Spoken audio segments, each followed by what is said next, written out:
Su Fan's eyes sparkle. This is so delicious. Another 5 kilograms, please. Sha Jiao replies, coming right up. Su Gang calls out in a low voice, Mom, Master. Huh? Yu Xian asks, Master, have you eaten a bit too much? Su Gang asks, is there any part of your body that feels uncomfortable? Yu Xian continues, Master, do you need to drink some digestive tea? Su Fan clears his throat and stands up. It's like this, a small problem has appeared with my body and my belly. Sha Jiao cuts in, waving his hand. There's a little boy in his belly, Master, slow down. Sha Jiao babbles on. Super amazing, right? It even glows. Your master is like a firefly right now. Wait 3 years for it to be born, and it might even be able to go to the sea and catch seafood on its own. Yu Xian and Su Gang are horrified, huh? Su Fan is getting heated. TSK. He slams his bowl and chopsticks on the table. Su Fan wipes his mouth with a napkin. My body is nurturing a sealed sphere of law power. I'm absorbing spiritual energy from food to break the seal. Understand? Su Fan smiles at his 2 disciples. The 2 disciples nod repeatedly. Yes, yes, yes. Yu Xian asked in a low voice, Master, is this any different from eating nutritious food for the fetus? Si Fan clicked his tongue. The 2 of them flinched in fear upon seeing Sha Jiao with his hands and feet tied up. His mouth was gagged, and tears were streaming down his face. Master, would you like some tea? Si Gang covered Yu Xian's mouth and reminded her, don't say another word. Can't you see Marshal Uncle Sha Jiao lying on the ground? Zi Yuan entered. Great Elder, I've come to report on my work. Zi Yuan walked over and handed him the report. The Heavenly Dao sect has placed an order for our combat puppets and hunting systems.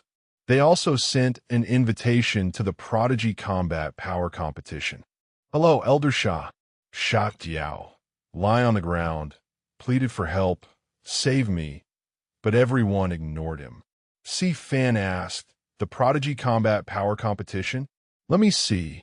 On the letter were the words, invitation. The Heavenly Refining Sect will gather the top major sects of the Central Continent in the great immortal city of Tianlian 3 months from now to organize a Prodigy Combat Power Competition. All disciples of the Central Continent, from the Foundation Establishment stage to the Void Refinement stage, can register at the Garrison Commander's office in Tianlian City.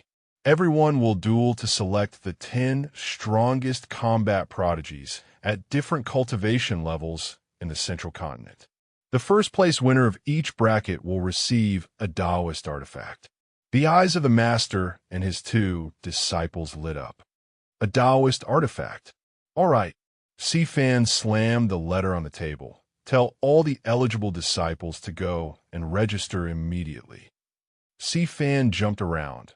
What a great deal without even having to work for it. Yu Xian looked at the excited Si Fan and asked, can you jump like that when you're pregnant? Si Gang thought probably not. Sha Jiao was more certain, definitely not. Then Si Fan fell down. Si Fan lay on the ground. The wheelchair is ready. 120, the emergency number in China. Watching Si Fan being pushed away, the 2 disciples wagered. Master must have disturbed the fetus by jumping around, right? Si Gang reminded them, stop talking. As expected, you really can't jump around recklessly. On the Spirit Arc, a gloomy Si Fan had a dark cloud over his head that I'm about to die. Why does holding this lump hurt so much? On the side were 2 disciples that let's go. Don't be scared. Please don't. Xing Qi was dragging someone over. Oh my God. Master, please don't. Si Fan turned his head to look. Huh? Xiangji introduced, Master, this is Hang Yun. He has a talent for sword formations. Hang Yun hesitated. Greetings. Greetings, great elder. Xiangji explained, because he has no money to buy swords, he wants to switch to the path of the heart sword. Hang Yun retorted, no, it's not that I don't have money to buy swords. Great elder also really like the heart sword, really. Xiangji replied perfunctorily, MHM. MHM, I believe you. C-Fan extended a hand, an interesting aura emanating from it. Hang Yun was surprised. Hey. C-Fan smiled. Close your eyes. Don't be afraid. A power manifested before Hang Yun's eyes. A voice called out, Hang Yun. Hang Yun slowly opened his eyes, sensing it. The sound of flowing water. Hang Yun opened his eyes and looked up. Oh my God. Before Hang Yun's eyes was a galaxy of sword chi. Beneath the water's surface, there were swords pinned down. A sword lit up, a stream of sword light flew down, and a voice called, Hang Yun. Hang Yun snapped back to reality. C-Fan chuckled. Hang Yun, tell me, what do you like? Xiangji asked, how do you feel? Tears streamed down Hang Yun's face. Great Elder, I want to learn sword formations. C-Fan thought to himself, why do these words sound so familiar? Is that so? It's just spirit swords. It's not like our hidden spirit sect can't provide them. I'll give you 2 spirit swords plus the Great 5 Elements Star Weaving Sword Formation Jade Slip. You can use one and throw the other away for all I care. Hang Yun expressed his gratitude. Thank you, Great Elder. Hang Yun was so happy he was in a daze. C-Fan spoke up. The path of the sword formation. Xiangji asked, what's wrong, Master? C-Fan clicked his tongue. That IT reminds me of a certain someone. It seems like I haven't seen him in a long time. He must have advanced to the spirit transformation stage by now, right? Elsewhere, Xiao Yao sneezed. The shop owner asked, Big Brother Yi, are you all right? You must take care of your body while working hard to find materials. Xiao Yao chuckled. There's no other way. I want to gather enough for the sword formation as soon as possible. The shop owner handed a sword case to Xiao Yao. Here, Big Brother Yi, these are 5 6th-tier spirit sword treasure tools I recently forged. And with the Heavenly Flame Spirit iron you brought last time, I can also forge 14 5th-tier Heavenly Flame spirit swords. I'll give them to you in 3 months. Xiao Yao accepted them. You've worked hard, junior brother. Jian Yunsheng appeared with a look of disdain. Hey kid, you should change this treasure sword case of yours. Xiao Yao looked down. Jian Yunsheng said, look at it. It's worn down to this state. It's so filthy. Xiao Yao touched the case, wiping away a tear. Where'd I get the money? Look, I'm completely broke. The path of the sword formation is truly a money pit. Xiao Yao recalled C-Fan's face. I miss Little Fan so much.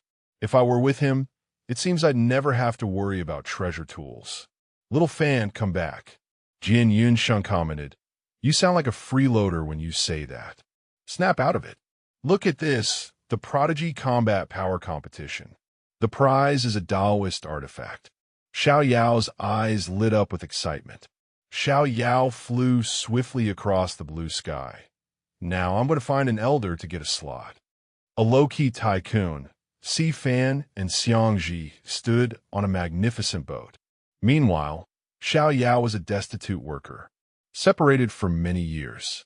In the immortal city of Tianlian, the 2 fated rivals were about to meet again. On the streets of Tianlian, looking at the magnificent immortal city, Hang Yun's eyes filled with admiration. Wow. I heard this immortal city of Tianlian is an immortal artifact. It's truly impressive. Xiangji was also excited. This profound sect tower is also a top-tier Taoist artifact. Inside, it can simulate various cultivation environments and battles with enemies. I want to go in and train. The group avoided eye contact. Yuxian looked up at the sky. I don't usually fight head-on like that. Si Gang looked down. Yuxian, look, there's an ant on the ground. Xiangji was pushed forward by Xing Si. For the future of the sword path, I must try the profound sect tower. Not interested. Bye-bye. C-Fan felt a bit helpless inside. These kids. The group said their goodbyes. Bye-bye, master. See you later. C-Fan held out his hand, calling wait. C-Fan grabbed all of them by the head. You 4 get back here. Is no one participating? So they get a Taoist artifact without working for it. Plan is for someone else to win and give it to me. Si Gang quickly said, I'll go. I want to learn more. Xing Si gave a thumbs up. Good senior brother. Xiang Ji spoke up. He looks fine, but he's actually been gone for a while. Our junior brother is about to kick the bucket. Yu Xian complained, Why are you pulling my hair? Si Fan had a gentle expression, patting Si Gang's head. Good. As expected of my good disciple. I'll give you these jade slips. Compete well, crush them. You're the last hope of the entire village. Yes. Si Gang obediently accepted them. That no problem, master. Si Fan then said, Next, I'm going for a stroll in the city. Is anyone interested? Yu Xian's hand shot up. Yu Xian volunteered, Master me. Si Fan agreed. Amichim, let's go then. Yu Xian was happy. Master, wait for me to transform. On the street, the master and disciple walked together. Amichim, I'll buy you some things while we're strolling later. Yu Xian's eyes sparkled. Thank you, master. You're the best. At the registration area, the receptionist shouted, All right, next person. Si Gang observed it's so crowded. Grapey announced, Peak Lord Si Gang. A highly dangerous individual has been detected ahead. The person walking past Si Gang was Yi Xiao Yao. Grapey introduced, originally a disciple of the K-Tion sect. The danger level warned by the master is 5 stars. Zhang Han was Si Gang's disguise. Si Gang realized, Master's pig's trotter friend. Si Gang thought to himself, I must inform Master quickly. Inside an artifact forging shop, Yu Xian commented, Tisk, these don't feel as good as the things Master forges. We don't need to look anymore. Si Fan examined them. Hey, isn't this design quite beautiful? I want to forge something beautiful, so I'll take a look for reference first. MHM, try it on and see if it's pretty. As a young lady, you should dress up properly, right? Yu Xian refused. Humph, no way. Si Fan held his phone. Wait, someone sent me a message. Let me see. Yu Xian was curious. Who is it? The screen displayed. Eldest disciple. Master, I just saw your pig's trotter friend at the registration area. Si Fan's face darkened. Pig's trotter. Yu Xian was confused. Pig's trotter. Si Fan cursed. Damn it, Yi Xiao Yao. This immortal city is so big. Are we really going to run into each other? Speak of the devil, and he shall appear. Xiao Yao popped his head in through the door. Shop owner. Do you buy artifact forging materials here? Hey, Daoist friend Zhang Mai. Si Fan dodged away. Xiao Yao was puzzled. Xiao Yao's eyes scanned around. The person next to her looks a lot like a close friend of mine. Si Fan used an illusion to conceal himself. Yu Xian blocked him. Daoist friend Yi, you're getting a bit too close. This person is... Si Fan transformed into someone else, fiercely pointing at Xiao Yao. I am Zhang Mai's fiancé. I hate effeminate guys like you who like to seduce other people's fiancés the most. After that, Si Fan pulled Yu Xian and ran away quickly. Mai, let's go. The shop owner, enjoying the drama, thought, wow, a love triangle. Despite all attempts to separate them, the third party is a man. How intense. Si Fan panicked. No, wait, you've misunderstood. Si Fan ran out quickly. People outside saw his speed and cursed. Damn it. Holy crap. Watch where you're going. Si Fan ran at an astonishing speed. Luckily, I reacted quickly. Otherwise, I would have been caught red-handed. Yu Xian shouted, Master, Heng Yun has his match tomorrow. You should also be careful not to run into him in the competition's viewing area. Master, slow down a bit. Si Fan was taken aback. Huh? Heng Yun is in the early stage competition area. Could it be that he's going to watch the low-level disciples' matches? The next day, Heng Yun was fighting on the arena stage. Heng Yun unleashed his move, 5-element sword formation. Si Fan stroked his chin, thinking, Heng Yun isn't weak, but his opponent's strength is too great. What a pity. The kid's first match is against a disciple of the sword dance sect. The opponent charged forward. Hang Yun unleashed his move, sword formation, activate. The opponent shouted and attacked.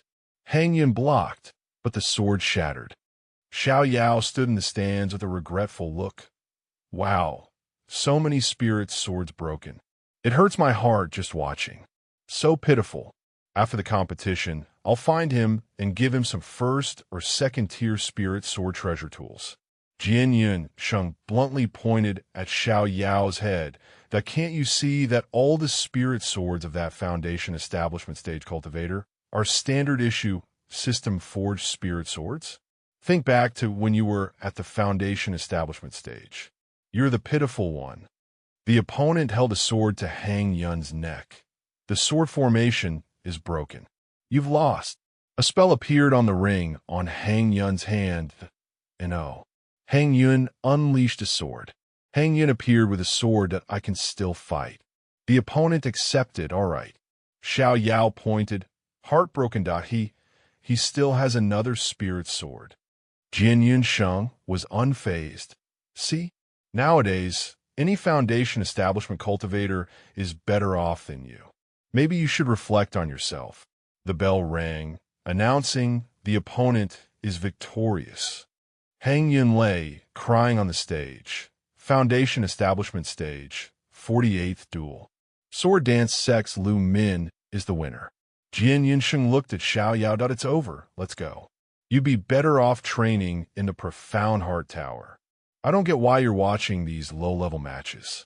Xiao Yao replied, I need a break too, you know. Seeing a new person fly down, Xiao Yao recognized them. Isn't that the sword formation cultivator? And Zhang Maimai's fiancé. Hang Yun was dejected. Great Elder, I'm sorry. Sifan comforted him. It's okay, it's okay. Sifan advised, you still lack combat experience. When we get back to the sect, I'll create a new training plan for you. Try again next time. Hang Yun's eyes were sad, yes. Xiao Yao appeared behind Sifan. This Taoist friend, you misunderstood me and Zhang Maimai yesterday. Xiao Yao explained, there's nothing between me and Zhang Maimai. Sifan changed his face. Senior brother, are you looking for me for something? Xiao Yao was embarrassed, scratching his head, that I'm so sorry, little friend. Your back resembles someone I know. I mistook you for someone else. Sifan quickly covered Hang Yun's mouth and smiled. It's all right. Just don't do it again next time. Goodbye, senior brother. Xiao Yao quickly left goodbye. Sifan was alarmed. Holy crap, I still ran into him. Sifan dispelled the illusion. Let's go quickly. Hang Yun smiled. You've changed back to the Great Elder. The day after, Sifan was proud. Master, please try it. This is the most famous restaurant in the immortal city of Tianlian. The wine and food are all made from a Taoist artifact called the Heavenly Food Cauldron. The taste and spiritual energy are absolutely number one. Sifan was concealed by a long hood. Not bad, not bad. It's just the right time for me to nourish my body a bit. Behind the door, Xiao Yao was peeking. Xiao Yao ran in from outside. This Taoist friend. Sigang was puzzled. Who's this? Xiao Yao looked awkward. This great Taoist friend. Zhang Maimai and I were just... Bam. Huh. Sigang saw Xiao Yao grab Sifan's hand and asked, what are you doing? Sifan, in the guise of a pregnant lady, said, you're hurting my hand. Xiao Yao quickly let go. Sorry, I mistook you for someone else. Madam, you really resemble someone I know. Sifan acted haughty.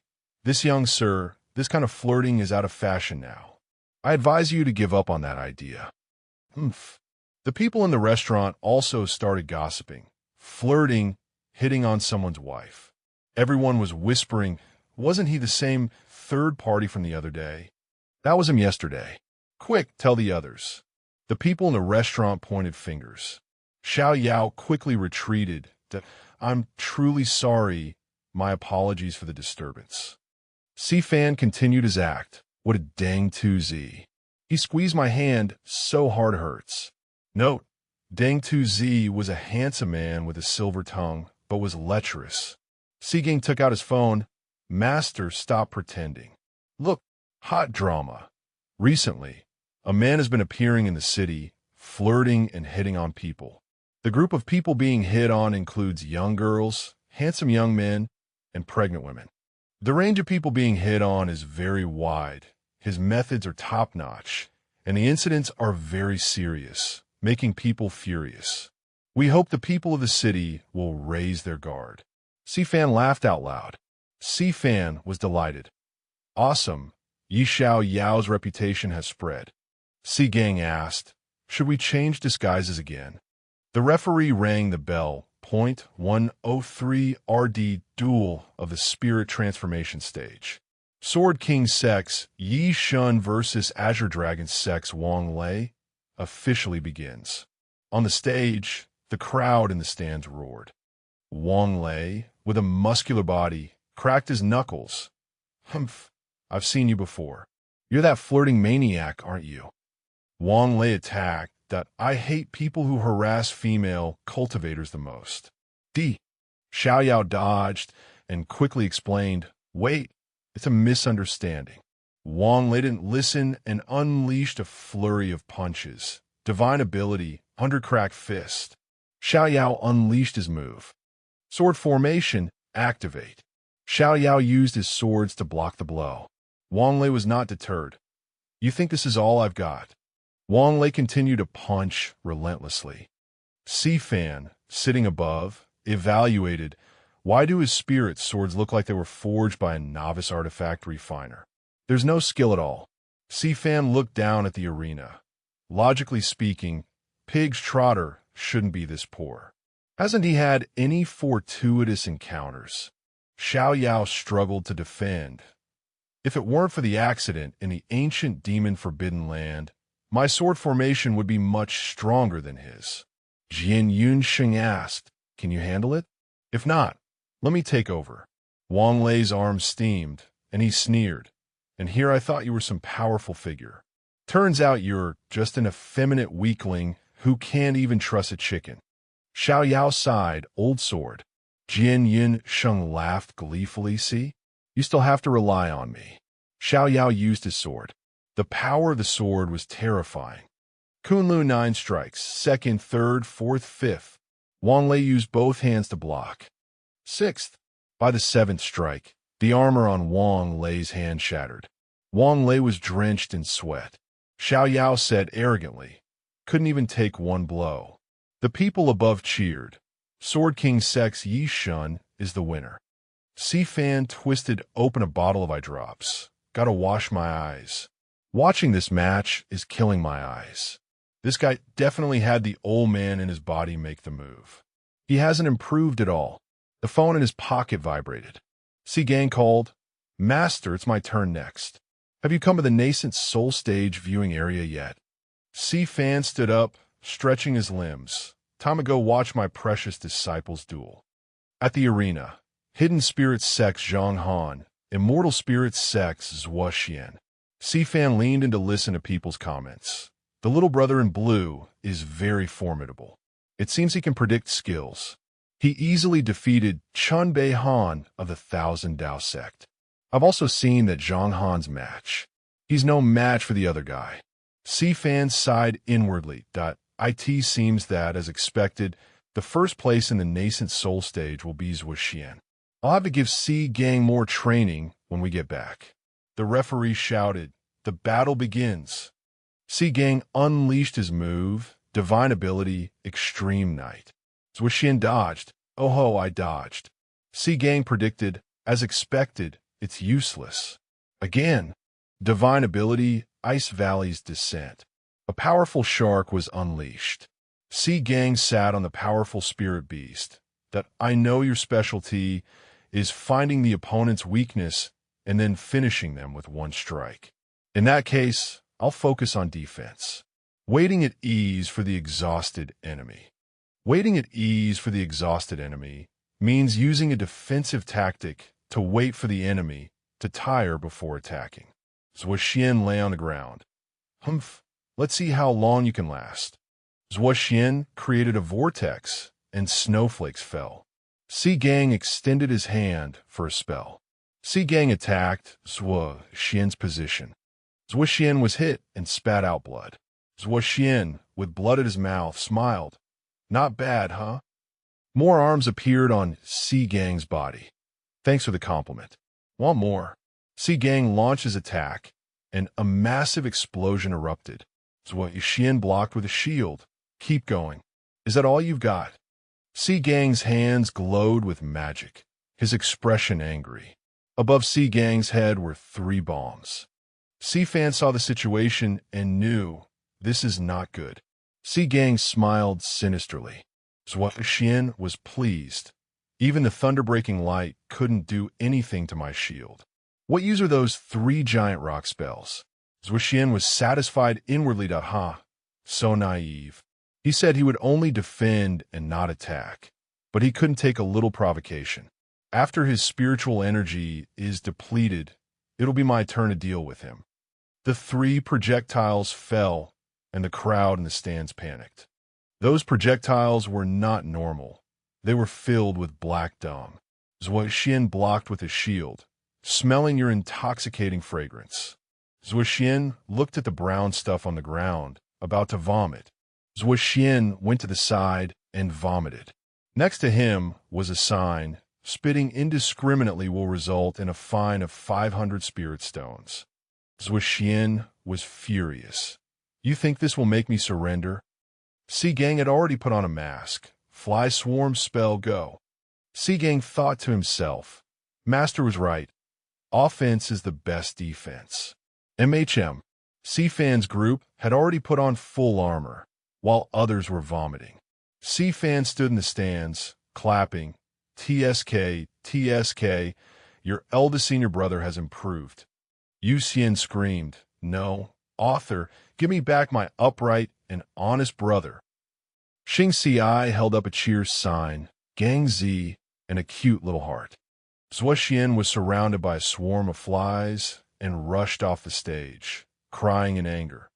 Zhang Han of the Hidden Spirit sect, I'm not done with you. Xianling's sect Zhuo Xian suffered a miserable defeat and waved a white flag of surrender. Si Gang stood proudly as the match host announced, The match is over. Hidden Spirit sect Zhang Han is the winner. The sticky crystal slime from Si Gang that was stuck to Zhuo Xian drove him crazy. Damn it, I can't get this smell off no matter what I do. Si Gang gave a forced smile and called out to Zhuo Xian, Daoist friend. Si Gang created a circle of fragrant floral scent around Zhuo Xian, helping him dispel the foul odor. Si Gang extended his hand to shake Zhuo Xian's and said sincerely, I'm truly sorry. The competition just now was unintentional. I didn't mean it. Please don't blame me. Daoist friends Zhuo Xian replied, Competitions are based on skill. I lost fair and square. There's nothing to say. Then Zhuo Xian quickly pulled his hand back and snorted coldly. I'll let you have first place this time. Si Gang clasped his hands respectfully and said, Then thank you for your acceptance, Daoist friends Zhuo. When you're free, remember to visit me at the Hidden Spirit sect. I'm leaving. Zhuo Xian turned away abruptly, blushing as he said, I have no intention of going. As the Hidden Spirit sect group was leaving, Yu Xian, Li Xing Si and Wang Xiangji walked behind, praising, Si Gang really surprised me. I thought he would get second place, but who knew there would be such an unexpected surprise? Up ahead, Si Fan continuously patted Si Gang's head, rewarding him for his excellence. Just then, Si Gang took out the 9 Dragons formation plate from his ring and said to Si Fan, Master, this is useless for me to keep. I'm giving it to you. Si Fan was a bit surprised at first, but his eyes quickly lit up with excitement as he said, The 9 Dragons formation plate? It can be integrated with our sect's protective grand formation. Si Fan then patted Si Gang's head and said, I'll accept this. I'll forge a new Daoist artifact for you. Si Fan proudly turned to the group of 3, Wang Xiangji and the others, and said, Now the sect is no longer afraid of integration stage demonic beasts. You kids who like adventure can go out and explore. Yuxian immediately jumped up happily. Oh yeah, let's go find treasures. Wang Xiangji also bowed to Si Fan. Master, I'm going to comprehend the supreme sword path. Farewell. Lixing Ci also turned and waved, saying, let's go. Si Fan had just said one thing, and all the kids were gone without a single one left. Si Fan cried silently in his heart. I'm so mad, but I have to keep a beautiful smile. When everyone had left, Si Fan waved his hand and used the origin of water. It was a water attribute Taoist technique with a divine ability power of 50%. Si Gang was stunned and called out in surprise, Master. Si Fan, his heart aching as if it were being cut, patted Si Gang's head and said with teary eyes, You're still the best. From now on, find me every month, and I'll use the 5 elements origins to help you comprehend the Tao of the 5 elements. Si Gang scratched his head in confusion, although I don't know why. Thanks in advance anyway. Si Fan, alone and dejected, rowed a boat to the middle of the river to fish. Si Fan sat by the side of the boat with his chin in his hand and said dejectedly, So boring. No fish have been biting lately. Hasn't anything interesting happened? Grapey, beside him, replied, Master, 3 integration stage demon clan members have been discovered in the northern border area of Lonlin City. Do you wish to attack? Hearing this, Si Fan became excited again and exclaimed, Entertainment has arrived. Tell the demons suppressing golems to bring out the cannons and blast them to bits. The scene changes to a forest, where 3 wild animals are walking below. The snake sighed with an ugly expression, an integration stage dark snake. He's already dead, yet they sent the 3 of us to find his true spirit and bring it back to the demon realm. What a pain. The pangolin next to it said, Just do as the higher-ups instructed. As demons, we must understand the times. The tiger irritably reminded the other 2, Stop talking, use voice transmission. What if the sound startles a great power of the human race? Si Fan's cannonball was already flying towards the heads of the 3 animals, but they were completely unaware. The pangolin sniffed the air and said, I smell something ominous. That dark snake's true spirit is hidden in the 10,000 Li giant lake. Let's head there to provide support and then split up quickly. The tiger turned to mock the pangolin. Why are you so timid? It's just the smell of grass in the wind. As soon as it finished speaking, it was hit in the head by a cannonball, and blood spurted out. Instantly, the tiger's soul left its body without any resistance, to the shocked horror of the snake and the pangolin. The pangolin immediately dug into the ground to hide. The snake urged, Hurry, get underground. The tiger, not knowing it was already dead, its ghost also followed. Tu Pham, observing from a high rooftop, couldn't help but laugh. He exclaimed, You think you'll be fine just by hiding underground? Prepare the orbital cannon. Let's test its power. Grape replied swiftly, Understood. The orbital cannon was then fired down that hole. The cannon neatly went into the earthen hole. The cannon shot straight as an arrow, right up to the snake's tail. Boom! The snake was blasted, spurting blood. Blood splattered all over the pangolin, scaring it to death. It panicked and ran like the wind. Oh, my ancestors, run faster! Tu Pham appeared, startling the pangolin with a boo, and chuckled, asking busy. The pangolin jumped, trembling. It turned in another direction to flee, only to see someone already walking towards it. The ghosts of the snake and the tiger clinging to its head also trembled, even though they had been dead for a while. The pangolin hurriedly clasped its hands in a strange gesture. Ah, it turned out it was transforming into a human form to talk. It quickly pushed the souls of the snake and tiger forward and begged, Don't kill me. I have never killed a human before. The tiger's ghost then asked it, Pangolin, what are you trying to do? The snake's ghost also warned, Betraying the demon race will get you lit by the soul lantern. Tu Pham sneered, poking the pangolin's cheek, and asked Grape, "Grape, is he telling the truth?" Grape replied, "Confirmed to be true. Does the master want to kill it or keep it?" Two Fam ruffled the pangolin's head and said, "It's a pangolin, a national first-class protected animal. How could I kill it?" Two Fam moved closer to the pangolin, took the two souls, and asked, "All right, now tell me, what are you all doing in this Blue Forest Immortal City area?" Notification: Demon Spirit Orb has successfully captured the true spirit of the giant tiger. Notification: Demon Spirit Orb has successfully captured the true spirit of the giant snake.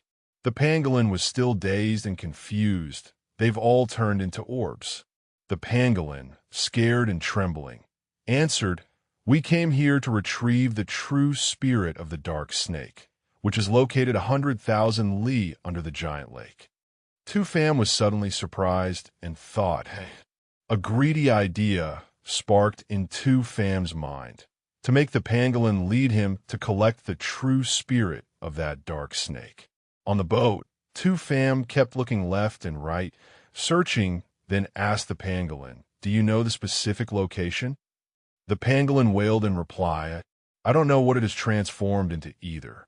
Two Fam suddenly sighed and said, "Then there's no other way." Without another word, Two Fam pulled down his pants and peed straight into the lake, saying, "No wonder no fish have been biting the hook lately." "So it was because of you." The pangolin was utterly horrified, never expecting Two Fam to resort to such a method. It's unknown if Two Fam had a urinary tract infection, but his urine was incredibly yellow. But it was indeed effective, causing a creature to surface from the water. It was a toad. It angrily cursed at Two Fam, "Two Fam, I'll kill your mother." And just like that, it was over. Notification: Demon Spirit Orb has successfully captured the true spirit of the dark snake. So, it was a great harvest for Two Fam today. He returned and immediately threw a party for the Hidden Spirit sect, putting on a performance of juggling the demon spirit orbs. The pangolin, watching from the side, trembled in its place, wondering if Two Fam would turn it into an orb like that too. After collecting the dark snake soul, before he could even celebrate properly, Two Fam was swarmed by a group of mother and baby turtles who surfaced to curse him relentlessly. Startled, Two Fam stammered an apology, sorry, I forgot you were also in the lake." Two Fam scratched his head, standing there and taking the mother turtle's wrath. He quickly changed the subject, laughing awkwardly. Well, long time no see. Your children have all developed ice, fire, and lightning attributes, haven't they?" In his heart, he was silently praising, as expected of when she raised them quite well. The mother turtle stretched closer to Two Fam, growling and saying something. It seemed Two Fam understood its meaning. He asked, "Hey, you have to leave? You want to take your children back to the endless sea to receive their inheritance?" Two Fam sat down, sighed, and with tears welling up in his eyes, said, "That's right, inheritance is a big deal. All right, you can go. Just remember to come back within 20 years. The turtle replied with two "aw-oo" sounds, meaning it understood. As it left, it thought to itself, 20 years. Although I don't know why, the water in the lake has been polluted. Better get out of here fast." Two Fam kept waving goodbye to it. "Little turtle, little turtle, little turtle, how will I live without you?" Finally, the mother turtle led her young far away. Two Fam could only wipe his tears with a sigh. They're all gone, every one of them. My lake is empty now. I'm so lonely." Suddenly, Two Fam turned to look at the pangolin, his eyes shining with a sinister smile. The pangolin panicked and quickly held out its hands to stop Two Fam. "Stop. What do you want? What do you want? Why are you looking at me? I'm a land animal. I can't swim. Even if you waste your energy controlling me, I can't live underwater. Don't do something so unreasonable." Two Fam poked at a few strands of hair on the pangolin's head and sighed. "So boring. I thought all demon beasts were the same." "All right, then you can go to the illusionary realm for a trial. If you pass the trial, you will be the guardian demon of my hidden spirit sect. The pangolin was startled and immediately retorted, "What? I already told you all the secret arts of the demon race. You have to let me go." The pangolin struggled and screamed, "Let me go." Yet, it fainted in less than a second. Two Fam smiled and whispered, "Little demon, this will be the first lesson I teach you, the wickedness of the human heart." The scene shifts to the main peak. Two Fam muttered to himself, "All right, time to get to business. I spent so much effort just to capture these true spirits. I have to use them well." What did that pangolin say earlier? Earlier, the pangolin had presented the Soul Lantern book to Two Fam, saying, "This is the demon race's secret art, the Soul Lantern. It can release the purest soul power from a demon's soul. The one who absorbs it can increase their soul power." Two Fam thought for a moment, the demon race's Soul Lantern secret art. I don't dare use it on myself, but it should be fine to integrate it with a formation. Let me try and see if I can upgrade the sect protecting grand formation. If it's useful, I'll go ask the Council of Elders if there's a human version of the soul lighting art. Two Fam then ordered, "Grape, help me put the demon spirit orbs into the 9 dragons formation plate, then install it into the sect protecting grand formation." Grape replied, "Understood," and immediately followed the master's instructions, then reported, "The demon spirit orbs have been placed in the 9 dragons formation plate." Next, successfully installed the formation plate into the grand formation. Two Fam dusted off his hands with a clap and a satisfied smile. Job done. Success in a flash. As expected of me. Suddenly, from behind the dark, billowing clouds, a golden light flashed. Two Fam exclaimed, "Ho ho, a phenomenon." A dragon appeared, and Two Fam was very excited. The dragon's body emerged from the dark clouds. The people on the ground saw it and fled in panic. What's happening? What's happening? Is the demon race attacking again? Should we run? A calmer person shouted loudly to reassure everyone. "Don't panic." It was a brown-haired boy. He said, "Everyone calm down." Suddenly, a drop of water fell on his shoulder, startling him as well. The brown-haired boy held out his hand to catch a few drops of water. "Is it raining?" A black-haired boy also joyfully realized there was spiritual energy in the rain. A purple-haired boy was the most overjoyed, exclaiming, "Ah, I just broke through." The 3 people below jumped for joy, saying, "It must be the great elder giving us a benefit. In life, I am a person of the hidden spirit sect. In death, I will be a ghost of the hidden spirit sect. Thank you, great elder." From high above, Two Fam caught a raindrop and replied softly. Two Fam smiled and said to Grape, "This demon race's secret art is quite interesting, isn't it, Grape? How many days can the soul power of those 3 demon spirits last?" Grape immediately replied, "With me all combined, it can last for 2 years. Two Fam then gave a cunning smile. "Oh ho, go tell the honey badgers they have a new job." Two Fam secretly planned, "It seems I'll have to collect more demon spirits from the demon race in the future." Here in the demon spirit realm, within the mineral cave, the demon spirits who were working received a notification, accepting a new mission. Accepting a new mission. In the demon realm, collect demon spirits of the epic infant level and above. The more, the better. A leading demon spirit threw down its hammer and said, "Let's go. I've long been annoyed by those nighthound demons in the neighboring territory." The leading demon spirit was fired up. "We'll find a chance to mess them up and bring their demon spirits back as a gift for the master." They all shouted in unison with determination, "Kill them! Kill them!" Elsewhere at the Thousand Dao sect, Hang Vant made a phone call to Two Fam, asking, "Hello, Elder Two. Do you want to see the scenery of the Void Zone? Send a puppet to depart with us." While on the phone, Two Fam sat leisurely on a chair, fanning himself, and replied, "That's right. Senior just needs to leave my puppet on the deck of the ship. It will use the image recording art to record on its own. It won't be a bother, will it? Hangvan quickly said, No. How could it be a bother? But watching like that isn't very interesting, is it? Elder 2, when you're free in the future, you can come aboard our starship anytime to fly into the void zone. 2 Fam sent a puppet over. Hangvan immediately said, Please, come in. 2 Fam chuckled in response to Hangvan's invitation to the void zone. Next time. Bye-bye. On the other end of the line, Hangvan also said bye. 2 Fam immediately hung up, then chuckled and stuck out his tongue, thinking, I'll just stay home and cultivate. It's enough to have the puppet help me collect demon spirits and resources. The void zone is so dangerous. Before my own starship is finished, I'm not going anywhere. 3 months later, on Hangvan's ship, he was tagging along behind 2 Fam's puppet, chattering away. Hey, do you think we'll run into any void zone demon beasts? It would be great if we did. A star-armored beast would be best. If I get enough of its scales, I can refine a black scale shield.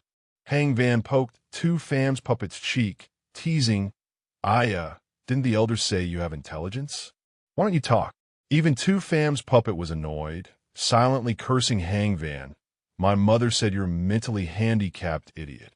Hangvan kept circling the puppet, which was tapping continuously, and asked random questions. What are you always doing? Aren't you tired? I have spirit fruits. Can you eat them? 2 Fam's puppet silently cursed him. Talking to you is just a waste of my energy. Suddenly, a loud crash shook everyone, causing the entire ship to vibrate violently. Immediately followed by chaotic shouts, enemy attack. We're under attack. Get back to the cabins, hurry. Hangvan quickly pulled the puppet. Let's go. Let's go take shelter. But the puppet stood still without moving an inch, replying, No need to take me. I must collect combat data. This is the chaotic scene in the main control room. The large screen showed that although the recent attack caught us off guard without time to react or defend, there was no major damage. However, Hangvan still advised Chu Van Hack, Grand Elder, let's run. Although our starship is stronger than the demon sex, we can't find a suitable pilot for the starship. We won't be able to beat them like this. Chu Van Hack angrily kept hitting the red button on the control console, shouting, Shut up. You have no backbone. I told you all to diligently practice your skills at the Heavenly Refining Sect, but you wouldn't listen. Now look at you. It's fine when you're just collecting minerals, but the moment you're ambushed by the demon race, you start to panic. All flustered. Chu Van Hack had accidentally activated some mode on the ship. The ship was now moving violently and out of control. Hangvan quickly sat in the pilot's seat. Damn it, what do I do? Chu Van Hack, also scared, reminded him to be careful. Hangvan was in a complete panic. Isn't piloting this thing supposed to be simple? Why is the combat mode so complicated? With so much data to process, who can possibly calculate? All of it. Chu Van Hack silently cursed. No, it's you useless thing, who can't calculate it. Chu Van Hack rolled up his sleeves and walked towards the door, intending to open it, too flashy. A man must have confidence. You pilot the starship. I'm going to meet those demon sect guys. The whole group clung to Chu Van Hack's legs, crying and stopping him. You can't go, sir. Once you leave, the starship won't be able to hold. You can't abandon us. If you want revenge, can we go back to the continent and then seek revenge? Chu Van Hack turned back and shouted at the crowd, Get out of the way. In the past 10 years, we've set sail 10 times, and 6 of those times we ran into the demon sect. This time we're also damaged, and half of our harvest was licked clean by the Heavenly Refining Sect. If this continues, I'll really ascend from anger. The demon sect's attack had arrived. The screen flashed a bright red warning, stunning everyone. Is this really the end? Chu Van Hack frowned and urged, I have to go now. You all find a chance to escape. Save as many as you can. Quick, go. 2 Fam's puppet was still standing outside, calculating, Starship's main keel is broken. Escape probability, 26%. Simulating Starship's speed after damage. Calculating combat strategy between both sides. Calculation result. After 6 hours, the Starship will be intercepted by the enemy. It will catch up and destroy the Starship again. Commencing self-rescue plan. Chuvin Hack gave a few last words and turned to leave. After I go out, you all immediately escape at maximum power. The remaining people all knelt on the ground, holding back tears and sorrow. No, we won't abandon you and run. Chuvin Hack couldn't help but feel heartbroken and turned back to ask them, if none of you escape, who will avenge me? Before Chuvin Hack could open the door, it suddenly opened on its own.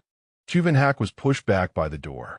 Two Fam's puppet walked in and said, I have a way to defeat the demon sect starship and save the 1,000-spirit starship. The group rushed to help Chuvin Hack up, Elder. Grand Elder. Two Fam's puppet even smiled calmly and stated its condition. But if the rescue is successful, I want to take 80% of the spoils and all the demon spirits. Chuvin Hack asked in astonishment, Who are you? Surprised, Chuvin Hack walked up to Two Fam's puppet and looked at it for a long time. Finally, puzzled, he approached it and asked, Whose puppet is this? Hang Van quickly stepped forward, pushed Two Fam's puppet away, and said, This is the puppet of the Hidden Spirit Sect's Great Elder, who has cooperated with us before. He's proficient in calculations and said he wanted to collect some data on the Void Zone. Grand Elder, don't be angry. I'll send him away right now. Chuvin Hack quickly stopped him. Wait. Proficient in calculations? Can he pilot the starship? Is his cannon fire accurate? Two Fam's puppet replied, I have a 99% probability of getting the starship out of its current predicament. The remaining 1% is a non-rounded remainder. Chuvin Hack pushed up his glasses and immediately pulled Two Fam's puppet along. Excellent. I believe you. Follow me to the control room. You'll be the main pilot. I'll be your assistant. Hang Van led Two Fam's puppet into the control room and carefully reminded it, Don't forget to fasten your seatbelt. You'll get points deducted. Two Fam's puppet replied, I understand. Unsafe starship piloting will bring tears to the master's eyes. Chuvin Hack, observing from a distance, felt utterly bewildered. No, this is just too absurd. One of Chuvin Hack's men asked him, Grand Elder, you're trusting a puppet of unknown origin. Like this. Chuvin Hack frowned, looking at the flashing red screen in this dangerous situation. Chuvin Hack suddenly switched to a serious mode and said, No matter how absurd it is, it's still better than all of us. Dying together. Two Fam's puppet glanced over, but didn't dare to point out. Your clothes are torn. All of the demon sect's cannon attacks were easily dodged by the starship. The puppet's hands moved nimbly, controlling the ship. The bright red ship zipped and dodged through the continuous barrage of blue cannon fire. Chuvin Hack, observing from the side, was equally astonished. The others were all completely stunned, dodged. He dodged them all. They started asking each other, Top boss, did you see how he predicted the enemy's firepower and the counter moves of their demon arts? Chuvin Hack was overjoyed again, but his smile was still stiff. Ha ha ha. Chuvin Hack placed his hand on the shoulder of Two Fam's puppet and praised, Good puppet, well done. When we get back, I'll reward you, master. Chuvin Hack was completely unaware that he might have been a bit too forceful and accidentally touched a circuit in the puppet, causing its arm to tremble.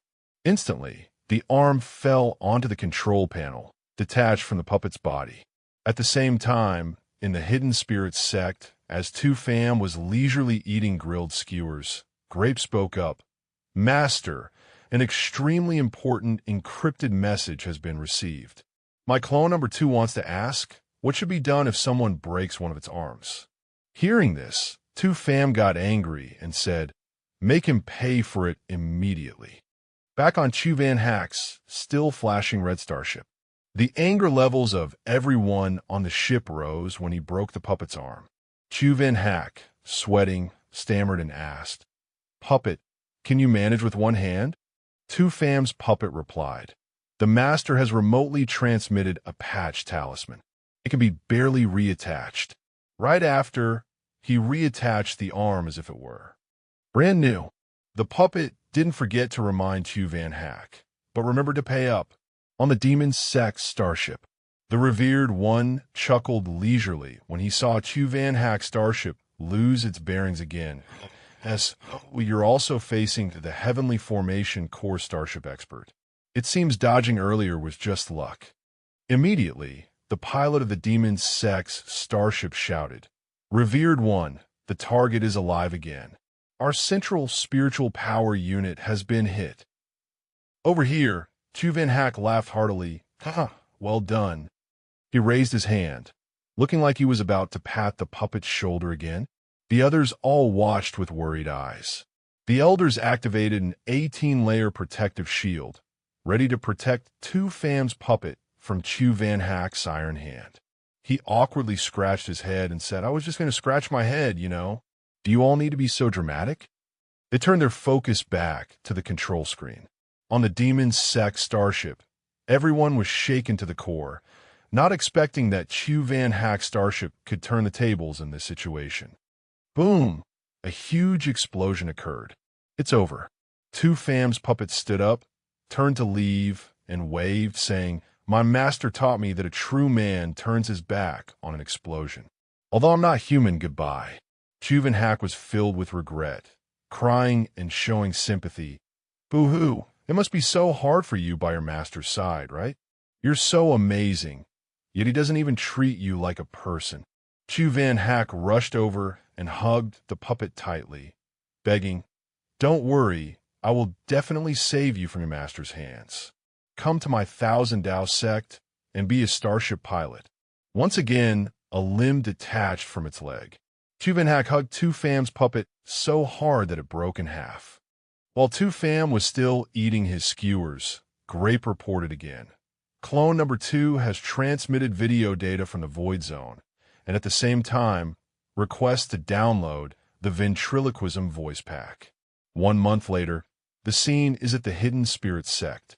Chu Van Hack arrived, carrying Tu Fam's broken puppet, and mumbled, "Grand Elder Chu Van Hack of the Thousand Tao sect has come to visit the Great Elder of the Hidden Spirit sect." Tu Fam's puppet struggled. "Damn it, put me down. I can walk on my own." The puppet's hand punched Chu Van Hack in the face, causing him pain as he reminded it, Hey, little puppet, I'm already giving you a lot of face." When he saw Chu Van Hack arrive, Tu Fam came out to greet him. "Senior Chu, hello." He suddenly froze when he saw his puppet being carried in 2 pieces by him. Grape's clone isn't meant for combat. Why is its whole body in pieces like that? Chu Van Hack pointed at Tu Fam's angry puppet and said, "I'll be brief. The payment will be sent later. I'm here to buy this little puppet. Name your price." Tu Fam smiled, sweating, and said, "That? This puppet is a clone of the main intelligence of the Hidden Spirit sect, so it cannot be sold. Besides, I can't guarantee I can refine a second one." Chu Van Hack hugged the limp, helpless puppet in his arms and said, "You won't sell it, and you can't refine another one, but I can't leave this puppet now. You figure something out." In Tu Fam's mind, he was now imagining a scene where he accepts the betrothal gifts and gives his blessing for the little puppet to be married off to Chu Van Hack. The puppet felt nauseous, cutting off his train of thought. "Bleg, Master, please stop thinking like that. I'm about to request the second ventriloquism voice pack. Analyzing your expression, the probability that you're thinking of something wicked is 99.999%. Tu Fam scolded it. "Nonsense, it's not like you can read minds." Tu Fam then patted the little puppet's head and said to Chu Van Hack, "Haha, if you just want a puppet to pilot the starship, your esteemed sect can rent one." Tu Fam quoted a price, 1 trip for 500 billion spirit stones. Hearing the price, Chu Van Hack's blood ran cold. 500 billion seems a bit too expensive. Where did such an insane price come from? Tu Fam immediately pulled his puppet back, trying to reclaim it. If you can't afford the betrothal gift, how can I trust you to bring it happiness? Chuvenhak pulled the puppet back to his side and asked, Elder Tu, are you even speaking human language? Suddenly, Tanim Thien appeared, observing the two of them fighting over it. She coughed a few times and then spoke. Senior Chu, long time no see. His weakness for pretty girls being hard to kick, Chu Van Hack immediately let go of the puppet, causing Tu Fam to fall backward. As Tu Fam fell, he was in immense pain and heard Chu Van Hack say, For little Tu's sake, I'll pay 200 billion for one trip. I can't go any higher. Tu Fam's face darkened, and he gritted his teeth. Damn it, if I don't teach you a lesson today, I'll write my name backward. This is the scene in Tu Fam's inner courtyard in the Hidden Spirits sect. Tu Fam, along with Chu Van Hack and Tanim Thien, were sitting at a table, drinking tea and talking. Tu Fam spoke first. Senior Chu, this junior has seen the video the puppet sent back and is very interested in piloting a starship. I wonder if there's any magical artifact that can simulate piloting one. Chu Van Hack, still holding tightly onto Tu Fam's puppet, tossed a trigram in his hand and replied, There's the Heavenly Refining Sex Starship Combat Control Simulation, but it's very difficult. Even now, I still haven't passed the final trial. The three of them watched as the trigram was tossed up. Instantly, the three were transported into the Heavenly Refining Sex Starship Combat Control Simulation Room. The ship was so realistic that Tanim Thien had to exclaim, The simulation of the Void Zone is so realistic too, isn't it? Tu Fam, on the other hand, felt it was a bit like a holodeck game, except the screen here had a 480p resolution. Tu Fam was utterly helpless when he saw it. The image quality of this screen is like a mosaic. My starship must use 4K. Chu Van Hack introduced. Now, Elder 2, this is the main control room of the starship. There are 30 talisman control compasses, and it possesses 1864 talisman buttons. In addition, there are other functions with different combinations located in other important positions. There are many. You should try to pilot it steadily first. Tu Fam pressed to activate the combat simulation. The three looked at the screen as the system announced. Final trial begins. Tanim Thien was a little surprised. The final trial? Chu Van Hack scratched his head and said, I forgot to reset the progress. Tanim Thien, afraid that Tu Fam couldn't handle it, said, Elder 2, if it's too difficult, just let it go. Tu Fam just smiled faintly and said, I'll give it a try. Tu Fam secretly calculated. Isn't this just like a shooting game? With Grape's assistance, isn't it like turning on hacks? Outside the starship, 3 huge cannonballs were hurtling towards them at the speed of light. The system announced, detecting 3 cannonballs fired from an enemy starship approaching at high speed. Impact in approximately 20 seconds. Chu Van Hack immediately acted knowledgeable and offered guidance. Light artillery shells fired at close range. You just need to shoot down the first and third ones and dodge the second. Su Fan's face darkened upon hearing this. What's the point of wasting ammunition like that? Su Fan didn't follow Xiao Yuna's advice and operated differently. The system announced that the ammunition had been switched to heavy class. Xiao Yuna frantically jumped in to stop him. Hey, that's wrong, that's wrong. Su Fan angrily pushed his hand away. Just watch and don't say a word, senior. Just watch. He then pressed the fire button. Xiao Yunhe became even more panicked. We're doomed. We're doomed. How can one shell block 3 cannonballs? We're doomed. The moment the cannonballs and the shell collided, it felt like everyone's hearts were about to explode. The explosion stunned an entire area of the sky. Xiao Yunhe stood there, stunned in amazement.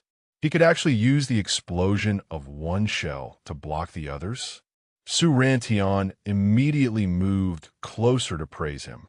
Elder Su is so amazing. Startled, Su Fan dodged away from her. Xiao Yunhe shook his head, blaming himself. It can even be done like that.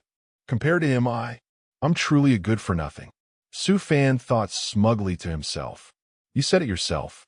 Su Fan chuckled and said, it's nothing special, just a balanced operation. In reality, Su Fan had a secret. With little Grape's calculation function, it was just a small matter. Su Fan crossed his arms proudly. Worthy of being refined by me. Su Fan calmly looked at the system notification. Final trial ended, trial passed. Suddenly, a heavy hand was placed on Su Fan's shoulder, startling him. Xiao Yunhe practically carried Su Fan away, saying, let's go, you should merge the entire Hidden Spirit sect into the Thousand Dao sect. A genius like you shouldn't be buried. Su Fan struggled in a panic. Huh? Senior, you're not being polite at all. Why not have the Thousand Dao sect merge into my Hidden Spirit sect instead? Suddenly, Xiao Yunhe's footsteps stopped. Xiao Yunhe said seriously, what you said makes sense. I will return to the sect to discuss it. Su Fan was startled once again. Wait, I was just kidding. After saying that, Xiao Yunhe also left, leaving only a streak of light flashing across the sky and a pale-faced Su Fan. I'm doomed. Will the Thousand Dao sect get angry and come here? Will they still do business with me? Su Fan's hand, which was hanging aimlessly in the air, was taken by Su Rantian in a comforting gesture. Elder Su, don't be alarmed. Su Rantian moved close to Su Fan and said, I'll chase after the Thousand Dao sect in a moment to explain things clearly to them. That's right. She took out a jade green ring from her inner garment and said, this is a starboat registered under my name. If Elder Su wants to pilot it, just take it and use it. For the resources we gather in the future, I'll take 3 parts and the Hidden Spirit sect will take 7. How does that sound? Su Fan broke out in a sweat, but was secretly delighted, thinking, is this the joy of a rich woman? Note, this ring is still secretly warm. Although I don't like her that much, doing business together shouldn't be a problem, right? Su Rantian didn't forget to add, but I have one condition. Su Rantian's condition was, I want to become an elder of the Hidden Spirit sect. I should be qualified, right? Hearing this, Su Fan was rendered speechless. He knew there was no such thing as a free lunch. Before Su Fan could say anything, Su Rantian winked and said, let's just decide on that. Then, Su Rantian also left, leaving a flashing red streak of light next to Xiao Yunhe's yellow one. Su Fan stood alone and sighed. Whatever, an elder is an elder. It's still better than her pestering me to marry her all day, even though I've already clearly refused. Suddenly, a pink circle appeared in the sky behind Su Fan, and a voice said, what's this about marrying you? It was Zhang Weiyun who had arrived. She twirled a lock of hair in her hand and asked, could it be that my husband has had a change of heart and found someone else? Su Fan immediately replied smoothly, I swear, absolutely not. My entire body is covered with the words, male virtue. I was just thinking about when I'll finally be able to marry you. Zhang Weiyun flew down from the sky and said shyly, it's not that the wedding can't be held. Soon, it's just that Master said we can't share a room yet. Zhang Weiyun immediately rushed towards Su Fan, calling out, husband. Su Fan's face turned pale with alarm as he thought, I'm screwed. With the fetus pearl position like this, if I don't push her away, I'll probably die from the pain. But if I push her away, Weiyun will misunderstand and then beat me to death. Seeing Zhang Weiyun so happy, Su Fan couldn't bear to make her sad. He sighed and said to himself, well, if it hurts, it hurts. But in the next second, he was stunned in surprise. The two of them even happily spun around a few times. Su Fan asked himself in surprise, it doesn't hurt like this? He hugged Zhang Weiyun in various poses, making her shyly scold him affectionately. Husband, you're so annoying. The fetus pearl remained completely still, not moving at all. The fetus pearl was absorbing the fragrant floral scent emanating from Zhang Weiyun's body.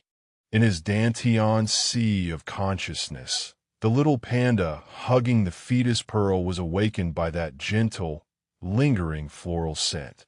It opened its mouth to suck in this fragrant aroma, sucking so much that its belly swelled up, full and satisfied, letting out a delicious burp. Zhang Weiyun shook Su Fan and asked, "Husband, what is this?" She was surprised. "Why is all my spiritual power being drained away?" Su Fan moved slightly, scratched his head, and chuckled. "I'm hungry." Su Fan blushed and looked at Zhang Weiyun with a craving expression. Zhang Weiyun smiled slyly and said, "It's good that you're okay, husband. In that case." Immediately, the smile vanished. Su Fan had to endure sitting still and taking off his shirt for Zhang Weiyun to write the two words male virtue on his body. A jealous woman is truly terrifying. This is the scene at Su Fan's small courtyard, which looks extremely quiet and deserted from the outside. Inside the kitchen, Zhang Weiyun was busy chopping food and cooking.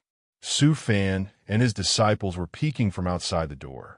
The kid Zhu Kaling said, "Mistress is truly capable." She started cooking as soon as she arrived. Su Fan, in the middle, spoke up. "To be honest, this is the first time I've seen her in the kitchen. I wonder what it'll taste like." The kid Sha Jiao chuckled and said, "The kitchen hasn't exploded, so it should be fine, right?" Zhang Weiyun turned around with a radiant smile and said, "Husband, it's ready." The master and his two disciples sat back at the table, pretending nothing had happened, waiting for Zhang Weiyun to bring the food to the table. Su Fan sniffed the aroma of food in the air and asked Weiyun, "What did you make?" "It smells." Su Fan hesitated for a moment before managing to say it smelled terribly of shrimp. But the pot of food Zhang Weiyun brought out was truly horrifying. A huge octopus lay in the pot. A few vegetable leaves were around it. The broth was a thick dark brown, and a horrific smell emanated from it. The master and his two disciples turned pale just from the smell. Zhang Weiyun even smiled and told them, "Everyone, please eat it while it's hot." Zhu Kaling said foolishly, "Why does mistress's dish look so much like my magic?" Sha Jiao quickly covered Zhu Kaling's mouth and corrected him. "Ha ha, this kid doesn't know what he's talking about. What he means is that he's praising the dish for having spiritual energy." Sha Jiao then pulled Zhu Kaling and made a run for it. The young couple is just reunited after so long. We won't be a third wheel anymore. You two should enjoy your private time together. There's no way we could say we can't eat that dish." Zhang Weiyun blushed and said, We haven't even had the wedding ceremony yet. What young couple." As for Su Fan, he was on the verge of tears, silently cursing. "You two bastards have no loyalty at all." Seeing Su Fan looking dejected, Zhang Weiyun asked softly, "Husband, are you not eating because the food I made isn't to your taste?" Just from saying that much, Zhang Weiyun's eyes welled up with tears. Su Fan couldn't bear to make his little wife sad, so he made an excuse that it's because you made it so delicious. I can't bear to touch it with my chopsticks. Zhang Weiyun immediately scooped up a spoonful from the pot of food. Zhang Weiyun brought the horrifying spoonful of food to Su Fan's face and said, "It won't taste good if it gets cold. Let me feed you." Su Fan chanted silently in his heart, I'm done for. It'll taste even worse if I eat it, right?" Seeing Zhang Weiyun smiling brightly and enthusiastically feeding him, how could Su Fan bear to disappoint his little wife? Why did the scene look so much like Zhang Weiyun feeding a medicine? Su Fan imagined Zhang Weiyun smiling brightly and saying to him, "Dalong, drink this medicine. More like poison." But Su Fan smiled and said to himself, "To make my wife happy, I have to pay the price." Su Fan chanted a mantra. Better a short pain than a long one. He leaned forward and ate that spoonful of food. Zhang Weiyun excitedly asked him, "Husband, how does it taste?" Su Fan didn't dare to chew and swallowed the food whole. The food slowly fell into his stomach. Su Fan felt as if he had just eaten poison. Mental state -1. It was too traumatizing. This dish not only resembled the impurities of a Sithunu's reality, but its taste was also like rubber dregs that had been wiped repeatedly, mixed with tombs drenched by rain during the Qingming festival. For a moment, he couldn't determine whether eating it would inflict physical damage or magical damage. Su Fan's hand gripped the chopsticks tightly. The taste of the dish was like a bomb exploding in his mouth. It was the pinnacle of pinnacles, shattering all human sense of taste. Su Fan tried to reassure himself. Su Fan, you are the man who will become a golden immortal. How can you be defeated by a single dish? Suddenly, Su Fan opened his eyes, feeling something strange. The dantian on his abdomen was glowing. Su Fan was extremely surprised, feeling a warmth in his dantian. Does that thing like this dish? Suddenly, Zhang Weiyun reached her hand towards Su Fan's face and said, "Husband, you really eat like a hungry tiger. Your mouth is all dirty and you don't even know it." Zhang Weiyun wiped the dark brown food stain from Su Fan's mouth, getting the food all over her hand. Su Fan then took Zhang Weiyun's hand and sucked the food off her hand that she had just wiped from his mouth. Zhang Weiyun's mind spun dazed. Blushing, Zhang Weiyun called out in a fluster, "Hush, husband." Su Fan licked his lips, not leaving a single drop. He thought, there's spiritual energy in this soup too. Could the reason be the ingredients? Su Fan then curiously asked Zhang Weiyun, "Weiyun, what is this dish made of?" He turned to see that Zhang Weiyun had fallen at some point without him even noticing. Startled, Su Fan asked, "Why are you sitting on the ground?" She blushed, turned away, and replied, It's nothing." Zhang Weiyun stammered in response. To Su Fan, It's an extreme night ancient shao that Master gave me." Su Fan's heart suddenly pounded as if it would leap out of his chest when he saw Zhang Weiyun's adorable and charming expression. Su Fan helped Zhang Weiyun up, and the two shyly avoided each other's gaze. Su Fan turned back to his pot of food. He picked up a leaf from the pot and took a bite. Su Fan gritted his teeth and ate, thinking to himself, "This vegetable stock is a white cabbage from the sect, but it's not like the ones I usually make. It also has more spiritual energy. Could it be because of her heavenly blessing spirit body?" Su Fan continuously shoveled the soup into his mouth, thinking, "To break the seal sooner, I'll risk it." Zhang Weiyun smiled, resting her chin on her hand as she watched Su Fan eat. Soon, he had chugged down the entire pot of soup. Su Fan gave Zhang Weiyun a thumbs up and said, "Weiyun, from now on, my 3 meals a day are in your hands." Zhang Weiyun, delighted, nodded without hesitation, replying with an animecaps. Zhu Kailing and Sha Diao, who were nosily peeking from outside, stuck their heads in to watch. Zhu Kailing asked, "Is this the power of love?" Sha Diao continued, "Our master is truly a formidable person, more like extremely stubborn." 2 days later, at the entrance of the Hidden Spirit sect, the figures of Su Fan and Zhang Weiyun were standing there. Su Fan sobbed, rubbing his eyes, and said, "Weiyun, I can't bear to let you go. Actually, it's more like I can't bear to let your food go." In the 2 days she was at the sect, the seal in his body had been reduced by half. Zhang Weiyun caressed Su Fan's cheek and sighed. "Hi, I've only cooked for you for 2 days. Why do I feel like you've gotten much thinner?"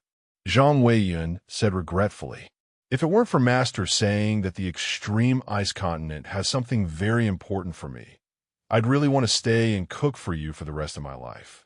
Su Fan said angrily, "Long-distance relationships are the worst."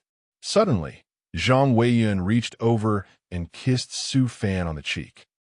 Before leaving, Zhang Weiyun looked back reluctantly and said, "I've reached the nascent soul stage. Once I ascend to the spirit transformation stage, I can be by your side forever." With that, Zhang Weiyun left immediately, leaving Su Fan standing alone, watching her go. Su Fan smiled and looked up after her. "Hi, my wife is gone. The kids and I will miss you very much." Su Fan received a phone call from Su Yuesian. She complained, "Master, mistress was only here for 2 days and she's already gone? Why didn't you tell me sooner? I still had things I wanted to talk to mistress about." Su Fan didn't answer but told her, "Just worry about your own affairs. The list I gave you is all materials for refining your exclusive Dao tool. Have you gathered them all yet? This is the scene in the center of the continent, Tianfeng, Immortal City." Su Yuesian held the list of Dharma tool materials in her hand as she walked and talked.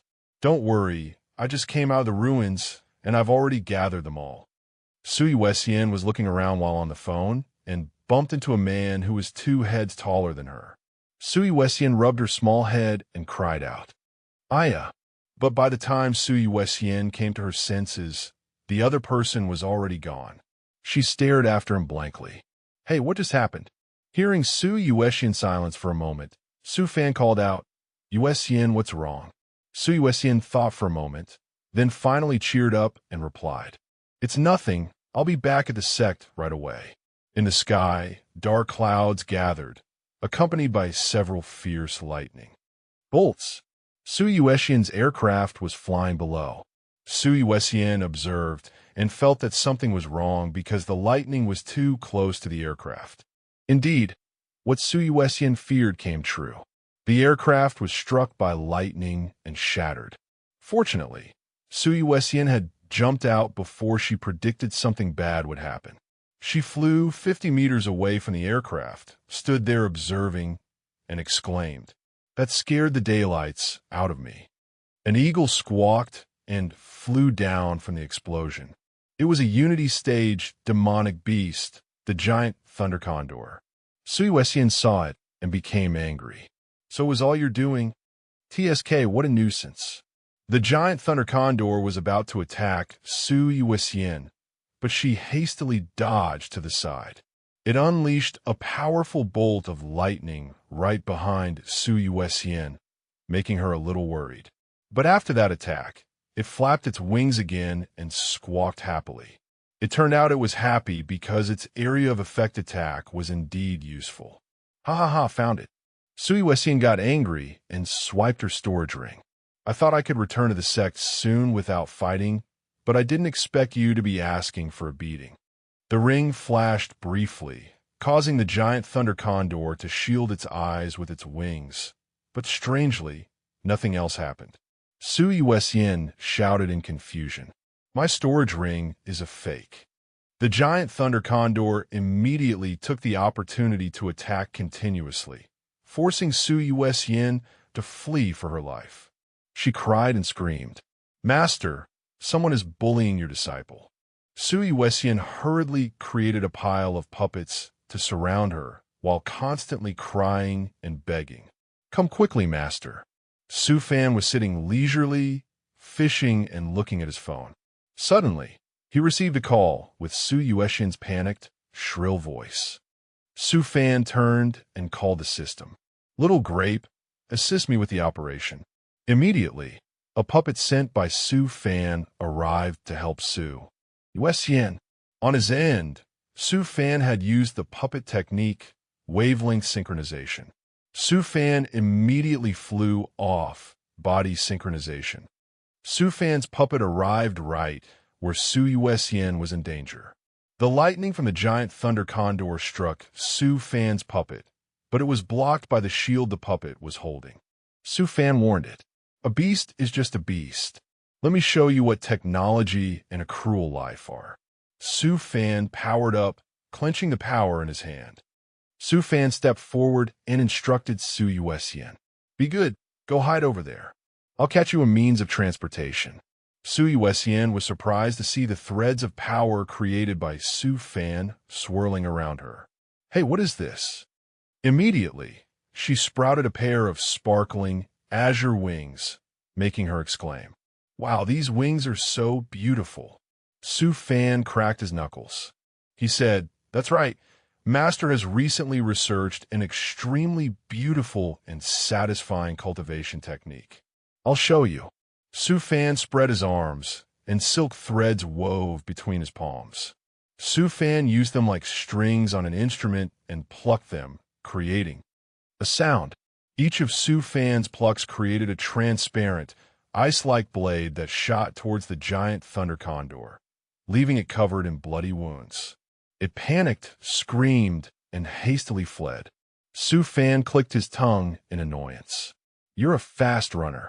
Worried about Su Yuesian, Su Fan turned back to check on her. Su Yuesian flew into Su Fan's arms, hugging him joyfully and saying, "Master is so powerful." Su Fan gently pushed Su Yuesian's shoulder, surprising her. Su Fan grabbed Su Yuesian's two pigtails and asked, "All right, now can you tell me why you have so many treasures but couldn't beat that bird?"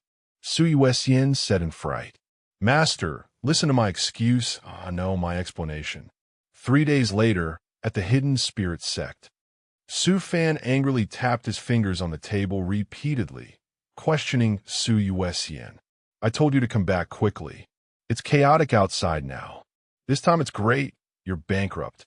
Su Yuesian also shouted in frustration, "Master, you're still lecturing me. Boo-hoo, my storage ring was swapped just like that.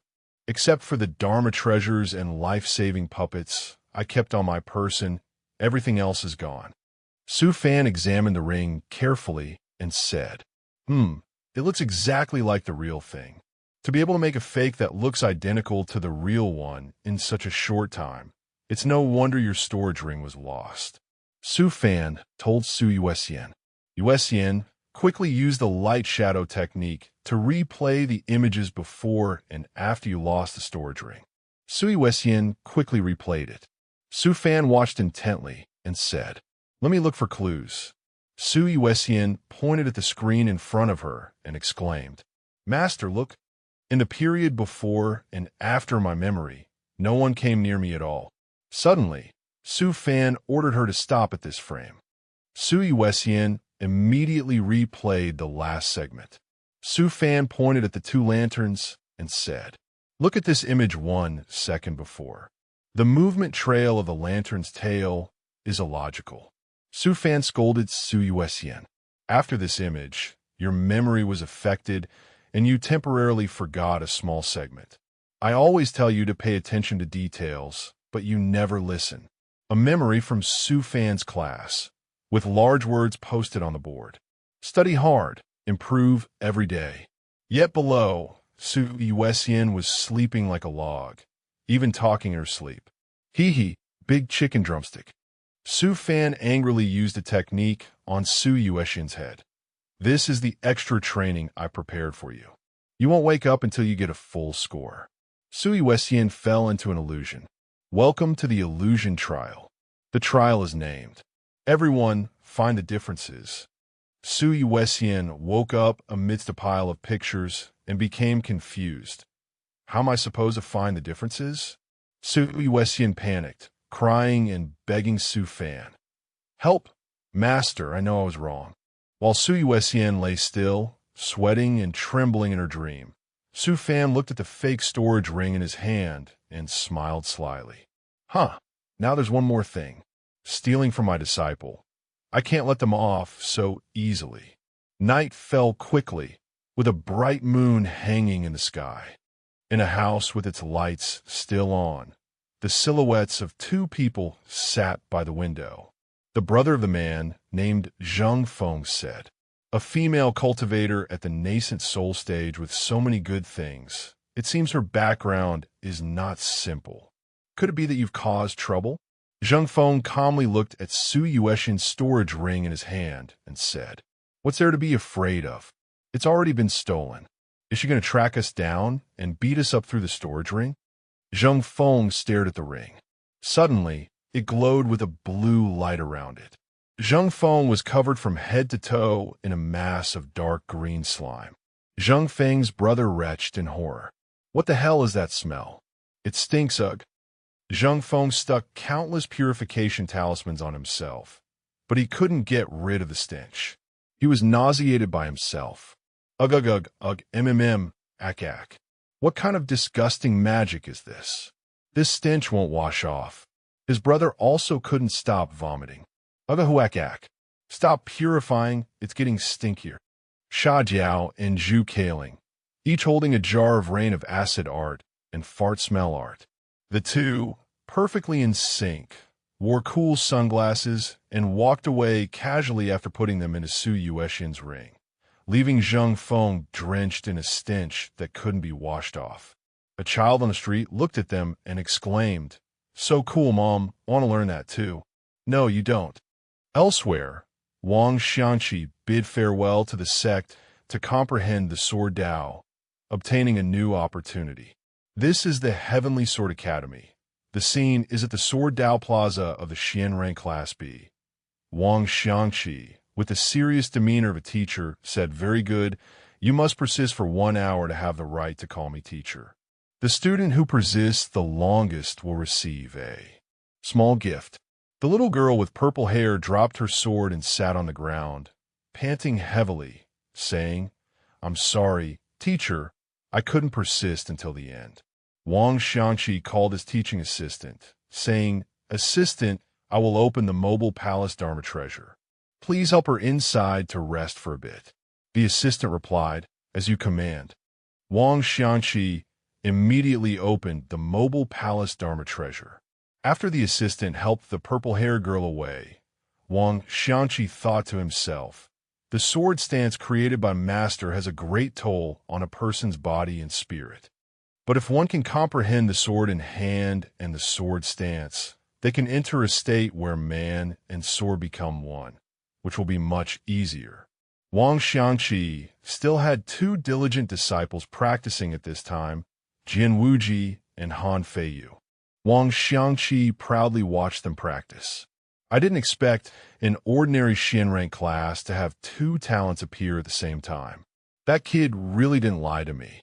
The story must be told from 3 hours ago, when Wang Xianqi was standing in front of the Mission Guild of Tianfeng Immortal City. The notice board read as follows: "Contribute a spirit sword. Points will be determined by quality. Contribute 10 types of Sword Dao divine abilities to the Scripture Pavilion. Points will be determined by the quality of the divine abilities. Exterminate the demon race in the Tianfeng Immortal City area. Golden Core, Stage Demonic Beast 10 points. Nascent Soul Stage Demonic Beast 100 points. Spirit Transformation Stage Demonic Beast 1000 points. Be a teacher at the Sword Dao Academy for 3 years. Receive 1 opportunity to enter the Sword Dao Scripture Pavilion." Wang Xianqi muttered and counted on his fingers. "To comprehend the Sword Dao Scripture Pavilion indefinitely, I need 10,000 points. Doesn't that mean I have to kill 100 nascent soul stage demonic beasts or 10 spirit transformation stage ones?" Suddenly, someone called out to Wang Xianqi from a distance, "Senior, you're only at the nascent soul stage. You should give up on fighting alone. You should know that the demon race in the Tianfeng Immortal City area has started to gather in groups. A group can have up to 1 million, and the leader is at least at the spirit transformation stage." Wang Xianqi turned back and asked him, "Then is there any other way to quickly get 10,000 points?" The kid snapped his fingers a few times and said, "This question costs 100 spirit stones. Deeper information requires a little fee." Wang Xianqi didn't hesitate and threw a small money pouch into the cunning kid's hand. The kid opened it to take a look, and his eyes lit up as he exclaimed, "Awesome Pepsi." The kid pointed at the large notice board and said, "Senior, if you just want to enter the Scripture Pavilion, then I advise you to take this mission." The mission the boy mentioned was the last one on the notice board. Be a teacher at the Sword Dao Academy for 3 years to get a chance to enter the Sword Dao Scripture Pavilion. Don't erase the 4 golden marks on the board. Just fit the 3rd mission in there. Wang Xianqi was quite surprised and thought, a teacher at the Sword Dao Academy for 3 years? The boy explained a bit. Yes, the Sword Dao Academy has a large number of students every year. As long as a student achieves first place in the same stage, That teacher can enter the Sword Dao Scripture Pavilion once and stay inside for a whole month. Wang Xiangqi slipped some more money into the boy's hand. All right, this is a personal bonus for you.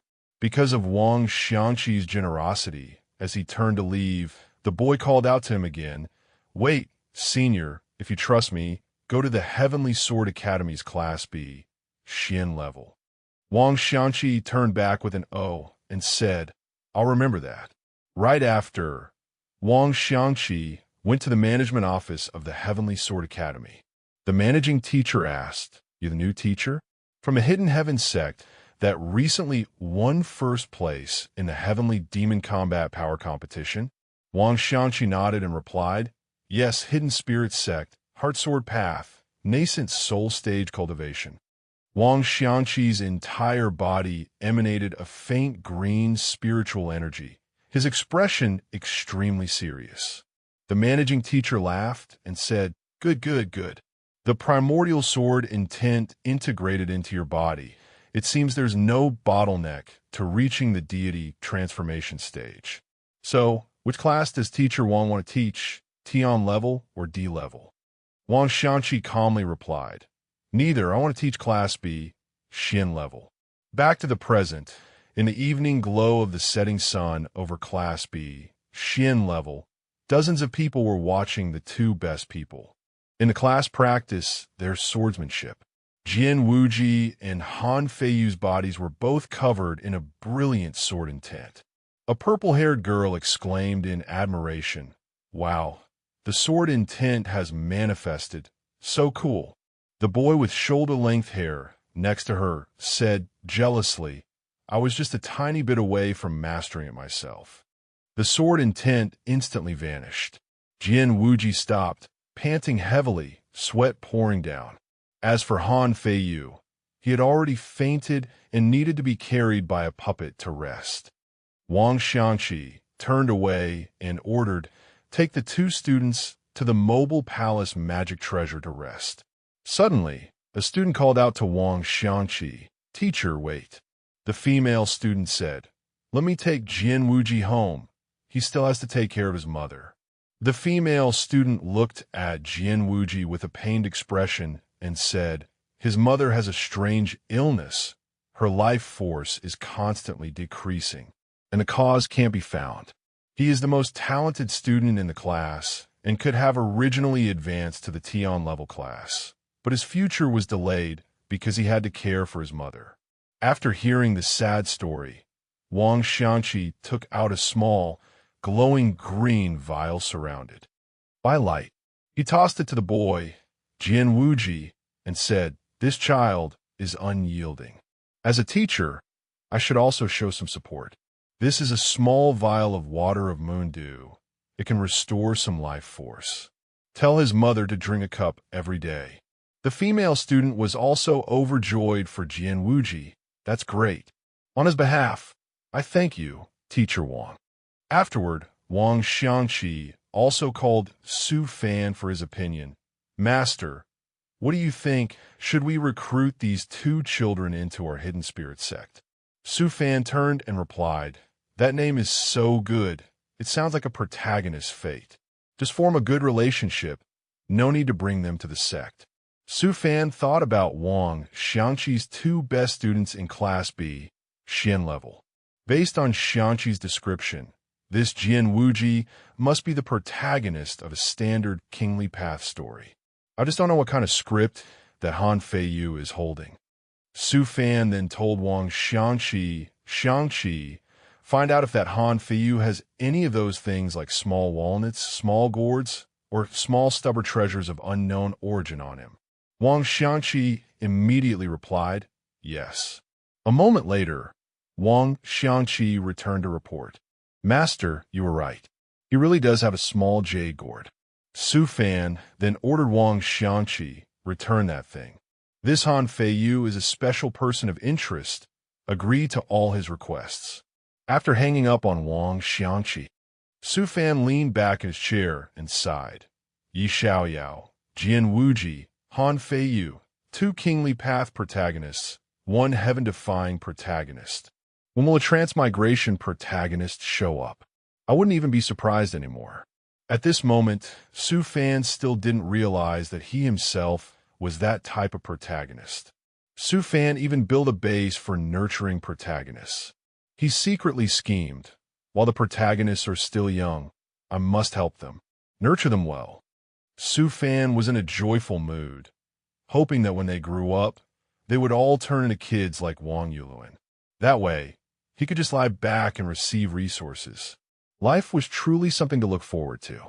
The next day at the Heavenly Sword Academy, this was the Sword Dao Plaza of Class B, Xian level. Everyone gathered in the plaza, as usual, to listen to the lecture. Wang Xiangqi called, Han Feiyu, Jian Wuji, you two come up here. Wang Xiangqi handed 2 swords to the 2 boys. Wang Xiangqi said, yesterday you 2 tied for first place. This is the promised reward. In the future, work hard to help your master win the title of #1 student. Both replied in unison, we will definitely not disappoint your expectations, teacher. Han Feiyu approached Wang Xiangqi and whispered, by the way, teacher, I've been feeling that the Heavenly Sword Academy isn't safe lately. When I woke up yesterday morning, I felt like something had been stolen. Wang Xiangqi, feeling guilty, flinched. Could it be that he found out I looked at his gourd yesterday? But then Wang Xiangqi tried to maintain a calm expression and replied, is that so? Then I will expand the defensive perimeter. This was the treasure vault of the Heavenly Sword Academy. Someone shouted, the treasure vault has been robbed. Quickly notify the academy management. When Wang Xiangqi rushed over, he heard everyone whispering, what's that smell? Why does it stink so much? The thief is long gone, but the smell is still here. Could it be a soul-stinking smell? Wang Xiangqi also couldn't stand the stench, pinched his nose, and quickly took out his phone and tapped away. He sent a message to Su Yuexian, second senior sister, the thief who stole your storage ring. Was he made to stink all over by master? The academy's treasure vault seems to have been robbed by the same person. Su Yuexian immediately replied, I'm on my way. Su Yuexian prepared her aircraft, fired up. Li Xingxi presented something that looked like a tiny model house and said, I specially asked Master to open an external server for you. I've also adjusted the difficulty of the illusion. Li Xingxi added curiously, you seem to care a lot about your students. Huh? Wang Xiangqi rubbed Li Xingxi's head and chuckled.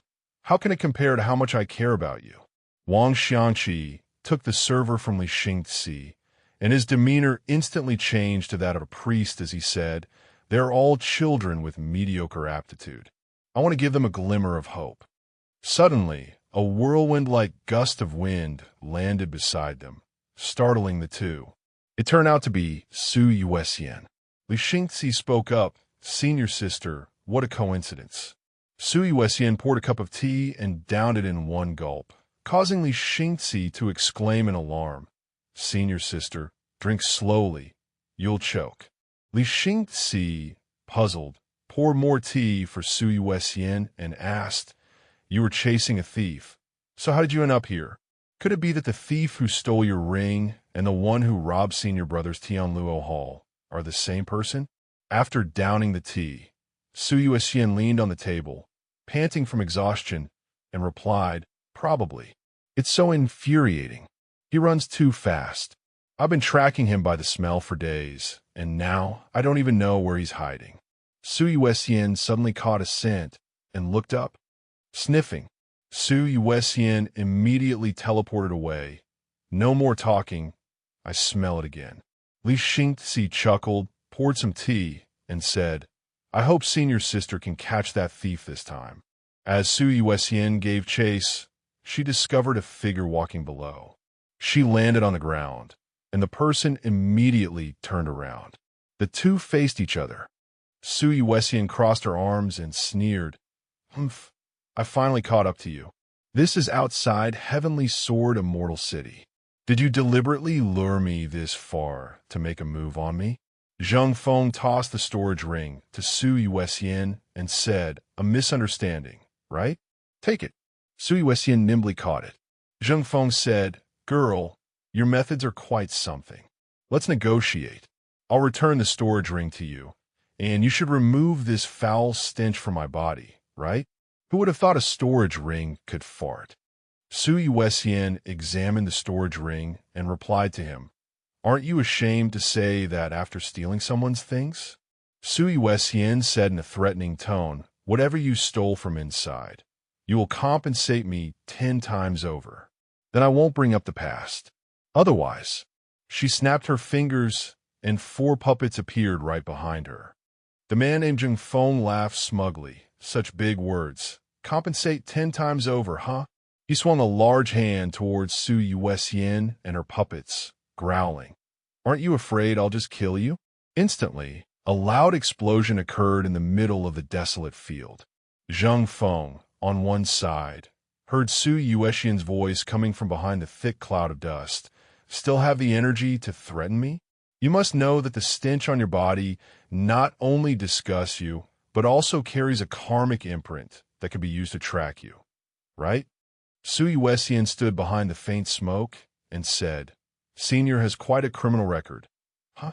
Guess how many enemies will track you down by the smell if I expose you? Senior Zheng Feng?" Zheng Feng still replied defiantly, "You even found out my name? Quite interesting. But you, a mere nascent soul stage junior, dare to threaten me? Do you really think those puppets behind you can stop me?" Sui Wessian stomped her foot and leaped high into the air. Instantly, she appeared standing behind Zheng Feng and said, "It's only 10 times. With Senior's assets, that's more than enough, isn't it?" Even Zheng Feng was very surprised. So fast. Zheng Feng quickly turned around, but Sui Wessian had already appeared to his left and said, "Return my things. I'll remove the stench and the karmic imprint for you. Then you can continue your thievery without a trace." Isn't that great? Zheng Feng knew this was a tough opponent and started scheming. "She's as slippery as an eel. I can't catch her or do anything to her. I might as well agree for now, get rid of the smell, and then figure things out." Zheng Feng took out another ring and laughed conciliatorily. All right. This storage ring contains treasures worth 10 times the compensation. I can swear an oath to the heavenly Tao. Now hurry up and remove the seal, then take it." Sui Wessian caught the storage ring from Zheng Feng's hand and also raised 3 fingers to swear deal. "Since you're willing to compensate 10 times over, I will also help you remove the stench and the karmic imprint. If I break this oath, may the heavenly Tao not forgive me." Sui Wessian was also quite smart and had found a way out for herself. "I should still be cautious. Can't let this guy play any tricks." Zheng Feng impatiently urged, "All right, I've paid up. Now it's your turn." Sui Wessian chuckled and said, "What's the rush? The incantation talisman to remove the stench isn't here. I'll have a disciple from my sect bring it over." Sui Wessian had requested assistance from Su Fan. On Su Fan's side, Grapevine received the message, initiating Plan A. Target, Heavenly Sword Immortal City. 2 hours later, the airship stopped at Sui Wessian's location. Zhou Kaling brought the item and said, "Sect Leader Wessian, this is the talisman Grapevine told me to deliver to you. Just read the incantation on it, and it will be dispelled." Sui Wessian immediately handed it to Zheng Feng. "It's finally here. Take it." He took it and read it, his face darkening. "I am an idiot. I like to eat shit." Sui Wessian and Zhou Kaling couldn't help but laugh when they heard it. Oh my God, Master's incantations are so bizarre. To think someone would actually agree to read it, that's insane. After reading it, Zheng Feng turned, cracked his knuckles, and smiled slyly. "That really took a lot out of me, but..." He created a whirlwind. And just like that, he attacked Sui Wessian and Zhou Kaling. Zheng Feng laughed triumphantly. "You two brats are too naive, haha." Huh. Instantly, the storage ring on Sui Wessian's hand was taken back by Zheng Feng. He boasted, "My things aren't so easy to take." The ring flew away, to the astonishment of Sui Wessian and Zhou Kaling. Zhang Feng caught the ring and laughed triumphantly. So what? I just needed to trick someone into opening the storage ring for me. Then I wouldn't be tainted by the karmic imprint. Ha ha ha. He disappeared, leaving Zhou Kailing and Su Yuexian with dark, angry faces. But in just a moment, Su Yuexian burst out laughing, mocking him, ha ha, as expected. Daring to cross me. Go on and feel the power of my hidden spirit sex, strongest weapon. The puppets behind her formed a seal, ready to teach him a lesson. Instantly, a notification sounded, target location confirmed. Fire. Zhang Feng was still mockingly fleeing, completely unaware that he was being targeted and fired upon. A massive, sky-shaking explosion occurred in the middle of the desolate field.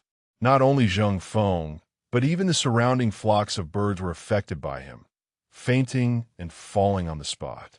Su Yuexian and Zhou Kailing stood high above, looking down at Zhang Feng lying motionless on the ground. Zhou Kailing went over to give him another lesson, not forgetting to curse, "Go to hell, you motherfucker." Returning to Heavenly Sword Immortal City, this is at Tianluo Hall. Su Yuexian pointed at Zhang Feng and said, I heard from Teacher Wang Xiangqi that you, Senior, have posted a reward for the capture of the treasure thief. Here, this is the thief. His name is Zhang Feng. Please take a look at his face. Su Yuexian was secretly delighted. Not only did I get the storage ring back, but I also get a reward. This time it's not a loss. The manager of Tianluo Hall was shaking and examining Zhang Feng, who was lying on the ground, to compare his face. Zhou Kailing stood beside him with his arms crossed, thinking, can you even recognize his messed up face? It's been beaten to a pulp. The manager of Tianluo Hall was counting a sparkling ring and said to Su Yuexian, Excellent, it's him. Fellow Taoist Zhang, here is the 500,000 reward. Please take it. In his heart, he was silently praising. Teacher Wang's sect is truly full of talented people. Su Yuexian was about to excitedly accept the ring when it was snatched away by someone before she could. It turned out to be Zhou Kailing who had taken it. He said, Grapevine told me the deployment fee for the demon-suppressing star is 200,000 top-grade spirit stones. Firing one shot is another 200,000 top-grade spirit stones. The remaining 100,000 top-grade spirit stones are my fee for taking part in the battle. The reward is just enough. After saying that, the boy, holding a book titled Daily Money-Saving Tricks, bolted, leaving a bewildered Su Yuexian standing there stunned. Su Yuexian was fuming with anger. When I get back, I'm going to have a talk with Grapevine. I'll suggest that Master refine another Grapevine. This is the underground space of Hidden Spirit Island. Su Fan was busy bustling about below. On one side, Su Fan was playing gold miner while grumbling, haven't been able to dig up anything from the demon spirit realm lately. Except for the compensation Yuexian scrounged off that thief, I haven't gotten a damn thing. My luck is just rotten. His clone number 1 complained irritably. So noisy. Main body, can't you be a little more serious? Clone number 2 also chimed in. That's right. Su Fan turned around with a sly grin and said, Hey, it's not like we're carving runes. Why be so serious? It's not like anyone else is working, right?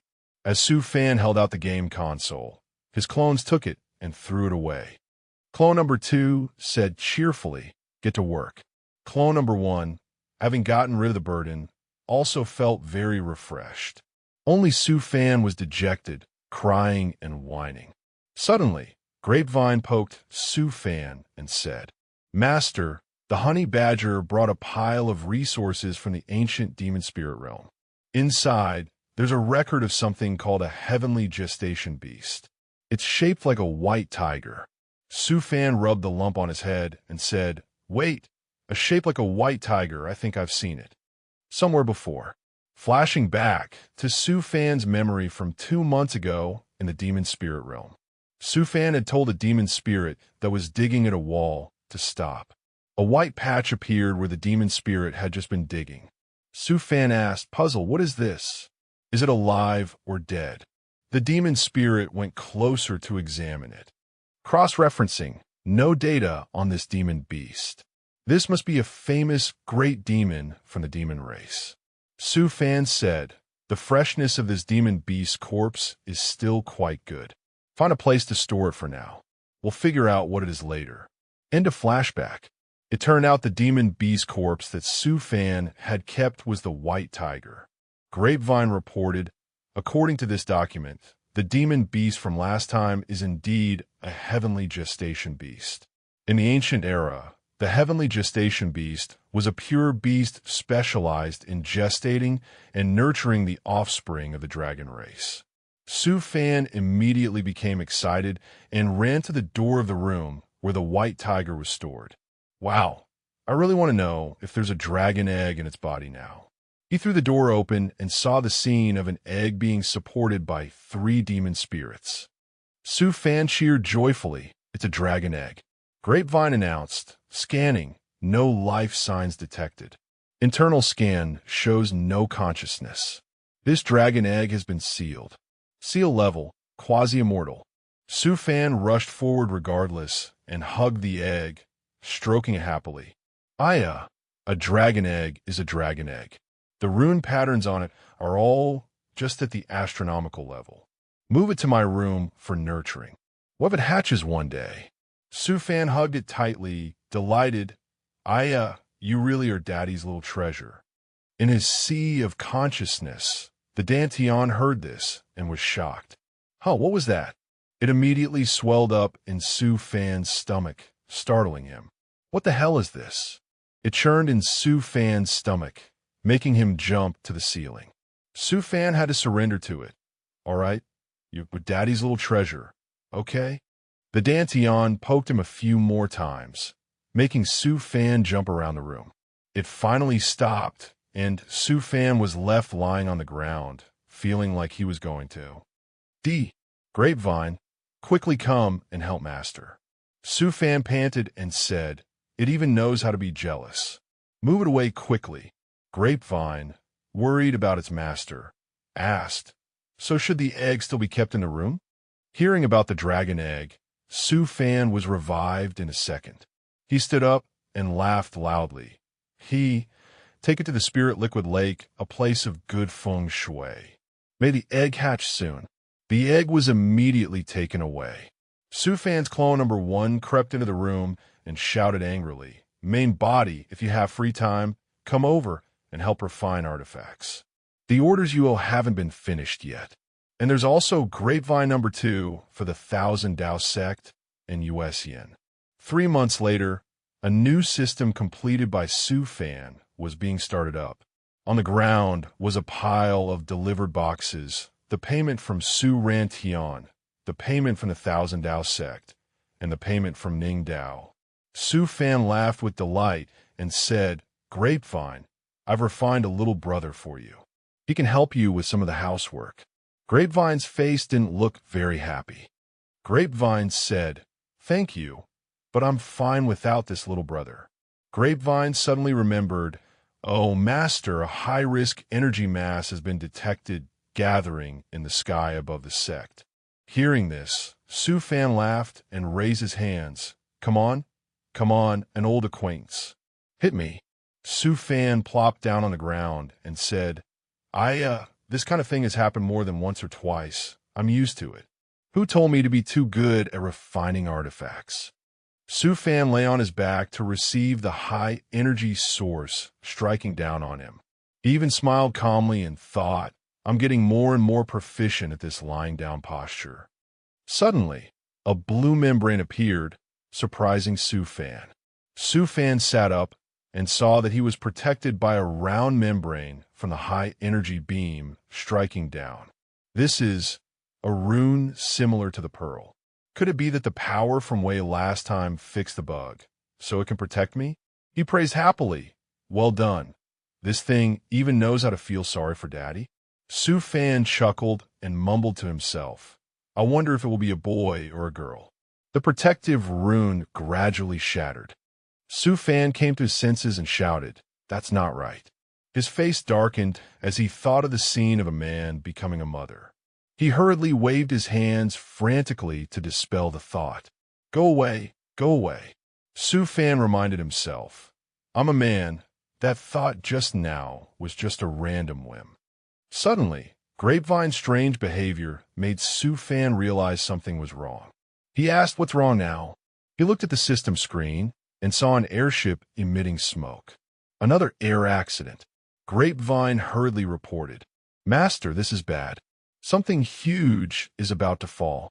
The crash site is very close to Hidden Spirit Island. The entire Hidden Spirit sect is within the impact wave's range. Su Fan frantically ordered Grapevine, damn it, activate level 1 defense immediately. Tell the puppets to go to the lake and await orders. Listen to my arrangements. The puppets quickly appeared on the lake's surface. The system reported that the puppets were in position. Su Fan just nodded and said, good. He was intently calculating the data, counting down the time, and the falling distance. Then he opened the Six Waters Grand Formation on the lake, activate. The water in the lake was violently churned by the puppets, creating large waves in preparation to catch the falling, out-of-control ship. The ship shot down like a rocket right into the middle of the lake. On the ship, Zwisher grumbled incessantly. Sujun, I just don't get it. Why do you always mess up my rhythm at the critical moment? Seeing Sujun remain silent, Zwisher impatiently urged him. Damn it, say something, will you? Sujun, with a twisted and unsightly expression, mumbled guiltily, Big Brother Zwisher, don't say any more, we're about to crash. The star boat can't be saved, but it's good enough that we can protect the people.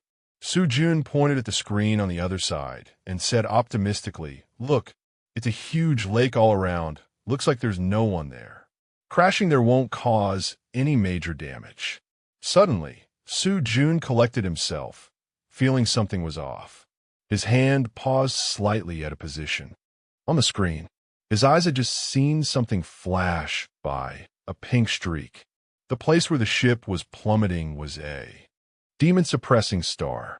Sujun pointed at the screen and said, there's an artifact here. It seems this area belongs to a sect. Su Fan's puppets were controlling the water in the lake, forming a raised hand to catch the descending ship. The ship landed on the water's surface. Zwisher replied to Sujun, you think I need you to tell me that? Look at that formation. Does it look like there's no one here? Even a blind man could see that. You idiot. The ship stopped safely, and the two of them stepped out. The brown-haired man is Venerable Zwisher, and the white-haired one is Venerable Sujun. Sujun smiled and said, don't be angry anymore. Look over there. Sujun pointed forward and praised with a smile. Looking at the formation and the artifact, this sect's strength is not bad at all. Zwisher spoke up. Someone's coming. People from the Hidden Spirit sect were flying down towards Sujun and Zwisher. Leading the way was Pang Fu, with Su Fan, Su Gang, and Su Rantian beside him. Pang Fu stepped forward and spoke first. Elder Council of Blue Wheel Immortal City, stationed in Ningdao. Su Rantian pays respects to Venerable Zwisher.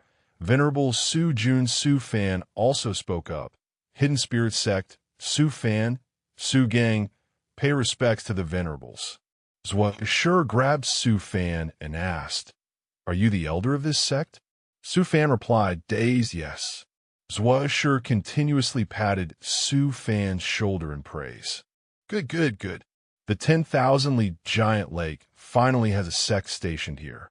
You've all worked hard, building a sect in such a barren area. Su Fan laughed awkwardly and replied, Ahaha, Venerable is teasing me. The 10,000-lead giant lake is a treasure land for us. Zwisher expressed his gratitude. In any case, thank you for your help this time. I will definitely repay you in the future. Su Fan burst out laughing. Ha ha, there's no need to promise repayment. Zwisher walked back to the ship and said to Sujun, I'm returning to the Elder Council headquarters.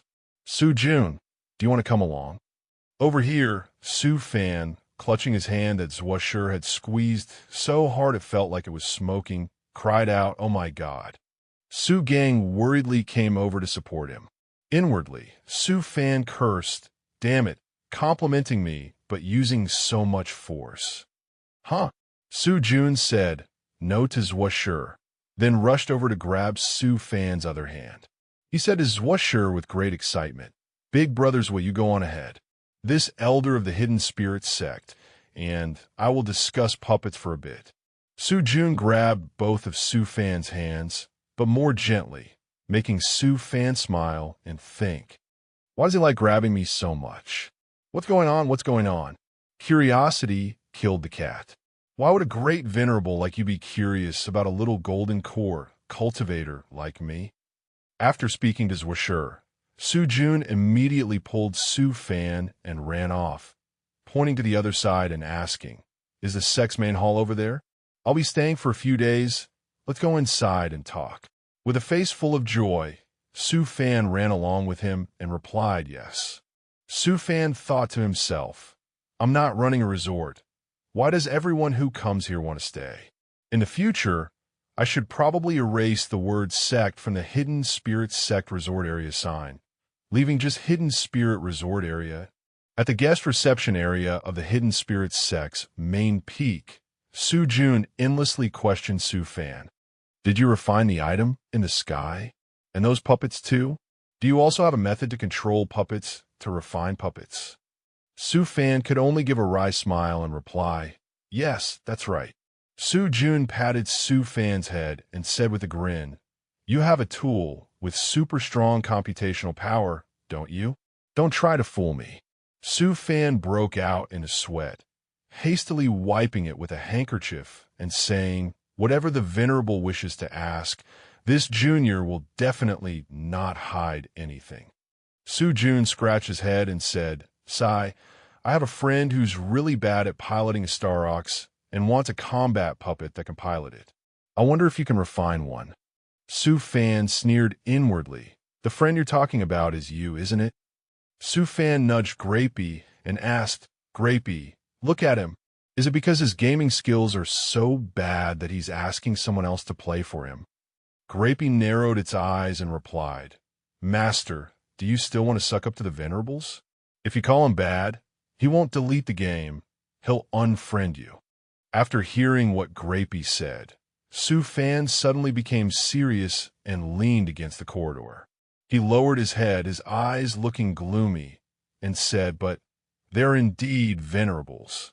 They discovered the hidden demon-suppressing star as soon as they arrived."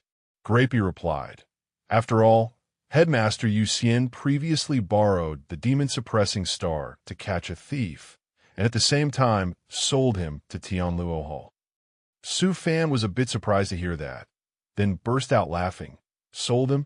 Ha ha, Yu Xian didn't kill him, but she has quite a few malicious intentions, huh? This Zheng Feng has stolen from many formidable demonic overlords. Now those people must all be chasing him to Tianluo Hall. Selling him is more profitable than killing him, huh?" Su Fan pinched his fingers to calculate, then frowned playfully. Something's not right, but the karma between Yu Xian and Zheng Feng isn't over yet. It seems there's another disaster coming. No, I have to make a plan. I can't let my beloved disciple suffer. 1 month later, in 4C's immortal city, Su Yuxian looked tremblingly at the ring on her hand and stammered, "Is this my storage ring?" Su Yuxian realized it had been swapped by Zheng Feng and angrily shouted his name. "Zheng Feng." Zheng Feng's challenging voice rang out, "Girl, for the grudge between us, I will steal from everyone around you, one by one. Your friends, your master, your sect, I won't spare any of them. Just you wait to become a bunch of poor wretches." Su Yuxian clenched her fists but remained unfazed, laughing coldly. "To be able to escape from a Mayana venerable of Tianluo Hall, I'll admit you have some skill. Just you wait. Sooner or later, you will fall into my hands again." A flash of light streaked across the sky, above the bustling streets below. This person was the disguised Zheng Feng. He gritted his teeth and threatened. Just you wait, Zhang Mei Mei. I will find your sex address. In the underground space of the hidden spirit sect, Su Yuxian returned, crying and wailing up a storm. Su Yuxian complained to Su Fan, "Boo-hoo-hoo, Master, I'm so frustrated and angry. My storage ring was stolen again." Su Fan had a sigh at this foolish disciple of his. He said calmly, "It's all right. We're not short on those few spirit stones. Just let him steal it." Seeing Su Fan so calm, Su Yuxian was a bit surprised and immediately stopped crying to ask him, "Master, what do you mean by that?" Su Fan reached out to wipe away Su Yuxian's tears. He said, "I performed a divination and knew you would face this calamity, so I played a trick with your storage ring." Su Fan said with a smile, "I even prepared 8 more storage rings just for you. You can let him steal as much as he wants. By then, he'll know what it means to be publicly humiliated." Su Yuxian, who was just crying, was now all smiles again. "Great, great, great. Master loves me the most." Su Fan told her, "All right, go out now and let him steal them. Remember to act convincingly. Don't disturb my refinement of the spirit-swallowing pearl." Su Yuxian replied with a yes and left, hugging a pile of storage rings. A moment later, Su Yuxian left, chuckling and hugging a pile of rings. Su Fan held the spirit-swallowing pearl in his hand, a new type of spirit energy supply item. Su Fan coughed a few times, tossed the spirit-swallowing pearl to his 2 clones, and said, "Last time, after the sect's grand formation used demon spirits to upgrade the formation plate, the spirit-gathering formation on the peak almost couldn't be activated. This time it's good. With the spirit-swallowing pearl, it can finally be done." Su Fan ordered his 2 clones, number 1, number 2, go upgrade the spirit-gathering formation into the 9 spirits heaven-swallowing grand formation. From now on, our sex puppets will no longer need to consume spirit stones. In another scene, Su Fan's 2 clones had taken the spirit-swallowing pearl up to the spirit-gathering formation. Su Fan was standing below, observing what was happening in the sky.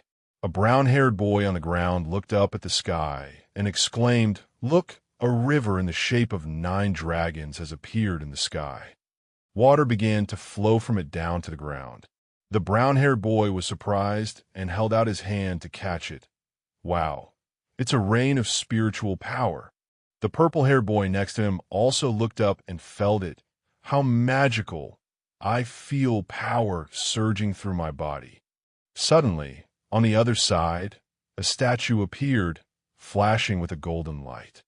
Su Fan asked Grapey, the golden core phenomenon of a top-tier body-refining cultivator, "Grapey, is that Xiongli?" Grapey replied, "Master's guess is correct. Some time ago, Xiongli defeated a final wave of Foundation Establishment stage puppets and was promoted to the Golden Core stage." Looking at the arm of the phenomenon, Su Fan saw a patch that was darker and gloomier than the other parts. Su Fan immediately narrowed his eyes and said, "This phenomenon is a bit unstable. Grapey, go get a drop of Golden Branch origin." Suddenly, the 9 dragons diagram approached the phenomenon and wrapped around it, surprising Su Fan a little. When he saw the dark spot on the phenomenon's arm being filled by the 9 dragons diagram, Su Fan exclaimed in amazement, the flawed phenomenon from before has been automatically filled by the 9 dragons diagram. This is truly an unexpected surprise." At Hadwan Immortal City, a man and a woman were intimately entwined. But Xiong Li's face was not happy at all. The crowd below surrounded and watched the young women dancing. Both men and women were mesmerized, cheering enthusiastically. Oh, the fairy sister on stage is dancing, her robes flowing gracefully. That woman leaped down, her body flying through the air. The woman landed gently and snuggled into Xiong Li's arms. "This strong fellow Taoist, what do you want to play today?" Xiong Li, feeling no inspiration at all, quickly pushed her away. "Speak normally, don't touch me." I'm here for my dragon's health care. The woman dodged to the side. Then, fellow Taoist, please follow me. In her heart, she judged, what's this? His body is shy, but his mouth is righteous. But so innocent. Could he be a virgin? Half an hour later, outside Xiong Li's reception room, the beauty was crying and begging for help. Change someone else. I can't take it anymore. Xiong Li's voice came from inside. Why are you running? The time isn't up yet. The other beauties also couldn't stand it. He lay sprawled out, eating an apple and ordering the girls. Too gentle. Haven't you eaten? If you don't do it properly, I'll give you a 1-star rating. The beauty angrily slammed her hand on his body. Who on earth activates their body-refining divine ability to give massage? And you're giving us a 1-star rating? She only was very satisfied. Humph, isn't this much better? Just keep it up like this. The men outside were chattering excitedly. I heard he's a body refiner. So strong. Maybe I should try body refining for a bit. Wow, for girls went in there, this guy is really amazing. She only walked to the female cashier's desk. A total of 300,000 spirit stones. His spirits refreshed. He placed a small bag on the table. The technique is terrible. I won't be coming to your place again. She only walked out the door excitedly. Next mission. Next mission. The beauties behind him shooed him away. Get lost. We don't want to serve you either. Swipe. Next mission. Next mission. Let the young birds spread their wings and fly high. 2. Within 1 year, kill 10,000 demon beasts of the same level. She only was full of confidence. Ah, not bad. This time it's finally normal. At Myriad Affairs, the largest intelligence organization in the Central Continent, she only crossed his arms and asked with a blank expression, I want to know which immortal city has the most dangerous demon race threat. Enough for me to kill 10,000 demon race members of the same level. The person opposite him opened a file. This person spoke while handing over the document. There are a total of 16 immortal cities with quite severe demon race threats. This is the information on the immortal cities and the invading demon races. Please pay a fee of 2,000 spirit stones. Xiong Li's eyes widened. One exquisite teleportation formation. The two sides exchanged 2,000 spirit stones for the document. Xiong Li then asked, I heard that all information can be bought from you. Then, he moved closer and posed a question regarding information about me. What do you have? This guy let out a sigh, then read through the information himself. This person spoke in a long breath, prodigy of the hidden spirit sect, Xiong Li. Achievements, ranked first on the Heavenly Demon Combat Power Ranking, top of the Foundation Establishment stage. Fellow disciples include. Xiong Li was stunned. During the prodigy battle, I used an item to hide my identity and aura. How'd you guys find out? This person said with a sly smile. This is a secret of our Myriad Affairs Pavilion. The price for information about a fellow Taoist god is 1 million spirit stones. Please pay up. Xiong Li walked out of the intelligence organization, slapping his own mouth. Who told this mouth to be so curious? Just a few words and 1 million is gone. Even more expensive than an hour's massage at the lustrous Immortal Pavilion. Suddenly, a sweet scent wafted past him, causing him to lose focus for a moment. At this moment, Xiong Li was stunned to realize the ring on his hand had been swapped. Damn, my storage ring was stolen. This hurts more than losing a few million. He immediately picked up his device to call Su Fan for help. Great elder, my storage ring was stolen. Hey yes. In Su Fan's small room at the Hidden Spirit Sect, as soon as he got the news, he hung up the call. Su Fan's mouth twitched in anger. If the Myriad Affairs Pavilion's business wasn't related to the Elder Council's 3 probing immortal artifacts, I would have live-streamed an expose. Grapey immediately covered his mouth. Master, be careful what you say. What if you're detected? Grapey's concern was, I never thought Elder Su would like to scam others for profit like this. Su Fan immediately changed the subject. The golden core stage item. It must be very difficult for the Elder Council and those venerables to conceal the heavenly secrets. Using the way of the spear and the will of the heavenly Tao for a transaction must also come at a great price. Grapey replied, wait a few more 100 years. When Master reaches the nascent soul stage and completely transforms the hidden spirit island, you can avoid karmic cause and effect. At that time, the hidden spirit sect will be a truly reclusive sect. Su Fan revealed a calculating expression. As for the storage ring Xiongli lost, it must be that someone went to the Myriad Affairs Pavilion to investigate, right? Counting this time, it must be the 5th time already. By then, even if you, Zheng Feng, are at the integration stage, not even the gods can save you. Zheng Feng, having achieved his goal, chuckled to himself. Su Fan took this opportunity to learn more. He lay down, concentrating on his reference. I should continue to comprehend the immortal script first, continuing the path of a skilled craftsman. Over on Xiong Li's side, he activated the teleportation formation to Yongsho Immortal City. Xiong Li looked unwillingly at the finger where his swapped storage ring was.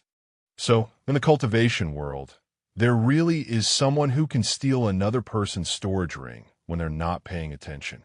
He kicked a rock by the roadside in frustration.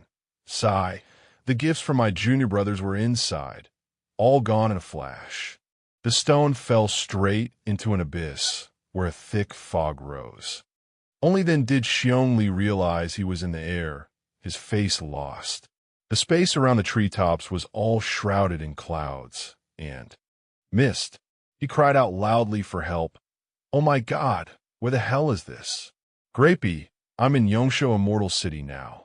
Do you have any reasonable suggestions for leaving the city to hunt demon beasts? Grapey displayed a notification, gathering intelligence on Yongsho Immortal City. Formulating a plan suitable for your physical strength. Best plan, find the headmaster in Yongsho Immortal City. Xiong Li asked, stunned. The headmaster is here too. In Yongsho Immortal City, Grapey urged, if you keep hesitating, the headmaster will leave this immortal city. At that moment in Yongsho Immortal City, Yuxian was feeling blissful and full. After eating and drinking my fill, sitting in the sun is making me so sleepy. Suddenly, she opened her eyes wide in surprise. Xiong Li's upside-down face appeared, waving friendly, hello, headmaster. It scared Yuxian so much she fell backward. Hey, ow. The girl stood up. Sir, all over. Don't just suddenly appear behind people like that. Sit down first. Let's eat and talk. You standing there is stressing me out. Xiong Li gave a wry smile and scratched his head. Oh. Yuxian then asked, have you finished your first mission in Heduan Immortal City?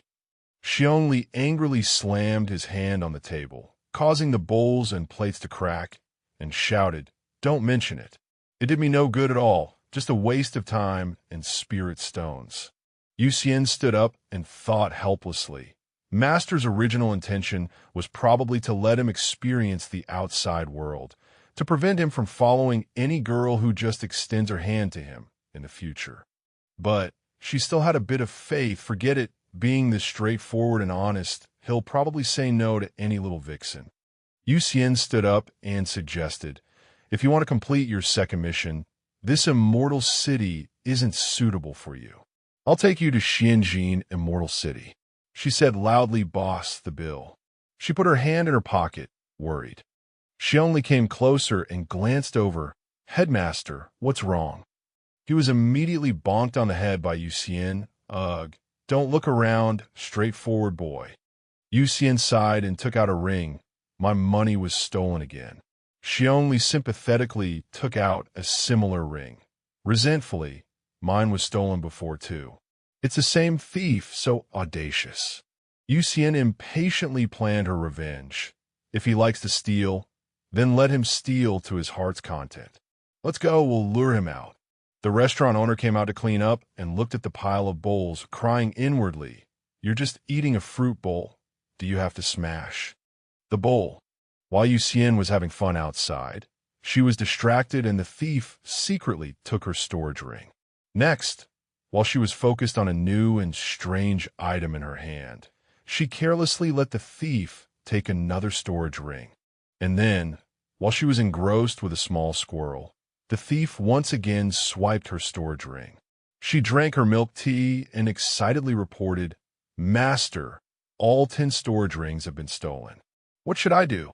At the same time, in the underground space of the hidden spirit island, Su Fan, having achieved his initial goal, chuckled to himself, does he think it's fine because he didn't open the rings this time? Just you wait, the karmic curse will take effect very soon. He opened a container and took out a scroll of a peeking technique, Flying Dragon's probing hand. He felt satisfied, quite interesting, very inspiring for thinking up new ways to steal and rob. A young man stood in the middle of the street and released a supersized stink bomb. Boom. Zhang Feng clutched his, but in panic, "Damn, I didn't even open the storage rings. Why is it exposed again? It stinks too much. I have to get out of here." He quickly ran away. As he ran, his butt continuously released stink bombs, causing him to lose his composure and crash into the stalls along the roadside. Boom, boom. Damn, with such a big commotion, how can I be a master thief in the future? Boom. Yu Xian's eyes were filled with vengeful hatred. Grapey, confirm it. This time, I'll make it so he can't cause any more trouble. Grapey obeyed, understood. Suddenly, a message box was delivered at this moment. She opened the message to read it. "Big brother, stubborn and undisciplined, stranger, girl, I give up. In a canyon 30,000 li north of Giant Stone Immortal City, I will give all my money to you. Please just lift the curse." Yu Xian was disappointed and lost her enthusiasm. "TSK, you regret it too quickly." Zhang Feng, on the run, continuously released bombs behind him. He ran for his life in a panic. At this moment, he received a message. He opened the message to read it. "Girl with 2 pigtails, stranger, look up." A large, strange object was falling towards him. He was so shocked his soul almost left his body. This large object crashed heavily into the ground. The ground was hit with a strong impact. Then it caused the surrounding ground to crack and become uneven. A special edition, odor-proof transport plane was slowly landing. Zhang Feng was scared unconscious. She only covered his face and only dared to poke his body with a stick. "Headmaster, how do we bring this guy back? Is he a vegetarian?" The balance won't stop. Yu Xian applied her strategy. "Master said we have to use a special coffin." She only helped put Zhang Feng into the coffin. "Is there anything special about this coffin?" He threw the coffin onto the plane. Yu Xian was a little concerned. It seems to be equipped with a self-circulating odor system. She only shivered at the thought. Great Elder is too cruel. Zhang Feng struggled in agony inside the coffin.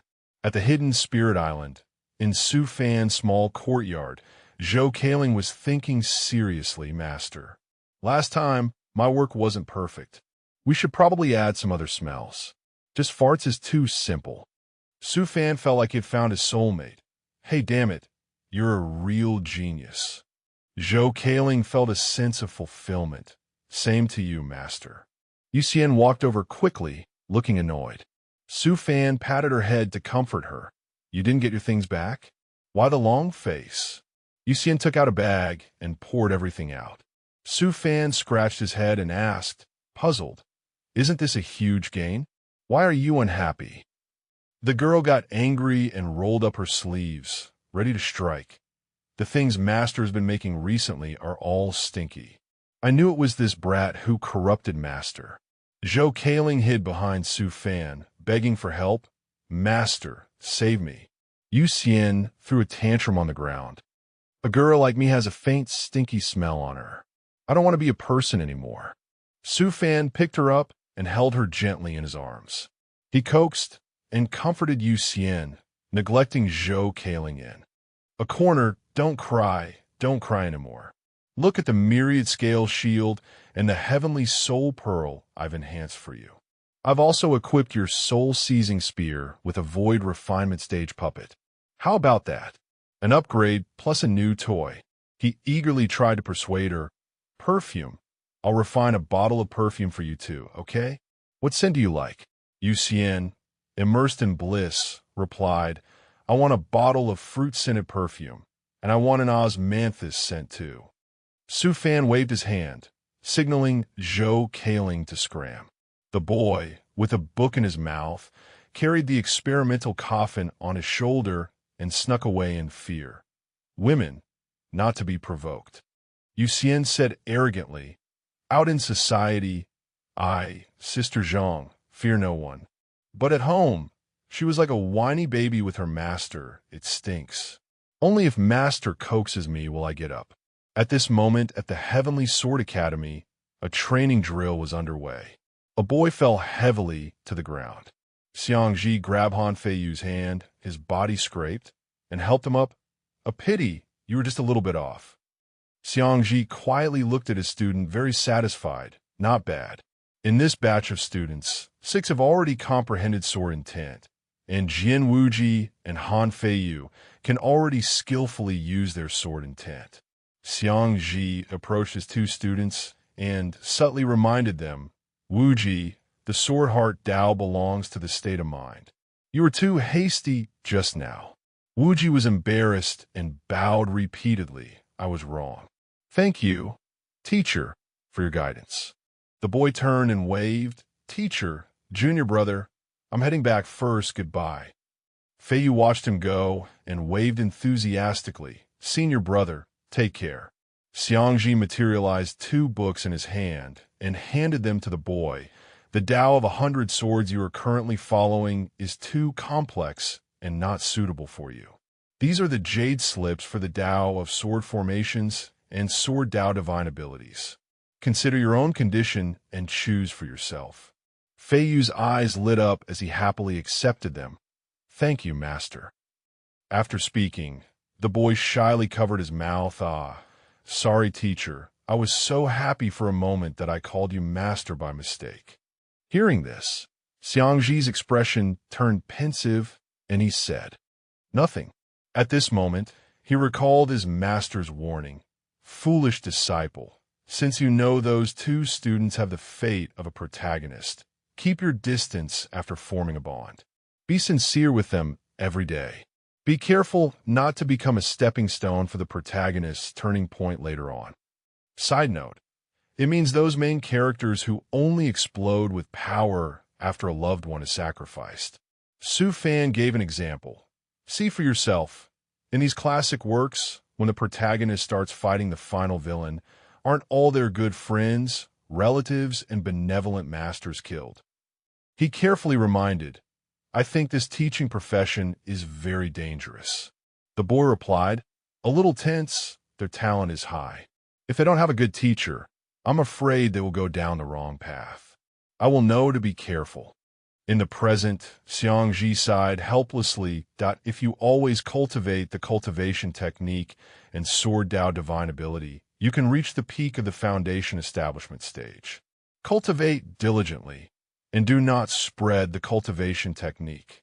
He patted Feiyu's head with a warm and grateful expression. Thank you, teacher. There are still 10 days until the annual student competition. I will definitely not let you down. Xiangji was stunned, suddenly realizing, has it been a year already? I've almost forgotten that I'm teaching here because I want to enter the scripture pavilion. 10 days passed. At the Heavenly Sword Academy's training ground, the annual student competition was about to begin. Su Gang handed out to each person, this is your participation tag. Don't be too nervous during the competition. You all have fought very well in normal times. If you put in the effort, you will definitely be chosen by a sword cultivation sect. Xiangji announced, there's still half an hour until the competition starts. Please go to your respective competition areas. The contestants said in unison, "Yes, we will do our best." He used his power to assist the movement speed of each contestant. "I'll see you off for a bit." A contestant below replied, "Thank you, teacher." A young man watched from a distance. It seems the competition is about to start. Xiangji turned his head and suddenly noticed. He glared and controlled his mental power. The young man above was immediately struck in his consciousness.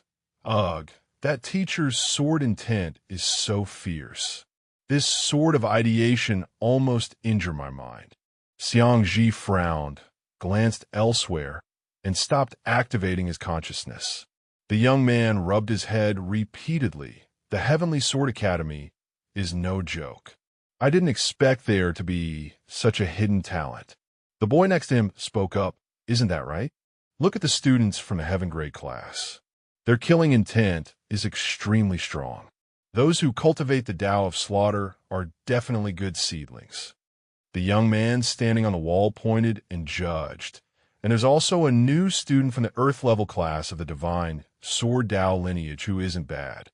I'll note him down for now and observe him slowly over the next 2 years.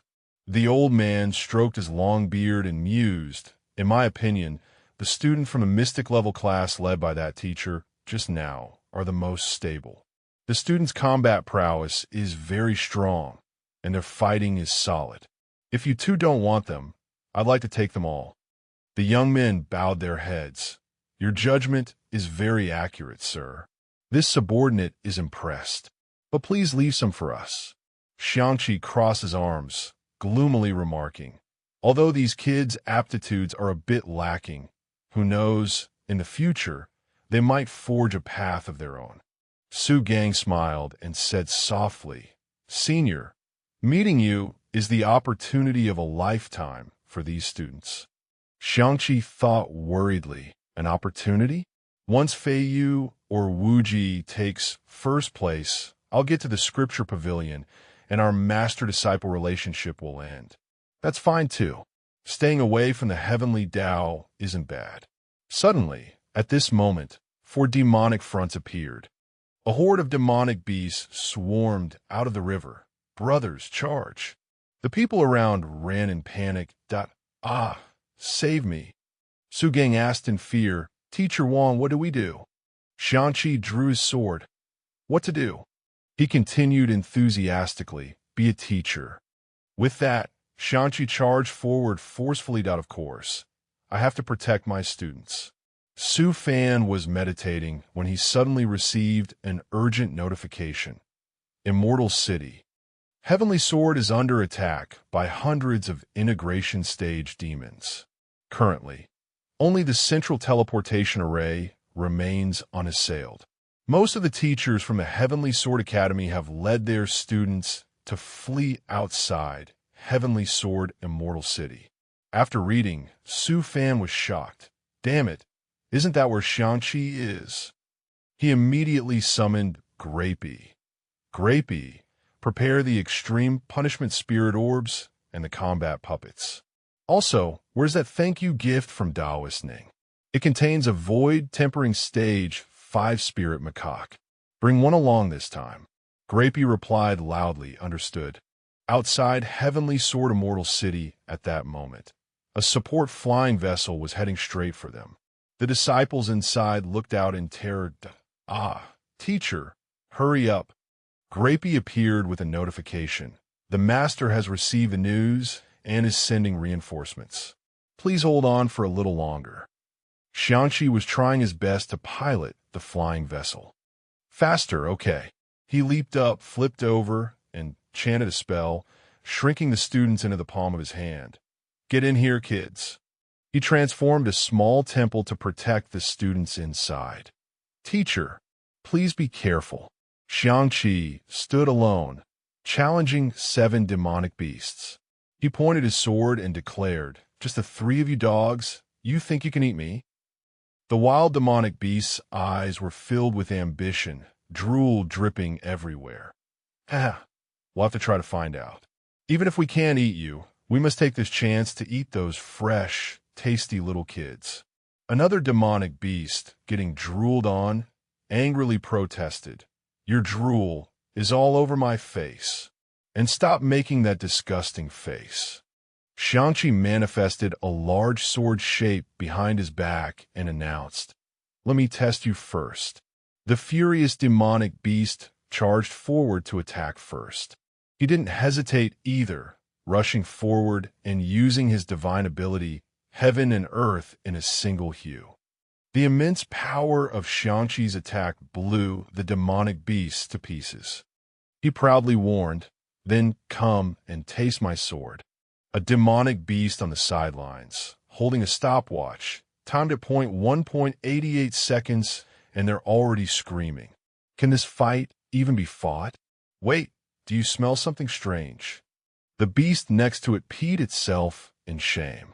Outside Heavenly Sword Immortal City, two wolves were charging aggressively when they saw that one of their own had been reduced to pulp. Xiangqi had easily eliminated it. Facing Xiangqi, the remaining two trembled slightly in fear. What do we do? But they charged forward anyway. Forget it, I'll hold him here. You go call for reinforcements. Humanization art.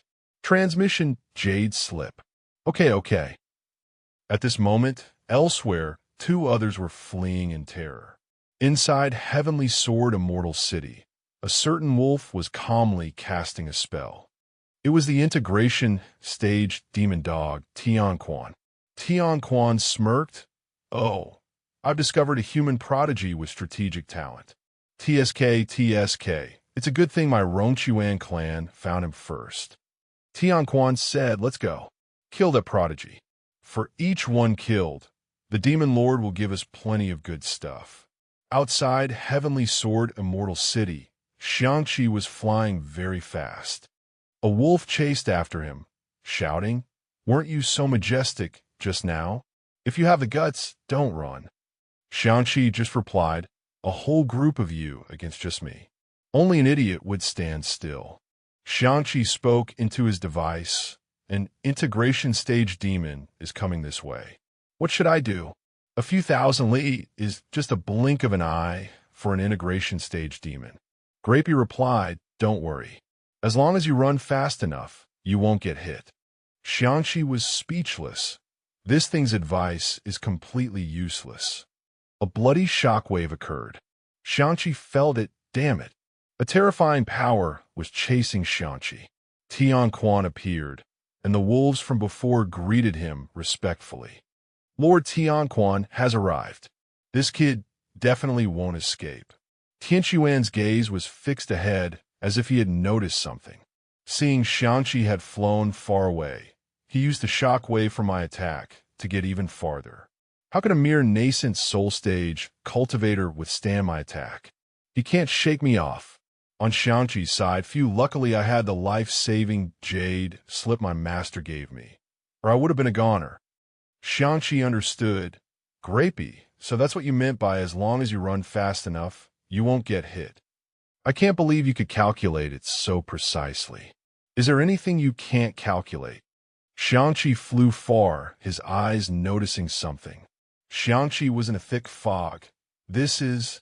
Grapey immediately replied, Hey, this is an unforeseen event that I couldn't calculate. In front of Xiangqi was a long, high flight of stairs. Sangjin sect? Have I stumbled upon the ruins of an ancient sect again? Grapey, do you have any data? Grapey was silent. Xiangqi was confused, Grapey. Connection to the main body has been severed. The database cannot be updated. A spirit appeared. Sangjian sect entrance assessment begin.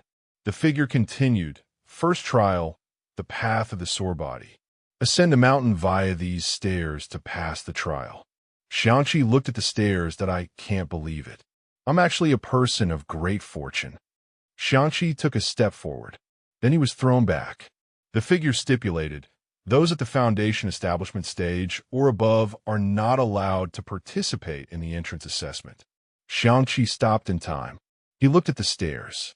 Damn, it seems the fortune isn't mine but my students'. Xiangqi took out the temple. He summoned his students. The children had sad faces. I want to go home. You, what about your family? We're doomed. Wuji was also crying. Mother, your unfilial son can't die with you. Xiangqi approached Wuji. This invasion only involves a small number of high cultivation demons. Their main targets are merchant guilds and high-level cultivators. If ordinary people hide well, they have a chance of survival. You all need to pull yourselves together now. Xiangqi said, this secret realm is the ancient Sanjin sect. Your appearance has triggered the entrance assessment. Only those below the foundation establishment stage can participate. Xiangqi asked, kids, do you want to go? Wuji clenched his fist. Wuji stood up. I'll go. Only with greater strength can I get revenge. Feiyu, standing beside him, agreed. You're right. The group went up together. Wait for me. I'm going too. It's not time to give up yet. Xiangqi smiled as he watched his disciples go up. Suddenly, divine swords appeared in front of Xiangqi. This is... A voice rang out, and Xiangqi's eyes lit up as if possessed. The sword of righteousness of the Grand Tao, the sword of light and shadow that flickers in and out of existence, the sword of slaughter from a mountain of corpses and a sea of blood, the sword of speed as swift as a downpour. These 9 swords are all phantoms of the supreme Sword Tao, controlling this group of students. You can seize the inheritance of these 9 swords. No, to be more precise, kill them all, and let me help you take over this entire secret realm. How about it? The jade pendant on Xiangqi's neck also lit up. The voice repeated him. Then, a jade-green light burst forth. The jade pendant on Xiangqi's neck cracked. Just by using the heart to cultivate Master's divine abilities, these 9 piddling Sword Tao inheritances aren't even enough to get stuck in my teeth. From a distance, Tian Quan was searching for Xiangqi. A wolf reported, Lord Tian Quan, the human scent disappears here. He's gone. He must have stepped in dog shit and entered a secret realm. The phrase stepped in dog shit here means he got lucky.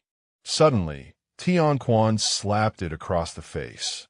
Tian Quan was furious. Did you grow up stupid? What do you mean stepped in dog shit? Don't you even know what clan you belong to? The wolf's eyes welled up with tears, only able to retort silently. But big or small, it's still a dog's brain. The meaning is that after being called dog brain for being stupid, this wolf misunderstood it as from young to old. It's still a dog's brain, so why scold me? Tian Quan let out a breath, his eyes filled with anticipation. Once I break into the secret realm, I'll take his life. A human prodigy who can kill a deity transformation stage demon while being at a lower level. This juicy piece of meat is mine for the taking. When that time comes, I'll let you guys have some of the soup. Tian Quan stabbed his sword into the ground, making the other 2 wolves tremble and hug each other. Tian Quan shouted, damn. A light like the sun appeared in the sky. Who did you say you were going to kill just now? Su Fan appeared in the form of Sun Wukong. You dare to hunt my disciple? In the end, you won't even have a grave. This time, I'll be a little merciful. With just his 2 hands, Su Fan neatly eliminated Tian Quan. The 2 wolves went from one shock to another. I'll let you be buried together, so you won't be lonely. Su Fan rested his chin on his hand, looking bored that my foolish disciple accidentally rushed into a secret realm. It's a pity this is the protagonist script. Is it Jian Wuji or Han Feiyu? Su Fan's eyes lit up. Xiangqi walked out of the circle of light. Su Fan sat on a cloud, crossing his arms. How embarrassing, man. My heaven and earth in a single hue divine ability really has problems. I only killed 1 and injured 2. I still had to let Master step in. Xiangqi clasped his hands and smiled. Master, have you created a new form again? Or is this your true self? Su Fan flexed his arm muscles proudly. This is a demon, the 5-spirit macaque that I'm controlling remotely. It's from the gift Taoist Ling gave me last time. It's at the void tempering stage, much more agile than a puppet's body. Su Fan thought to himself, but it feels like my hand is missing a staff. When I'm not holding a staff, I always feel like a part of my soul is missing.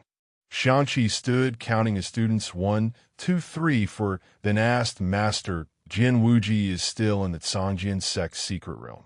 What should we do? Su Fan, sitting behind him, replied, That disciple of yours is probably receiving an inheritance. He'll be out soon. Su Fan rested his chin on his hand on the cloud, leaning over to touch Xianqi's shoulder. You should go back. I placed a heavenly core satellite weapon in the sky for you. If anything happens to the kid, Grapey will notify you. Besides, I'll help you out a bit. Xianqi clasped his hands. Thank you, Master. Su Fan cast a spell. All right, I'll be leaving first. On Xianqi's shoulder was the image of Su Fan's void-tempering stage puppet, and in his hand was a spirit pill. Xianqi thought happily, Master pretends to be annoyed, but deep down he cares about me, giving me so many things. The spirit pill was magnified. Xianqi smiled. The demons of Heavenly Sword Immortal City have all been driven away. Everyone, hurry back to the city to find your loved ones. 1 month later, at Wang Xianqi's residence, the sky was clear and the city walls were high. Xianqi handed over a piece of paper. This is Jin Wuji's home address. His mother was lucky to escape the demon clan's hunt last time. Before he returns from the secret realm, you will take care of her. You can collect your monthly payment from me. The person receiving the money clasped his hands. Yes, sir. That person walked out, and another person walked in. The person called out, Teacher. It was Fei Yu. After experiencing this, I feel that my own growth rate is too slow. So I want to travel around the cultivation world and see which sect suits me. Xianqi thought to himself, although Master said not to get too involved with people of destiny, seeing my student looking so lost, I can't help but want to help. Xianqi tossed a book to Fei Yu. Xianqi said, this is my sect's supreme foundation establishment technique, the 5 elements art. I want to give it to you before you leave. I hope you will cultivate diligently. There's also 1,000,000 spirit stones. Consider it travel expenses. Fei Yu's body trembled. Fei Yu rushed forward and hugged Xianqi. Xianqi was surprised. What are you doing? Fei Yu wiped away his tears of gratitude. Teacher, it's been a long time since anyone cared for me like this. I got emotional for a moment. I scared you, I'm sorry. Fei Yu placed a box in front of Xianqi. Then, as if afraid it would be returned, he hurried away. This is a spirit crystal I found by chance. You must take it, teacher. Teacher, I'm leaving now. Suddenly, Fei Yu stopped, then turned his head back. Teacher, can I call you master? Xianqi gave his permission. You may. Fei Yu knelt and bowed. Master. Xianqi smiled, remembering when he had knelt and bowed to Su Fan in the same way. Xianqi used a spell that appeared above Fei Yu's head. Since you've called me master, I will protect you for life. This is my spiritual power imprint. Remember to contact me often. Fei Yu was happy. Yes, master. Fei Yu walked away confidently. I can finally call you master. I have no more regrets before leaving Heavenly Sword Immortal City. At the Hidden Spirits sect, in Su Fan's house, Su Fan's expression was as if someone had stolen his money. Xianqi asked naively, So Master doesn't know what this is either? As expected of something from a protagonist. Su Fan smiled. Hi, you wait. I'll call your 6th senior brother over. He knows a lot. Xindao stood and explained this. This is a mid-grade immortal treasure, a high-grade immortal essence from the Great Thousand Worlds, equivalent to spirit stones here. After reaching the Mahayana stage, you can use spiritual power refined by tribulation lightning to absorb the spiritual energy within it. Seeing the matter was settled, Su Fan said, All right, you can go now. Don't delay your cultivation, huh? Xindao was extremely indignant. Use me and then toss me aside. Su Fan closed the box that Fei Yu had given to Xianqi. Su Fan said, "Your student gave you something like a spirit stone. Keep it as a memento." Xianqi pushed the box towards Su Fa and it contains immortal spiritual power. Master should keep it for yourself. Su Fan said again, "You take it." Xianqi pushed it back. "Master, you take it." Su Fan refused, and "Oh, you take it." Then the object in the box flowed out and floated up. Su Fan was startled. "Hey, where's it going?" Xianqi was surprised. "What is that? Is there an invisible thief?" The two of them flew after it. "Stop."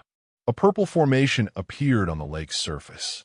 Xianqi asked, "What's that sound in the lake?" Su Fan tapped his device. The screen showed an object being absorbed. Su Fan was helpless. "Great. Now neither of us can take it." Xianqi asked, "Master, what kind of egg is this?" "It can absorb immortal treasures." Su Fan whispered, looking mysterious. "If I tell you, it'll scare you to death. I'm hatching a dragon egg." Xianqi was dumbfounded. Could it be that our sect will have a real dragon in the future? Su Fan pinched Xianqi's ear and dragged him away. "That's not something to worry about right now. Cultivate hard in the sect from now on. You yourself know your swordsmanship has too many problems. Aren't you ashamed?" Xianqi cried, "I know I was wrong." 1 year later, in the Tsangjian sect secret realm, Wuji was cultivating there. Wuji slowly opened his eyes. Wuji felt it. A butterfly landed on Wuji's shoulder and said, "I have finished the transfer. From now on, your destiny is to represent the sect master of the Tsangjian sect. When you cultivate to the integration stage, the entire Tsangjian sect will be yours." Wuji smiled. Wuji stood up, full of confidence. "Master, I'm back." At the Tsangjian sect, Wuji walked out. "That I'm finally out. I need to find teacher and mother quickly." Wuji looked up. He saw a puppet sitting very leisurely. This is teacher's puppet, but its lazy appearance doesn't match teacher's style. The puppet handed over a letter. Wuji was puzzled. "For me." Wuji opened the letter. "Wuji, your mother's fine. I've made proper arrangements. Go home with peace of mind. Wang Xianqi." Wuji was happy. Mother is still alive. A sound startled Wuji.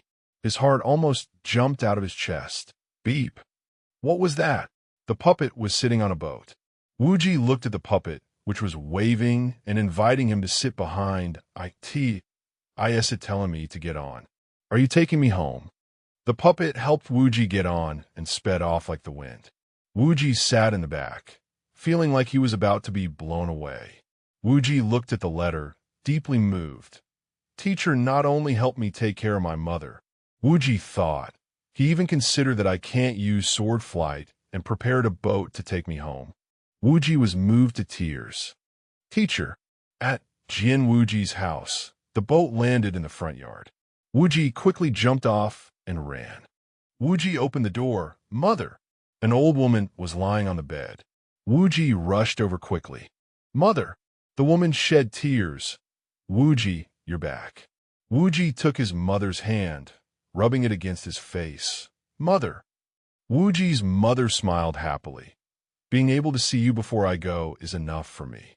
Wuji took out a spirit pill. No. No, mother.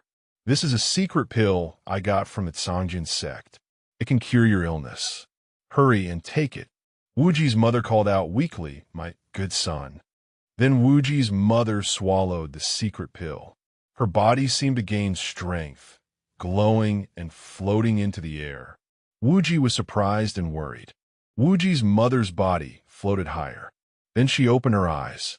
From an old, wrinkled woman, she transformed into a slender, beautiful woman with fair, rosy skin. Wuji's mother held out her hands. Wuji! Wuji cried and hugged his mother. Mother, I won't let you see me one last time.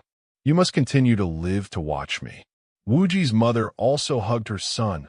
All right, my good son, you have suffered. Wuji replied obediently, No, I haven't. You are the one who has suffered, mother. Mother, please rest a little longer. I'll go pour you a cup of tea. Wuji stepped out of the house. Shang-Chi and the puppet were standing outside. Ah, Wuji, is she cured? Wuji's eyes glistened with tears. Teacher, Wuji knelt and kowtowed in gratitude. Wuji will never forget your kindness, teacher. Shang-Chi hurried over to stop him. Shang-Chi said, get up. A man should not kneel so easily. This is something I should have done. Wuji's eyes were serious and determined. There's one more thing. I want to take you as my master. At the Hidden Spirit sect, Su Fan was picking herbs when he saw dark thunderclouds over the mountain on the other side. Su Fan whispered, Shang-Chi. On the other side, Shang-Chi backed away, gently refusing with his hand. You have already received the inheritance of the Songjin sect. Why go through the trouble of taking me as your master? Besides, my sect has a rule. We are not allowed to accept outside disciples. Wuji held a cup of tea and pressed closer to Shang-Chi. Master doesn't need to accept me as a disciple. As long as I am a master's heart, that is enough. Shang-Chi quickly refused, and oh no. Wuji still insisted on offering the tea. Shang-Chi bowed back and then offered the tea. His eyes were very determined. Master, Shang-Chi cried out in his heart. Master never taught me how to deal with this situation. Senior brothers, senior sister, junior brother, someone come and save me. Shang-Chi was in a difficult position. Wuji continued to bow respectfully, offering the tea. From now on, Wuji will only call you master when there are no outsiders. I won't be afraid of breaking the sect's rules. At the same time, he cursed in his heart. Damn it. A crappy sect stealing my master. This is infuriating. Shang-Chi's head throbbed. Let's just call it fate. Shang-Chi reached out and took the cup of tea. I'll drink the tea, but let's hold off on the master-disciple ceremony. I have my own Taoist and spiritual artifacts. Wuji was overjoyed. Yes, master. Shang-Chi sighed in his heart. I have to go back and ask master what to do in a situation like this. At the Hidden Spirit sect, the thunderclouds were still raging. Su Fan turned around, looked at the plant in his hand, and smiled. My foolish disciple's karma has been completely concealed by the heavens. Even I can't predict what the future will be like. Night fell, and the crescent moon shone brightly. In Jian Wuji's house, Shang-Chi was embarrassed. Her body has just recovered. Don't let yourself get too tired. Wuji's mother was enthusiastic. It's fine. Wuji's mother was overjoyed. Wuji has taken a master. I'm very happy. Second young master, please try my cooking. Wuji, carrying a plate of food, was equally happy. Master, my mother's cooking is delicious. Wuji placed a plate of food right in front of Shang-Chi. Wuji's mother stood beside them, smiling happily. Wuji was very enthusiastic. Hurry and try it. This stir-fried beef, master. Wonderful. Shang-Chi picked up some food. Then I shall not stand on ceremony. Shang-Chi suddenly looked teary-eyed. Damn, what is this? Shang-Chi felt a sense of euphoria. This is the best thing ever. Shang-Chi imagined dancing cows. His expression was priceless. The beef melts in your mouth. One bite and the juices burst out. So ordinary food can be made this delicious.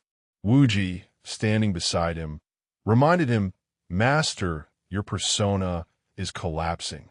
Wake up, master. Shang-Chi snapped back to reality.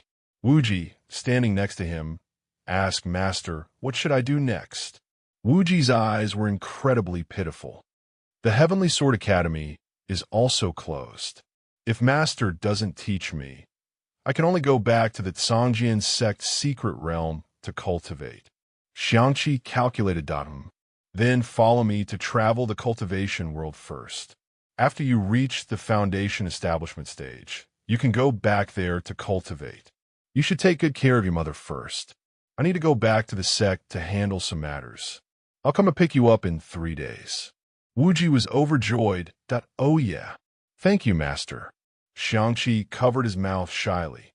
That beef, can you pack some for me to take home? Wuji and his mother agreed, Of course, of course. At the Hidden Spirit Sect, in Su Fan's small courtyard, Xiangqi was peeking in from outside the door. Su Fan already knew you're back, so, come in. What are you lurking there for? Xiangqi was cautious that you am. Master, I've accepted both of the people of destiny you mentioned as my disciples. Su Fan glared at him. What did I tell you? Su Fan grabbed Xiangqi's ear. I told you that people of destiny are very troublesome, you little brat. I told you to stay away, but you took them in. TSK, TSK, TSK. Xiangqi presented a lunchbox. Master, don't be angry. I brought you something delicious. Su Fan was haughty. If it's not delicious, I'll be even angrier. Xiangqi guaranteed. It's absolutely delicious. Su Fan ate it, and it was absolutely amazing in a way. How can it be so delicious? The moment I bit into the beef, it was like a battle on my tongue. The beef is so juicy, it makes you tremble uncontrollably. How can there be such a delicious dish in this world? Xiangqi, standing beside him, reminded him, Master, Master. Su Fan finally snapped out of it. Su Fan cleared his throat. I'll consider you filial. Su Fan regained the composure of a multi-talented master. For this dish, I'll give you a piece of advice. Listen carefully. In the future, those two disciples of yours will face a fatal situation. At that time, you will have to sacrifice yourself to save them. You don't need to be saved. Xiangji was a little confused. What? Why? Su Fan struck a detective-like pose. Based on many years of observing the common traits of protagonists, they usually don't die. But when you die, you'll be dead for real. At the same time, Su Fan pointed Xiangji towards the exit.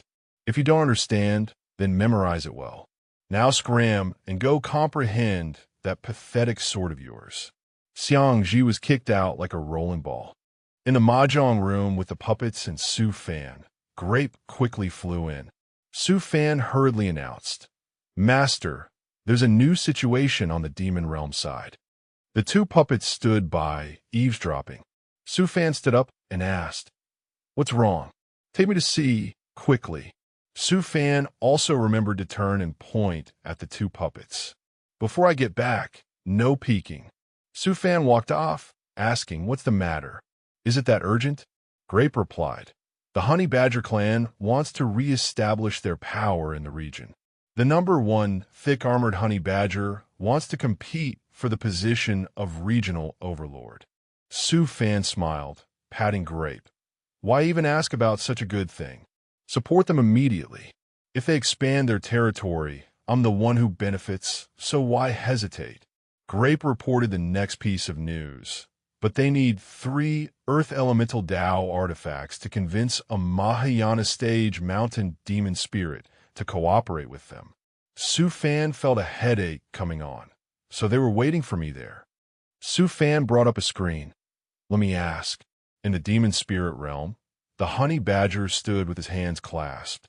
I know it's a bit much to ask, but I've prepared some Tao artifact-grade minerals for you. The honey badger opened a bag of honey minerals. The Su Fan puppet was overjoyed, handing over a treasure pouch. Take a look. Here, take this. These are some treasures. Take them to Sweet Talk, that mountain demon spirit first.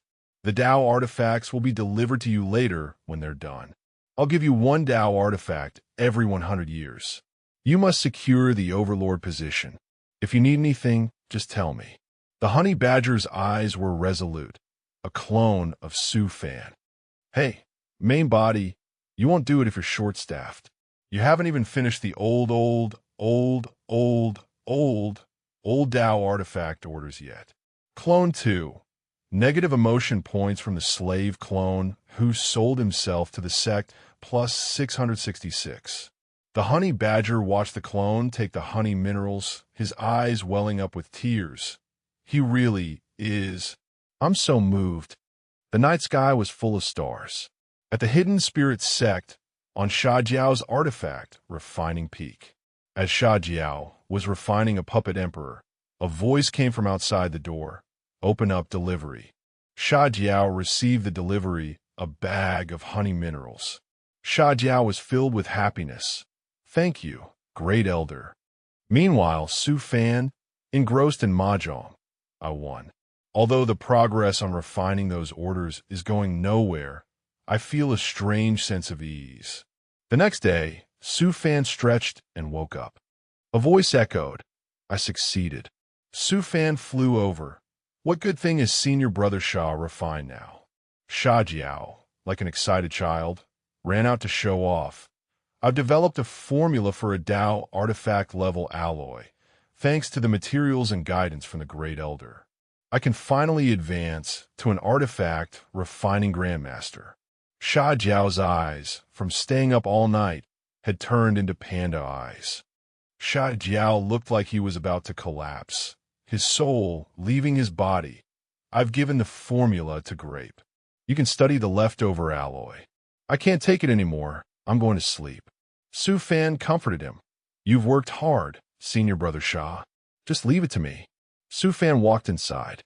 Su Fan rubbed his chin, looking at the screen. Not suitable for making offensive-type Dao artifacts. Not for making refining furnaces. Can be used as the main material for a puppet body, but the cost-performance ratio is too low. Su Fan's eyes narrowed. If Senior Brother Sean knew that the thing he worked so hard on, pouring his blood, sweat, and tears into, was actually trash, I'm afraid he'd jump off the peak of the artifact refining mountain. Su Fan imagined Sha Jiao throwing himself off the mountain. Goodbye, cruel world. While Su Fan stood at the top, pulling him back. No. Su Fan quickly dispelled the thought, sighing, No, I have to trust him. A line of text appeared on the screen. Not recommended for making refining furnaces, can be used as the main material for a puppet body, but the cost-performance ratio is too low, extremely suitable as the main material for Star Core. NC Core warships. Su Fan was overjoyed. This is amazing. The plan to build the Star Core warship hasn't even started, and I already have the material. Senior Brother Sha is a genius. Senior Brother Sha is a genius. Su Fan immediately ran to Sha Jiao's room. Sha Jiao was still sound asleep. Su Fan shook Sha Jiao. Su Fan's eyes were very romantic. Sha Jiao's weary face was a question mark. Su Fan's eyes were seductive as he puckered his lips. Sha Jiao woke up in a panic. Then, Su Fan gave Sha Jiao 1,000 passionate kisses. Sha Jiao was stunned by the kisses. The next day, in the underground space, Su Fan held the treasure, cherishing it. Meanwhile, Sha Jiao was peeking in from the door, seeing Sha Jiao's silhouette reflected through the treasure. Su Fan waved cheerfully. Peak Master Sha, come in quick. Sha Jiao entered cautiously, seeing Su Fan as if he were a tiger, taking a roundabout path. Su Fan gave a thumbs up. Senior Brother, you're amazing. I've studied the alloy. If we use it as the main body for the floating heaven arc, it will be several times stronger than the original. Su Fan pointed to the treasure in his hand. There's hope for our sex floating heaven arc in Sa. This is the blueprint designed by me and Grape. Senior Brother Sha, see if you can refine it? Sha Jiao's eyes and ears perked up with excitement. Sha Jiao ran over like a puppy and snatched the floating heaven arc. The floating heaven arc. Su Fan smiled. Great Elder, what about the materials for the ship? Can our sect gather enough? When can we get them? Don't get excited. We have enough. We have enough. It will be arranged soon. If we're short, we'll just buy them with money. Sha Jiao opened the floating heaven arc to look. Sha Jiao was very willing. I remember now. 1,000 li to the northwest of the main peak. There's a canyon that's very suitable for refining ships. I'll go there. Su Fan pulled him back. Wait a minute, Senior Brother Sha. Isn't your current cultivation level a bit lacking for refining a ship? Sha Jiao bit his nail, reconsidering. TSK, how is my meager cultivation enough to refine a Dao artifact? I'll have to cultivate for another 3 months to advance to the nascent soul stage. What a pain. Then he sat down to cultivate right in front of the door. Su Fan was shocked. He doesn't even pick a spot to cultivate. Grape announced, Master, Supreme Elder Xiao Yunhe of the Thousand Paths sect is here again. He's currently in the reception room of the main peak. Su Fan smiled. I still hold a grudge against him for breaking all 4 limbs of my puppet last time. Su Fan carefully and quietly walked past the cultivating Sha Diao. Seeing Su Fan, Yunhe waved enthusiastically. Little brother, I'm back from the Boundless region. Yunhe handed Su Fan a money pouch. I've become quite famous in the Star Corps piloting circle during this time. This is the Star Corps tax and a share of the profits I promised you. Seeing the money pouch, Su Fan was happy in his heart. I was just short on materials. This is just what I needed. In the main peak's reception room of the Hidden Spirit sect, there was a vortex in front of the courtyard. Su Fan smiled. Thank you, Venerable One, for giving me the opportunity to make a fortune. He-Yin replied, Aren't we getting rich and making money together? He-Yin lowered his glasses and asked, But this time, I've come hoping the Great Elder can help me strengthen my puppet's artifact spirit a bit. Su Fan moved closer.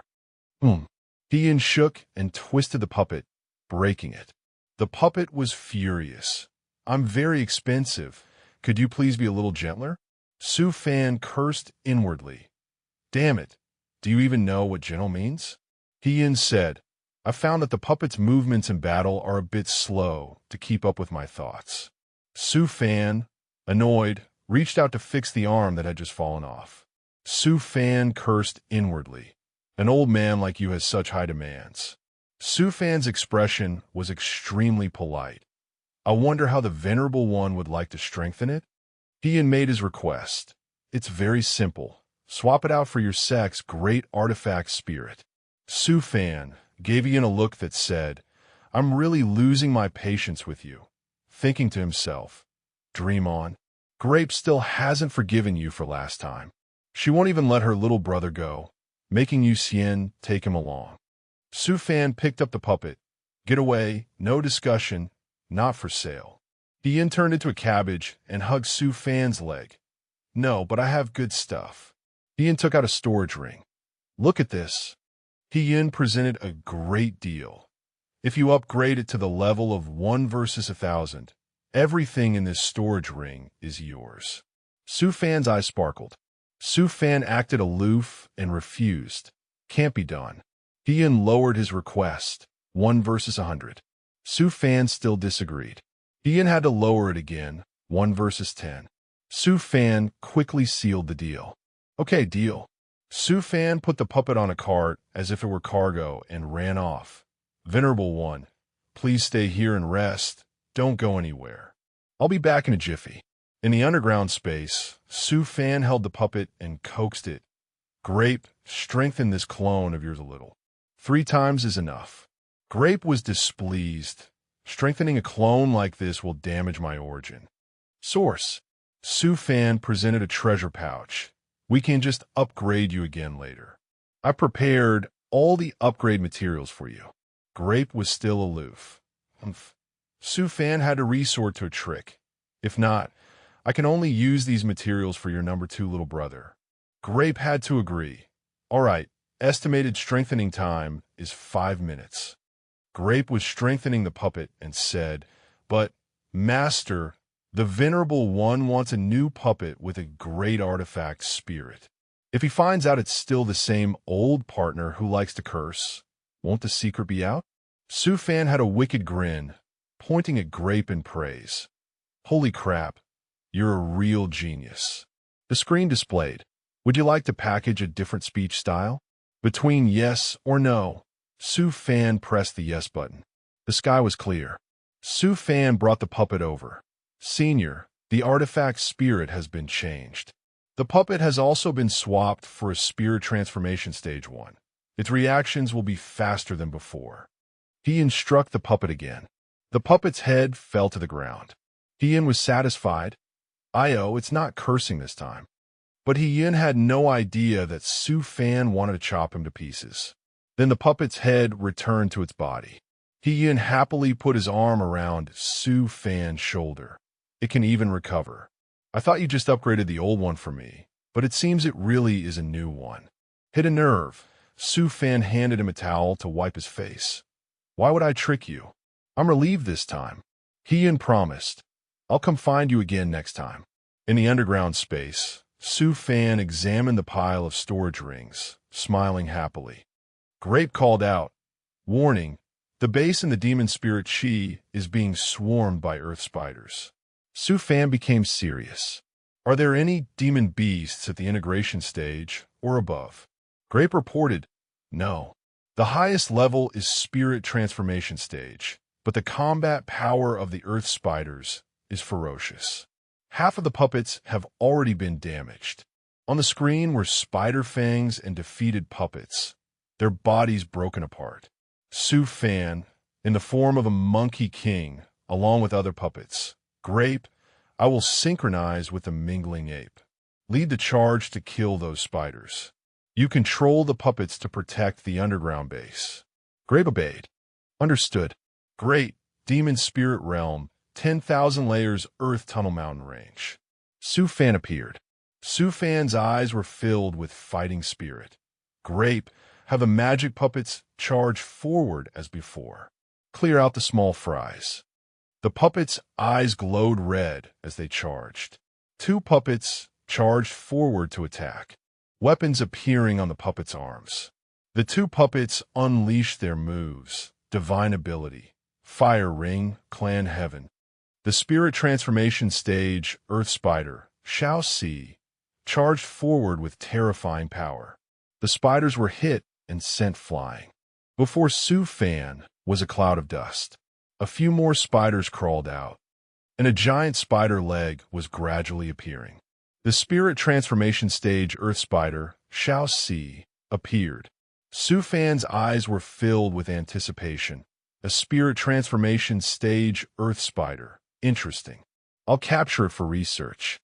Su Fan raised two fingers, and a light of power appeared.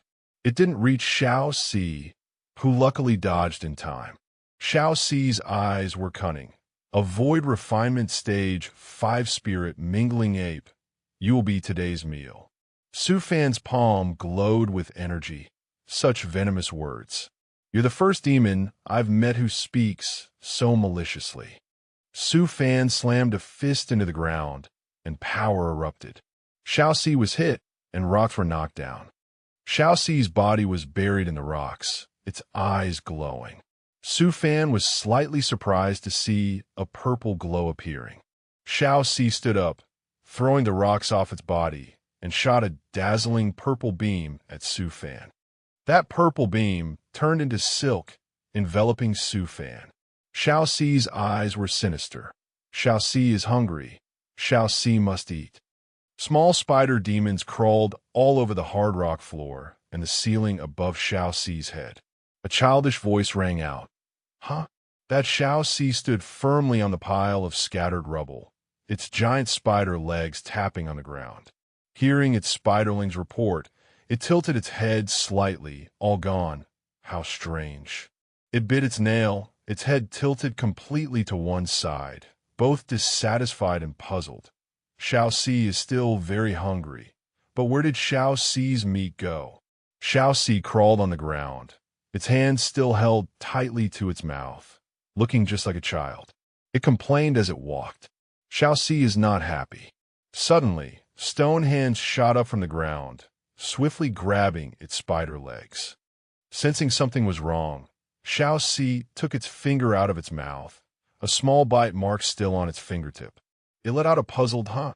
Immediately after, its other spider legs were all grabbed by stone hands.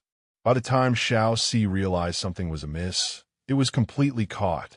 In its confusion and panic, those hands swiftly pulled Shao Si's entire body down into the hard ground. In the darkness, a male voice rang out, answering Shao Si's question. The voice carried a faint, leisurely smile. The meat is right here. After regaining its footing, Shao Si screamed. Damn it, you let Shao Si go.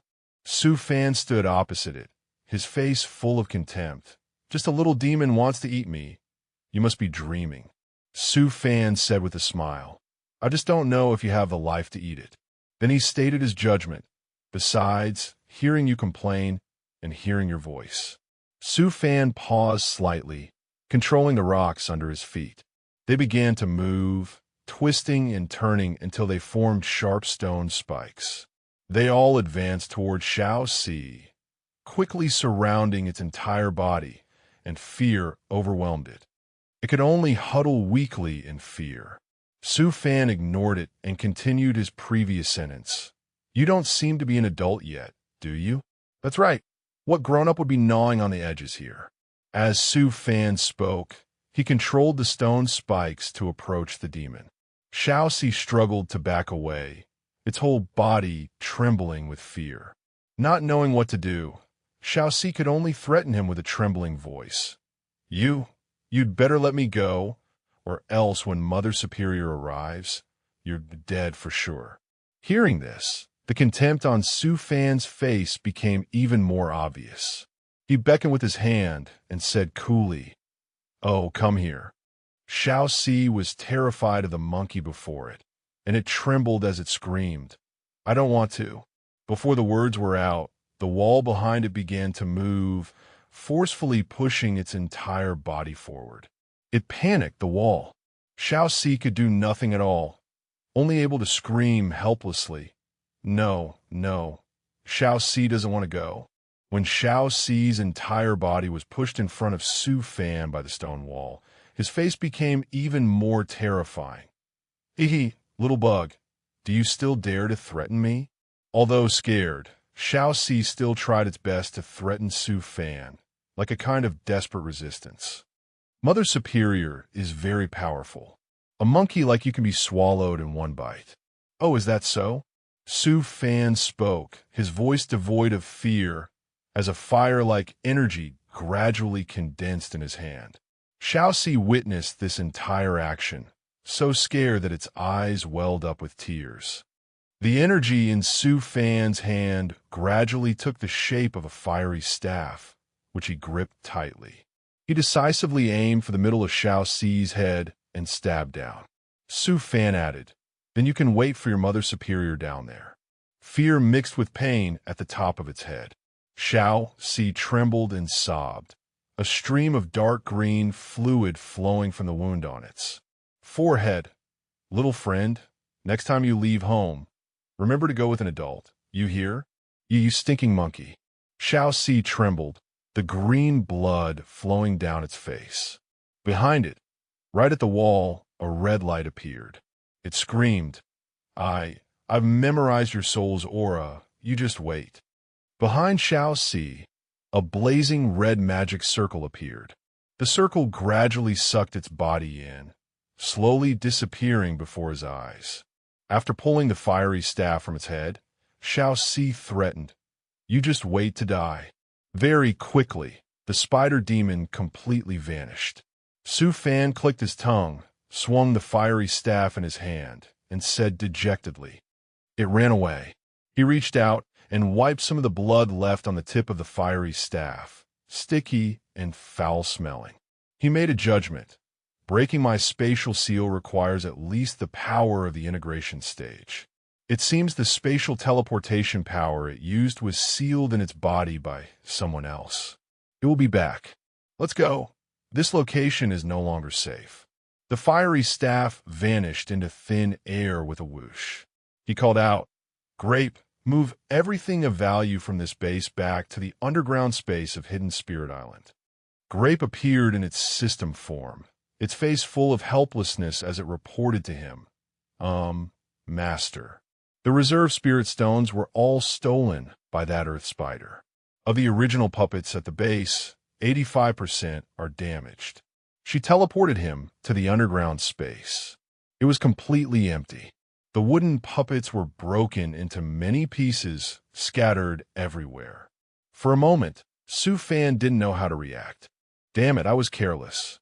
Su Fan cursed fiercely, his face dark and wrinkled, his hands beginning to perform a divine ability. Send a few more teleportation arrays to the Honey Badger clan.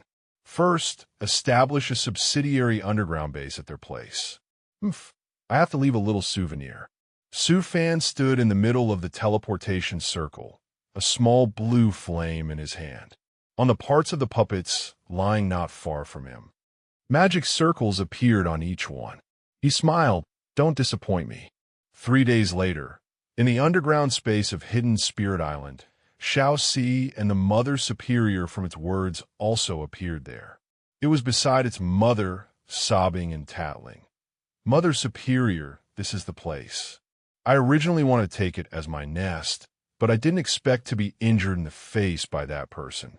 Quickly avenge Shao Si. Shao Si is ugly now, boo-hoo. The mother spider's body was enormous, her realm having long reached the spirit transformation stage. The mother spider's 4 eyes glanced at Shao Si and shouted, "Shut up, you useless thing. You can't even beat a single monkey. Aren't you ashamed? Seeing you have some talent, I won't punish you this time." Being scolded, Shao Si didn't dare to make a fuss anymore, only replying in fear, "Yes, Mother Superior. But this place is indeed not bad, very suitable for a nest. I wonder which clan is behind these puppets." The mother spider moved forward, examining the surroundings as she walked. Suddenly, the mother spider's legs stepped on the head of a puppet. The puppet made a clicking sound, and the formation Su Fan had placed on it gradually appeared. The mother spider quickly noticed something was wrong. She glanced at the puppet on the ground, wondering, "What's this?" The scene shifted to the outer edge of the thick-armored honey badger's territory.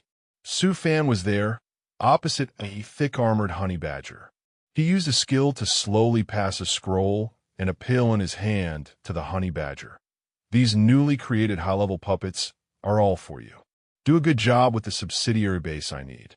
The honey badger received them with both hands, respectfully replying, "Rest assured, Master, number 1 will definitely not disappoint your hopes."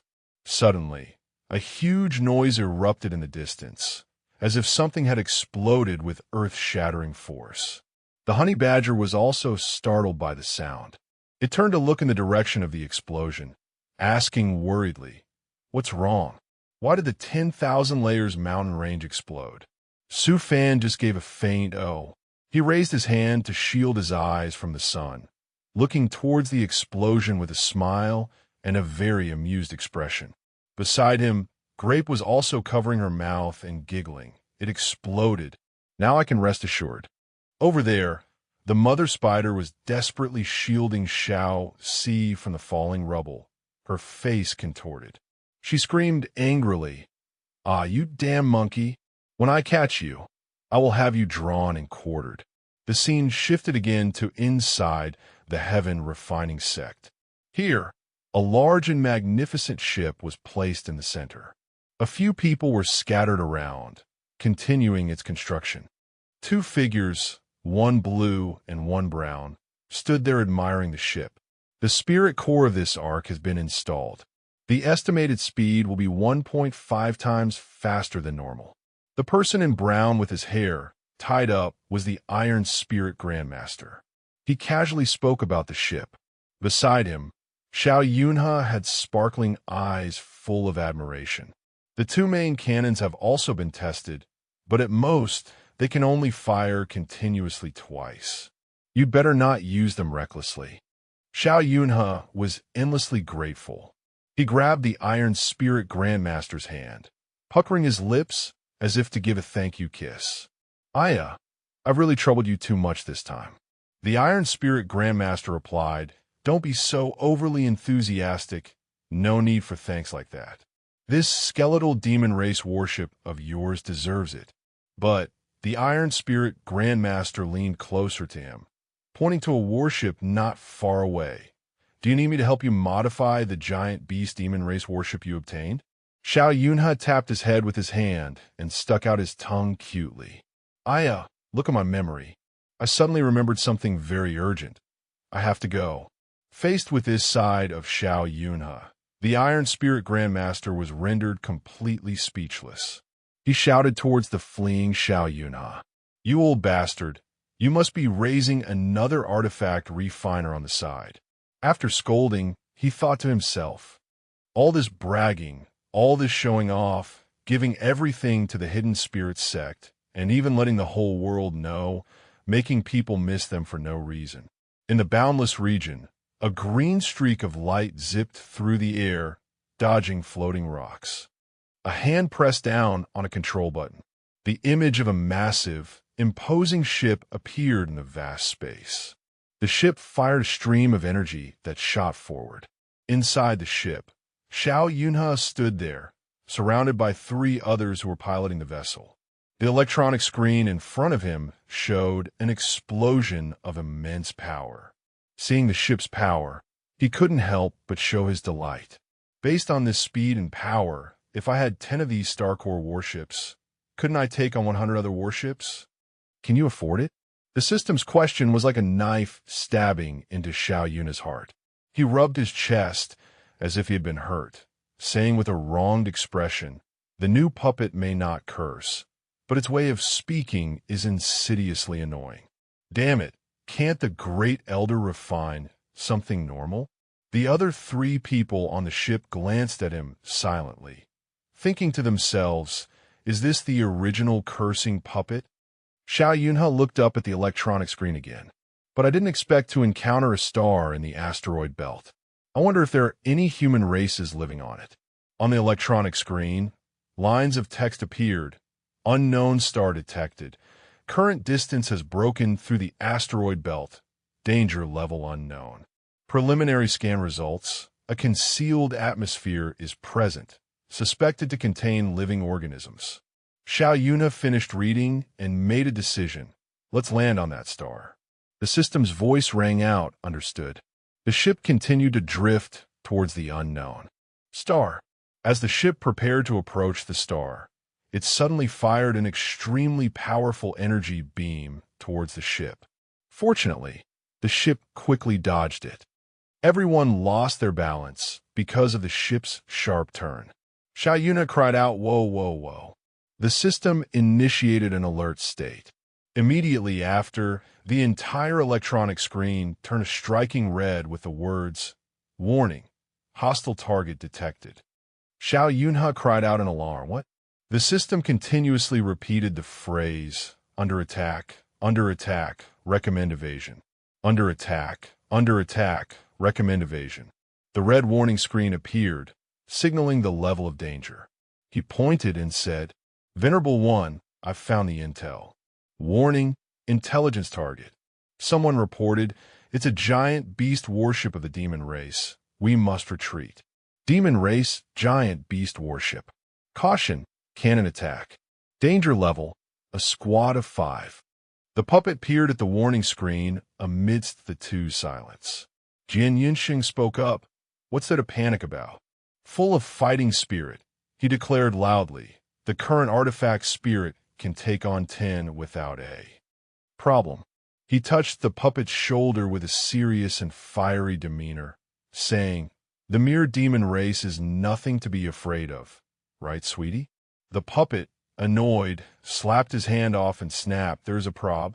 Jian Yunsheng put on an adorable, dolled-up face and said to the puppet, "No, you don't," he said while poking the puppet's cheek. The puppet dodged every poke. "If you can win, I'll give your master a giant beast warship." The system displayed a notification, behavior beneficial to the master detected, activating long-range support from within Hidden Spirit Island. The system appeared behind the puppet and announced, beginning takeover of the avatar.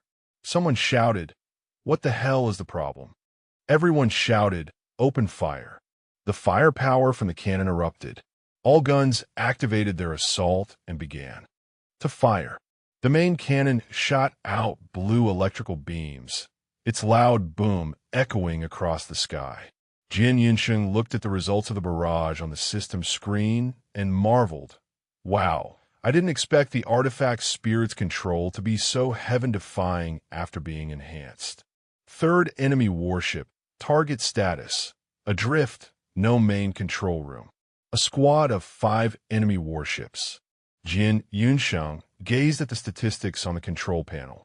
He scolded the puppet, "But why are the damage locations on these 5 giant beast warships exactly the same?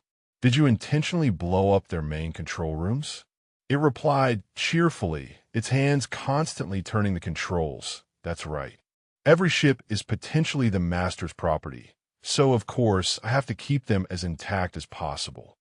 Jian Yunsheng wriggled.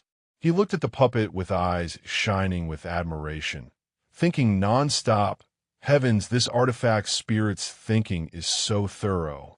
He jumped up, intending to rush over and hug the puppet, saying happily, as expected of my sweetie. At this moment, from the planet opposite them, purple electrical beams suddenly appeared, flying rapidly towards their position. The puppet quickly spun the controls, its mouth nimbly warning, there are still enemies. The electrical beams shot straight at the spaceship. Their warship shook continuously from the impacts of the energy beams. The puppet and Jian Yunsheng fell in the same direction. He yelled, "Mfa!" It quickly grabbed Jian Yunsheng by the shoulder to keep him from falling, then returned to its position, continuously and rapidly tapping the control screen. It announced the command, "The war is not over yet. Everyone raise your guard. Don't let the delicious prey on our hands get away." Someone behind them fell, shouting nonstop, "Ouch, ouch." The control screen aimed straight at the enemy, circling it. The puppet announced, engaging the star's central base. A blue electrical beam shot out from the warship, aiming in a straight line at the enemy. The system announced, "Target hit." Jian Yunsheng shook the puppet's chest, shouting with excitement, "Ah, so amazing." The two people beside them also happily spread their arms, smiling joyfully and praising in unison, "Oh, yes." But the puppet pushed him away with disgust, "Don't touch me." On the other side, the enemies jumped up as their ship sped away from the planet that had just been hit. They shouted nonstop to think we failed. "Let's go. While there's life, there's hope. Run. Quick." Jian Yunsheng lowered his hand, teasing and provoking them. "Where are you rushing off to in such a hurry?" The heavenly spirit great bell, a massive bell, appeared above the group on the other side, shaking gently. "What? Ah!" Before they could react, a second later the bell rang continuously, creating a loud sound that seemed to pierce their very souls. The crowd below screamed and cried nonstop. Jian Yunsheng and the others flew over to the opposite side. He put on a stern face and spoke in a harsh tone. "Oh ho, isn't this the Qinling Earth tribe? Could it be that you wish to abandon your neutral stance?" The bell did not stop, still shaking violently. Everyone kept covering their ears. One person suddenly turned around, looked up, and said, "I didn't know it was you all." Jian Yunsheng came face to face with that person, snapping angrily, "Still pretending? Weren't you all having a blast attacking me just now?" Hearing this, the man stammered, I was forced." Jian Yunsheng turned away sharply, using a technique to hold them back. He said, Those words, you can save them for the Council of Elders. Using the Star Shackling's secret art, we will capture all of you." Everyone shouted in unison, "Yes." The Void Region, another star shuttle, someone spoke. "Good big brother." Su Kun happily ran here and there, constantly flattering, "Good big bro, let me pilot for a bit." Su Kun put on a pitiful and pathetic look, clasping his hands and begging, but Zhua Shi just patted his head and said, "Trust me, the Void Region is really not suitable for you. The Supreme Venerable has already issued a warning for you." Zhua Shi frantically patted the head of the sulking Su Kun, constantly comforting him. "But don't worry, no matter how much of a noob you are, you have the heavenly spirit Venerable Tianhe, who will also take care of you." Then he looked outside and saw the green warship, letting slip. "Damn it." Zhua Shi pointed outside, saying to the trembling Su Kun who was clinging to him, "Is that the star shuttle of the heavenly spirit Venerable?" "Is it?" The warship immediately cast a spell, completely enveloping a planet. Su Kun shouted, "Look." Su Kun then knocked on the outside of the control room, shouting nonstop, "You noob, disable the space-blocking shield. I want to get in. Jian Yunsheng covered the puppet's ears and shouted back, "Get lost, you big noob. This venerable one-star shuttle does not welcome you." Then he said to himself, he got here fast. Jian Yunsheng immediately hid the puppet, saying urgently, "Quick, quick, you have to hide." The puppet wondered in its head, not daring to speak. A thought flashed by. Why do I feel like a secret lover being hidden away after a clandestine meeting? Outside, Su-kun was provoked into a rage and shouted, "Noob, but disrespecting me, aren't you?" He began to make his move, saying, "Today I must get inside." Quickly, Su-kun broke through the door and kicked Jian Yunsheng, who said, "Cough." Su-kun grabbed his collar and shook him back and forth. "Stop pretending. Where's the master star shuttle pilot? Hand him over. I want to become his disciple." Jian Yunsheng replied playfully, "Hey, then become my disciple. I was the one piloting it." At this time, the puppet who was the pilot was hiding in a corner. Su-kun didn't believe him, his hands not stopping as he hit him, saying, "Don't I know what a noob you are? Do you want your giant treasure bell to get a few more cracks?" Jian Yunsheng also retorted, saying non-stop, "Haven't you harmed those other venerable ones enough? Your ship has already sailed far away. If you don't chase it, you won't make it. Get lost." Su-kun was defeated. He dusted off his clothes and walked out, saying non-stop, "You just wait. I know a top-tier artifact refiner. Next time, I'll have him craft a puppet for me that can pilot a star shuttle." An outsider who saw this also spoke up. "How old are you?" Jian Yunsheng laughed heartily, saying, "Keep bluffing. A puppet that can pilot a star shuttle. Ridiculous." Su-kun flew away, nursing a grudge in his heart and thinking, "This is infuriating. Next time I'll beg little friend Su. I must have him create a puppet for me." Jian Yunsheng then took out the puppet, hugging it and wanting to kiss it, praising, "My good baby, you've worked hard." The puppet pushed his face away, yelling, "Get away." Jian Yunsheng thought to himself, "That scared me to death. I absolutely can't let him discover Dao's friend Su. Hidden Spirit Sect, underground space." At this moment, Su Fan felt a chill. He thought, what's going on? Why do I suddenly feel like two different powers are thinking of me at the same time? His face immediately became cheerful, and he smiled, saying, "Never mind, I won't think about other things." "Little treasure," Su Fan said joyfully, his hands constantly caressing the warship. "Little no, it's a good thing you didn't damage the ship. I didn't expect a warship to be hidden inside. It's so luxurious. It's so beautiful. The whole body is made of flowing light dark iron, with an immortal cloud spirit power core. It's breathtakingly beautiful. Let's go dismantle and modify it." After he finished speaking, the system panel appeared. Su Fan spoke while continuously tapping the system panel.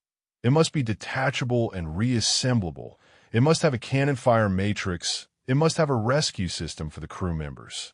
Then the system announced, "Master, the modification cost has exceeded the current Spirit Stone reserves. The treasury balance still has 500 million high-grade Spirit Stones." Su Fan didn't believe it. He shook the system back and forth. "What? That's impossible. I have so much money. Where did it all go? Tell me." The system replied, It was all taken by Headmaster Yuesien." At this moment, Su Yuesien was using Su Fan's money. She thought non-stop, "One more top-up, I'll definitely get a good item this time." From high above, a figure slowly descended in front of the protective barrier of the hidden spirit sect where Yuesien lived. He gently raised his hand, sending an invisible hand through the barrier and into the hidden spirit sect. After a round of searching, the invisible hand, made of spiritual energy, returned, carrying a girl who was struggling to get free. Su Yuesien cried out, "Master!" Su Fan asked with an emotionless face, "Yuesien, what did you use the 1.5 billion high-grade spirit stones from the treasury for?" Su Yuesian giggled, looking mysterious, and took out a storage ring. She exclaimed excitedly, "Come on out, my treasures." The storage ring flashed, and countless strange items fell out. She eagerly showed them off one by one. "Master, look, this is the life and death saint pill. It's a divine pill that can extend life by 500 years. This is the 3 revolutions spirit, soul, mystic pill." As she introduced them, her master's face gradually turned black. But she didn't stop there, continuing to introduce other strange items. "And this is the exquisite treasure sand, a spiritual sword tool, the Saint Origin Formation plate." Su Yuesian, overjoyed, held the pile of items in her hands and said, "I also took a nascent soul to spirit transformation pill. Now I have the power of the spirit transformation stage." But she didn't notice that her master's face had become completely dark. Su Fan lost all patience listening to her and cast the spirit platform clarity art. Go! A ray of spiritual energy immediately entered Yuesian's divine sense. As if enlightened by the spiritual energy, her eyes flew open, wide awake. Su Yuesian trembled as she recalled every moment she had happily shopped for strange items without knowing their use. While beside her, her master was too angry to speak. She broke out in a sweat and asked blankly, "Master, was I under an illusion technique?"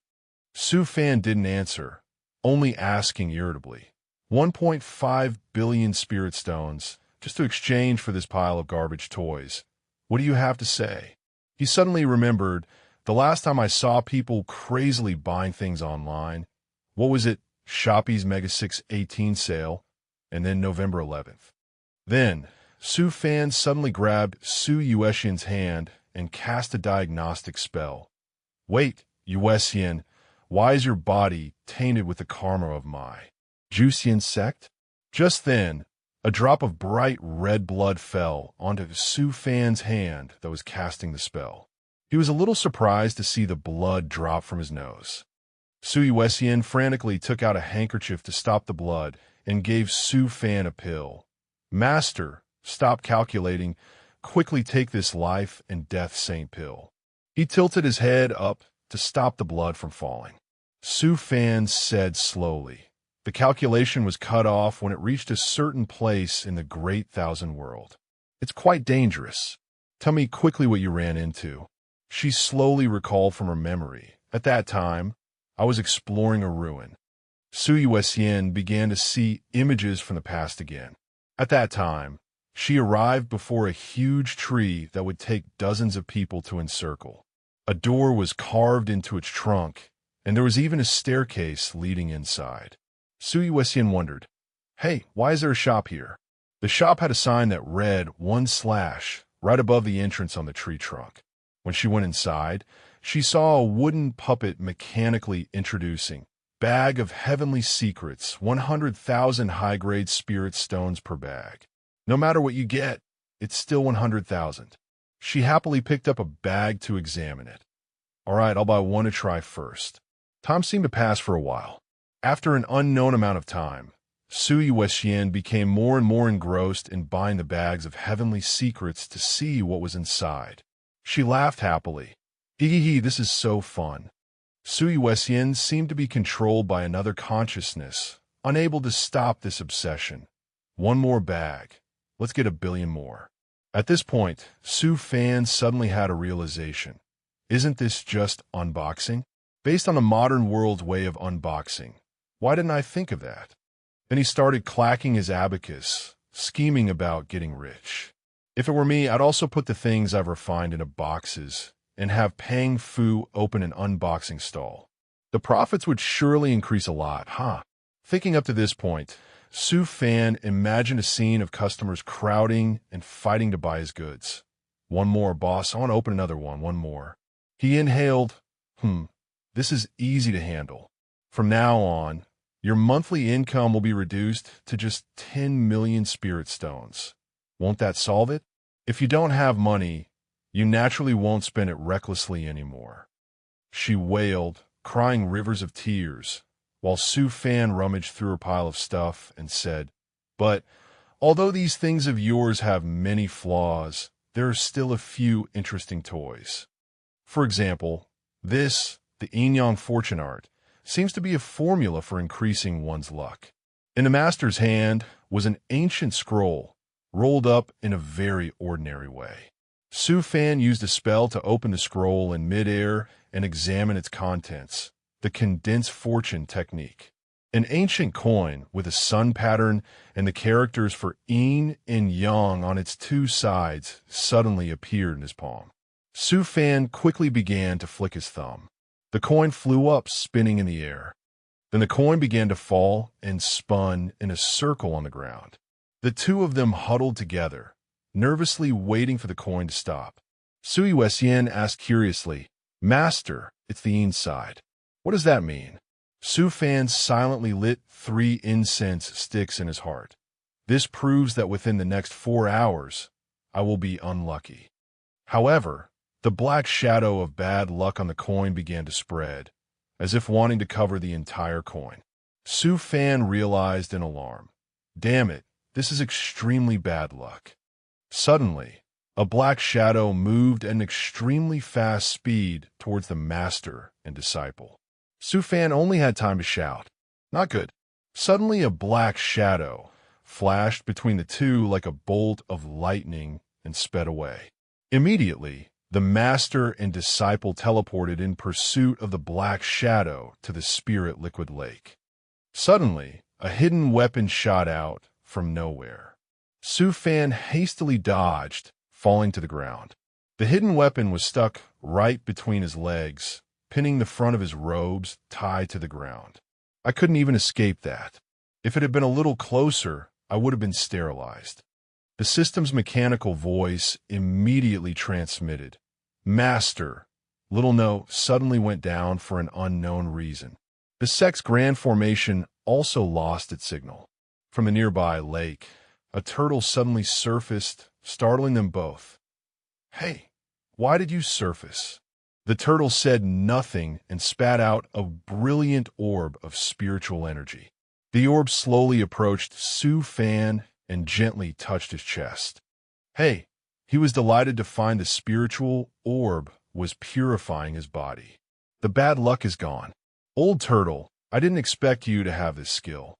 The turtle snorted contemptuously, then dived back into the lake without saying a word to the two of them. At this time, Su Fan called Yuessian again. "Come, Yuessian, it's your turn." She asked, confused. "Master, this is—" Su Fan comforted her. "Don't be afraid. I've modified the technique a bit. Let's do an experiment." As he spoke, he channeled a thread of spiritual energy into the yin-yang. "Coin." His finger flicked the coin high into the air again. Then he quickly caught the coin on the back of his other hand. If you use this spell to control and accumulate fortune, when you enter the secret ruin, you can face that shop. At that time, as he spoke, the master opened his hand. Yuessian exclaimed, "Wow, it's the yang side." Absorbed by the coin's result, the two didn't notice a strange object from the pile of bizarre items beside them slowly floating up. Immediately after, a ray of golden light flew out of the object and entered Yuessian's body. She said, stunned, "Master, this seems to be an immortal artifact spirit. It has accepted me as its master." Su Fan burst out laughing with joy. "Not bad. The yin-yang fortune art. As expected of a divine ability from the great thousand world, it's truly useful." However, Su Yuessian suddenly pointed shyly at his sash. A large hole was torn in it, and she said, "But master, you'd better check your storage ring." Su Fan, heartbroken, held up his storage ring in his hand and shouted, "Damn it, Yuessian, your fate of bankrupting the Jusian sect. It turns out you're bankrupting me?" Su Yuessian came up from behind Su Fan when she saw him standing under a black cloud that was pouring rain. Su Fan's face was dark as he held the shattered ring, as if catching every falling raindrop. Su Yuessian broke out in a cold sweat and asked, Master, are you okay? Su Fan tremblingly took his phone out of his pocket.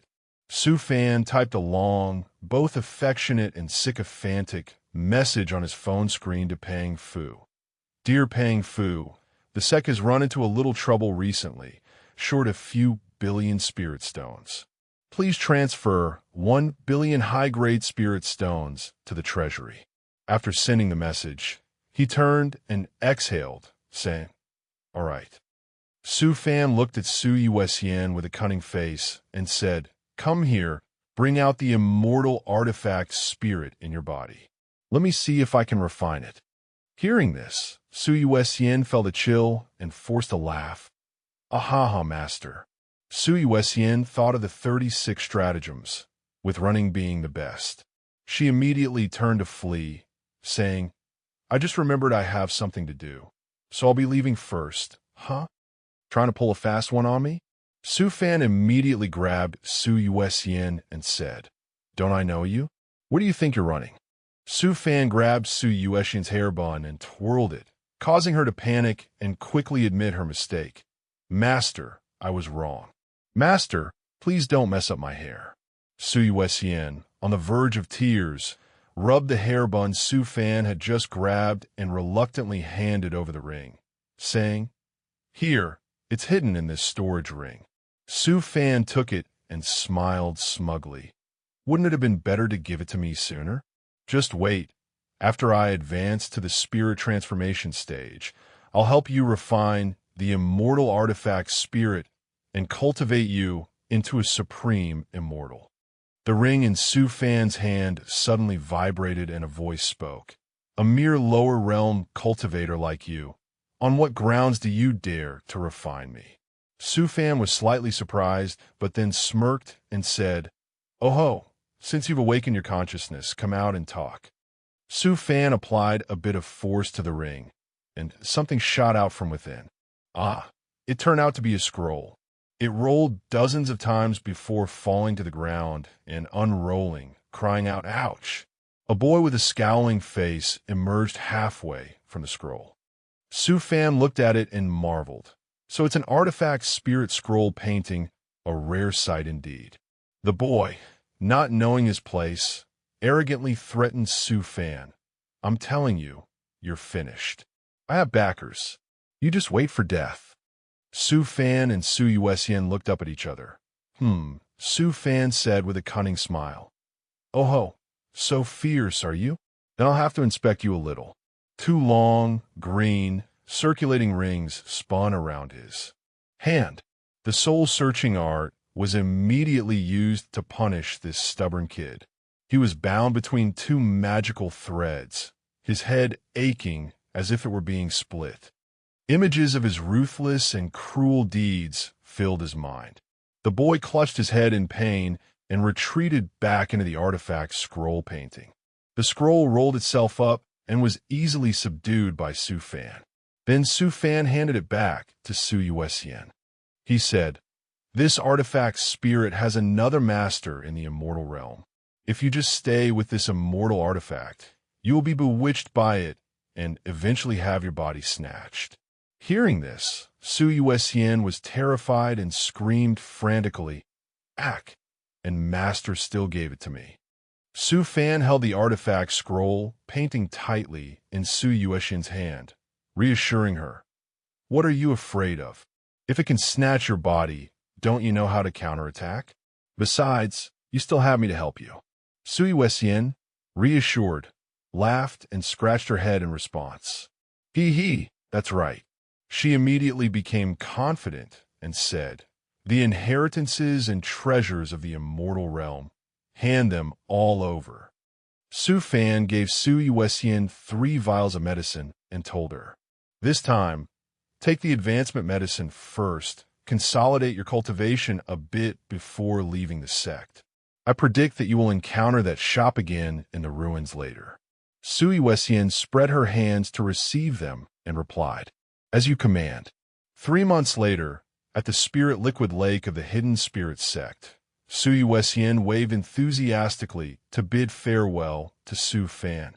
"I've pretty much grasped the divine ability Master gave me. If there's nothing else, I'll go out to practice. Su Fan stood with his back to her, looking towards the lake without looking at Su Yuesian, and replied, "All right, go on." After Su Yuesian left, Su Fan turned to ask Little No, "Little No, have there been any special events in the cultivation world recently?" Little No replied, "The Northern Territory ruins have been activated. There is an opportunity for immortal ascension within the ruins." Su Fan spun the fortune art in his hand, smiled, and said, "No wonder Yuesian was in such a hurry." Su Fan flicked it high into the air to prepare to use it. Su Fan immediately used the yin yang fortune art. The second form, the fortune art. He clasped his hands in front of his chest and said, "I pray for my disciples' immortal fortune to flourish and for her to stay far from danger." Birds from the fortune art circle began to fly out from the side. One bird flew to where Su Yuesian was, as she was also flying in the sky. The bird shot an orange energy beam into Su Yuesian's back, startling her for a moment. Immediately after, Su Yuesian turned to look and realized, this is Master's fortune art. Master is using his own fortune to wish for my safety. She was deeply moved and used a paper crane to send a message to Su Fan. "Go, thank Master for me." At the Hidden Spirit Sect, the paper crane chased after Su Fan to deliver Su Yuesian's message, but Su Fan ran as if to outrun smoke, because the crane was constantly emitting the sound of Su Yuesian shouting, "In this world, only daddy is the best. A child with a daddy is like a treasure. In this world, there's only." The endless loop made Tu Fan's ears ache, and he could only cover them and run away. While running, Tu Fan tripped on a rock, causing him to stumble and fall to the ground. So, Tu Fan had to lie motionless on the spot, listening to Tu Noyet Tin's thunderous words repeating over and over. "In this world, only daddy is the best. A child with a daddy is like a treasure. In this world, there's only." Tu Fan trembled as he lay there, bracing himself and lamenting his fate. "Why do I feel like all my luck has disappeared? Nothing is going smoothly, and my body is covered in injuries." Bino spoke up. "Master, when you used the luck invocation art earlier, you only said disciple, not Tu Noyet Tin, and the number of your disciples is a bit terrifying." Tu Fan could only remain silent, his eyes welling up with tears. An idea suddenly popped into Tu Fan's head. He immediately shot up and trotted over to the spirit liquid lake. Tu Fan landed gently by the lake's surface. Suddenly, he plunged his face right into the water. Tu Fan squinted his eyes open to look underneath. After looking around for a moment, Tu Fan saw the turtle and joyfully exclaimed, "Found it!" Tu Fan called out to it, "Turtle, turtle, little turtle, hurry and buff my luck." The turtle was chilling and enjoying life when it heard someone calling it, so it slowly peeked. Its eyes opened. The moment it saw Tu Fan, it panicked, its eyes widening. It put its two hands together in a cross shape in front of it and bluntly refused. "No way, dude." Soaking wet, Tu Fan emerged onto the shore. Bino asked him, "Master, what did the auspicious immortal turtle that can buff luck say?" Tu Fan, crying his eyes out, answered painfully. "It said it's not yet an adult. It can only be used once every 10 years. A puppet appeared behind Tu Fan, holding a large red cloak. Bino told him, "Master, wipe your face. Your clothes are all wet." On the cloak were 4 words. "Luck, come here." Tu Fan was so sad he faded away. "The cold raindrops splashing on my face. That's not water, it's my tears." Tu Fan put on the cloak and let the puppet carry him away. He declared, "I will go into seclusion until my luck recovers. If anyone comes, just say I'm not here." Elsewhere in the northern border ruins, Tu Noyet Tien found the shop and slashed at it. A puppet politely greeted her. "Esteemed customer, would you like to buy a heavenly mystery bag?" Tu Noyet Tien smiled and replied, "All right." Tu Noyet Tien hugging her sword, stammered, "Master, did I fall for an illusion again?" At first, I knew it was a scam and intended to expose them, but unexpectedly, the first item I got was an immortal tool accessory. After that, it's likely I got hooked again. But the things I brought back this time are all immortal grade tools, so luckily I didn't lose out, right, Master? Tu-Fan looked at the broken sword and replied with annoyance. You look at it yourself. This sword was already broken, and after being repaired, it's missing a piece. At best, it's just a prop. Immediately, Tu-Fan pinched her cheek hard. Tu Noyet Tien quickly said, Master, let's negotiate a bit. Please stop grabbing my 2 garlic bulbs. Tu-Fan replied, You only want Master to ward off disasters for you, but you don't take out anything good to show your filial piety to me. Pinching your cheeks is fine. Tu Noyet Tien said tearfully, Whatever Master wants, I will bring it back. Hearing that, Tu-Fan immediately said, The 5-colored Mu Xiang pig from Heavenly Wood Immortal City, the top 3 Maisie from Purple Emperor Immortal City, the 9-tailed abalone from Sea Cloud Immortal City. Hearing this, Tu Noyet Tien froze for 5 seconds, breaking into a cold sweat. But Tu-Fan didn't stop there. He continued, The Sacred Heart fruit from Spirit Heart Immortal City. Tu-Fan immediately put on a backpack and a hat, her expression extremely determined, and said, I must find all these items. I won't return in less than 10 years. This disciple will rely on herself. Tu-Fan stood behind, waving and reminding her, Remember to be serious. You're not allowed to return to the sect until you've found them all. Then he thought happily to himself, Most of those places have disciples on missions. This will give Noyet Tien something to do and stop her from being addicted to gacha pulls every day. However, Noyet Tien's luck is still not enough. Could there be a problem with my luck invocation art? A voice came from Tu-Fan's ancient phone. It was Vong Hong Tri's voice. Master, Vociuc has been hit by a deadly curse. The life-preserving method you gave me can't save him. What should I do now? Tu-Fan replied, Bring him here to see me. Then he thought to himself, I knew it. Tu-Fan stood alone before the gate, complaining, Oh heavens, there are so many heaven-defying main characters in this world. Why do they always cause trouble for me? Huh.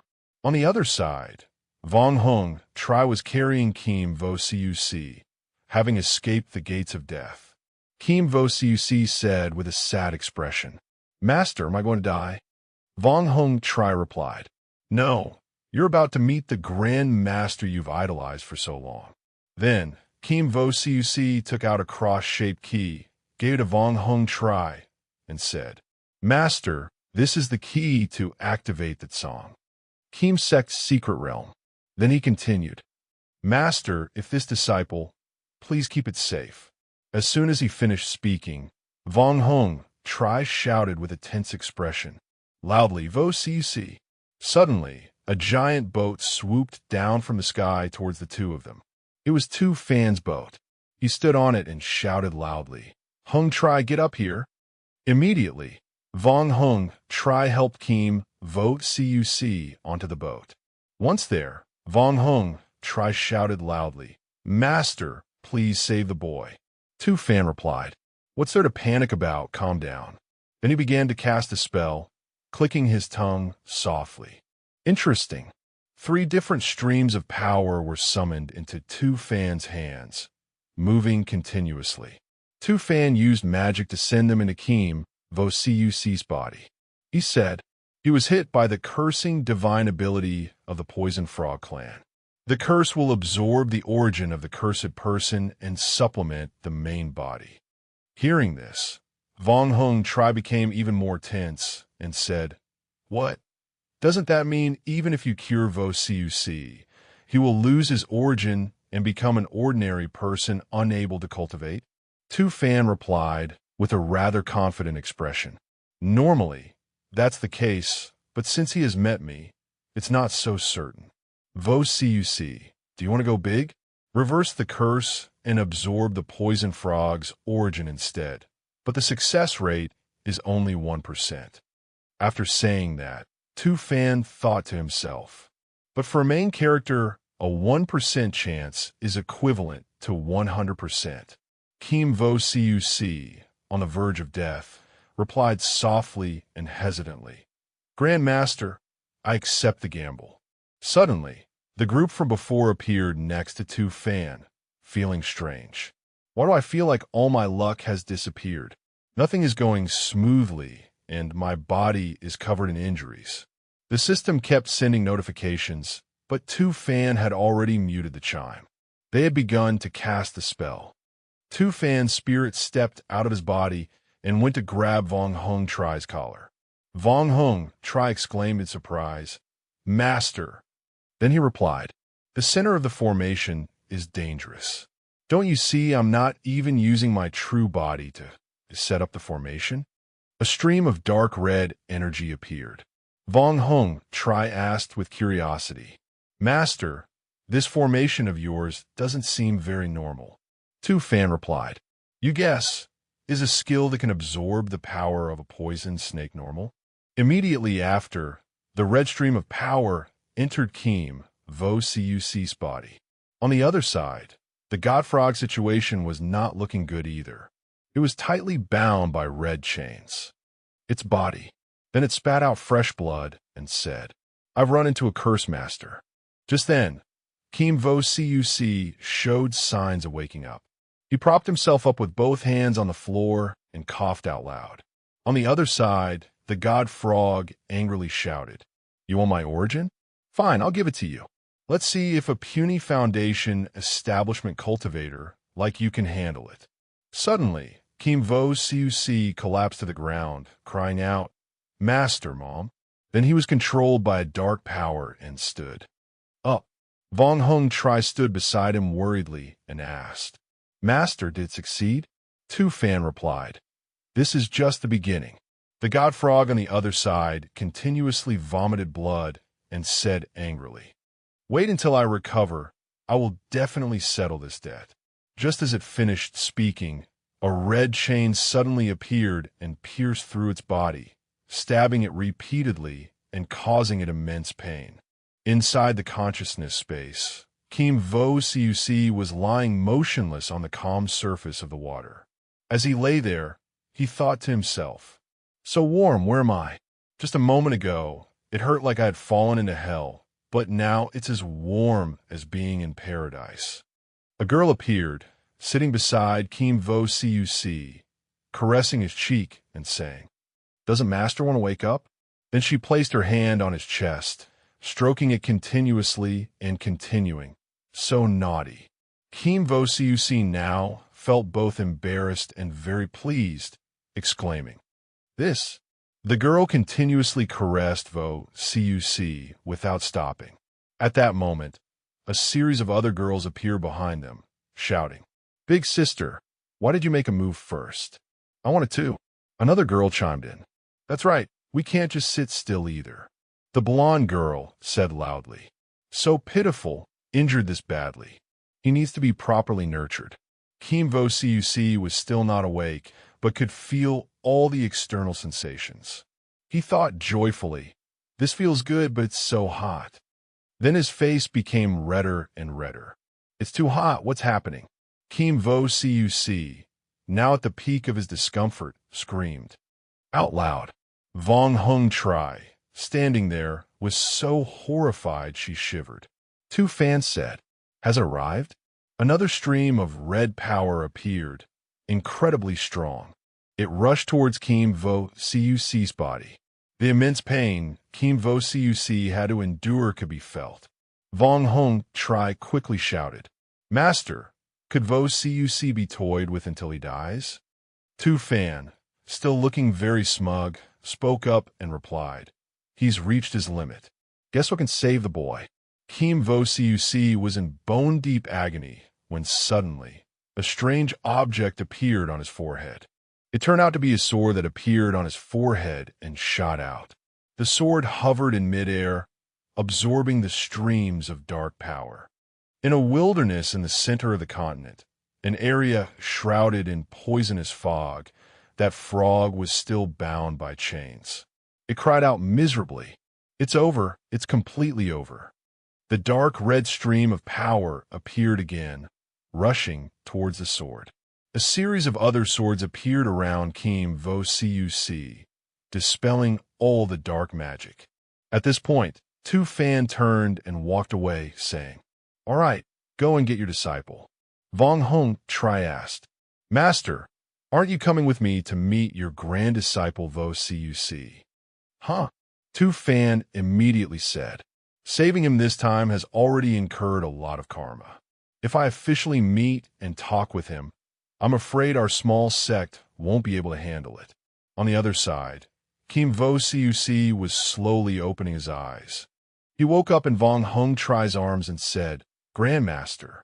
Vong Hong Tri said, "You're awake. It's me. You should rest first. You'll have a chance to meet Grandmaster later." Kim Vo Cuc replied, "Thank you, Master." Tu Fan was slurping a drink. It turned out he was on a spirit boat, resting. Tu Fan sighed in relief and thought to himself, "Staying away from the main character really makes the air fresher." A notification appeared.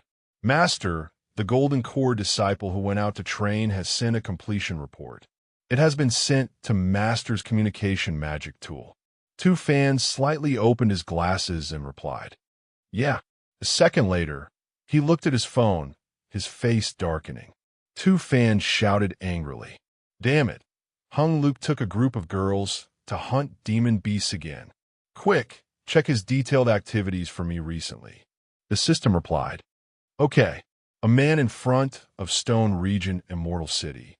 A green-haired girl lay trembling on the ground, crying out in fear, "Help!" It turned out she was surrounded by a group of pig spirits. They approached her and said, "You can scream your lungs out, but no one will come to save you. Just be a good girl and come be my wife." The girl was suddenly startled. From behind the pig spirits, a young man appeared. He approached them and sent the whole group flying. It was Hung Luke. He spoke up. "I could hear you screaming from a distance. You're fine, stop it." He walked closer to the girl. The girl's face suddenly blushed. She was probably smitten. She immediately stood up and said, "Thank you, hero." But he paid her no mind and walked right past. The green-haired girl quickly stopped him and said, "Hero, please wait." She said with an admiring look, "Hero, I am a female cultivator from the Hawan Holy Land. You saved me, and I have nothing to repay you with. I can only offer myself in return." Hearing that, he immediately thought to himself, "The Hawan Holy Land, isn't that the place with those shady massages?" Hung Luke immediately turned and walked away, saying, "No need. Instead of idly offering your body in return, you'd be better off cultivating diligently to improve your combat strength. You're a golden core cultivator, yet you can't even defeat a pig demon. You're too weak. I'm really not interested in you." Oh, what a country bumpkin. If that green-hair girl were to take a test, she'd probably get 10 extra points for being from a rural area. She quickly said, "You look down on me for being weak and aren't interested in me, right? Just wait until I call my sisters from the Holy Land. I don't believe you won't fall for one of us." Immediately, a series of other girls appeared, calling out, "Hey, handsome, slow down. There's still one more sister who hasn't arrived. She won't be able to keep up." Suddenly, a pig spirit appeared, and Hung Luke immediately sent it flying again. The girls behind him cheered. "Handsome is so brave. Handsome is so amazing." Annoyed, Hung Luke immediately turned around and shouted, "What do you people want?" The girls rushed forward and hugged him, saying, "We want to get closer to you." Hearing Hung Luke's story, Tu Fan laughed loudly, slapping the system and saying, "Why didn't you tell me about something so interesting sooner? Even a straightforward guy has to be afraid of clingy women." The system, in pain for being slapped by Tu Fan, cried out, "Ouch!" The green-haired girl who had been following Hung Luke earlier was panting, exhausted. Another girl beside her was also crying, covered in sweat, and said, "I really can't go on. I'm so tired." Hung Luke sat in the middle with a disgusted look on his face and said, This is why I told you all to train diligently. Your bodies are like twigs. A gust of wind could blow you away. You're useless. That girl started crying and wailed. No one has ever treated a female cultivator from the Hawan Holy Land like this before. On the other side, Tu Fan was monitoring the group of female cultivators. The screen showed images of the 7 girls, identifying them as heroic tomb disciples of the Holy Land of Hawan. Tu Fan looked at the screen and said, I didn't expect them all to be heroic tomb disciples of the Hawan Holy Land, trained to be gold diggers. Then he immediately typed continuously on his phone and said, Hung Luke doesn't understand romance. The beautiful ladies will be very heartbroken. I must find someone to rescue them. Inside a room where disciples were cultivating, a bell suddenly rang. They immediately took out their devices to see the latest notification message. Urgent mission in Stone Region Immortal City near the heroic tomb disciples of the Hawan Holy Land. Find an opportunity to help them. This is a dangerous mission. If you cannot guard your heart, you may easily betray the sect. Sect support. Heart-sensing jade slip. The effect of this magic can make those around you have a favorable impression of the user without leaving a trace. After reading the notice, everyone's faces scrunched up. Tu Fan said, I remember the Hawan Holy Land declared that they don't force people to join, right? The system replied, That's right, and they will also give the female disciple a huge dowry to bless them. Hearing that, Tu Fan smiled slyly and said, That's great. Outside Stone Region Immortal City, a group of people were standing there. Hung Luke jumped up and used his bronze true body to smash the stone monsters in front. He attacked relentlessly, annihilating all of them and sending dust flying everywhere. The girls standing beside him quickly covered their faces with their hands, while waving the dust away with the other, saying, I've never seen such a clueless and ignorant man. His heart must be made of iron. The girl next to her cast a spell and replied, You're wrong. His heart is definitely made of 10,000-year-old steel that can't be melted.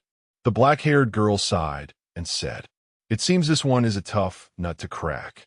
Suddenly, the blue-haired girl standing beside her touched her chin and said softly, It's possible our method is wrong.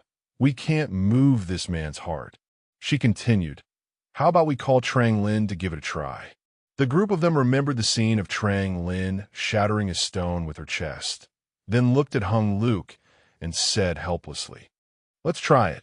We're at our wits' end anyway. Inside that room, a girl was punching a sandbag.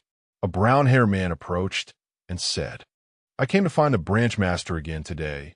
She still won't agree to transfer you to the first branch of Chisha. The pink-haired girl, standing by, said, That's normal. Trang Lin may be a bit thoughtless, but her strength is formidable. She held a fan to cover her mouth and continued, If it were me, keeping her in the first branch of the heroic tomb as a guard wouldn't be a bad idea. After saying that, she smiled smugly. A loud punch from Trang Lin rang out. The pink-haired girl was frightened by the sight. The old man standing next to her had a notification on his phone. There's new information. He opened it to look. Suddenly, he jumped for joy and shouted, Look, Trang Lin has a mission this time. Hearing that, Trang Lin turned around in surprise and said, Huh? I can still get missions? Didn't I almost beat the target to death last time? The old man continued, This is a golden core body-refining prodigy who can fight off nascent soul stage demon beasts. He seems like a guy who really likes to fight. He added, I'll be watching you closely this time.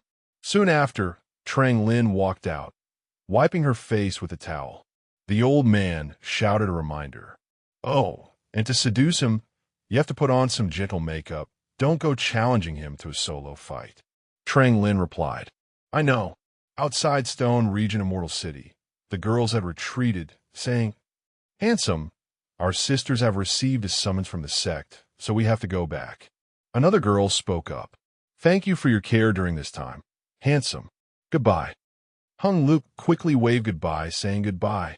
But deep down, he was overjoyed, thinking to himself, the fewer annoying female cultivators, the better. He was waving goodbye when he suddenly sensed something behind him. He turned around. It was a deity transformation stage giant rock demon beast, characterized by being super hard. It was several times larger than the ones Hung Luke had fought earlier. Hung Luke was shocked and terrified, quickly running away and shouting, "Can't mess with this one. Let's bolt." The giant rock demon beast then magically conjured a large boulder and threw it straight at Hung Luke, blocking the path right in front of him. Hung Luke was extremely tense. He said, "This is tricky. Looks like I'll have to risk it all." Suddenly, from out of nowhere, Trang Lin appeared and magically attacked the giant rock demon beast, knocking out a bunch of its teeth. The giant rock demon beast cried out in fear, let's go," and immediately fled. Hung Luke thought to himself, "I can't believe I was saved by a female cultivator." Trang Lin turned around and said, "Kid, how do you plan to repay me for saving your life?" Before Hung Luke could reply, she grabbed him by the shoulder and pulled him up. He cried out in surprise, "Hey!" Trang Lin leaned in close and said, "How about you repay me with your body?" Hung Luke was terrified, sweating like rain, and said, "If I refuse, will you beat me to death?" Trang Lin looked at him and said nothing more.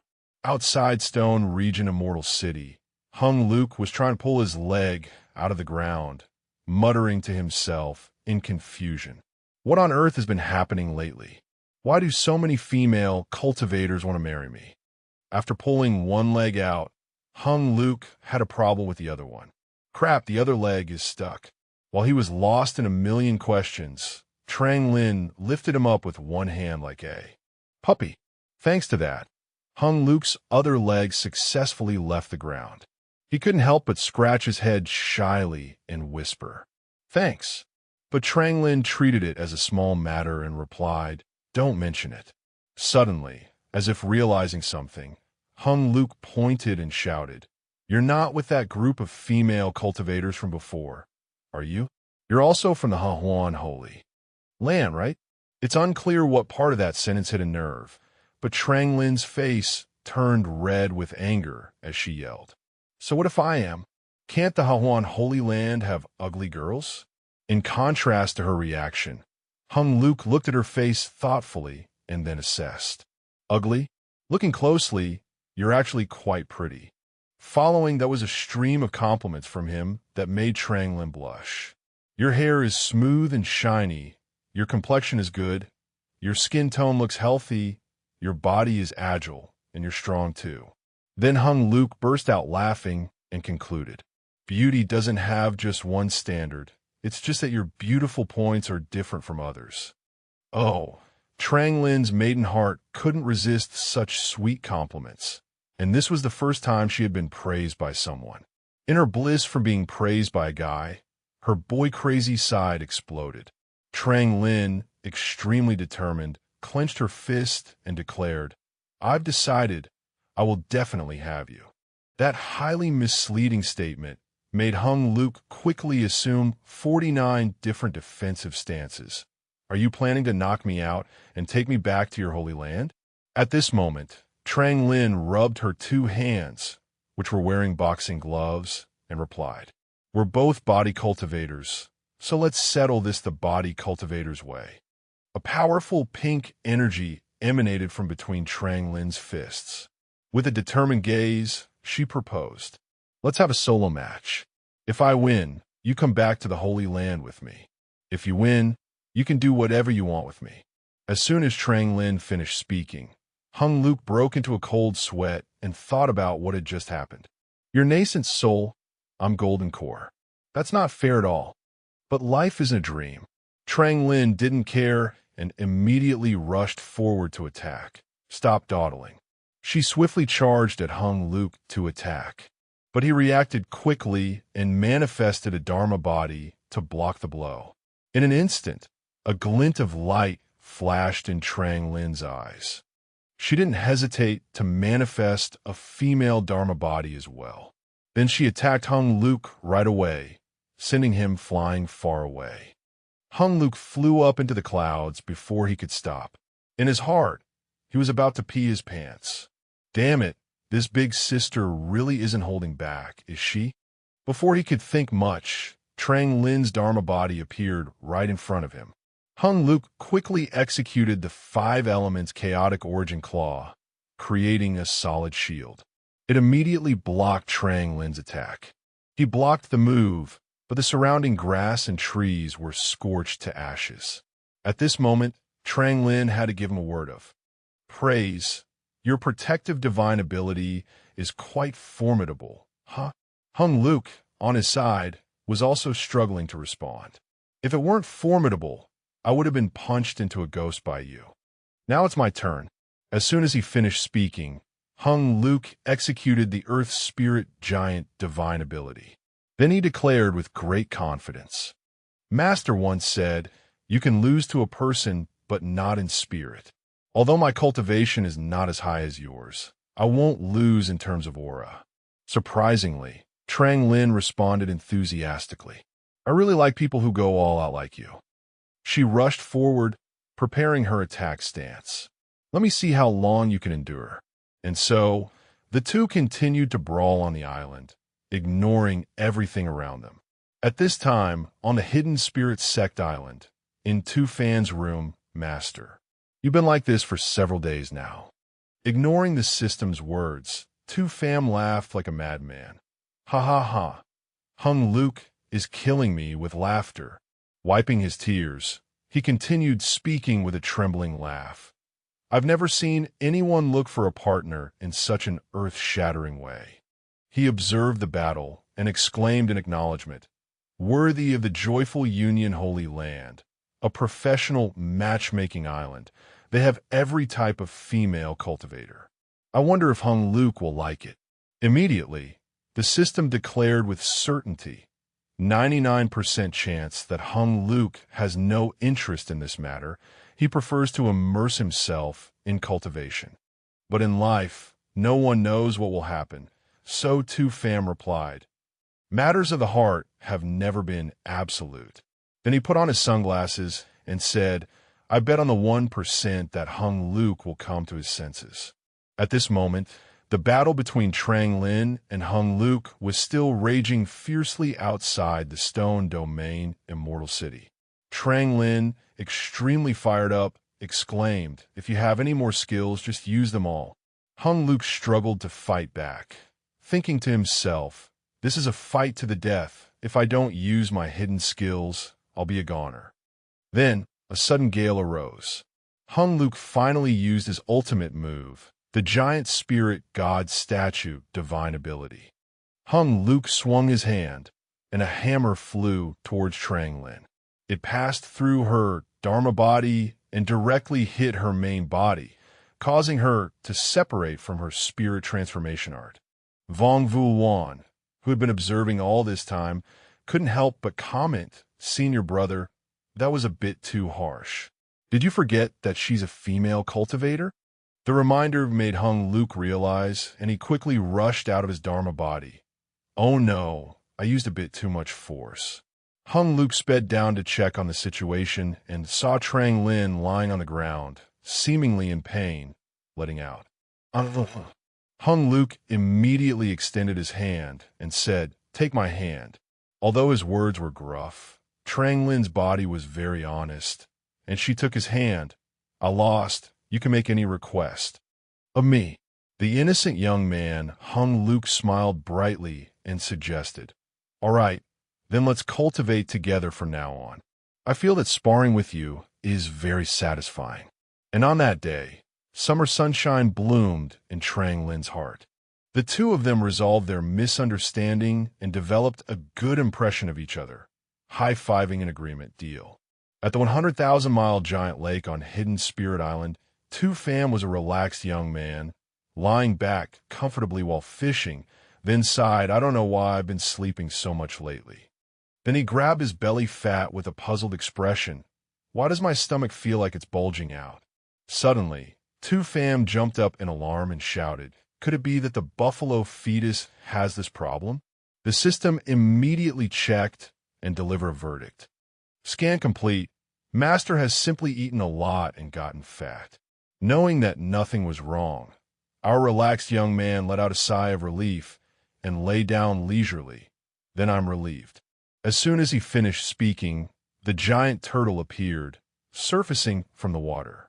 Following behind were its children, which gave Two Fam a start. Recognizing an acquaintance, he quickly asked, "Long time no see. You're back from the endless sea?" Did all the children receive their inheritance? Well, like master, like servant, as Two Fam noticed the giant turtle had become a pig turtle. Why do I feel like you've gotten even fatter? How many things did you eat in the endless sea? But someone knowledgeable spoke up. No, master, the flood dragon beast giant turtle is pregnant. Hearing this, the giant turtle blushed and cupped its cheeks, while Two Fam looked completely bewildered. Frozen for a few seconds, he then angrily rushed forward to question the giant turtle. "Tell me which pig planted its seed in our sex white radish. I will definitely kill it." Immediately, the identity of that pig was revealed. It's a dragon. The shocking information left Two Fam speechless. For a few seconds, then did a complete 180 and cheered. Write a welcome song for it. After that, Two Fam was extremely friendly, doting on the giant turtle's children. "Come on, over here is the spirit liquid lake.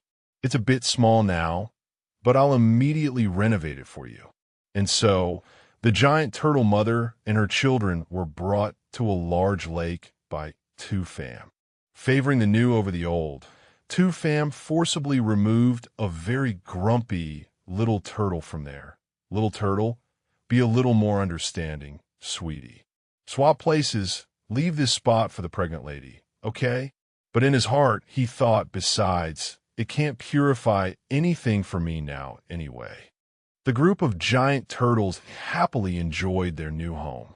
The little turtles hadn't even jumped into the water before Two Fam quickly stopped them. "Don't bother your mother. You're grown-up turtles now. You must learn to cultivate on your own." The little turtles were furious at being blocked. From left to right, every direction was blocked by Two Fam, preventing them from going down. The little turtles glared angrily at him, and then they made a gesture, giving Two Fam the dear middle finger in provocation.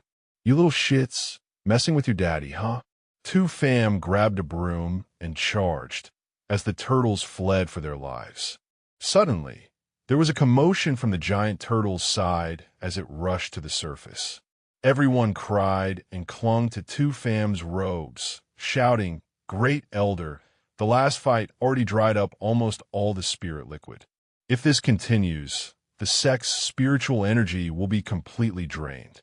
Contrary to their worries, Two Fam was thoroughly enjoying it. Damn, worthy of a dragon's offspring, it really sucks a lot. He saw the giant turtle seemed quite shy and asked, "Worried it's not enough?" Then he declared, "It's fine.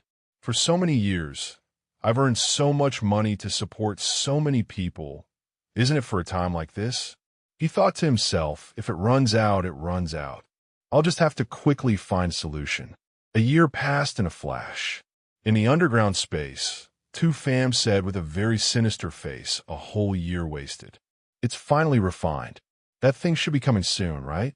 Two Fam number 1 chimed in, "That thing, it's finally almost here." Just playing along, the naive Two Fam number 1 turned and asked, "So what is coming?" Two Fam gave him a disdainful look and replied, "You don't know. So why were you pretending?" Then he swung his arm and grabbed his hand, "But you'll find out soon enough." As soon as he finished speaking, a bolt of lightning struck down from the sky. It directly hit Two Fam, and since Two Fam number 1's hand was being held, he couldn't escape this calamity either.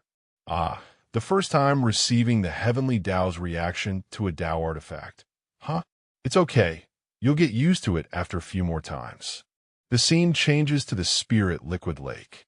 Everyone cultivating their cheered. The spirit liquid is here. The spiritual power is overflowing. Thank you, great elder. However, our great elder didn't understand anything. He was currently facing a very difficult problem that he couldn't explain. The flood dragon beast, giant turtles, dragon turtle eggs could all glow now. It seems there are 6 eggs, but that chaotic bloodline is still a problem. What if all 6 eggs turn out to be turtle-shaped? Suddenly, a man appeared, laughing loudly. Elder 2, then you should use the 100 Spirits liquid and the True Dragon Bloodline Spirit Pill. The 100 Spirits liquid can purify the bloodline of the fetus inside a spirit beast, strengthening the main channel within the bloodline. Seeing this, 2Fam let out an "Oh, esteemed guest, welcome, welcome." He said in a pained manner, "Well, it just so happens that finances have been a bit tight lately." The other man was like a doorman, solving all problems. "Ha ha, rest assured, I've brought work for you. The Council of Elders wants to find you to refine some items. The reward is very generous." And so, Brother 2 and the Super Courier went to the Phoenix Sovereign Immortal City. As soon as he stepped inside, 2Fam couldn't hide his astonishment at the place. A magnificent scene appeared before his eyes. Divine fire. If I could refine artifacts here, it would definitely cut the effort in half. An old man with a very welcoming expression walked out from inside the artifact refining hall. Elder 2 of the Hidden Spirits sect. "Hello." He couldn't help but offer praise. "I've seen the divine Iron Dao artifact spirit sword you refined for Ling Dao. The younger generation is truly superior." 2Fam humbly and quickly replied, "Not all. You praise me too much." At this moment, he was thinking to himself, "It seems this old man is the key to whether I can get in contact with the divine fire." And a session of intercontinental bullshitting began. This space-suppressing hammer of the Hall Master. Its core is supplemented by void spirit copper and soul-suppressing divine blood. One strike seals space, heaven and earth change. It is also a divine artifact that will be renowned for all eternity. The old man laughed loudly again. Elder 2 has a great eye. "Here, take this artifact refining Grandmaster token." A young talent like Elder 2 doesn't even need an assessment. 2Fam was extremely pleased that his plan had succeeded. Suddenly, the old man asked again, "Elder 2, you see, you've already taken the item. Shouldn't you contribute something?" He said very sinisterly, "The great war between the 2 realms is about to break out, and we still don't have suitable Dao artifacts in our hands. Shouldn't you come to the artifact refining hall to work?" At this moment, 2Fam knew he had just been tricked. "Damn it, I knew it wouldn't be that simple." He quickly put on an obedient expression and replied, "Ahaha. All right, I'll go back, pack my things, and come right over." The scene changes to the underground space on Hidden Spirit Island. The moment 2Fam number 1 saw him, he asked, "Main body, you've come the right time. I feel my artifact refining skill has reached a bottleneck, stuck at the golden core stage and unable to advance. You have to think of a way." As if clutching a life-saving straw, 2Fam feigned kindness and said, "That's why I found an excellent place for you with divine fire. I've already synchronized the memories for you. Work hard and level up quickly, okay?" This farewell involved the sinister person, 2Fam, with the thought that he now had someone to work for him for free. Meanwhile, the naive little 2Fam number 1 thought that from now on, no one would manage him anymore. He could take a few days off whenever he wanted. Time flew by. 2 months later, in the Supreme Sovereign Immortal City's Volcano Immortal Town, Artifact Refining Hall, Refining Room number 1, 2Fam number 1 was diligently refining artifacts. Outside, the crowd saw this and couldn't help but discuss worriedly. In less than 2 months, he was able to refine a Dao artifact. It's truly surprising. Another person chimed in. "What are you still looking at? Hurry up and place an order. If you don't place an order, you won't get a number." They frantically placed orders. "You're right. Hurry up." The people coming to buy artifacts from 2Fam have placed orders. Piled up like a mountain. Little 2Fam number 1, having just finished his work, thought, so awesome, I've finished all these Tao artifacts, ho ho. With the main body not here, there's no one to manage me. I must give myself a few days of rest. This is wonderful. The moment the refining room door opened, orders piled onto 2Fam.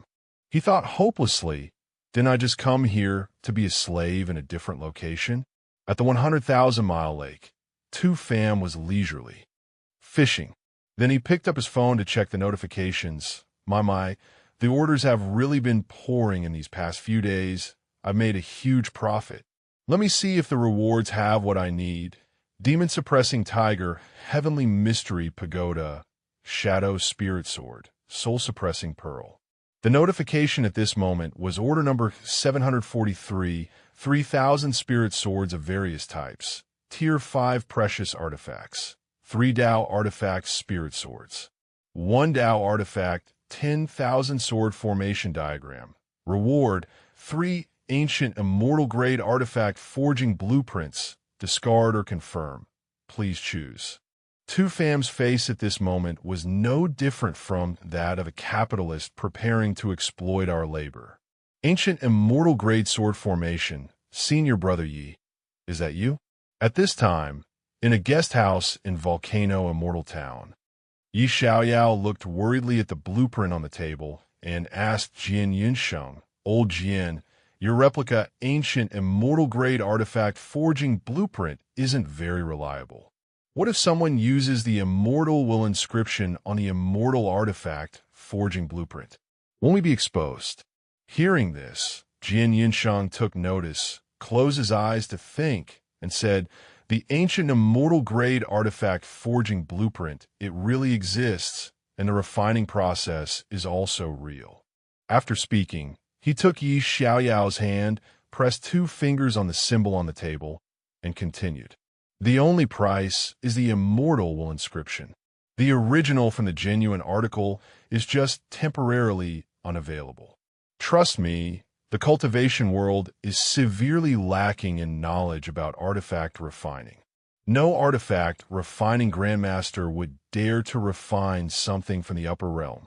They would only observe and learn a little to advance their comprehension.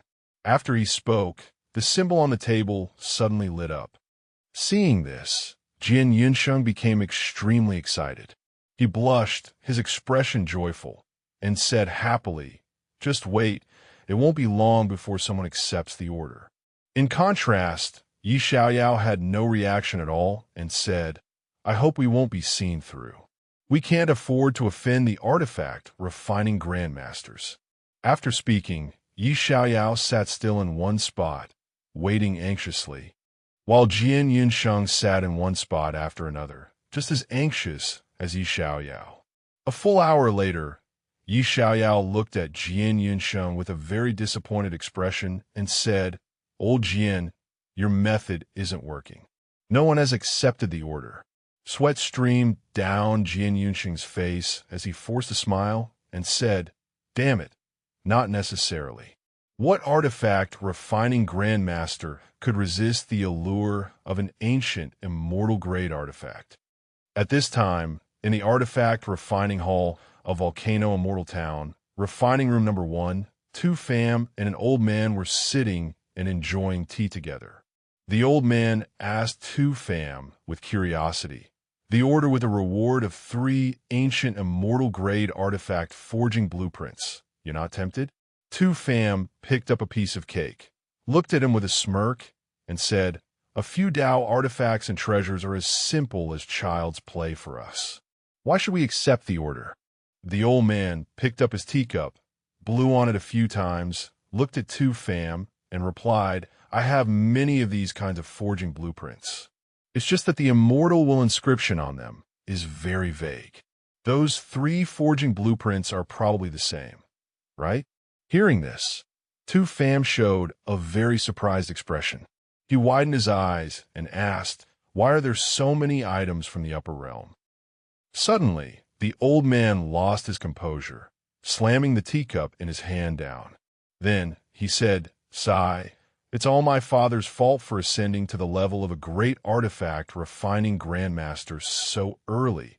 attracting major forces from the great thousand worlds to give him gifts to curry favor.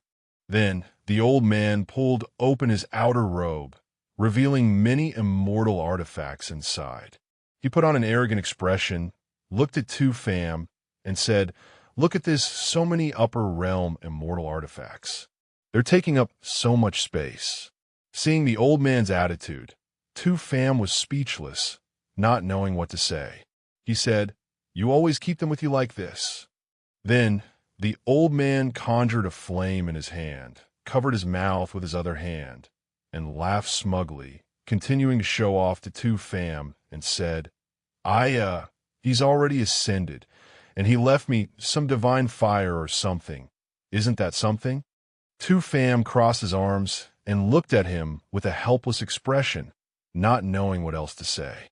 He thought to himself, "I'll just quietly watch you show off." Then Tu Pham stood up. A blue immortal artifact appeared in his hand. He looked at the old man, smiled, and said, "So you guys who refine magic artifacts must all use the same immortal inscription formation, right? Although you can refine exquisite Tao artifacts, you can only stop there." Suddenly, after seeing the immortal artifact in Tu Pham's hand, the old man was startled, as if he couldn't believe what he was seeing. Surprised, he immediately rushed over to feel the immortal artifact in Tu Pham's hand. He exclaimed in amazement, "Wow, this is—" Tu Pham smiled and said, "Creating and designing new rune formations is the key breakthrough you all need. This is an immortal inscription formation that I comprehended while resting after finishing refining a Tao artifact." After speaking, Tu Pham slowly passed this immortal artifact into the old man's hand. The old man carefully reached out with both hands to receive it, his eyes never leaving the immortal artifact. Suddenly, his eyes welled up with tears, and he burst out crying emotionally, saying, "My father once said that in my entire life, I could only rely on him to become a great artifact refining grandmaster. I don't believe in fate." Tu Pham then lectured, "That's right. What's the point of relying on your father? You have to rely on yourself." Before Tu Pham could finish his sentence, the old man immediately threw himself at Tu Pham, crying his heart out, hugging him tightly, and saying, "I can still rely on you. From now on, you will be my sworn brother from another mother of mine." After speaking, the old man was as happy as a child, cherishing the immortal artifact in his hand before leaving. With this formation, who would bother accepting those other orders? Seeing him like this, Tu Pham was also speechless. At this time, in the wilderness outside Supreme Sovereign Mortal City, Han Feiyu was hunting demonic beasts when he came across Yi Xiaoyao and Jian Yinsheng nearby. The two stood in midair watching Han Feiyu fight the demonic beasts. One by one, the demonic beasts were taken down by Han Feiyu. Jian Yinsheng said to Yi Xiaoyao, "Stop looking. This young man's aptitude is very ordinary. Even if he cultivates his whole life, he won't reach the integration stage. Let's go." At this moment, the corpses of the demonic beasts were scattered all over the ground. Seeing this, Yi Xiaoyao said, "Wait, I find this young man's sword formation to be very orderly, like that of a famous sect." Hearing this, Jian Yinsheng turned to criticize Yi Xiaoyao. "You can't even finish your own meal, and you're looking at others. Hurry up and go to Volcano Immortal Town to see if there's any reply." Yi Xiaoyao didn't seem to care much about Jian Yinsheng's words. He scratched his chin, deep in thought, and said, "This place is very close to Volcano Immortal Town. He's hunting here, so he must be collecting materials to refine spirit swords." After speaking, Yi Xiaoyao's gaze became determined.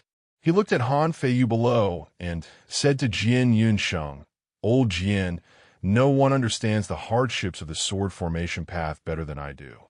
I want to help him." As soon as he finished speaking, Yi Xiaoyao quickly flew down to Han Feiyu. He put on a polite expression, smiled, and extended his hand to greet Han Feiyu. "Little friend, you are a cultivator of the one-path sword formation." When he saw Yi Xiaoyao, Han Feiyu bowed politely and said, "Senior has a discerning eye. This junior has only just entered the one-path sword formation." Suddenly, Yi Xiaoyao handed Han Feiyu a bag of some sort, which surprised Han Feiyu greatly. Yi Xiaoyao said, "This is the sword formation I often used when I was cultivating. I don't use it anymore, so I'm giving it to you." Han Feiyu was very surprised to receive this gift from Yi Xiaoyao, and then became extremely embarrassed, hesitatingly saying, "This junior doesn't need it, sir. This junior already has his own spirit sword formation. Thank you for your kind intentions, senior." After giving it to Han Feiyu, Yi Xiaoyao immediately left. He turned his head back and said, "The path of enlightenment is arduous. Just consider this as forming a good connection." After speaking, Yi Xiaoyao immediately fled, leaving Han Feiyu alone. Han Feiyu said, "Hey, senior." Then, Han Feiyu let out a long sigh. Curious, he opened the treasure bag. Instantly, the light from the bag made Han Feiyu's eyes widen. Then, Han Feiyu looked inside the bag, and his expression changed. Han Feiyu slowly pulled out two old, rusty swords from the bag, so moved that tears streamed down his face, and said, "He must be having a very hard life, right? It's already come to this, and he still wants to help me. He's truly a good person." Then, Han Feiyu slowly put the old sword back into the bag and called someone. He said, "Master, I want 3,000 Tier 2 5-element spirit sword precious artifacts. Can you recommend an artifact refining master to me?" "Yes, I have enough spirit stones and spirit ores." After speaking, Han Feiyu immediately left, thinking, "I hope the artifact refining master that master recommends won't make me wait for several hundred years." At this time, at the Hidden Spirit Sect's 100,000-mile giant lake, Tu Fam was leisurely fishing when a notification suddenly came. "You have a new order." Hearing the notification, Tu Fam was so angry he could cry. He said, "TSK, TSK, you can't escape your fate. That stinky brat wants to give spirit swords, getting something for nothing for his disciple." Tu Fam immediately sat down to reply to the message and said, "Doesn't he think of Han Feiyu as the main protagonist? He must be the one who wants spirit stones the least in the cultivation world." Tu Fam replied, 3,000 spirit swords can be done, but tell the kid to bring some earth core marrow gold to exchange." The other side replied yes. After settling the matter, Tu Fam went back to fishing leisurely. He turned to the system and said, "Grape, start the production line specialized in preparing the sword formation for Hangyan. Make the quality a bit better." The system replied, "The completion time for 3,000 Tier 2 5-element spirit sword precious artifacts is half a month, 1 week." At this time, at the center of the continent, in front of a certain waterfall, Murong Chiener was standing before the waterfall as if waiting for someone. Her expression was extremely anxious as she worriedly said, "Why hasn't the secret realm opened yet? Could something have happened to my husband inside?" Suddenly, a passage opened up from within the waterfall. At that moment, Vuwan emerged from the waterfall with an aged body. Vuwan weakly leaned against the wall, trembling as he said, "Chinner, help me." Before he could finish, Vuwan was so weak that he fell face first under the waterfall home. Seeing this, Murong Chinner immediately helped Vuwan up, crying out in fear. She shouted loudly, "Husband, what's wrong with you?" Without a second thought, she immediately sent a message to Tu Fam. Tu Fam read the message and was extremely alarmed, startled, with sweat streaming down his face. Instantly, he teleported to Murong Chinner's location. The very next second, in the reception hall on the main peak, Tu Fam was at Murong Chinner's side. Murong Chinner was holding the weakened Vuwan. When she saw Tu Fam, she burst into tears. She shouted at Tu Fam, "Big brother Tu, please save Vuwan." Seeing Vuwan's changed appearance, Tu Fam was extremely alarmed and surprised. He rushed over and asked, "Vuwan, How did he age so quickly? Without waiting for 2 seconds, Tu Fam immediately deployed a formation. He shouted at the system, "Grape, go to the treasury and get me the origin wood essence and the heavenly pole spirit pill." Murong Chinner was still holding Vuwan and crying, "Boo-hoo-hoo, husband." While deploying the formation, Vuwan suddenly woke up. Vuwan coughed weakly. Cough, cough. Vuwan burst into tears, smiled, and said to Tu Fam, "Big brother Tu, I thought I would never see you again in this lifetime." Seeing that Vuwan had woken up, Tu Fam immediately questioned him. "Vuwan, you don't have much lifespan left. What happened? Or did someone steal your lifespan?" Vuwan seemed hesitant. Vuwan looked at Tu Fam. Then he turned to look at the sobbing Murong Chinner. Finally, Vuwan shook his head as if to avoid the question and said, "No one did anything to me. I fell into a secret realm with a very fast time flow. 1,000 years passed in the blink of an eye." Hearing this, Tu Fam was a little skeptical. At this moment, Vuwan took out a blue stone from somewhere. He smiled happily and said to Tu Fam, "This is the only thing I got from the secret realm. I hope it's useful to Big Brother Tuesday." Tu Fam replied, "What time is it now, and you still want to give me?" At this point, Tu Fam's eyes were welling up with tears. He clasped his hands together, channeling his internal energy, causing the heavenly pole spirit pill and the origin wood essence to float into the air. He said, "Good brother, even if I have to defy the heavens and exhaust my fortune, I will save you." Then, the heavenly pole spirit pill and the origin wood essence mixed together and poured onto Vuwan's body. Instantly, two of Tu Fam's clones appeared. Tu Fam's face turned serious. His two clones sat opposite each other, performing a spell and controlling it in sync. Tu Fam shouted, "Wheel of Fate, manifest!" Instantly, a formation diagram appeared above Vuwan's body. The needle on the diagram slowly pointed to a square with a bad omen. Seeing this, Tu Fam became tense. Alarmed, he immediately stood up, tossed a coin into the air, and shouted, "This is not good. His lifespan is about to run out. I have to risk it all. Fortune art." Instantly, the coin spun rapidly, emitting tentacles. The tentacles slowly approached the needle. Then they wrapped around the needle. Seeing this, Tu Fam shouted a command, "Move." Instantly, the tentacle pulled the needle to the square with a good omen. Finally, Tu Fam managed to suppress the formation in Vuwan's body, but it was not a complete cure, only buying him more time. Then, Vuwan slowly regained his youth, transforming from a frail old man back to his original form. Tu Fam turned to his two exhausted clones and said, "If this goes on, you will lose your lives." Then, Vuwan slowly sat up and said, "Cough. I knew Big Brother 2 had a way to save me." Murong Tien Ni was overjoyed to see Vuwan wake up. She rushed over to hug him tightly and said, "Husband, I thought I was going to lose you." Then, she turned to bow and thanked Tu Fam. "Thank you, Big Brother 2. Thank you for saving Vuwan." Tu Fam felt awkward. He helped her up and said, "It was the right thing to do. If you want to thank me, take some spirit fruits to send off those 2 5-spirit nether monkeys to the satellite island. They lost a great deal of energy this time." Then Murong Tien Ni did as Tu Fam said, leading the 2 puppets to the door and saying, "Don't worry, Big Brother 2. Leave those monkeys to me. I'll entrust Vuwan to you, Big Brother Tuesday."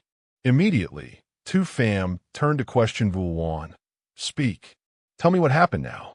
I detected some abnormalities in your soul." Vuwan replied worriedly, "As expected, nothing escapes Big Brother 2's eyes.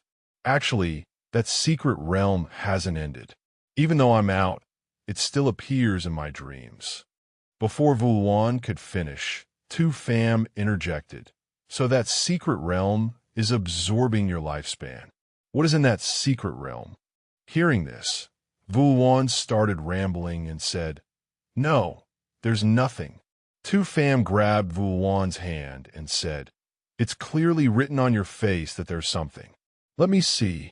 And so, Tu Pham entered Vulwan's subconscious. The two fell into Vulwan's subconscious.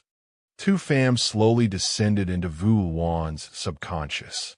As soon as he landed, he shouted, Open your eyes. Suddenly, from behind a wall of flowers, a laugh rang out. Ha ha ha. Curious, Tu Pham approached the wall of flowers and pushed it aside. He saw Murong Tien Ni sitting with her feet in a pond. Murong Tien Ni said, You shouldn't have come here. His original body was about to join me, yet you sustained his life. Tu Pham replied, You've bound my brother. I can't just watch him die and do nothing. Hearing this, Murong Tien Ni put on a terrifying expression and said, If you say so, then you should. In the secret realm, although the scenery of the blooming peach blossom forest and the gentle breeze seemed very romantic, the atmosphere between Tu Pham and Murong Tien Ni was very tense. Tu Pham and Murong Tien Ni looked at each other. The gazes of both were sharp and wary, as if they could pounce and fight with each other at any moment. Tu Pham secretly held a talisman behind his back with his fingers, a battle about to erupt. Suddenly, at this very moment, the door to the house opened, cutting through the gunpowder-thick atmosphere between the two standing in the courtyard. It was Vong Vulwan who had returned. Vong Vulwan said, I'm home. Vong Vulwan carried 2 buckets of water on his shoulders, dripping with sweat, but still smiling happily with his eyes crinkled. He raised his other hand, which was holding a package of some sort, and said to Murong Tien Ni, Wife, look what I bought for you and the children. After Vong Vulwan appeared, Murong Tien Ni's attitude completely changed from before. The two of them seemed to forget Tu Pham's presence. Leaving Tu Pham standing to one side, the atmosphere around the couple, Vong Vulwan and Murong Tien Ni, was filled with a pink hue, chirping to each other like a pair of lovebirds.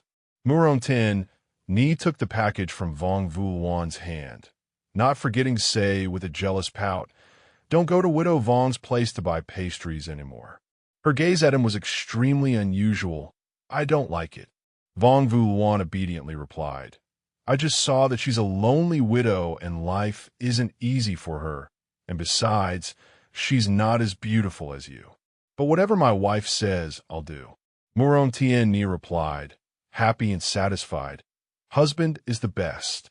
Tu Pham, treated as if he were invisible while watching the couple talk, felt completely speechless, and at the same time, crushed the talisman he had been holding into ash. At this moment, Vong Vulwan finally noticed Tu Pham's presence, looked at Tu Pham, and asked, You are? Tu Pham felt like a third wheel. Murong Tien Ni hugged Vong Vulwan's arm and replied with a smile, Just a passerby from the outside, wanting to ask for a drink of water. After speaking, Murong Tien Ni turned to look at Tu Pham, her expression changing 180 degrees, and asked with a threatening gaze, Right? Tu Pham could only play along and reply, Right. Then, the couple's 2 young children, a boy and a girl, also ran out from the house. They called out happily, Father, hug me. Vong Vulwan opened his arms to welcome them, replying happily, Hey, my good children. Vong Vulwan held his daughter in his arms, turned to smile, and say to Murong Tien Ni, Tan Ni, invite the guest inside for a cup of tea. I'll take the children inside first. Murong Tien Ni smiled and replied, All right.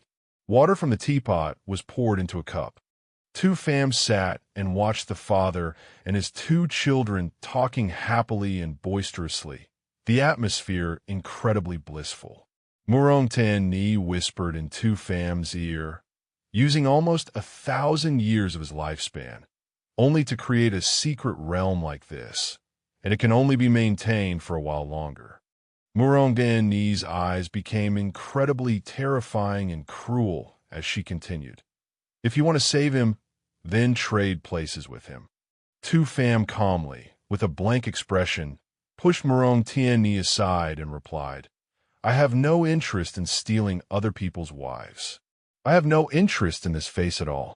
Hearing that, the demoness transformed into another face and took Tu Pham's hand.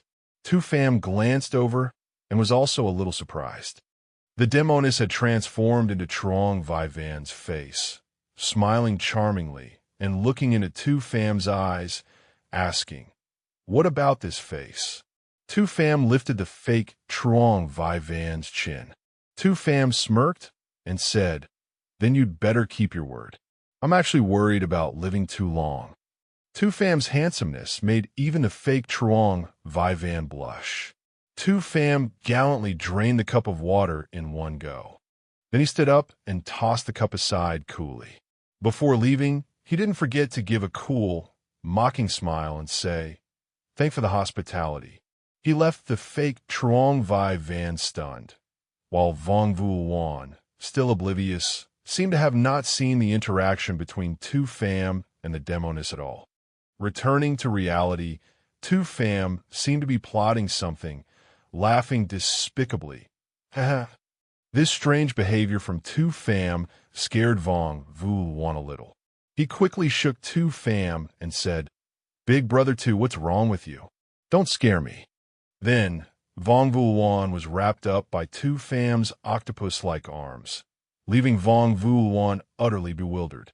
Tu Pham, with an expression that would give anyone goosebumps, puckered his lips as if wanting to give a smooch and said, As expected of my brother, the biggest bug in my body. You can help me solve it. Vong Vu Wan had no idea what Tu Pham was talking about, feeling only confused and breaking out in a cold sweat. Next, leaving Vong Vu Wan in the room, like an innocent maiden who had just lost her purity, Tu Pham turned and left. As he walked, he laughed and instructed the system. Little Grape arranged for 2 demon-suppressing machines to monitor Vong Vu Wan's mountain peak and 10 void-refining puppets to follow and protect him 24/7. He now carries the most important treasure of the hidden spirit sect. Tu Pham said to himself happily, So I can't break through until my great limit, huh? Just my luck to have caught a little demoness that sucks human lifespan. Tu Pham, worried about the future, said, Originally, I still had several hundred years before I needed to deduce the 5 elements art after the nascent soul stage. Now I have no choice but to do it early. What kind of pose should I strike when I ascend to the nascent soul stage? Time flew by, and a year later, Tu Pham pushed open the door, saying cheerfully and excitedly, Come, come, come, my brother, let me enter the secret realm again. Vong Vu Wan, who was eating noodles, had a bad feeling when he saw Tu Pham appear. As expected, heaven doesn't strike during a meal, but Tu Pham wasn't heaven, so he directly interrupted Vong Vu Wan's meal. Vong Vu Wan fainted, allowing Tu Pham to enter the secret realm. He even dropped the bowl of noodles in his hand. Inside the secret realm, the demoness was hanging laundry in the form of Moro. Tien Ni, seeing Tu Pham appear, the demoness said, You really came. It seems you care a lot about your brother. Then, the demoness transformed into Truong Vai Van. The two stood looking at each other. Tu Pham spoke first. Don't waste words. How do you suck lifespan? Let's get started. The fake demoness was a bit bewildered, thinking to herself, Why is he so blunt? Wanting to trade his lifespan for his brother like this. Could it be that he has special feelings for his brother? The demoness sat on Tu Pham's lap, blushing shyly, her thoughts drifting far away. It's a pity I can't turn into a man, otherwise I could have fulfilled his wish. Following that, the demoness kissed Tu Pham's neck, and some kind of mark appeared. Immediately, Tu Pham turned into an old Man, but Tu Fam was extremely ecstatic, his face filled with enjoyment as he laughed. Ha ha ha. He thought excitedly. It's working, it's working. I'm about to break through to the nascent soul stage. As Tu Fam was immersed in his joy, the demoness suddenly stopped sucking his lifespan. Then the demoness got up from Tu Fam, turned, and walked away, leaving Tu Fam in distressed confusion. Hey. Tu Fam couldn't help but ask the demoness, "What's wrong? It's only been a little over 200 years. Keep going, why did you stop?" Unexpectedly, the demoness, for some reason, had a very moved expression, with a teardrop at the corner of her eye, and replied, "I was moved by the feelings between you two. I can't bear to make you two suffer the separation of life and death. Consider your life spared." Tu Fam became furious, grabbing the demoness' shoulder and shouting an order. "Hey, you wait. Keep sucking. As long as you don't suck me to death, you just stay here and keep sucking for me." The demoness became even more moved, sobbing and shedding tears, saying, "I really can't suck anymore. You still have 5 years of lifespan left. Cherish your time with him. I'm leaving." After saying that, the demoness couldn't stop crying over the heaven and earth moving feelings Tu Fam had for Vongvul. The demoness said, "Oh, it's so adorable. I wish you two happiness." Then she threw Tu Fam into a teleportation portal. Tu Fam shouted unwillingly, "Hey, wait." Tu Fam was kicked out of the secret realm before he could finish a sentence. Back in reality, Vongvul had returned to his youthful appearance. Vongvul was moved, crying and hugging Tu Fam's legs, saying, "Sob, big brother Tu, why are you so good to me?" Tu Fam got angry and with a smack sent Vongvul flying, shouting angrily, "Get lost. It's all your fault. I have to wait another 5 years to level up." Time flew by again, and 5 years later, in Lam Lam Immortal City, Tu Noyet Tin was flying quickly through the air. Her face was worried as she thought to herself, "Before I left, Master was very healthy. How is it that in just 5 years, he's already about to reach his great limit?" In Tu Fam's small courtyard, Tu Noyet Tin landed in the yard. Tu Quang and the system were also there. Tu Quang stood with his arms crossed, asking the system with a worried expression, "Little Grape, did Master give you any instructions?" The system replied, "It's just a basic operation. Don't worry too much." A huge golden pillar of energy shot straight up into the sky from Tu Fam's courtyard, startling everyone. The pressure emanating from this energy pillar was extremely powerful. The pressure made Tu Quang unsteady on his feet. Looking up at the sky from the golden pillar of light, rays of light of all different colors radiated out.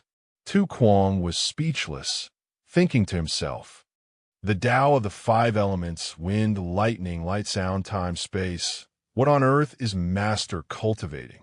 At Tu Fam's location, the aged Tu Fam, looking like he was about to ascend, was sitting cross-legged, circulating energy. In his mind, he still had the strength to let out a sigh and think, "Phew, it really wasn't easy. After a thorny period, I've finally ascended to the nascent soul stage." Tu Fam's soul sensed the movement of all things in the universe. At this moment, Tu Fam's stomach began to feel strange. The egg that Tu Fam had once absorbed into his stomach began to crack. A small black hand broke through the eggshell. Tu Fam wondered, "What is this?" Then the creature inside the egg continued to exert force, trying to break out of the shell. Immediately, a cute, round, soft, and white little panda appeared from within the egg. The chubby little panda rubbed its cheek against Tu Fam's. Tu Fam shouted in bewildered disbelief, "What? I was pregnant for 10 years and gave birth to a panda."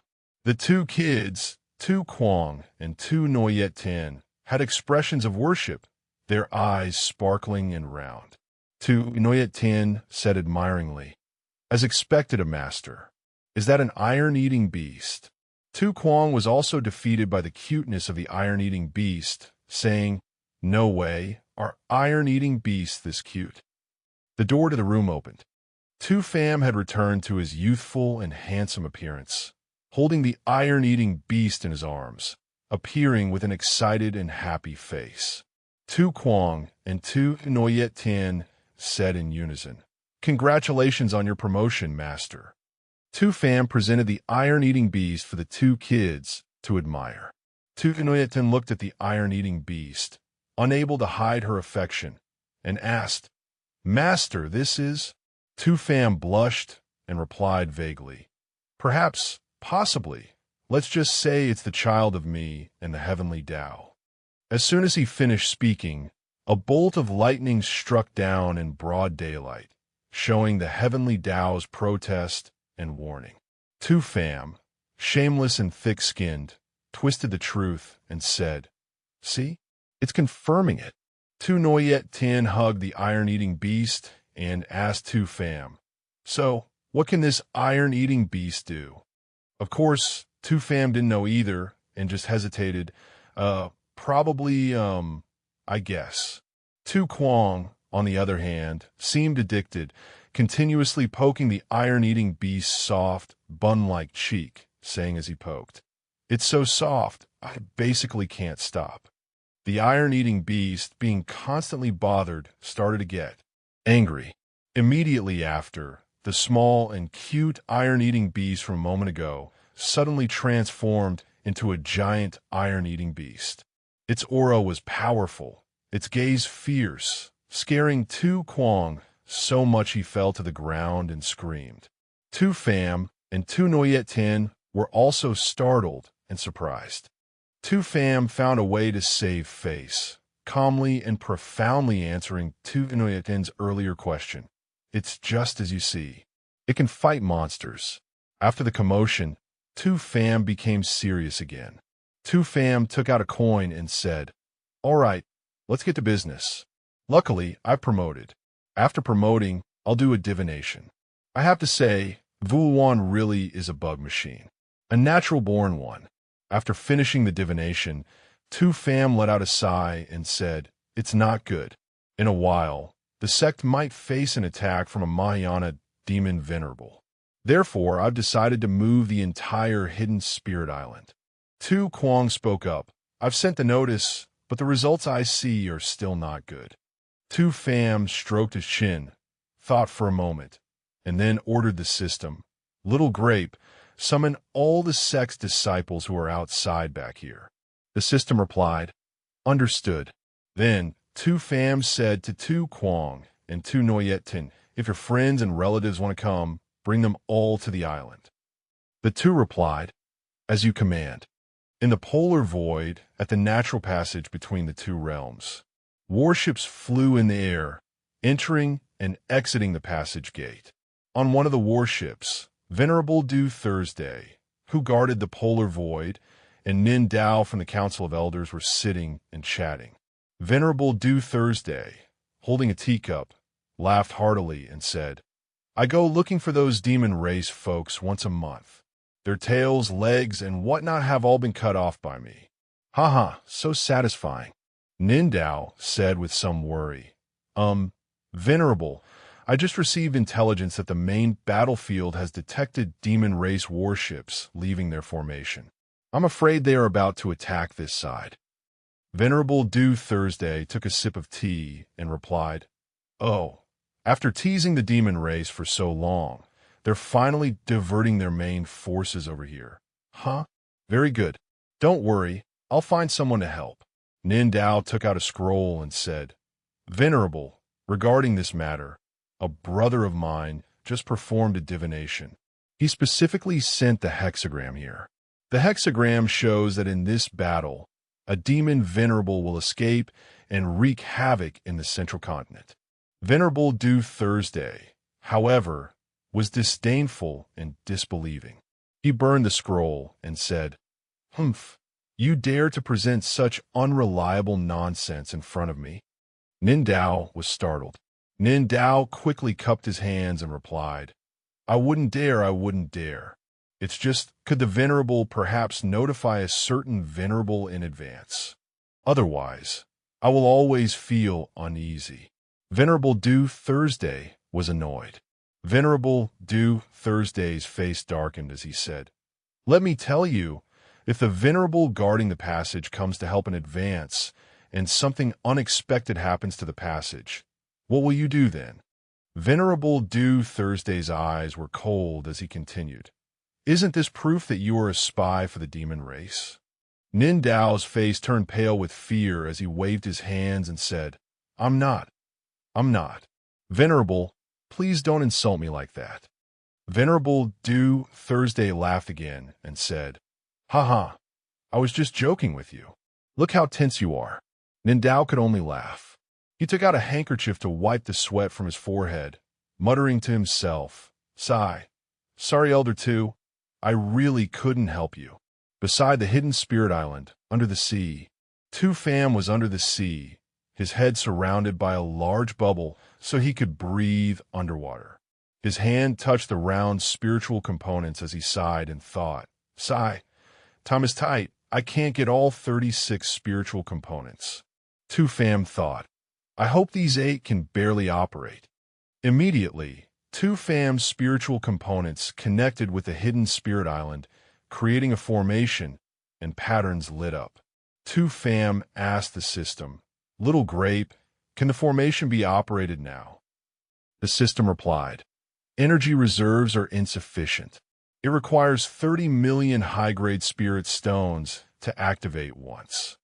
Tu Pham couldn't help but curse after hearing this. Damn it, the consumption is that terrifying? As expected, the Wandering Planet plan isn't something you can do just because you want to. Tu Pham took out a coin and tossed it, chanting, "Spirits of heaven, spirits of earth, should I spend the money on this?" The coin was snatched away by a bird's beak. Seeing this, Tu Pham said, "It seems that's a yes." At the Hidden Spirit Sect, Tu Pham and a puppet stood at the gate of the Hidden Spirit Sect. He asked, "Hung Chi, have you brought your 2 disciples back?" Vong Hung Chi, riding a sword with his 2 disciples on it, flew back to the gate of the Hidden Spirit Sect and replied, "Yes, Master." Vong Hung Chi placed his hands on the shoulders of his 2 disciples, Han Fai Vu and Kim Vo Cuc, and instructed, "Vo Cuc, Fai Vu, from now on, you 2 just stay and cultivate in the Hidden Spirit Sect." Han Fai Vu and Kim Vo Cuc replied, "Yes." Tu Pham said, "Let the puppet show you 2 around the sect. If you need anything, just call for Little Grape." Han Fai Vu and Kim Vo Cuc said obediently, "Thank you, Grandmaster." Tu Pham looked at the 2 kids and secretly broke out in a cold sweat, thinking to himself, "Sigh, I wonder if it's okay for the sect to gather so many chosen ones." Han Fai Vu and Kim Vo Cuc were taken on a tour of the sect by Warship, their exclamations of amazement echoing endlessly. "Wow, is this Master's sect? It's so magnificent." Kim Vo Cuc looked at the waterfalls flowing out of the circles in the sky and said curiously, "I really want to go see the source of this spirit liquid waterfall." The system replied, "All right." The puppet piloted the warship and sped off. Han Fai Vu and Kim Vo Cuc said excitedly, "Wow, this is great." Next, the warship shot upwards towards the source of the waterfall. Han Fai Vu and Kim Vo Cuc experienced a thrill, clinging tightly to the side of the warship, afraid of falling off. Inside the formation, a sea of spirit liquid. The puppet acted as the driver, while the system served as the tour guide, introducing as they went. This spirit condensing formation is called the 9 Dragons Swallowing Heaven Grand Formation. It is composed of 3,600 fifth-tier spirit condensing pearls and 5 Dao tool-grade spirit condensing pearls. This formation can absorb the spiritual energy tide in the air, then convert it into spiritual energy that covers the 100,000 kilometers radius of the Hidden Spirit Sect. Arriving at a pool of water enclosed by a stone wall, the puppets said, "This is a hot spring formed by the spiritual energy of the land of extreme flames. You two disciples can go for a soak. It's very beneficial for cultivation."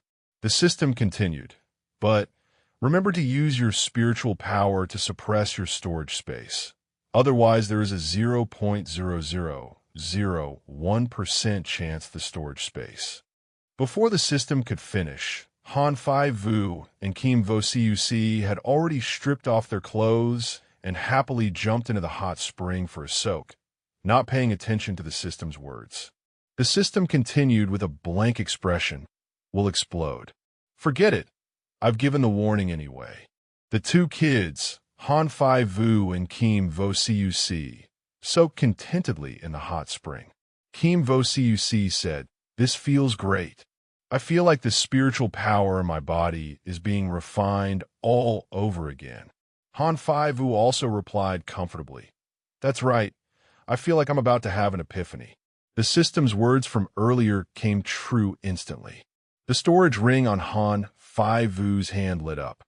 Then, not unexpectedly, an explosion occurred. Han Fai Vu felt as if the sky was falling. Panicked, his expression contorted as he held his head. I'm dead."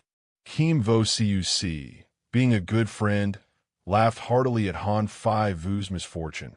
"Ha ha, Fai Vu, you actually hit such a small probability? A lot of treasures in your storage ring are about to sink to the bottom of the pool. You'd better hurry."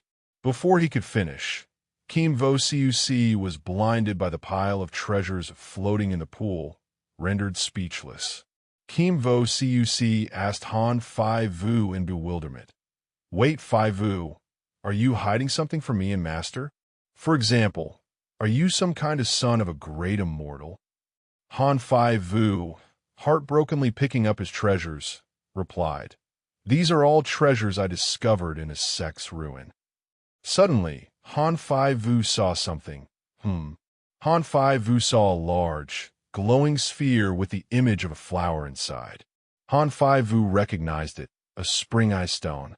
That's right, it can purify the spirit liquid even further. Then the spring eye stone flew up, pulling the water from the pool with it. The treasures were also sucked up into the sky by Tu Fam's formation. Tu Fam looked at the waterfall and asked the system, "Little Grape, what happened?" The system replied to Tu Fam, "Kim Vo Cuc and Han Fai Vu entered the origin space of the spirit condensing formation, and then a situation of spirit liquid purification occurred. Tu Fam took some water from the waterfall to observe, then smiled and said, 'Oh, is this azure sky spirit liquid? Was a luck art I used yesterday that effective?' Next, Tu Fam snapped his fingers, using his spiritual power to bring the two kids back to the sect. The two kids appeared before Tu Fam, stark naked without a stitch of clothing. The expression on Tu Fam's face was indescribable. The scene froze. Tu Fam covered his face and began to question the two. "Was it you who turned the sect's spirit liquid into azure sky spirit liquid?" Han Fai Vu trembled and quickly admitted his fault. "Grandmaster, I'm sorry, I didn't do it on purpose. It didn't cause any damage to the sect, did it?" Tu Fam took out a myriad clothes pearl for the two kids. Proper clothes immediately appeared on Han Fai Vu and Kim Vo Cuc, surprising them both. Tu Fam gave a despicable smile, handed Han Fai Vu a bundle of items, and said, "It's fine. It's a good thing. I remember you use a sword formation, right? I'll compensate you for the absorbed treasures with 10 spirit sword Dao tools." Han Fai Vu happily accepted, not forgetting to say thank you. "Thank you, Grandmaster." Tu Fam looked at the scenery and thought to himself, "With this, the spiritual power and spirit stones should be enough to move the entire hidden spirit island, right?" At the natural passage between the two realms, Venerable Du Thursday was fighting a group of demon beasts. Nindao stood on a rock, observing. The demon beast shouted at Venerable Du Thursday, "Old monster chieftain, you must die today. We deliberately came here in great numbers. Let's see how long you can defend this passage." The venerable chieftain was not afraid at all, calmly smiling as he replied, "Huh, how do you know I don't have backup?" While the venerable chieftain was fighting that demon beast, another demon beast ran towards the cliff. That demon beast flew behind the cliff, seemingly wanting to escape. Ning Dao suddenly appeared and said, "My turn." With one move, the immortal tool demon-slaying sword split the boulder in two, and at the same time, the demon beast hiding behind the boulder was also sliced in half. Ning Dao sheathed his sword, a happy and smug look on his face as he thought to himself, "I was still a little worried about Dao's friend Su's strange situation, so I stayed to help and see how things were. But this sword that Dao's friend Su refined for me is really too easy to use. The power of my moves has been raised by a whole level." The remaining demon beasts saw this scene and were suddenly terrified. Not good. He is back up. The group of demon beasts was about to turn and flee, shouting to each other, "Disperse quickly." But they were blocked by the venerable chieftain. The venerable chieftain said, "Today, not a single one of you will escape." The nine-tailed fox spirit demon beast was terrified as she watched the venerable chieftain's sword about to swing down and end her life. On the brink of death, the nine-tailed fox spirit quickly cast a spell to create a shield to block the attack. That one move from the venerable chieftain struck the shield. A huge explosion occurred, and the shield was shattered into tiny pieces that flew in all directions. In Blue Forest Immortal City, the nine-tailed fox spirit had reverted to her original form, struggling to hide in some corner of the city. The nine-tailed fox spirit used the tail-severing technique to escape a calamity. She gritted her teeth and thought, "I had to lose a tail to escape." The eyes of the nine-tailed fox spirit, now an eight-tailed one, filled with hatred. "Wait until I recover. I will come and kill you all." As soon as she looked up at the sky, the eight-tailed fox spirit saw a large warship belonging to Su Fan hovering in the sky, waiting for Han Feiyu and Jian Wuji to go on a trip. The eight-tailed fox spirit smiled cunningly and said, "Hidden spirit sect, interesting. I can't destroy the immortal city. Then I'll destroy a small sect first and see." On the warship, Jian Wuji, unaware of the eight-tailed fox spirit schemes, was still eagerly looking forward to it, wondering, "I wonder how Mom's shop is doing. This time when I go back, I'll also bring Mom to Hidden Spirit Island." The eight-tailed fox spirit jumped onto the warship. Jian Wuji was startled and turned around. The eight-tailed fox spirit transformed back into her human form, a beautiful and charming figure, and smiled dangerously. "Heh." Jian Wuji was terrified. Fox demon. Terrified, Jian Wuji quickly and hastily tried to inform Wang Xiangji. But suddenly, the eight-tailed fox spirit was right next to Jian Wuji. She used a charm spell to bewitch Jian Wuji. "Shoo, don't move," then took away his phone to prevent Jian Wuji from reporting to others. Afterward, in the underground space of the Hidden Spirit Sect, Su Fan sat in the control room looking at the displays on the system. Then, while chewing on an apple, he widened his eyes and gave an order. "It's about time for Jian Wuji to bring his mother back, right? Grapey, start charging up the entire island." Hearing this, the little girl also looked forward and confirmed yes. Elsewhere, a fox demon was hiding by the door, her hand covering her mouth as she asked the person outside, "Is the madam about to arrive?" She hid inside the door while outside. Jian Wuji stood with a soulless gaze, his mother standing behind him, also seemingly in a daze. He walked and confirmed "Enrollment." Then, at the entrance to Hidden Spirit Island, the flying ship quickly approached the protective entrance. The gate system's voice prompted, "Please report the information of all family members." Seeing this, Jian Wuji also looked up at it. Then, his eyes flashed as he was bewitched, and he replied in a soulless voice, "My mother, Li Su knew." My wife by Shue. Behind the flying ship, the fox spirit hid by the door, squinting outside and thinking to herself, this sex magic treasure is quite advanced. Is there a chance I'll be discovered? Immediately after, the gate opened and the flying ship slowly entered. Only then did the fox spirit step out, smiling smugly as she looked inside and remarked, haha, I'm in. Looks like I was overthinking it. Immediately after, the flying ship entered the mountain with its scenery inside. The fox spirit stepped with her human form legs.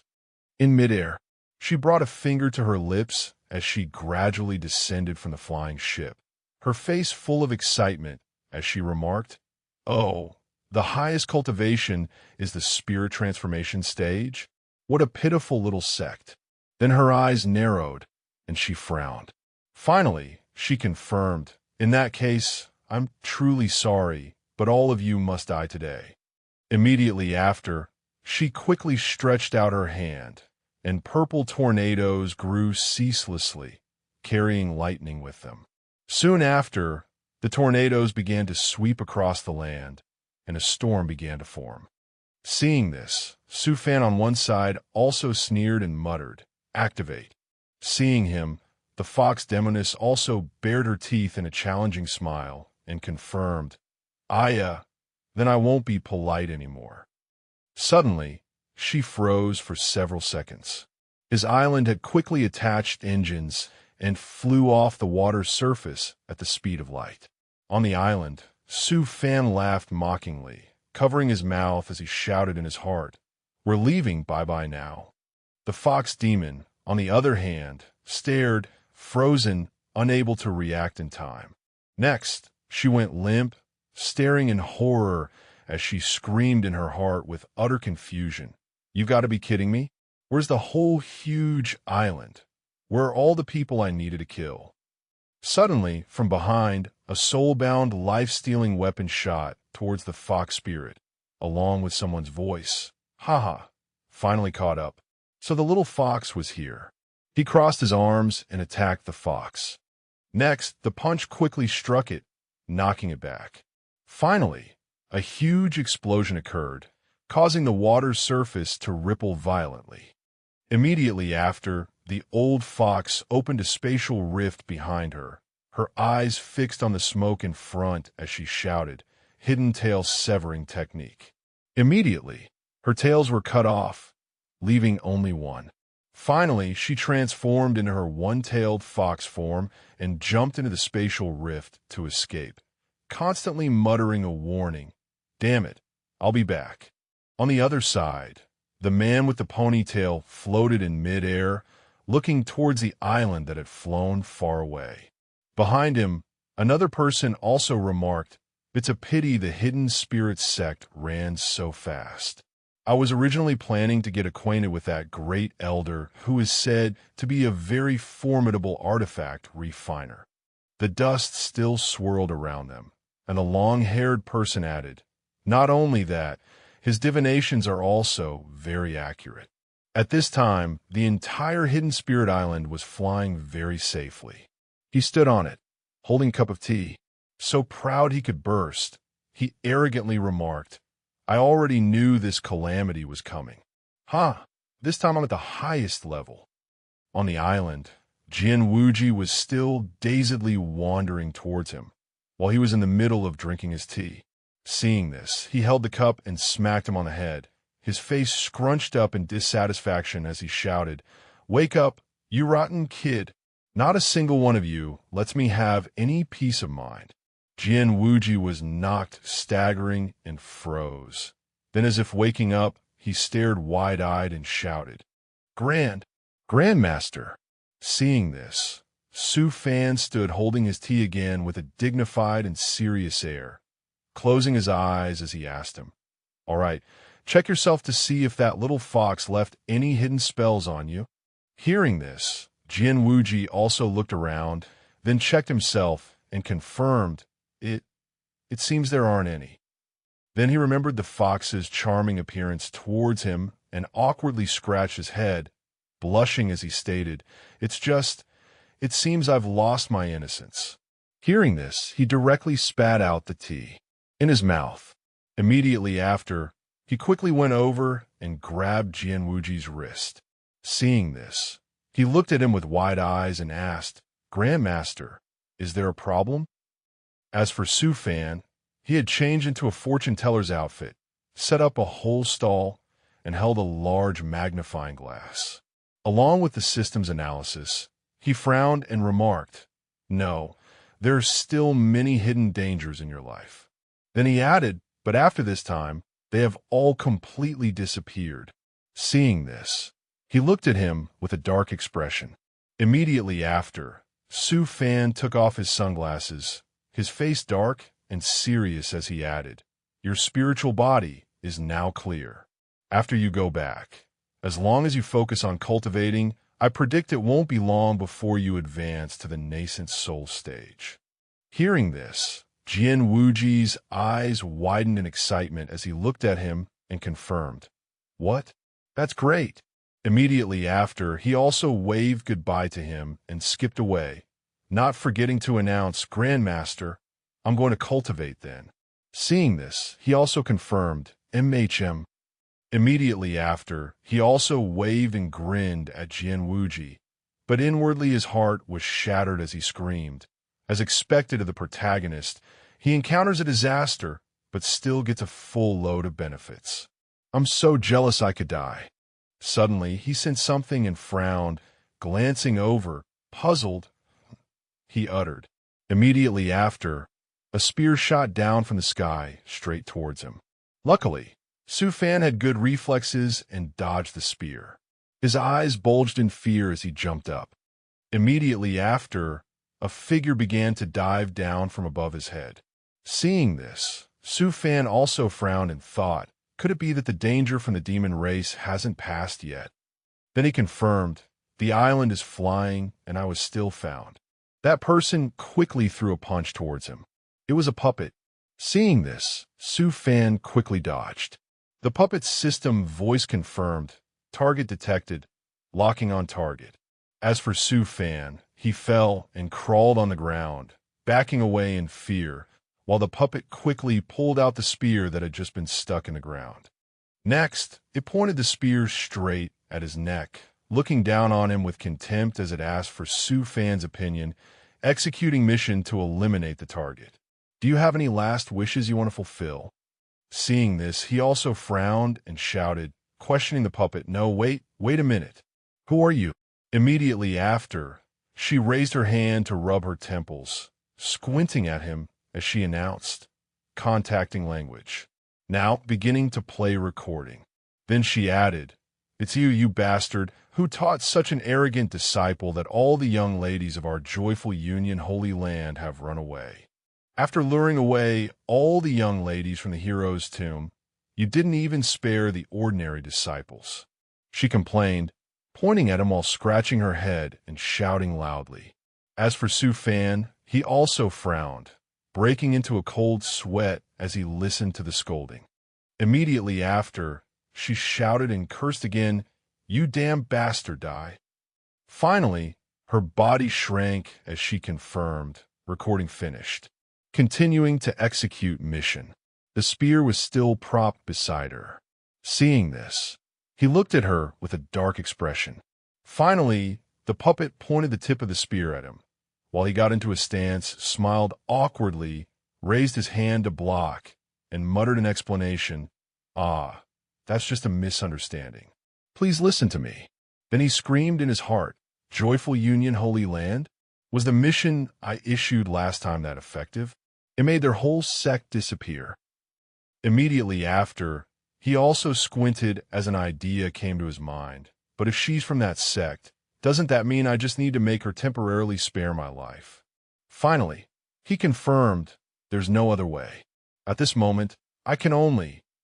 Immediately after, he stood up, pinned the puppet against the wall, held a rose between his teeth, and grabbed her wrist that was holding the spear. Putting on a romantic demeanor, he remarked, "Young lady, I feel like we are fated to be together." Seeing this, the puppet also looked up at him. Next, she squinted and quickly slapped Su Fan across the face, then announced, "So sorry, I'm a cold-type puppet, not interested in men trained by the joyful Union Holy Land." He was slapped to the ground, aggrievedly holding his face in confusion as he looked at the puppet walking towards him. That puppet quickly opened a device compartment on her chest and looked at him, confirming, "I don't have feelings." Hearing this, Su Fan also sneered and rubbed his face, confirming, "No wonder. But if it's a puppet, then it's time for Grapey to take the stage." Immediately after, he also summoned Grapey. A glowing summoning circle appeared at their feet, and he looked forward smugly. On the other side, the puppet was on high alert, brandishing her spear and remarking, "High-level puppet detected. Sorry, it's the same for puppets. I don't have feelings." And Grapey was also quickly advancing forward. Seeing this, Grapey also frowned and squinted, muttering, "Ha! Love formation, activate." Immediately after, something flashed in the sky. The puppet heard this and looked at Grapey in confusion. Finally, she turned her head in astonishment. But it was too late. A huge surge of energy poured towards her body, while Su Fan and Grapey, wearing sunglasses, turned around coolly. Fluttering in the wind, they remarked, "With puppets, there's no need to be gentle with the fairer sex." Immediately after, the damaged puppet lay flat on the ground, smoking. Seeing her, he remarked, "The material of this puppet is quite high grade, and the craftsmanship is pretty good too. How, what a pity." Then he asked Grapey, "Grapey, don't you feel that not having hands is a bit inconvenient? Next time if we run into something like this, I could easily die." Immediately after, he quickly looked at Grapey and asked for its opinion. "How about we make use of this body?" Hearing this, it also tried to flex its muscles and excitedly said something to him. The next day, in the spatial warehouse of the traveling hidden spirit island, he was controlling the female puppet's corpse with his hands while turning his head, blushing proudly as he said to Grapey, "I am a democratic master. Grapey, if you don't agree, just raise your hand." As for her, she was wearing a sponge's clothes with text written on the back, .360, degree comprehensive, multifunctional protective clothing, all top-tier materials, and was also a loss for words. Then, she revealed an angry expression, frowning with thick, charming lips, and replied to him with a curse word. Immediately after, he squinted, looking despicable and sinister as he reached out towards Grapey and confirmed, "Since there's no objection, let's start the refinement." Seeing his despicable expression, she backed away in fear, breaking into a cold sweat and thinking, analyzing Master's data, "I have a bad feeling." Next, he lifted both Grapey and the puppet's body, causing her to break into a cold sweat as well. He squinted, looking at them despicably and laughing. "Ha ha, I wanted something like this for a long time. Ha ha ha." Immediately after, the combination process was quickly carried out, and their bodies lit up. Finally, Grapey's body was completely formed. She stood silently in a maid outfit with her eyes closed, while he continuously urged, "Wake up, my robot maid." Hearing Su Fan's call, Grapey also gradually opened her eyes. Seeing this, he clasped his hands together, grinning with delight as he ordered, to be called master by a beautiful maid. Then he added, "I've been looking forward to this for many years." His face was full of excitement, his eyes sparkling as he looked at Grapey and shouted, "Come on, open your mouth, Grapey." He looked as if he wanted to paste the words on his face, extremely expectant. But when she spoke, "What is it, master?" in a hoarse voice like she was chewing on wood. Su Fan, seeing this, was creeped out and pouted at her in fear. Then he burst into tears, curling up on the floor and throwing a tantrum. "How can my maid be like this?" in helplessness and denial. Then he quickly jumped up, his face full of alarm as he shouted, "There must be a solution." His hand also swiped continuously on the system frame as he confirmed, "There must be." He and Grapey looked at the voice panel and shouted, "Found it." Su Fan pressed one of the options. Uncle's voice, mature lady's voice, downloading, setup successful, original voice. Next, Grapey opened her mouth to inform him. Mature lady's voice has been successfully downloaded. Immediately after, she smiled at Su Fan, and a charming, mature lady's voice rang out, asking, "Master, are you satisfied with this voice?" Seeing this, he also wiped the sweat from his forehead, letting go of his worries as he confirmed, "Satisfied, very satisfied." Immediately after, Su Fan thought to himself again, "Just in case, I should check Grapey's other features again." Immediately after, he sat down on a chair, propped his chin on his hand, and squinted at her. His other hand reached for a chair next to him as he ordered, "Grapey, sit down." She also looked at him and replied respectfully, "Yes, master." Next, he looked at her, his eyes wide and utterly speechless. Grapey, on the other hand, sat down on the chair innocently, crossing her arms and spreading her legs despite wearing a maid outfit. Seeing this, he swallowed his tears in anger, pointed at the door in disappointment, and shouted an order, "You right now, immediately go outside and find a girl to learn how to be a girl. Before you've learned, you are not to appear before me." Hearing this, Grapey also stood up, smiled, and walked towards the door, confirming, "Yes." Next, she squinted, blushing, and strode forward, swinging her arms and legs like a manly man, thinking to herself, a feminine role model in hidden spirit sect. Then she confirmed, as expected, "I can only ask that person for guidance." Then she went to Su Yueshin's place. The little girl was sitting on a stone table and turned to look at Grapey, happily confirming, "Huh? Grapey, you have a body now." She stood there and also confirmed, "Yes, but it's like this and that, a bunch of miscellaneous stuff." At these explanations, Su Yueshin also covered her face, smiling slyly and squinting as she confirmed, "You want to learn to be a girl? Let me tell you, you've come to the right person." Hearing this, Grapey also bowed her head and said, "Then I'll have to trouble you." And 3 days later, Su Fan had just woken up, scratching his head and yawning as he wondered, "I wonder how Grapey's studies are going." Then Grapey's figure appeared. Seeing this, Su Fan also stared at her, somewhat surprised, and shouted, "Oh." Then he commented, "That's pretty decent, huh?" Grapey was still shyly glancing at him. Immediately after, Su Fan excitedly laughed like a kitten and rushed towards her, ordering, "What else have you learned? Show me quickly." Hearing this, she also bowed her head, closed her eyes, and smiled at him, confirming, "Yes, master." Next, she glared, frowning fiercely at him, pointed her finger and shouted, "You little brat, you've got some nerve, huh?" Then she threatened further, "Keep talking and see if I don't blow your damn head off." Hearing this, Su Fan directly clutched his heart and spat out blood. So angry he was at a complete loss for words, his eyes rolling back as he complained, "You could have learned from anyone. Why did you have to learn from that girl, Yuesien?"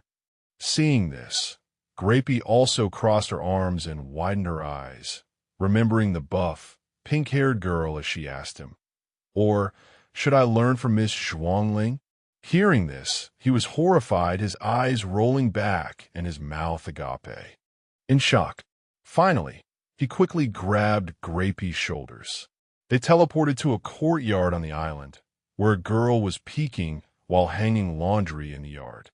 Next, Su Fan raised 2 fingers, pointed at his own eyes, then pointed at the girl, then squinted and ordered her, "For 1 week, just watch and learn from her, got it?" Seeing this, Grapey also put a hand to her forehead, frowned, and looked at him, confirming, "Understood." On the other side, Xiaoxi and her husband were being affectionate. She smiled happily from behind, massaging his shoulders, while he read a book in front and smiled at her. As for Grapey, she was currently frowning seriously, peeking at them. Then, at mealtime, They fed each other. Her husband held a spoon and fed her, affectionately calling out, "Xiao Shi ah." She also held her chopsticks, brought food up, and affectionately called out, "Husband ah." And Grapey stood outside their house, peeking through a hole in the door with a serious expression. That night, Xiaoxi's husband smiled lightly, his robe slightly open as he looked at her with a happy smile. She also shyly changed the subject, frowning as she confirmed, "Husband, lately I always feel like someone is watching me. How about we don't do it tonight?" Hearing this, the other person also remarked, "Could it be that you're overthinking it? Hidden Spirit Sect is small. No bad guys would dare to watch us."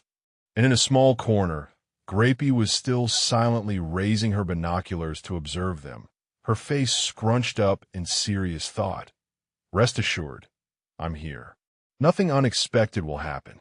Next, she took out the book Goals for Feminine Cultivation and wrote in it nonstop. Her brow also furrowed in a sneer as she muttered, "Macham, so that's how it is." Grapey observed from the tiles on their roof. Then, a week later, he was lying on the bed while she was still diligently massaging his shoulders. At this change, Su Fan also let out a refreshed and satisfied cry. Very good, very good." Then she brought him a meal while he was still lying on the bed, satisfied and excited. Next, Grapey quickly brought the food to his mouth while Su Fan, still blissful, closed his eyes and opened his mouth, remarking, "This is the life of my dreams." Immediately after, she placed the empty food bowl on the table, then confirmed, "Then, next." Hearing this, he also looked over expectantly. Finally, Grapey took off her maid's dress, revealing her body. Only then did Su Fan sit bolt upright, his eyes wide in shock as he stared, and then his nose started bleeding directly.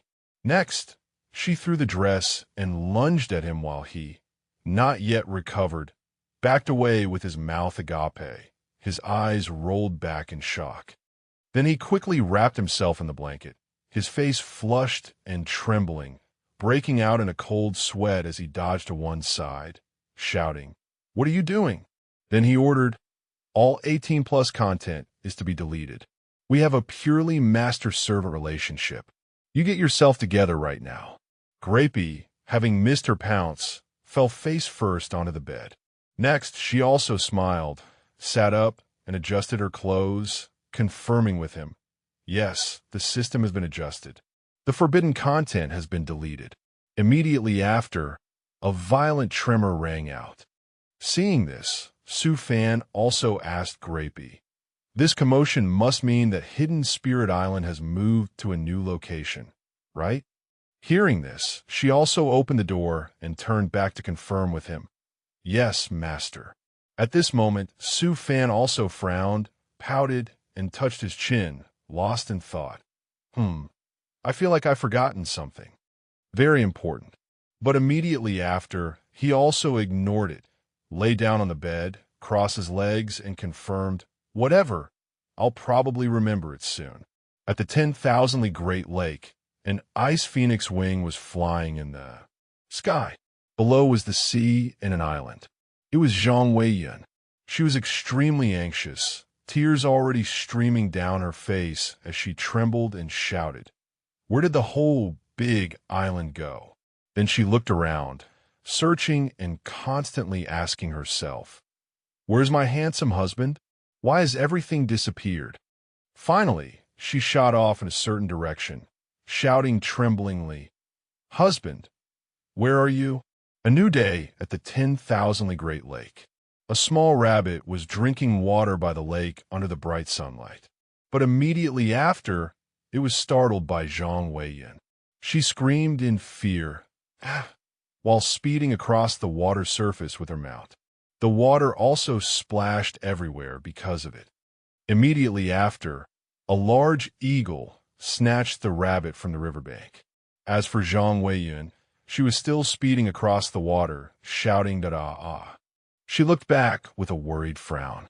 The bird mount also quickly flew up and remarked, "I can't find her husband, and we're being chased by a great ascension stage demon beast."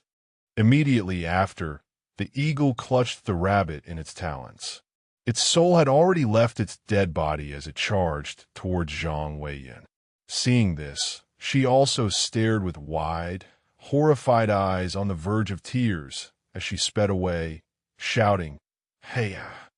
Finally, she ordered, "Ah, Bluebird, hurry up, it's almost here." Immediately after, the blue bird quickly flew towards a spatial rift. Seeing this, Zhang Weiyin also panicked, flailing her arms and shouting, "Ah, why is there a spatial rift here?" Then, she awkwardly confirmed, "I can't avoid it at this distance." At the same time, at the Hidden Spirits sect in Su Fan's room, Su Fan was relaxing on Grapey's lap, getting a massage from her and continuously exclaiming, "Ah, yes, right there, that's the spot. It's so sore." Right after, the system appeared and announced, "Master, there's an anomaly." Seeing this, he opened one eye in dissatisfaction and frowned. He grunted. The system announced again, "An object is plummeting at an extremely high speed. It will collide with the sect's grand formation in about 3 seconds. Seeing this, he waved his hand lazily and remarked, "No need to worry. The grand formation is very sturdy. It will definitely block it." But Grapey's eyes widened as she looked at the notification panel and exclaimed, "Ah," then confirmed with him. It broke through the grand formation. Immediately after, something pierced through the barrier and crashed into a courtyard, accompanied by a blood-curdling scream. "Ah!" In the smoke, a figure gradually appeared along with the sound of sobbing. Hic. It was Zhang Weiyin. She was riding the azure bird which lay on the ground, unconscious from the impact. She was covered in scrapes. She sobbed, wiping her face with her hand while muttering, "It hurts so much, boo-hoo-hoo." Finally, feeling wronged, she sat on the azure bird and wailed loudly, "Husband, where are you? Boo-hoo-hoo-hoo."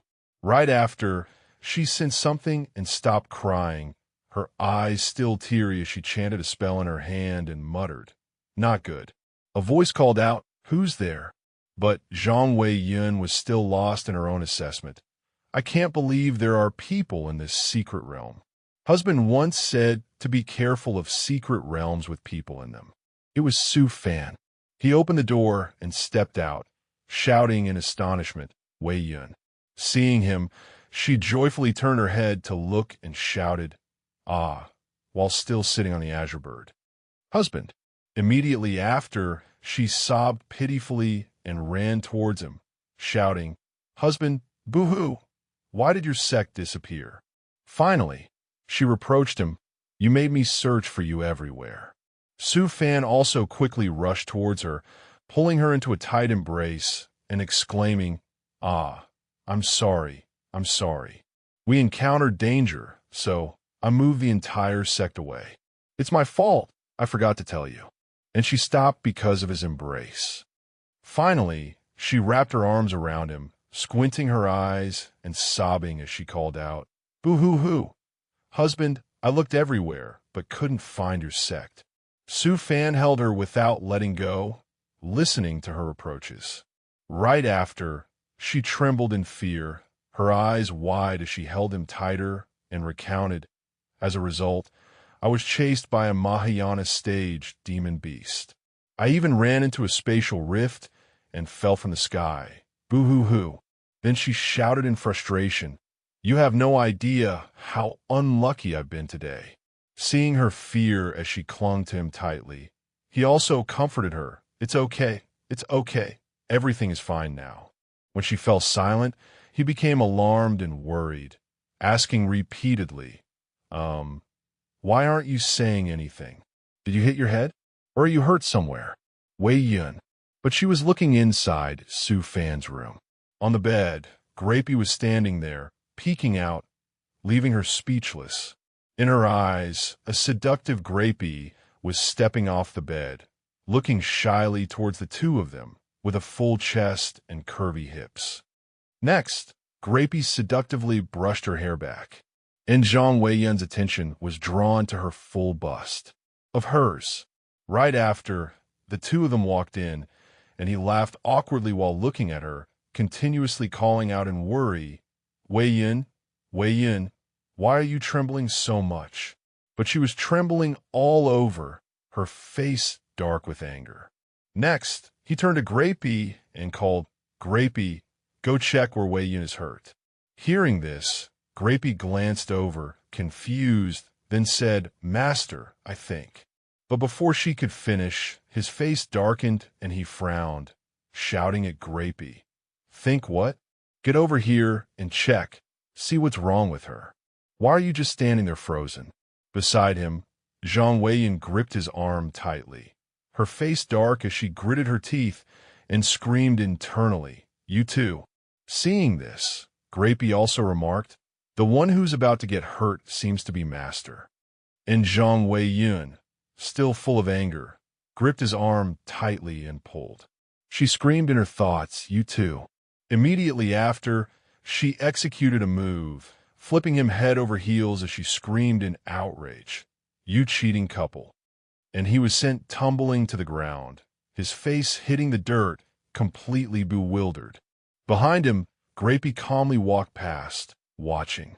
Next, she swung her arm, tears streaming down her face, her hand glowing with fire as she shouted, While I wasn't here. She quickly launched a blow towards Su Fan, sending him flying into the air. Zhang Weiyun shouted in frustration, You went and found someone else. Right after were her continuous kicks and punches. She was furious, shouting and questioning. You two even ran away and hid. You bastard, you unfaithful husband. The curses rang out endlessly, while Su Fan, still confused, was being punched repeatedly, his eyes wide as he coughed up blood and called out, Wifey. Next, he also sobbed as he looked at her and shouted an explanation, Wifey, don't hit me anymore, that's Grapey. Seeing this, Zhang Weiyun quickly stopped punching, one hand still grabbing his collar, her eyes still brimming with tears, and he, beaten to a pulp, looked at her and said pitifully, She's the puppet butler.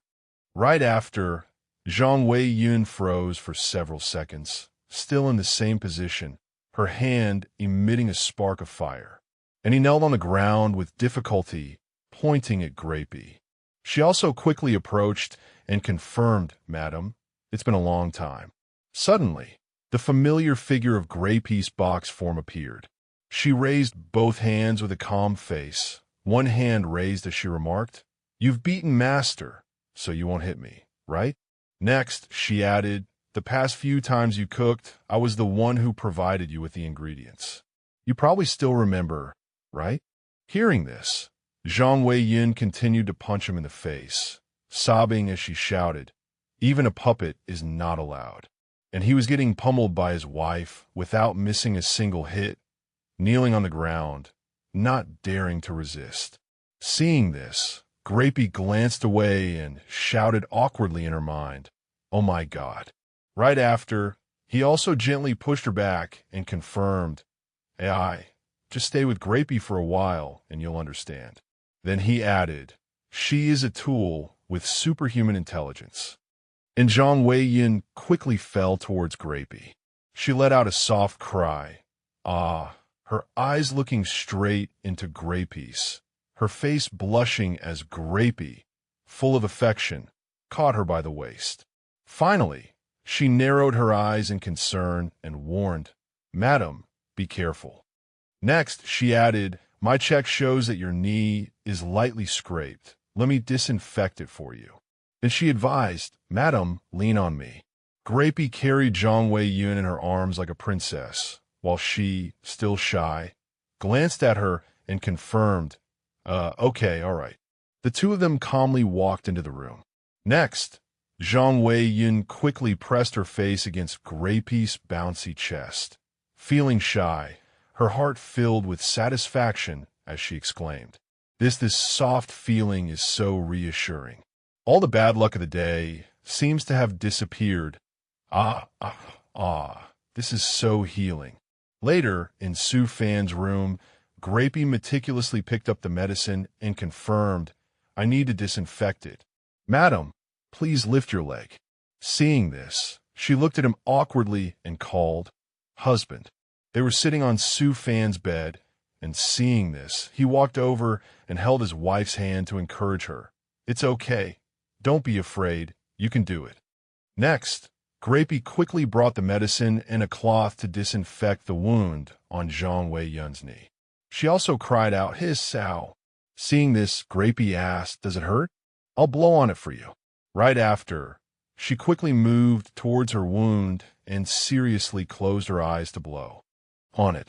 Right after, she smiled, opened her eyes, lowered Zhang Wei-yun's leg, and asked seductively, "Does it still hurt?"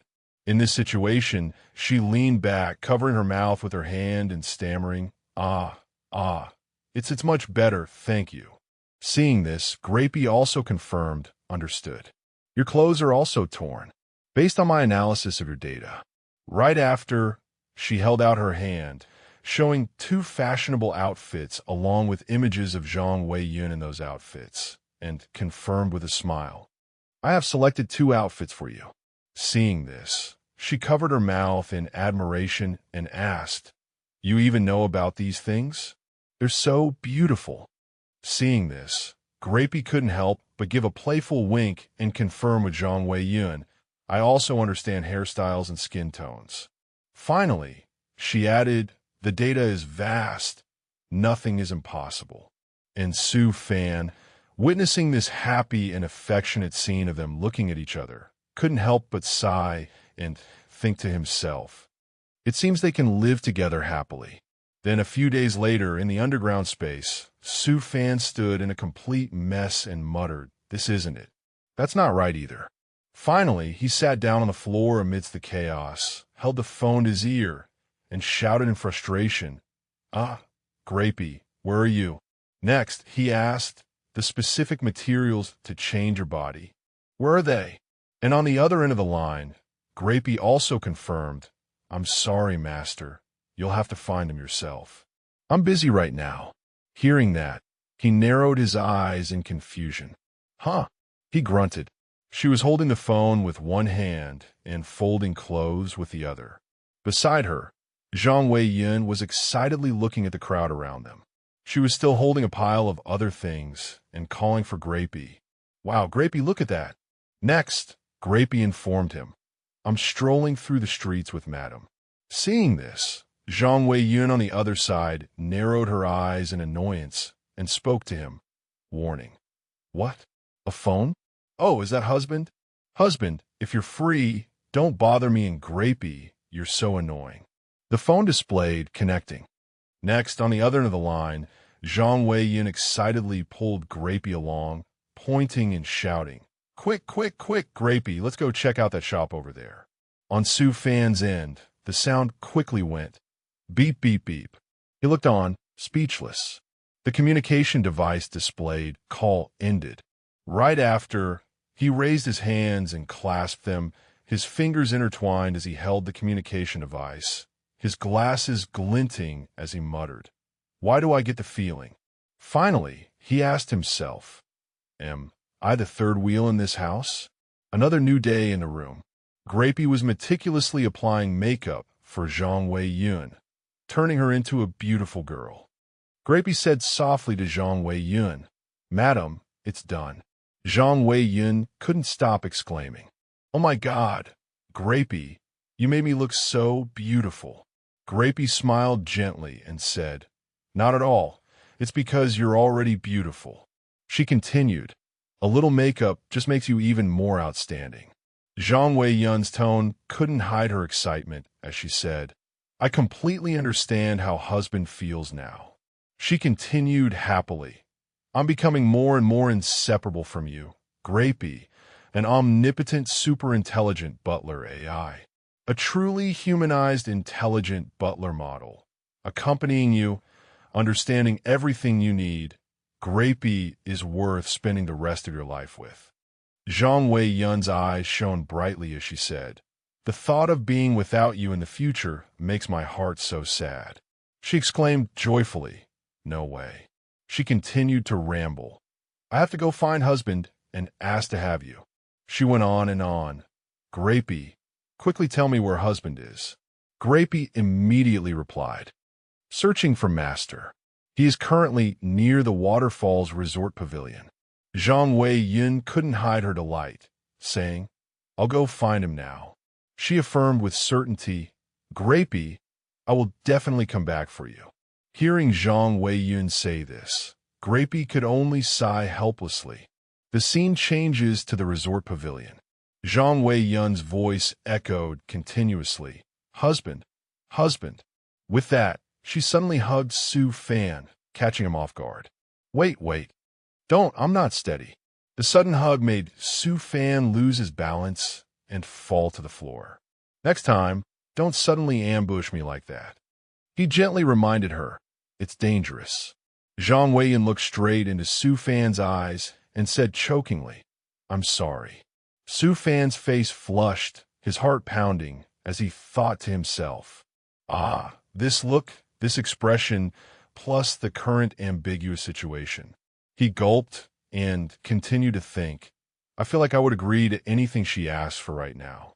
Zhang Weiyun's tone was full of coquettishness as she said to Su Fan, Husband. She said gently, Can you give Grapey to me? With a calm expression. Su Fan casually refused. No. Hearing him say that, Zhang Weiyun cried and begged incessantly why. She said with teary eyes, Grapey is really useful. She emphasized that, I can't leave her now. Su Fan didn't hesitate for a moment and explained, I also know she's very useful. He continued to explain, but Grapey is both a combatant and a manager. His tone held a hint of regret as he added, Giving her to you to turn her into a fashion designer is truly a waste.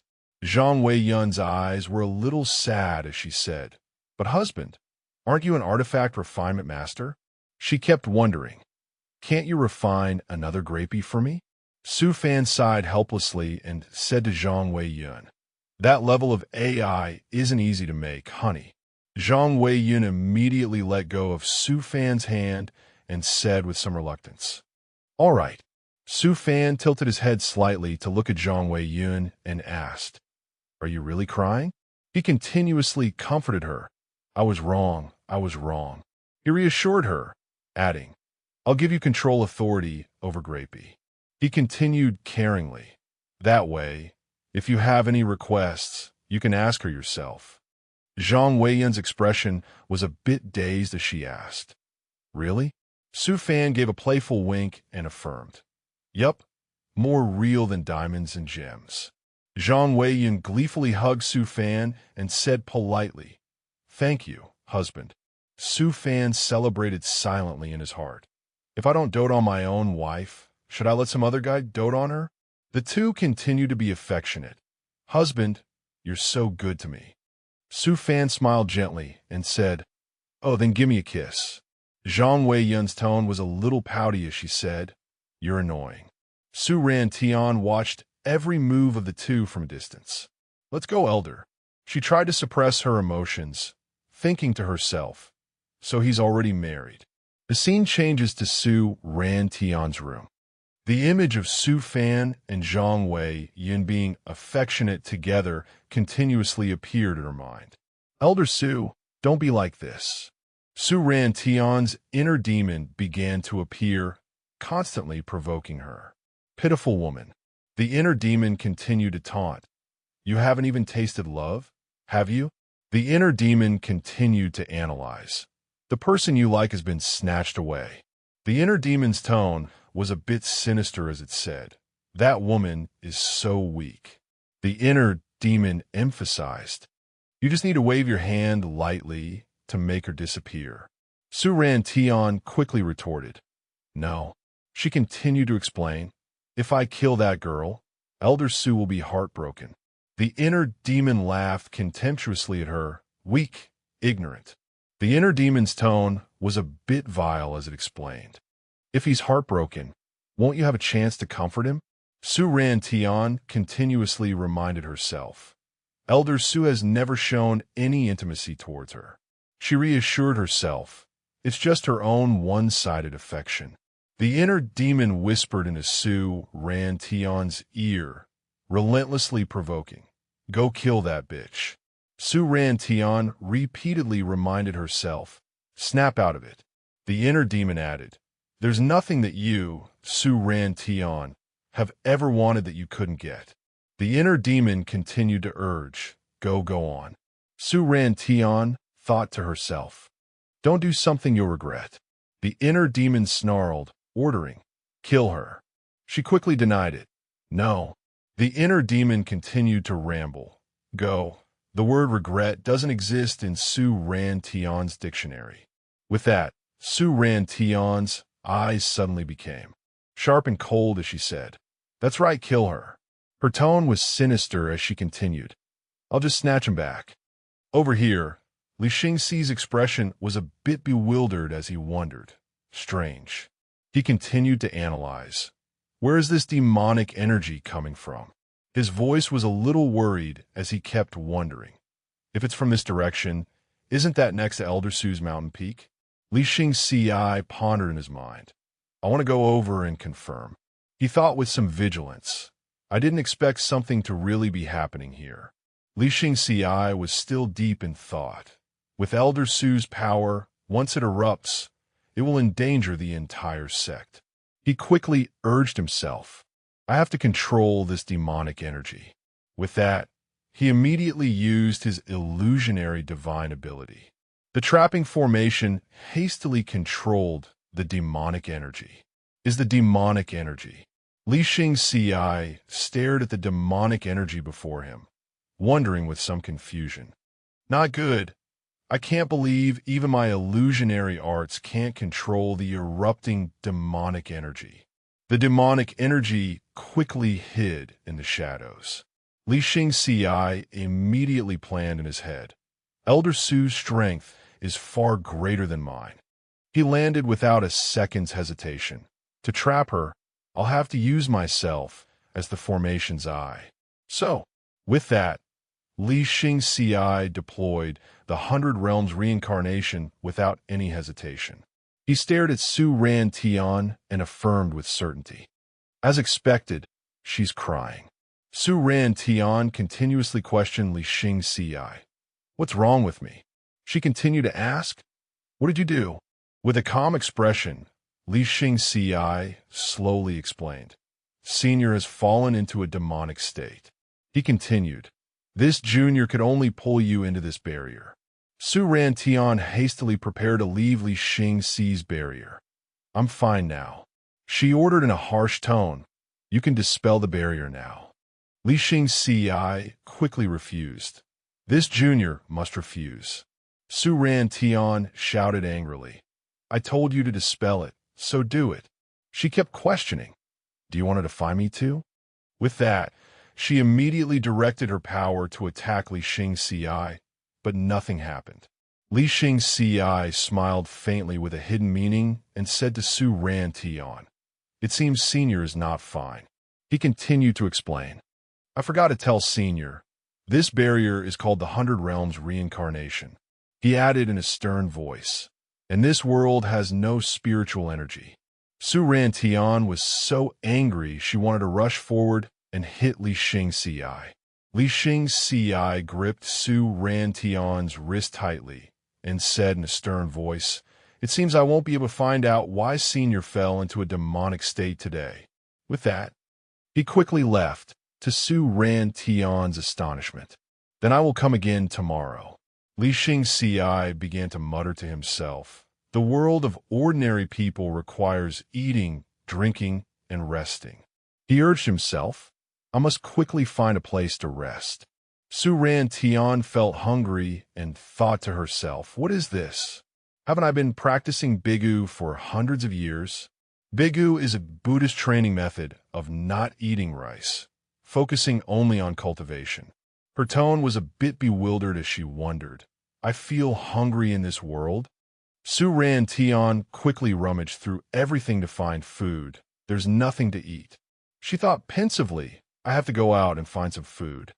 With that, Su Ran Tian leisurely wandered outside in search of food.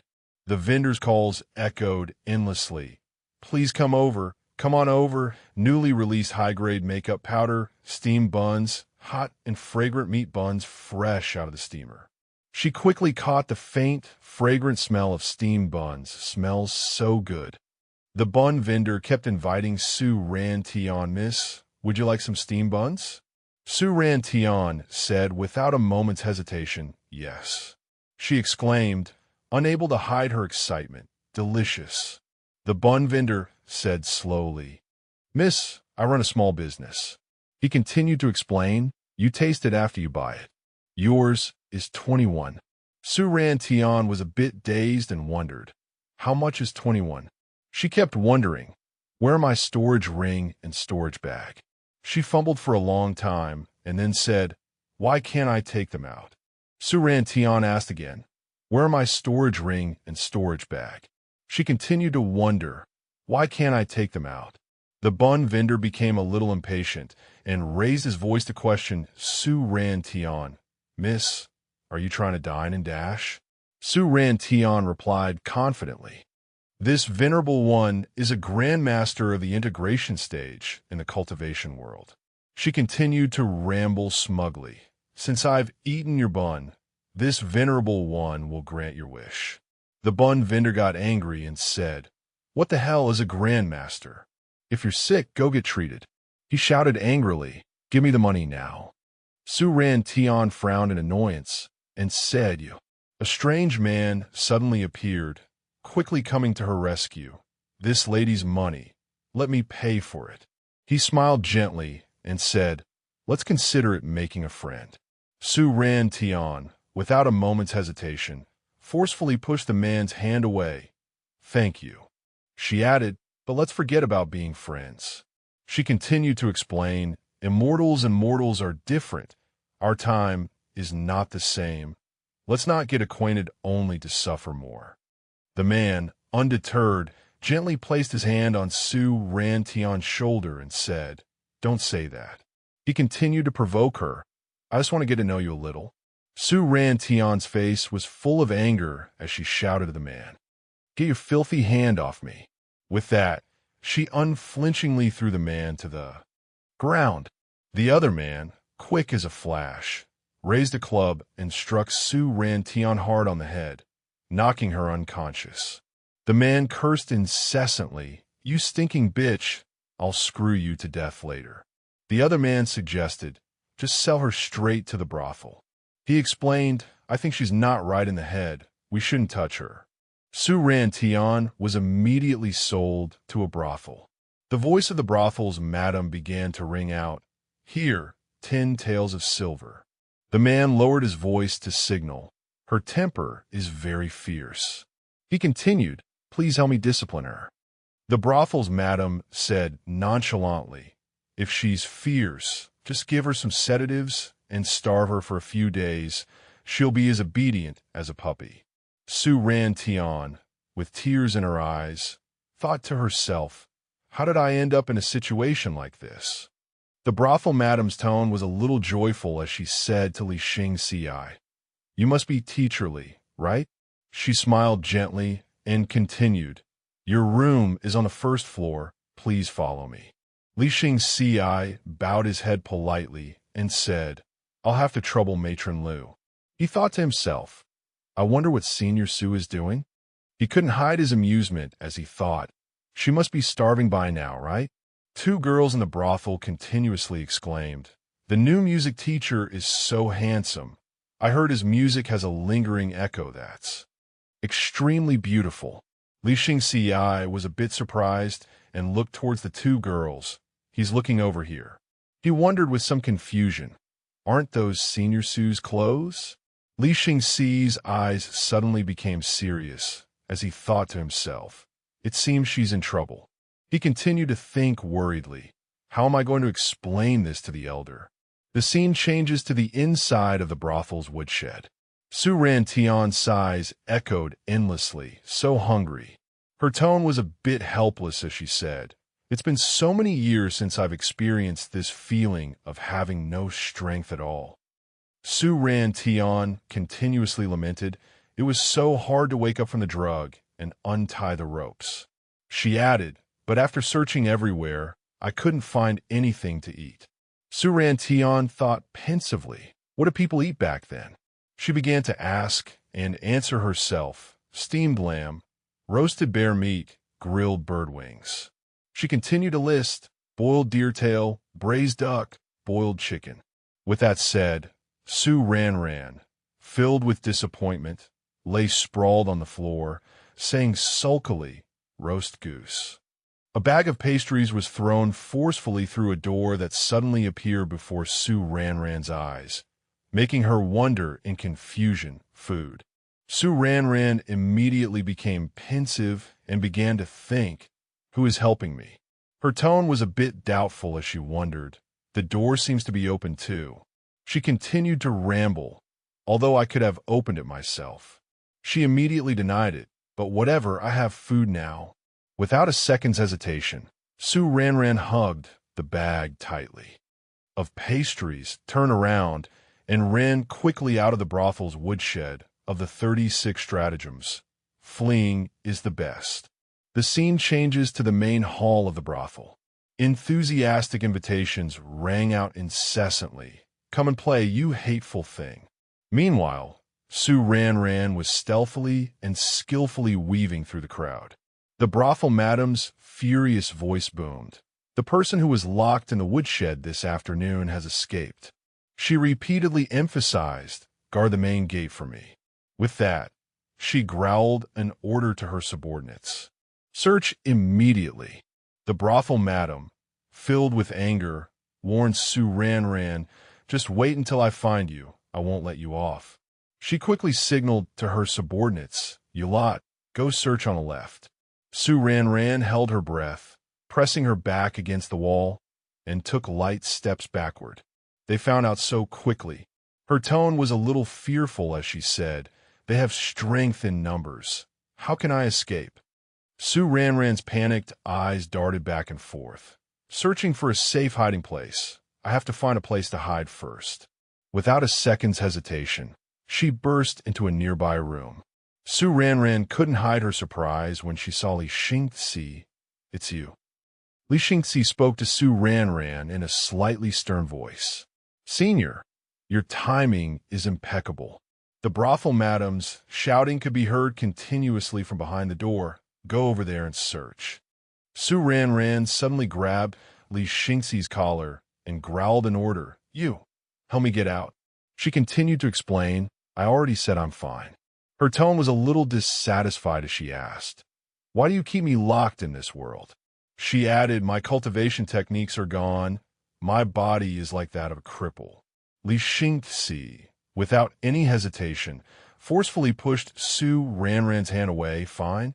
He continued, my sect is threatened by your heart demon. He continued to explain, I paid a great personal price to deploy this barrier. I will not allow any mistakes. Su Ran sneered contemptuously. Benefits? Huh. As expected. Her voice full of sarcasm, she continued speaking to Li Xingzi. You men, if you're not after my name, you're after my body. She emphasized, it's been so many years, and it's still the same. Su Ran couldn't hide her excitement when she mentioned Si-Fan. Only Si-Fan is different. She stressed, he doesn't desire anything from me. She began to ramble. He is powerful and mysterious, truly like the chosen one. She continued, at first, I just wanted to play around, just to break through the realm I was stuck in. She continued, infatuated, but he wasn't tempted. Su Ran kept provokingly Xingzi. Didn't you want to know what my heart demon is? Her tone was a little cold as she said, I have fallen in love with your master. She affirmed with certainty, as long as he can be with me, my heart demon will disappear. Hearing Su Ran say this, Li Xingzi smiled sarcastically and replied, haha, senior, you call that feeling love? He continued to explain to Su Ran. Ridiculous. As I see it, senior, you don't understand what love is at all. He continued to lecture, what you call love is nothing more than a desire for possession. Su Ranran shouted angrily in denial. What do you know? From behind the door, the brothel madam's subordinates couldn't help but be suspicious when they heard someone arguing with a guest. She continued to analyze. Si Fan and I being together is the best choice.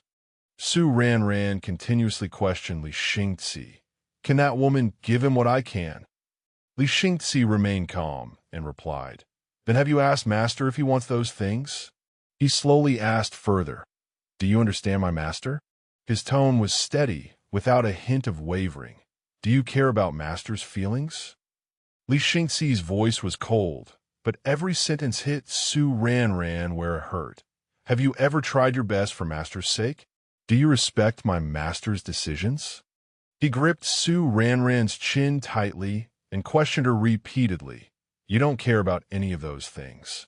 As I see it, Li Xingzi's gaze suddenly turned sharp as he said, You are nothing but an arrogant person who has never tasted failure.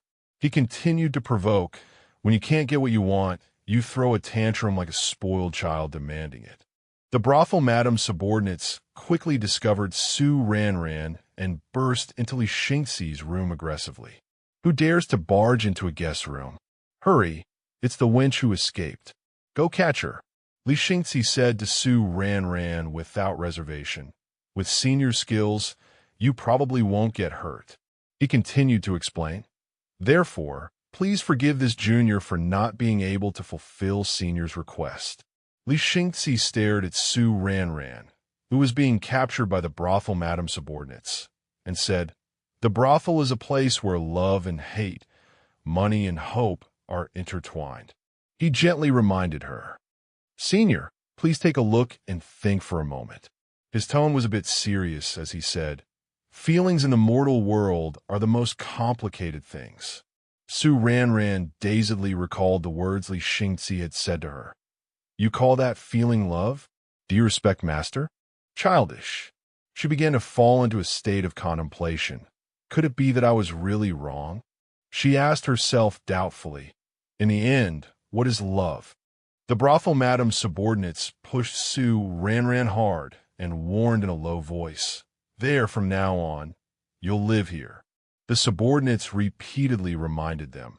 The three of you are responsible for watching her. If she runs again, you will be punished. Two of the three girls saw this and complained incessantly. So troublesome. Why is it like this? One of the two girls continuously provoked. Newcomer, you best give up. She repeatedly threatened Su Ranran. If the two of us get punished, I won't let you off. She continued to analyze. There are many ways to inflict pain to the point of wishing for death without leaving a physical wound. You should just behave. She added suggestively. Do you know what called seniority? The other girl also said with a mocking laugh. Your pillow and blanket, we're confiscating them. Su Ranran was still lost in thought. A place where love and hate are intertwined. Then, the remaining girl, named Ajo, gently helped her up. Did you fall hard? Get up quickly. Ajo quickly introduced herself. My name is Ajo. Are you new here, miss? She continued to ask with concern. I'm afraid you might not be used to it. She continuously reassured Su Ranran. It's okay, it's okay. Our beds happen to be next to each other. She continued, let's sleep together. She emphasized, don't you mind, okay? Su Ranran stammered in a low voice. Teach, thank you. Ajo smiled gently at her and said, What is there to thank me for? She continued to comfort her. There's a lot to do tomorrow, and we have to learn carefully. Let's get some sleep. Su Ranran tossed and turned in bed.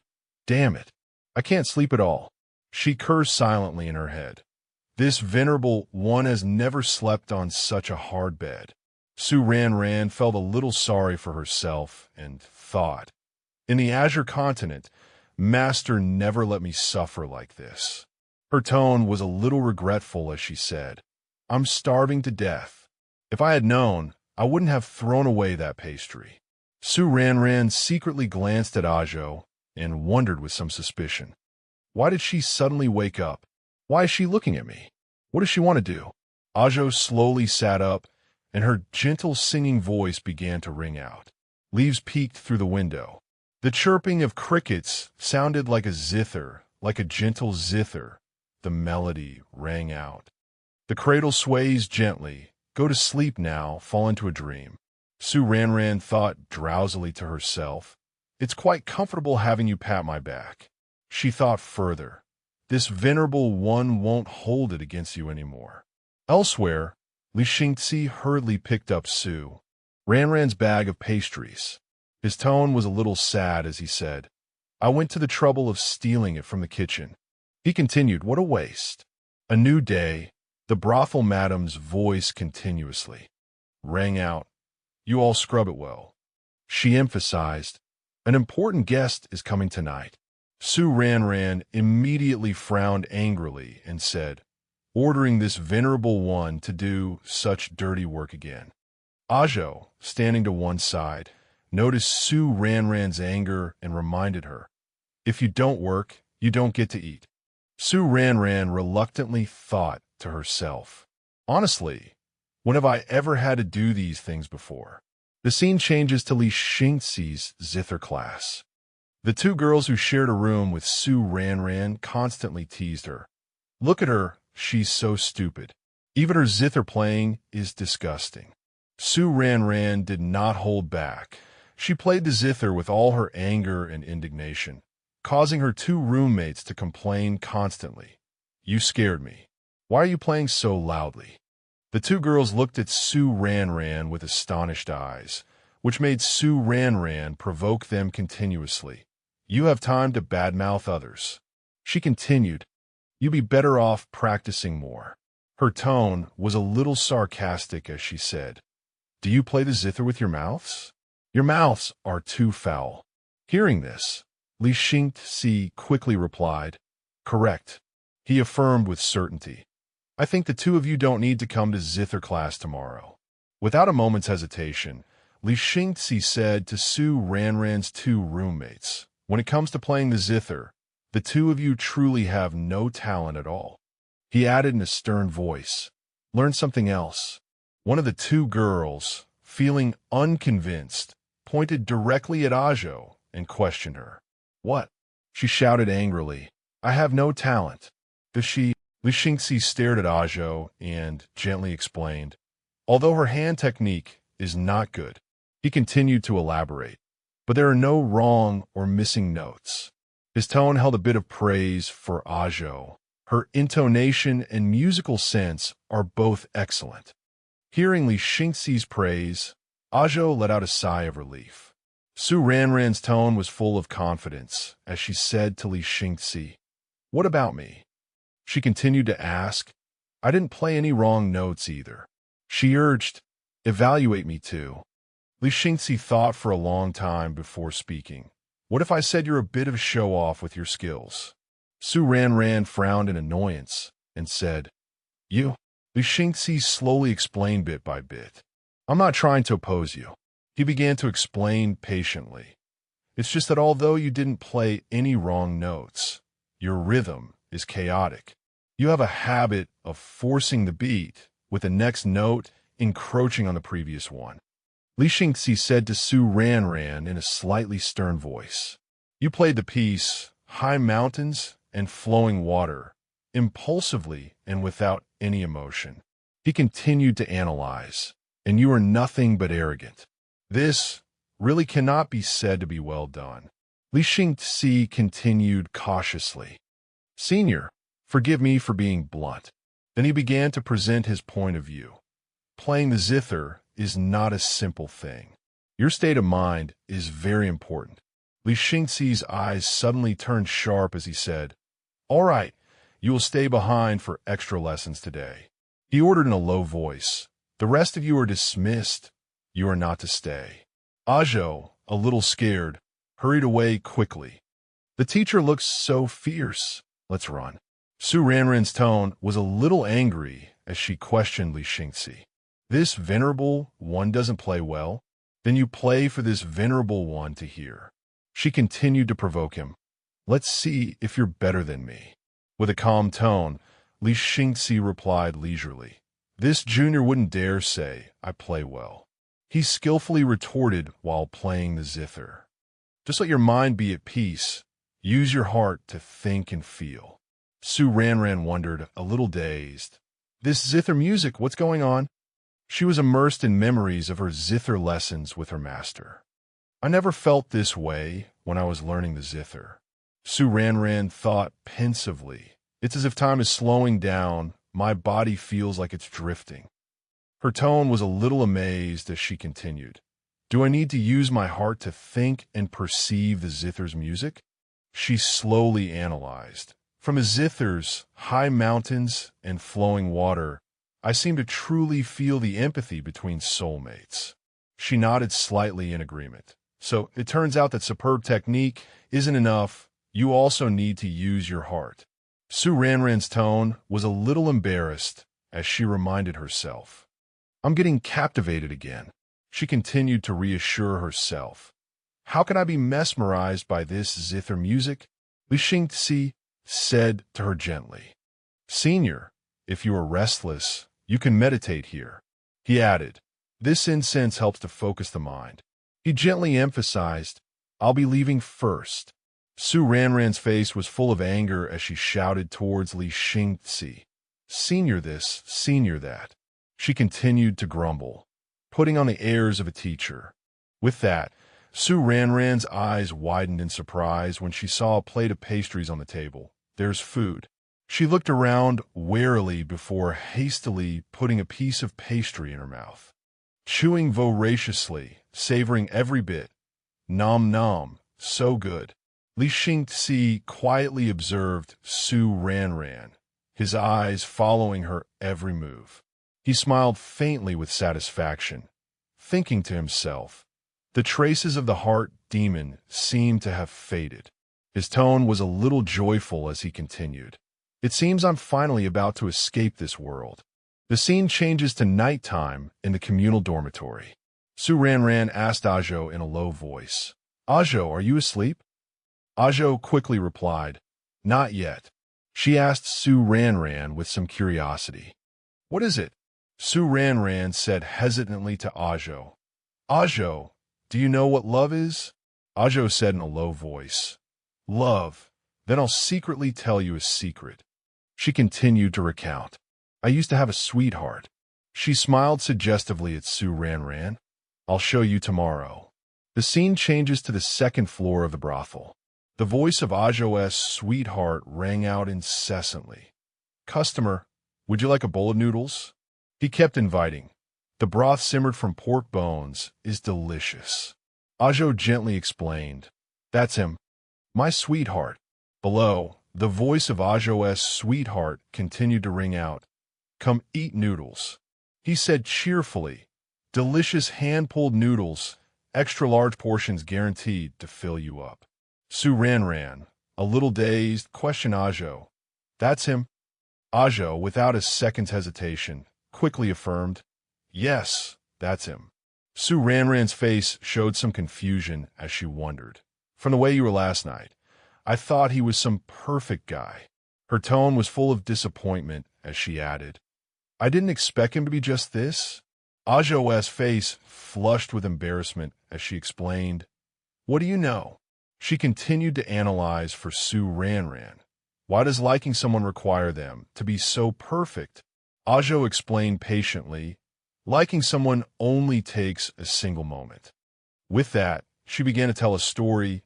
One day, he picked up the handkerchief I dropped and gave it to me.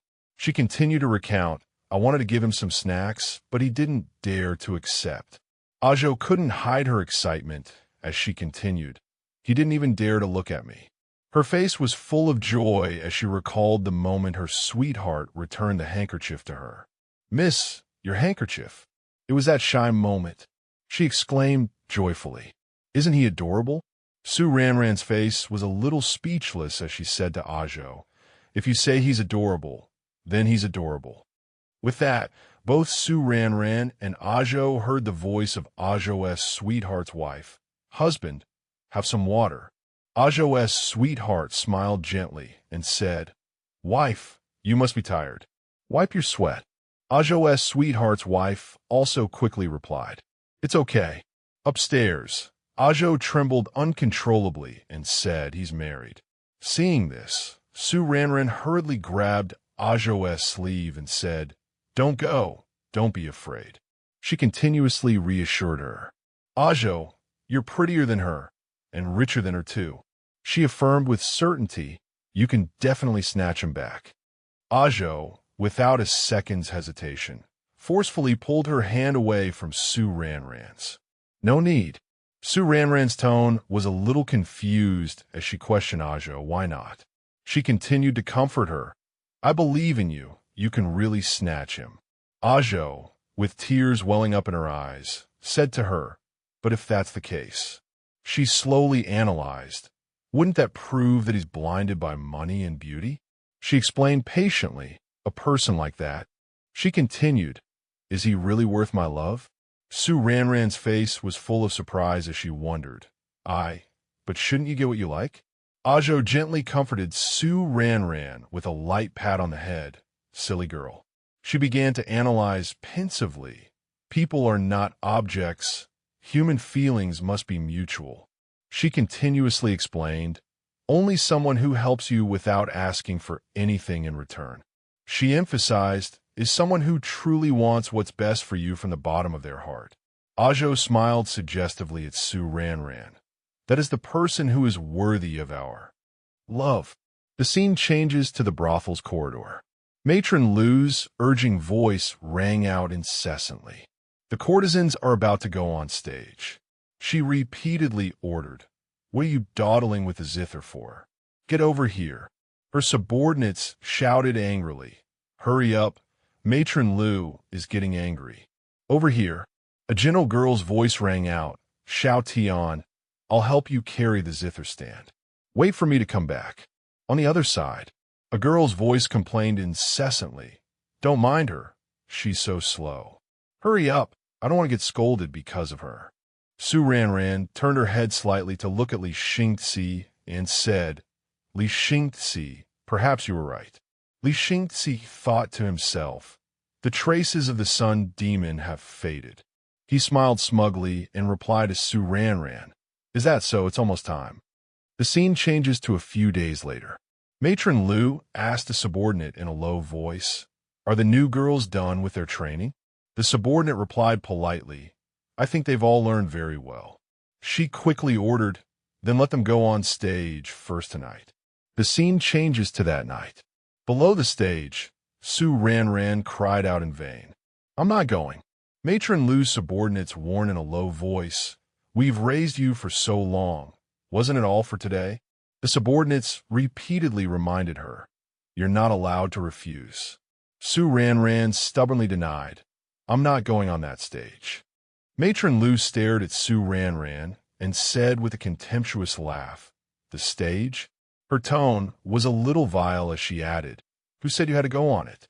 She continued to elaborate, "Someone has paid a large sum of money to buy you." Matron Lu said provocatively, "Look at this face and that figure." She continued to tease Su Ranran, "No wonder he spent so much money to buy you." She ordered coldly, "Take her away." Su Ranran struggled in desperation, saying, "I'm not going." Matron Lu said smugly, "Get lost." She reminded angrily, "Don't keep the person waiting."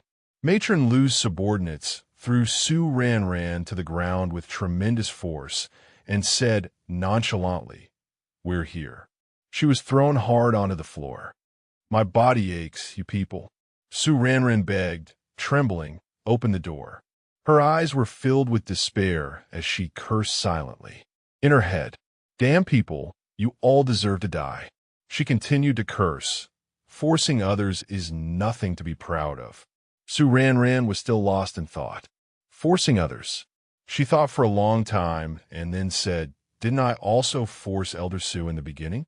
I even wanted to attack Zhang Weiyun." Me. A man's cough quickly cut off Su Ranran's train of thought, making her jump in wonder. Someone's here. Her eyes were wary. She gripped the teapot tightly like a weapon for self-defense. Just in time, I'll just grab whatever's handy. Su Ranran, her heart filled with anxiety, said in a low voice, "This esteemed sir." She continued to explain. "I was originally a girl from a good family." She recounted, "Because I was naive, I was sold into this place by bad people." Su Ran continued gently, "Now that you have bought me, you are my benefactor." She continued to ramble. "I don't ask for glory or wealth, nor do I ask for a life of luxury. I only beg." With that, Su Ran, without a moment's hesitation, tightened her grip on the teapot and roared angrily, preparing to attack the strange man. "Die, you damn man." Her face couldn't help but show surprise when she saw Li Xingzi. "Why is it you?" She immediately changed her tune. "Take this. Even if it's you, you're not exempt." With a calm expression, Li Xingzi said leisurely, "Here, senior's deed of sale." He added in a low voice, "Although I don't like senior's methods." Li Xingzi said calmly to Su Ran, "But I can't just stand by and watch an elder of the hidden spirit sect suffer." He urged her. "What are you staring at? Take it." Li Xingzi gently reminded her, "Although you are a cultivator, and your physique is still there." He continued to analyze, "But ambushing people like that is also very dangerous. You know," his eyes suddenly turned sharp as he said to Su Ran, "You can't use cultivation techniques here either. Next time you ambush someone." Li Xingzi thought for a long time, then used his hand to wipe the drawing on Su Ran's forehead. She cried out in pain, "What are you doing?" "Ow." Li Xingzi pondered to himself. "So it was drawn on. I thought it was something serious again." Su Ran's tone was a little reproachful as she said, "You really?" Li Xingzi continued to analyze in his head. "It seems the heart demon has finally been completely resolved. Right?" He reminded himself, "Great, it's time to wake up." Midnight at the Hidden Spirits sect, on a mountain peak where Su Ran was. A tall mountain formation was emitting a powerful aura and tremors. Si Fan, in his bedroom, woke up and sat up drowsily. He rubbed his eyes and asked Xiao Niao, An earthquake?" She, standing beside him, also calmly turned to him and confirmed, "There's a problem at Elder Su's mountain peak. Demonic energy has appeared." Hearing this, he also quickly woke up, his eyes widened, and he shot up, shouting, "Demonic energy." Immediately after, he quickly put on his outer robe. His face scrunched up in confusion as he walked, and asked, "We just moved here. Where did this demonic energy come from?" Outside, both Zhang Weiyin and Su Xianwei were also awake and turned to see him appear. Behind them, he approached them. Seeing him, Zhang Weiyin quickly looked over and called out, "Husband." Su Xianwei also looked up at him and asked, "Master, could something have happened to Teacher Su?" Seeing how anxious they were, he also frowned and confirmed, "Let's go take a look first." Immediately after, the tremors quickly sent rocks tumbling towards them. Seeing this, he quickly hugged the two of them and created a protective spherical shield. Inside the vast mansion, a large stream of energy was like a jade-green lens. Seeing this, he also determined this spiritual power. It seems Xingzi was the first to discover it and has already delayed the first wave of demonic energy. Immediately after, a stream of purple energy shot out like a bursting bubble. Seeing this, he confirmed further, but he can only delay it for a little while. "Everyone, get ready. The demonic energy," he finally shouted urgently, "is about to surge out." Immediately after, he summoned a layer of robots in front of him, stretched out his hand, and calmly shouted, "Form up."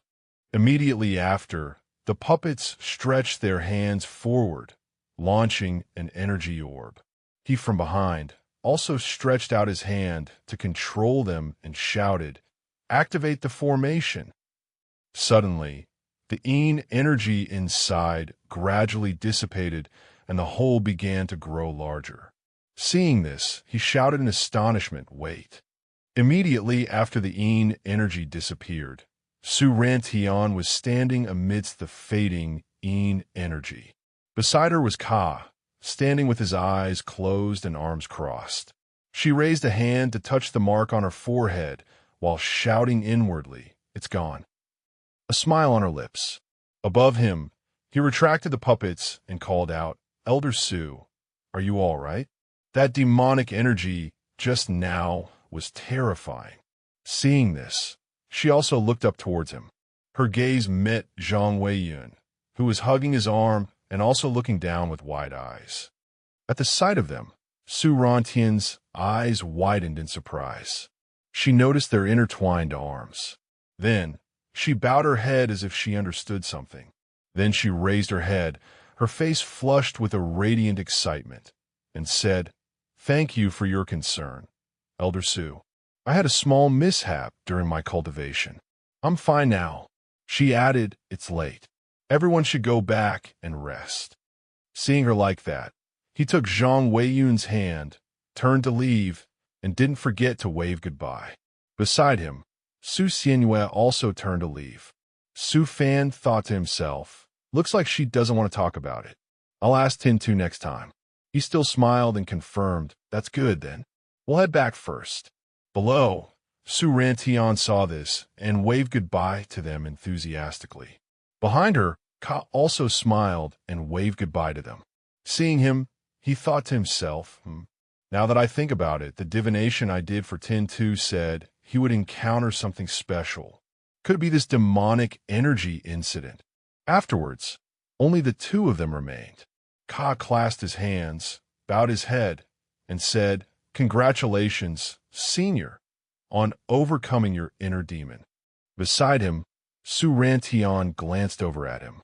Then, she clasped her elbow behind her back, turned her head to look at Ka, and pretended to ask, "I also have to thank you for helping me through my tribulation, right?"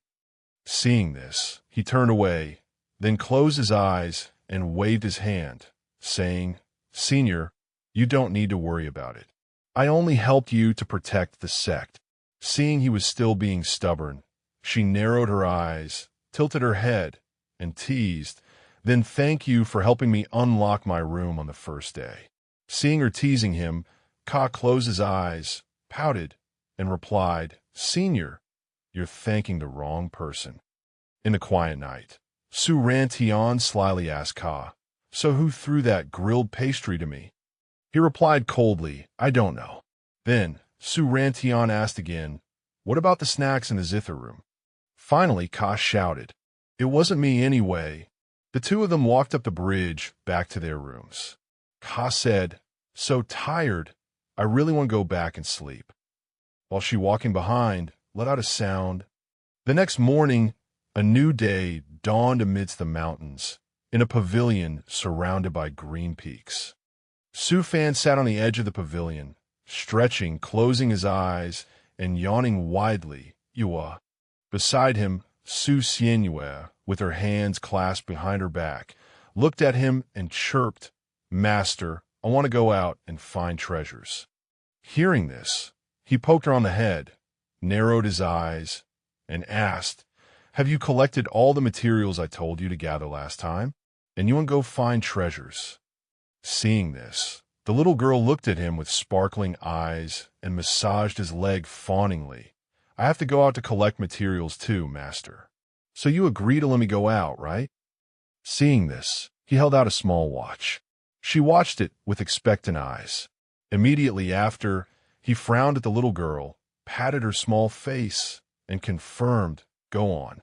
A grown daughter can't be kept at home forever." The little girl puckered her lips to kiss him and shouted in confirmation, "Yes, thank you, Master." Immediately after, she quickly left, not forgetting to let out an excited yes.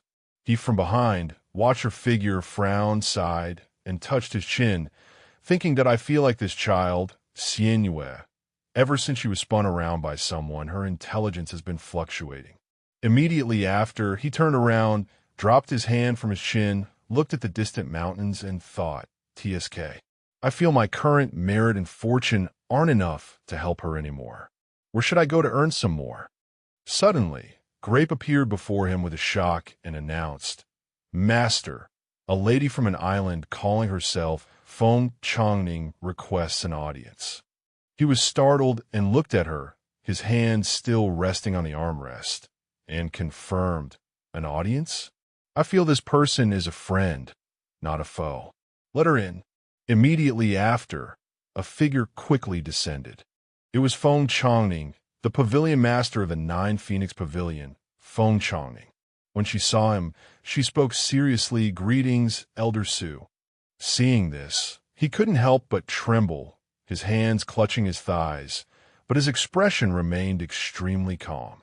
Inwardly, he was so anxious he was screaming, "Damn it, if I weren't sitting, I would have almost knelt before her." Then he added, "Where did this domineering woman come from? I've never heard of Feng Chongning." She narrowed her eyes at him and calmly spoke first. "Many years ago, Shizhan and I met Elder Su once." Hearing this, he seemed to understand, inwardly slapping his hand and shouting, "Shizhan, I remember now." His memory automatically recalled Shizhan from that day, and he mused, beneath the 10,000-ly new lake there was a small world. Shizhan wanted to buy it back. Then he held the small world orb in his hand joyfully, while I held a pile of money. After many years, he finally earned enough money to buy back his homeland. Then he remembered Shizhan with his lover, while he watched them from behind like a clown. Then, when Shizhan left with his lover, I even gave him a puppet. Returning to the present, he crossed his legs, put his hand to his chin, leaned against a pavilion pillar, his eyes reminiscing as he asked, "So, how have you two developed since then?" Hearing this, she frowned and told him, "We established the Nine Phoenix Pavilion. Then I became the emperor, and Shizhan is the national preceptor." She sat on the throne while he stood beside her. Seeing this, he scrunched his face and pouted in confusion, then quickly mumbled, "That's not the kind of development I was asking about." Hearing that, she was startled, looked at him, and asked, "The Nine Phoenix Pavilion is located 10,000 li to the southeast. Would Elder Su like to visit?" Hearing this, he took off his nosy glasses, a reluctant expression on his face as he fell into thought, then pouted and confirmed, "Well then, I'll go take a look." The next day, on Nine Phoenix Island, a magnificent and splendid place, Feng Chongning was already waiting for Su Fan, with Zhang Weiyun and Grape following behind. As they landed, she greeted them, "Welcome to Nine Phoenix Island. Elder Su, this way, please." Then he smiled, and with the two behind him, looked at Feng Chongning and asked, "Greetings, Taoist friend Feng, or Your Majesty the Empress." Hearing this, she smiled at them and stated, "I only call myself Empress for the sake of cultivating the Tao of the Emperor. Managing the Nine Phoenix Pavilion is just like managing a normal sect." Then she added amicably, "Elder Su, you can just call me Pavilion Master." Immediately after, he quickly followed her inside. Suddenly, a golden light flashed around them. He looked down in confusion and wondered to himself, Why did my merit and fortune suddenly skyrocket?" The group walked along a corridor with Feng Chongning in the lead.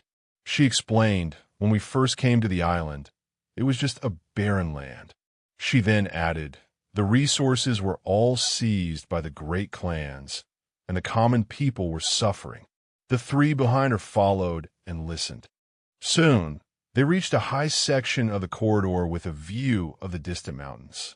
Feng Chongning pointed towards it, enthusiastically showing off her achievements, that it's all thanks to the Qi refining stage puppets that Elder Su bestowed upon us that we were able to gain a foothold in this place. He also looked in the direction she was pointing and thought to himself, "That explains it."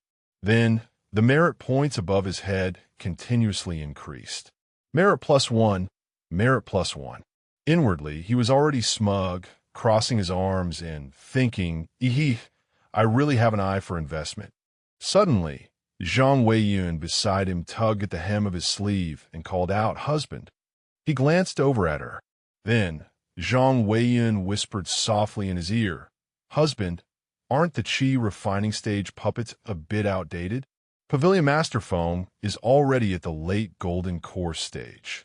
Seeing this, he looked towards Feng Chongning and agreed, "That's true." Suddenly, a loud explosion in the distance caught Su Fan's attention. His eyes quickly flashed, and he frowned, using the 10 Arts Divine ability to look far away. In the distance, a madman was fighting with the puppets, laughing excitedly and shouting, "Humph! You used puppets to suppress our Wong family back then, didn't you? Watch me smash your puppets." One of the puppets had been knocked back by him. Then, the puppet crashed to the ground, shattering the surroundings into many pieces. One of the men saw this and reported, "Big brother, this puppet can't be broken. What should we do?" The other puppet quickly stood up and moved. Hearing this, the big brother stopped, his hands gathering a stream of energy as he looked at the puppet with a dark face and asked excitedly, "What should we do?" Then he shouted madly, "Then let's burn it. Let's see how you build a new city then." Seeing them, Feng Chongning couldn't help but clench her fists in anger, trembling as she shouted, "It's you people again." Then, she frowned angrily as she recalled the scene of the group bullying the common people and stated, "Ever since the old head of the Wong family ascended to the Golden Core stage, they've always come to cause trouble." She then added, "The damage isn't great, but it's extremely disruptive to the construction of 9 Phoenix Island." Seeing this, the blue light in Su Fan's eyes gradually faded, leaving only a cold, disgusted look as he remarked, "A bunch of trash. A golden core stage cultivator can't even break a chi refining stage puppet." Beside him, Zhang Weiyun's eyes widened, and she frowned in displeasure, looking at him and saying, "Husband, it's too much for them to destroy the puppets so wantonly." Hearing his wife, he clasped his hands, bowed his head, and asked Feng Chongning for permission. "Weiyun is right. Pavilion Master Feng, please leave this matter to me." Seeing this, she was startled, turned to him, and confirmed, "Then I thank you, Elder Su." Then he quickly ordered Grape, go teach them a lesson quickly." Hearing this, she replied, "Yes," with a smiling, excited face as she flew towards the group. Then from below came miserable screams, eek.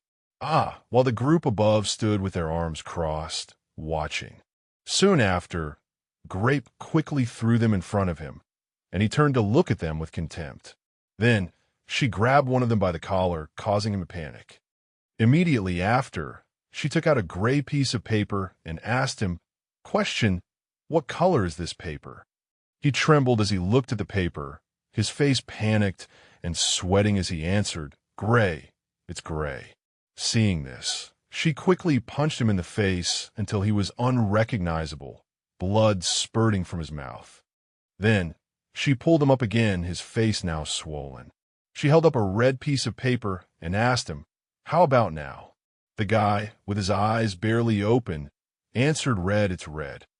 Seeing this, she quickly bowed her head towards him and confirmed, "Mission completed. I've taught them their colors." Seeing this, his face darkened as he looked at her and confirmed, Not bad, but that's not what I meant." Because she had confused teaching them a lesson with teaching them colors. Seeing this, she turned back to look at the group and frowned, coldly saying, "Hey." One of them tried to run, but Grape quickly extended her long arm towards him. Then she quickly grabbed him by the scruff of his neck. Finally, she retracted her arm, pulling him back while he was dragged along, his eyes wide and mouth agape as he struggled. The rest of the group just watched him silently. Immediately after dragging him back, Grape bowed her head, still holding the man by the neck, and apologized to Su Fan, "My deepest apologies. There was a slight problem with the mission. It has been corrected and completed." Seeing her actions, he gave a thumbs up and exclaimed, "Good job." Beside them, Feng Chongning was speechless at their antics. She put a hand to her chin, narrowed her eyes at Grape, and asked him, "Elder Su, is this a new puppet you've refined?" He looked at her and confirmed, "MHM." She bowed deeply to him and pleaded, It took me a very long time to find such a satisfactory island. I hope Elder Su can lend me a hand. Su Fan was a little surprised by Feng Changning's action and looked at her with wide eyes. Then he quickly reached out his hand, calmed down, and asked her, "Oh, so what does Pavilion Master Feng want my help with?" Hearing this, she remained bowed and replied to him, "If possible, spirit stones, magic treasures, cultivation techniques, puppets. I want to build a dynasty where immortals and mortals coexist." Hearing this, he calmly clenched and unclenched his fist, looked at Feng Changning, and asked, "What do I get out of it?" Hearing this, she raised her head and firmly confirmed with him, "Merit, and will be a vassal state of the hidden spirit sect." Immediately, Su Fan cheerfully helped her up by the shoulders and confirmed, "Why should a generation's empress be under someone else? There's no need for a vassal state." Feng Changning slowly stood up and looked up at him. He added, "Nine Phoenix Island will be annexed to the outer island of the hidden spirit sect. Just give me the merit and 20% of the annual national income." Then he quickly presented a bagua-shaped contract seal in his hand, his expression calm as he added, "If you agree, I will give you a large amount of materials and spirit stones to help you build your nation." She quickly reached her hand toward his contract. Her expression was calm as she confirmed deal. The yin-yang contract quickly lit up with a yellow-green light. The contract has been successfully signed. Immediately after she signed, he excitedly stuffed a storage ring into Feng Changning's hand, his face full of excitement as he announced, "Done. Here. First, I'll give you 100,000 golden core stage puppets and the method to craft their weapons. The chi refining puppets are too weak." He then added, "There are also 100,000 sets of standard issue heavy armor magic tools, 100 spirit root testing magic treasures, and 20 basic 5-element cultivation technique scrolls." Seeing this, she could only stare at him with wide, dazed eyes as she held out her hand to receive them. Beside them, Zhang Weiyun blushed, rummaged through her small cloth bag, smiled, and added, "And this too." Then, Feng Changning held out both hands to receive it. Zhang Weiyun placed it in her palm and added, "Your appearance as an immortal dynasty's empress is a taboo in the cultivation world, which is dominated by sections." He looked over at her as she spoke so excitedly, while Feng Changning listened quietly. Zhang Weiyun added, "This heavenly secret jade pendant can conceal the fate on your body. As for your appearance, you can just change it a little yourself." Immediately after, Feng Changning looked at the glowing red jade in her hand. Then, her face flushed, and with tears in her eyes, she clasped her hands and looked at the two of them. "Thank you, Taoist friend Zhang." Soon after, they happily held hands and left with a smile. He didn't forget to turn back, wave, and remind Feng Changning, "You're welcome. Wait a few more days, and I'll give you another gift. We'll head back to the Hidden Spirit sect to refine some things now." Seeing this, she also waved goodbye to them and shouted in astonishment in her heart, There's more? The Hidden Spirit sect is truly wealthy." Next, at the Hidden Spirit sect, in the underground space, he held a cultivation technique scroll in his hand, his face full of excitement as he declared, "All right, grape. Based on these, prepare a branch for the Merchant Guild and the Alchemy Workshop and 100 low configuration space satellites. This is the Empress's angel investment plan." Then he summoned Grape in her computer form and confirmed with an excited frown, and also a low-level Grape. Su Fan's mind was currently buzzing with excitement. He grinned from ear to ear as he pressed the merit button, and as the numbers kept jumping, he shouted, "This is a huge score. I don't have to worry about my merit being depleted anymore." His other hand held the cultivation scroll. Current merit points. Crit plus 10,986. Later, on a beautiful sunny day, in the reception hall of the 9 Phoenix Pavilion, he handed something to Feng Changning, and she reached out to take it. Then he pointed to a small screen with two eyes displayed on it and announced, "This tool will help you process some data and manage the major and minor affairs of the sect." He then added, "But it will also report the status and development of your nation back to me." In his other hand was a small cloth bag. Feng Changning heard this and confirmed, "No problem." Immediately after, she reached her hand towards the box. A purple light emanated from it, and she frowned and mumbled, initiating ownership binding. Immediately after, a little pink-haired girl materialized from the device onto Feng Changning's hand. Immediately, it flew around Feng Changning happily and excitedly, perching on her shoulder and clinging to her hand, calling out excitedly, "Master, please give me a name." Seeing this, she smiled from ear to ear, stroking it as she confirmed, "Then I'll call you Xiaoling." Immediately, the little girl quickly confirmed, "As you command." Immediately, Xiaoling flew out the window, with Su Fan and Feng Changning watching her figure from behind. Immediately, streams of purple energy from Feng Changning's body quickly flowed towards the little girl, along with her command, "Take over the heavenly secret satellites. Scan this entire island." Hearing this, Xiaoling's eyes quickly displayed some data, and an electronic panel appeared around her body. Immediately, Xiaoling reported to Feng Changning, "A pack of flame wolves has been detected near the sect. Do they need to be dealt with?" Immediately, an electronic map appeared with a circle around a mountain. Hearing the little girl's report, Feng Changning closed her eyes and confirmed, "All right." Next, the screen quickly showed images of puppets attacking white wolves with yellow tails. The puppets' hands emitted dark purple energy.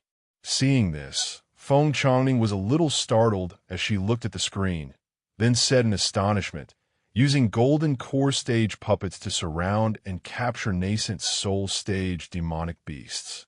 I didn't expect not a single one to be harmed at all." Beside her, he crossed his arms and smiled from ear to ear, looking at the large screen. Immediately after, he added, "That's nothing.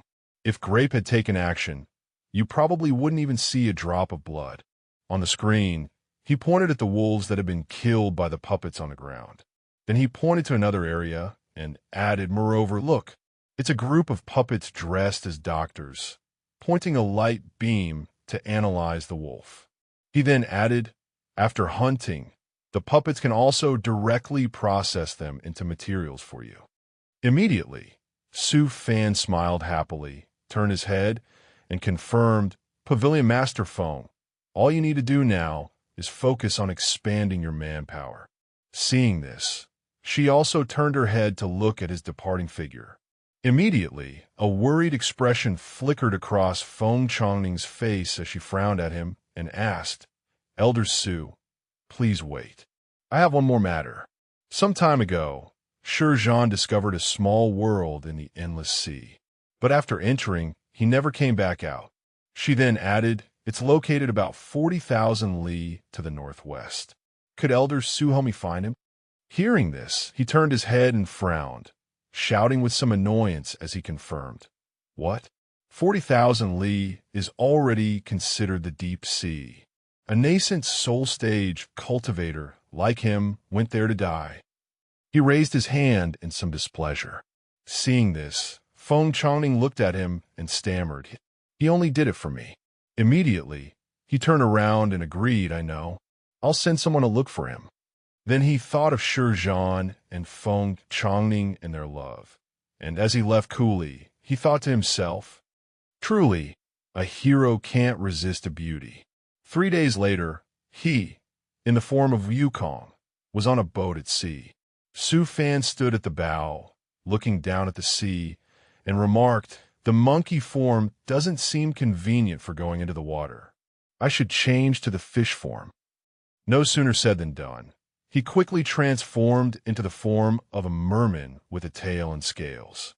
Immediately, while holding onto the side of the boat, he wiggled his tail and ears in confusion and asked himself, "Five spirits ape, this is your fish form?" Then he confirmed, "Whatever, it's not like it's unusable." Then he quickly dove into the water, and, as he swam deeper, he thought to himself, as expected of an integration stage 5 spirits ape. This spiritual power, this explosive force, it flows with unparalleled smoothness. Then, when he reached the seabed, he saw a black dragon coiled up, guarding the small world. Su Fan was a little surprised and shouted in his heart, "My God, this small world is so unlucky." His expression narrowed as he looked at the black dragon and remarked, "The Ascension Passage is actually guarded by a mixed blood integration stage flood dragon." Suddenly, a piece of rock quickly shot towards the flood dragon. He looked in that direction and remarked, "One ascension and it's game over." Immediately, the rock plunged into the small world. The flood dragon saw this and raised its head in confusion to look. Inside an egg-like sphere, a young man excitedly broke out of the egg and shouted, "Ha ha, upper realm, here I come." But before he could celebrate, the black flood dragon opened its mouth and bit down. The young man looked over in horror, his eyes wide. Finally, the flood dragon swallowed in one gulp, closing its mouth. The young man only had time to shout, "No," before he fell silent.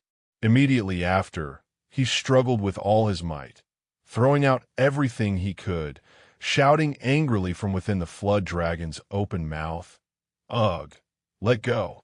And he, transformed into a rock, couldn't help but exclaim, "How tragic." After cultivating for thousands of years, he ended up as a dragon snack. Suddenly, a voice rang out, "Hey, I'm telling you." The flood dragon saw this and glared over. It was Su Fan in his Wukong form, standing with his hand on his hip, looking at the flood dragon and negotiating loudly with it. "I need this small world. Can you get lost?" The flood dragon saw him and glared, roaring, causing Su Fan to be startled and tremble. Seeing that it had no intention of cooperating, he waved his hand, frowned, and smiled at it, adding, "Courtesy first, force later. Don't blame me for hitting you." Finally, he decided, "Let's go. It's been a while since I've fought. Let me stretch my muscles a bit." Immediately, he stretched out his hand to create small ice shards, his eyes turning white as he used divine ability, 10 ice rings. Next, sickle-like shurikens quickly flew towards the black flood dragon, but were like mosquito bites on stainless steel, getting deflected. Then it charged forward, shattering his sickle-like shurikens. Seeing this, Su Fan frowned, raised his hand to chant an incantation, and exclaimed, "Oh, tough skin, huh?" Then he confirmed, "Then let's try a summoning technique."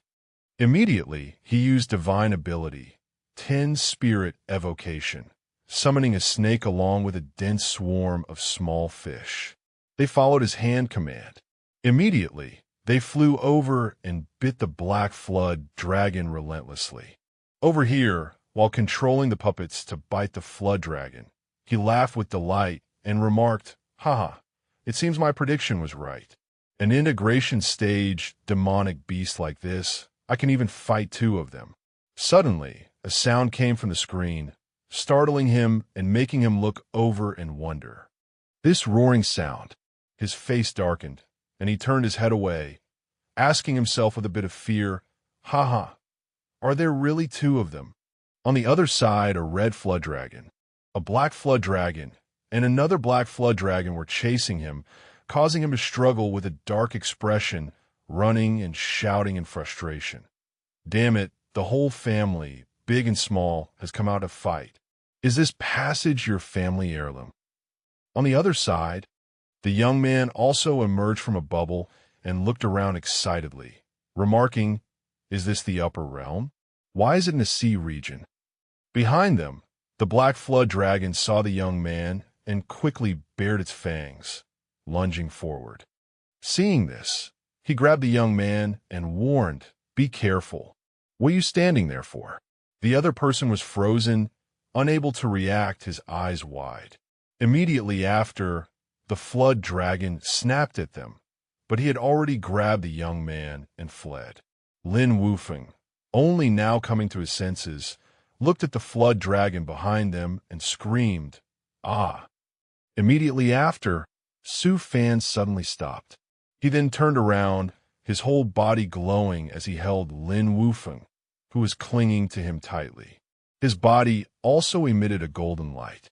The young man, terrified with the whites of his eyes showing, looked at the flood dragon and shouted, "Sin Senior, why did you stop? Hurry up and run." Water bubbles began to form around him. Su Fan remarked, "Tisk, no more running. You think I'm that easy to bully?" He then commanded, "Little grape, demon-suppressing star." Hearing this, she replied, "As you command." Immediately after, two large pillars of lightning appeared on the water's surface and plunged down. Below, he had put Lin Wufeng down. The young man stood behind him while the three flood dragons stared, surrounding them. Suddenly, the two lightning pillars shot through, piercing the heads of the red and black flood dragons. The two-colored flood dragon saw this and trembled in fear, speechless. He then reached out his hand, and Snake Souls quickly crawled up as he confirmed, "Don't be hasty. I'll send you to meet your family right away." "A family, huh? You should all be together. How many Ascenders have you dragons killed?" He then shouted a command, "Go." The flood dragon was startled and bitten before it could react. Behind him, Lin Wufeng looked at him, bowed respectfully, and said, "This junior, Lin Wufeng, thanks Senior for saving my life." Seeing this, Su Fan turned and glanced at him, remarking, "You're lucky. If I'm not mistaken, you're the first cultivator in thousands of years to survive after ascending from that small world." Hearing this, the young man looked up at him and asked in confusion, "Survived?" He then pointed at the black flood dragon and the corpses of the other flood dragons and confirmed, "That's right. This whole family of chaos dragons has been guarding the path of your ascension. Whoever ascends gets pierced." Hearing him say that, Lin Wufeng was somewhat alarmed, frowning as he remarked, "So what that nascent soul stage cultivator said was all true." Hearing this, he turned back and asked him, "A nascent soul stage cultivator, Shizhan?" Lin Wufeng also looked up, his hands still in a respectful gesture, and asked back, "In our small world, there's a cultivator who has been spreading this story. So you're also a friend of that Senior?" Seeing this, he pointed his finger to control his puppets to move the flood dragon spoils of war and confirmed, "You could say that." Hearing him say that, Lin Wufeng's eyes lit up with adoration. Next, Su Fan sat down on the ground and began drawing some kind of circle, remarking, "All right, kid, don't follow me anymore. Wait for me to finish drawing the teleportation formation. You should stand in it." Seeing this, Lin Wufeng cheerfully ran towards him and asked, "Senior, where does the formation lead?" Finally, after finishing the formation on the ground, he looked at it and answered Lin Wufeng, "It leads to 9 Phoenix Island, 10,000 miles away. On the island, there's a cultivation sect called the 9 Phoenix Pavilion." He then added, "In the future, people from your small world will also be directly teleported there after ascending. You'll find everything you want to understand there." The young man also looked at him and listened. Next, he quickly stood in the formation. Then, smiling at him as the formation activated, he confirmed, "Wow, thank you so much, Senior." Immediately after, Su Fan also snapped his fingers, casting a formation on another puppet and confirming, "The threat has been dealt with. There's just one more thing left." Immediately after, he entered information on the puppet to Shizhan. He then pushed it into the small world and confirmed, Go help that unlucky fellow, Shizhan." Next, he also drew a teleportation circle for himself and confirmed, "All right, everything's done. Time to go back." Next, he was sitting in Feng Changning's study and informed her, this way, the manpower issue on 9 Phoenix Island is also resolved. Shizhan will be back soon too. Seeing this, she looked at him and confirmed, "Thank you, Elder Su." In that case, I just need to think of a way to keep them here. Okay. Immediately after, she frowned sorrowfully, holding her teacup as she added, but among the cultivators ascending from the small world, the number of high-level ones is a bit less than I expected. Immediately after, he snapped his fingers, and two other puppets quickly appeared behind him. He smiled and pointed at them calmly, confirming, "Simple. I'm giving you these two incarnation stage puppets. They will help you attract high-level cultivators." Seeing this, she was overjoyed and said to him, "In that case, I can rest assured." Immediately after, he also stood up and extended his hand towards her, confirming, "Pavilion Master Foam, I've given you the opportunity. Now it's up to you to seize it." She also stood up, looked at him, and confirmed, "I understand." Then, a few months later, he was standing by a lake playing with a turtle when a familiar voice suddenly called out, "Master." Su Fan looked over. It was Su Xianyue, holding a plate of food, happily and excitedly approaching him. Seeing her like this, he narrowed his eyes and remarked, "Hey, the prodigal daughter who burned through all my merit and luck is back, huh?" Hearing him say that, Su Xianyue defended herself. "Master, the five-colored wood-scented pig, purple emperor beauty plum, holy heart fruit, and the seven-tailed treasure fish you needed, I've gathered them all." Seeing this, he raised his hand to stroke his chin, frowning at her as he wondered aloud, All of them? That's not right. Didn't the divination say your fate had been changed? Are you being pursued by Su Kana?" Su Xianyue was still holding the plate, looking at him with a praise me now expression. Seeing this, Su Fan wondered again, could it be that I miscalculated? Immediately after, she closed her eyes and looked at him, holding a book in her hand as she announced, "Master, look, it's all thanks to this holy book of 10,000 wisdoms. As long as you pay an equivalent price, it will tell you anything." Seeing this, he looked at her. Then, as he reached out to take it from Su Xianyue, he frowned suspiciously and asked, "Another gacha-style book from some random shop?" Seeing this, she shouted to confirm, "It's really useful. It's not junk." Next, he glanced at the book, opened it, and looked inside, remarking, "Let me see. This book is just a communication device." He then added, "Your questions were answered because someone in the upper realm did the calculations for you.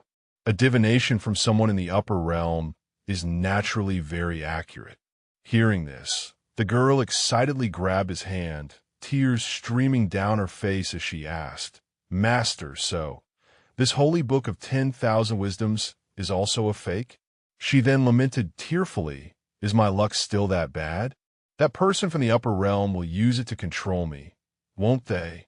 Seeing the girl's excessive sadness, he narrowed his eyes, holding the book, speechless. Finally, he gave a mischievous smile, patting her hair bun as he confirmed with a frown, "Don't be afraid. Master will help you get revenge." Hearing this, Su Xianyue stopped crying and looked up at him curiously. Immediately after, he opened the book, coughed once, and asked to him, holy book, tell me, who is the remnant soul in Yi Xiaoyao's body?" Inside, a circle of runes quickly appeared. Inside, the diviner in the upper realm, who had just opened his calculation tool, closed his eyes and frowned, remarking, "Tisk, calculating such nonsense every day. Sooner or later, I'll make you pay it back." Suddenly, a pair of cat-like eyes flashed, looking at him, making his hair stand on end. His eyes went wide, and sweat poured down like rain. Finally, he was burned by a lightning bolt from the eyes, his own eyes wide in shock. At the same time, in the Fire Mountain Immortal Town, Yi Xiaoyao was standing in a room. The soul of Jian Yunxing's face contorted as he sensed something and announced, "Not good. Someone is investigating my origin." Beside him, Yi Xiaoyao looked at him, frowned, and asked, "An enemy of yours?" Seeing this, he added, "I don't know." They touched the protective mechanism I left behind. They should be dead now. On his side, the book remained blank, offering no answer. Seeing this, Su Fan quickly closed his eyes, and confirmed, if I'm not mistaken, something has happened to the person who did the divination for you. On the other side, she saw this, narrowed her eyes, and puffed her cheeks, looking at him speechlessly. At the same time, in Yi Xiaoyao's study, Jian Yinsheng stood before him in soul form, hands clasped behind his back, and confirmed Xiaoyao, just do as I say, and you will definitely be able to befriend the Hall Master of the Artifact Refining Hall. Opposite him, the young man sat calmly at the table with a pile of papers, listening. Seeing this, he quickly got to work. Yi Xiaoyao picked up some papers, while Jian Yinsheng stood beside him, guiding and remarking, putting all this intelligence together, I guess the Hall Master wants to walk his own path of artifact refinement. Seeing this, he also reached out towards the young man and added, walking one's own path doesn't prevent one from first joining with others.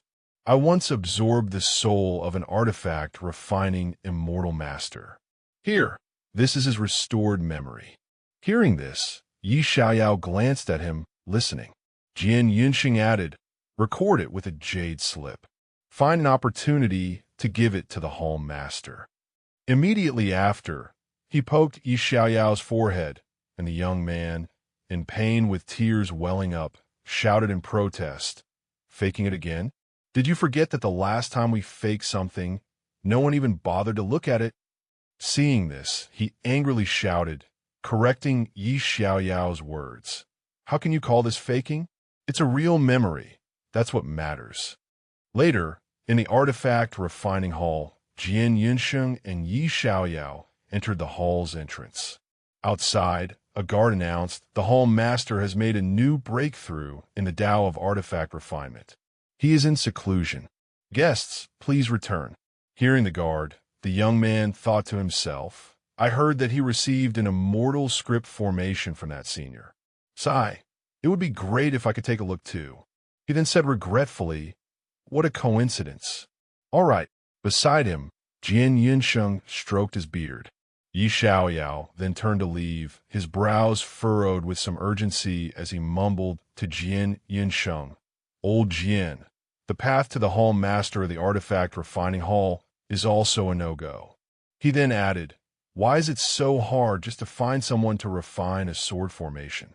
The old man walked beside him without replying. Next, while stroking his beard again, he remarked, logically, your fate should definitely have a great fortuitous encounter, but the current situation doesn't match your fate at all. His expression became pensive. Immediately after, he pointed his index finger up, brought it close to Yi Xiaoyao's face, and asked him, could it be that someone is stealing your opportunities? Seeing this, the young man's eyes widened in astonishment as he denied it. Impossible. Can someone really do such a thing? On the other side, after Jian Yinsheng finished speaking, he scrunched up his face and, achoo, let out a sneeze.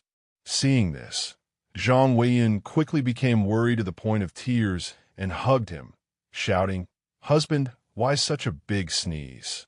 You have to take good care of yourself. Being hugged so tightly he couldn't breathe, he cried out, irk, irk, irk. Behind them, Little Grape looked at them, extremely embarrassed. Then, Zhang Weiyan quickly mounted a snow phoenix and waved goodbye to him. I'm leaving now. I'll find a chance to visit you again next time. As for him, he waved goodbye to her, his face red as he cried. Out, boo-hoo. Immediately after, he took a handkerchief from Little Grape and wiped his tears, remarking, sigh, I don't know how many years it will be before my wife comes back this time, leaving me all alone and lonely here. Behind him, Little Grape followed, nodding in agreement. Nearby, a couple was sitting on a wooden bench, deeply in love.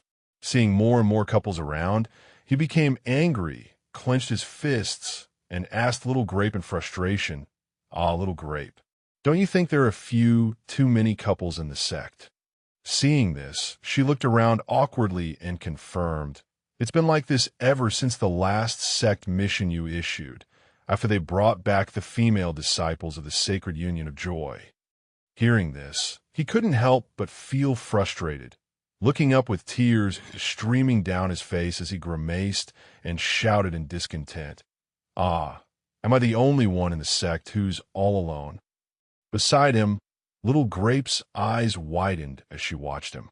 Seeing this, Sue ran Tion, who was standing behind a rock, angrily threw a storage ring at him and shouted, "You're so noisy. If you're so free, you might as well help me modify the sea pearl." Being hit, his head snapped back, and the storage ring was knocked away. Seeing the spoils of war, Su Fan bent down to pick up the storage ring and replied, "Yes, rich lady. I'll listen to you, rich lady." Then, one day in the underground space, he was lying sprawled on the ground, complaining, "So tired. After so long, I've finally finished modifying Elder Sue's sea pearl." He kept muttering, "So tired." Beside him, Little Grape placed a hand on her head and looked at the system panel, calling out, "Master." Next, she frowned and narrowed her eyes as she reported, "The dragon eggs in the spirit liquid pool seem to have some energy fluctuations." Hearing this, he shot up, his eyes wide as he shouted, "What?" Immediately after, with tears in his eyes, he turned and ran, not forgetting to inform Little Grape, "Let's go check. Nothing can happen to my precious dragon eggs." As he ran, he mumbled, "My precious babies, I'm coming." Little Grape also ran after him. Then, under the spirit liquid pool, he frowned and hugged an egg, happily mumbling, "My little darlings, are you hungry or thirsty, or what's wrong? Tell Daddy." He mumbled further, "You scared me." Behind him, Little Grape narrowed her eyes at him, speechless. She then reported, "Master, the data scan shows that they are about to hatch." Immediately after, he turned his face to look at Little Grape, his hand still on the egg, and asked him. Hearing this, she closed her eyes and nodded, confirming, "Yes, Master, look." She then added, "The energy wave detected this time is spirit chi overflowing from within the dragon eggs." As she reached her hand towards the egg, she narrowed her eyes and added, "The energy of this chi is very high, surpassing any spirit stone or spirit liquid we have ever seen." She then confirmed, "I've named it." Behind her, he also looked over curiously. Little Grape continued, "Dragon Chi. At the same time, there's good news." Hearing this, Su Fan looked up, dropping his hand from his chin. Little Grape confirmed, "The energy value of the Dragon Chi is compatible with space-time magic, perfectly fitting with Master's Plan 1. Hearing this, his eyes widened in shock. He then paused and lowered his head. She reminded him the plan to return home. Seeing this, he remembered his family's ancestral altar with incense burning. His hand trembled and dropped to his side as he shouted in his heart home. He remembered his father, lying on his deathbed. He had closed his eyes, looked at him, and trembled with joy. "It's good that you're back." He was still wearing an oxygen mask. Returning to the present, he clenched his fists and called out, "Little Grape." Hearing him, she turned around, her hand on the egg. Su Fan added, "No rush. Just calculate it first." Finally, he quickly turned around and confirmed the ratio and plan for using Dragon Chi to return home. Behind him, Little Grape looked at him and confirmed, "Yes, Master." Then, a few days later, Su Fan was sitting at a table in the underground space. Little Grape, standing beside him, extended her hand and presented some items, announcing, "Besides Dragon Chi, we just need to gather 4 types of spirit items: Purple Cloud Dew, Icy Marrow, Wood-Grained Iron, and Wind's Breath Smoke to activate a stable space-time passage."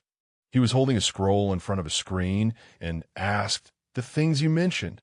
Su Fan closed the scroll and narrowed his eyes, adding, "Obtaining any one of those spirit items could trigger a war between sects, let alone gathering all 4. Seeing this, Little Grape beside him confirmed, If we use the full strength of the sect, we might be able to gather them all. Immediately after, his hand, which had closed the plan to return home, book, caressed it as he mumbled the entire sect. Immediately after, he frowned and fell into deep thought. Finally, his hand froze as he shouted in confirmation. No. He then placed the scroll on the table, closed his eyes, and stood up, confirming. Returning home is my own personal matter. I don't want to involve the sect. Don't mention this again. Take back the plan. Seeing this, Little Grape beside him obediently nodded yes. He also placed the scroll back on the table. Next, they quickly left. Su Fan cheered, let's go fishing. Little Grape beside him confirmed yes. After they left, Su Xianhua peeked in stealthily from the door. She then held a lamp, smiled mischievously, and covered her face, mumbling, Master has been hiding in the underground space for days. Let me see what he's trying to create now. Before, she had been standing curiously outside the room with the busy sign. Next, Su Xianhua quickly placed the lamp on the table. Finally, she fiddled with one thing after another, excitedly exclaiming, It lit up. Yikes, so much dust. What's this? Long itinerary. I don't get it all. Suddenly, she smiled, noticing something, and said, hey. Finally, she picked up a scroll and wondered, this is... She then opened the scroll, her eyes filled with astonishment as she mumbled, what? Scene changed to a new day at the training ground on the mountain peak. The disciples were gathered in a huddle, discussing. Su Xianhua hurriedly presented a letter, saying in confusion, I found this on Master's desk last night. Everyone, take a look. The contents of the letter appeared. When the dragon eggs are about to hatch, they will produce dragon chi, which can be used in coordination with the rare star trajectory of the past few days, a perfect match for space-time magic. But it requires gathering the materials. Purple cloud dew, icy marrow, wood-grained iron, and wind's breath smoke for precious spirit items to stably activate the space-time passage and visit Earth. Su Gang offered his thoughts. I've always felt that Master's thoughts have been deeper than before. It turns out he's not from this world. Su Xianhua offered her speculation. Did Master reject it in the end? I guess Master felt the cost was too great and gave up on this plan. After all, the required materials are truly too rare. Rejected, but this is a rare opportunity. If he misses it, Master will probably feel very regretful. Wang Xianqi clenched his fists, trembling, that's right. In any case, we have to try, so there are no regrets. Then he showed a determined expression and declared, Master has sacrificed so much for us. This time, it's our turn to help Master. Hearing this, all the young disciples raised their hands and shouted in unison, that's right, it's finally our turn. Then he began to point at Zhu Kaling and Li Xiandao, assigning tasks. Very good. Then, as the senior disciple, I will now start assigning tasks. Little Zhu and Xiandao, you two go to the auction in the central continent. I checked that a recent auction item is wood-grained iron. The two of them said in unison, understood. Su Xianhua then enthusiastically pushed Wang Xiangqi and Su Gang, saying, Icy marrow only drops from the ice demons on Skyfrost Island. You two are highly skilled in martial arts. Go grind for it. Got it. As for the remaining Li Xingzi, he smiled brightly and pointed at himself, asking, Then what about me? Su Xianhua immediately twiddled her fingers awkwardly and said, there's a celebration being held in the Peach Blossom Abyss.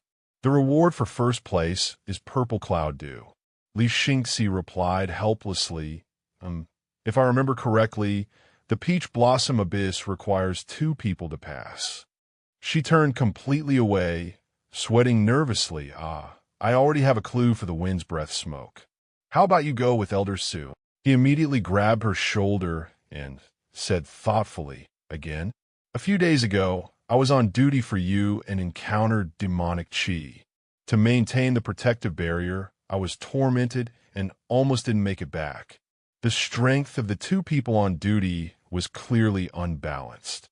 Su Xianhua awkwardly turned back and gave a thumbs up, saying, "But Xingzi, you're smart, plus with Elder Su's level, with such a combination of brains and brawn, you'll definitely win."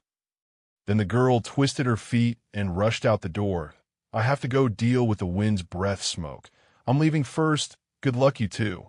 At this point, Li Xingzi could only reach out after her, speechless.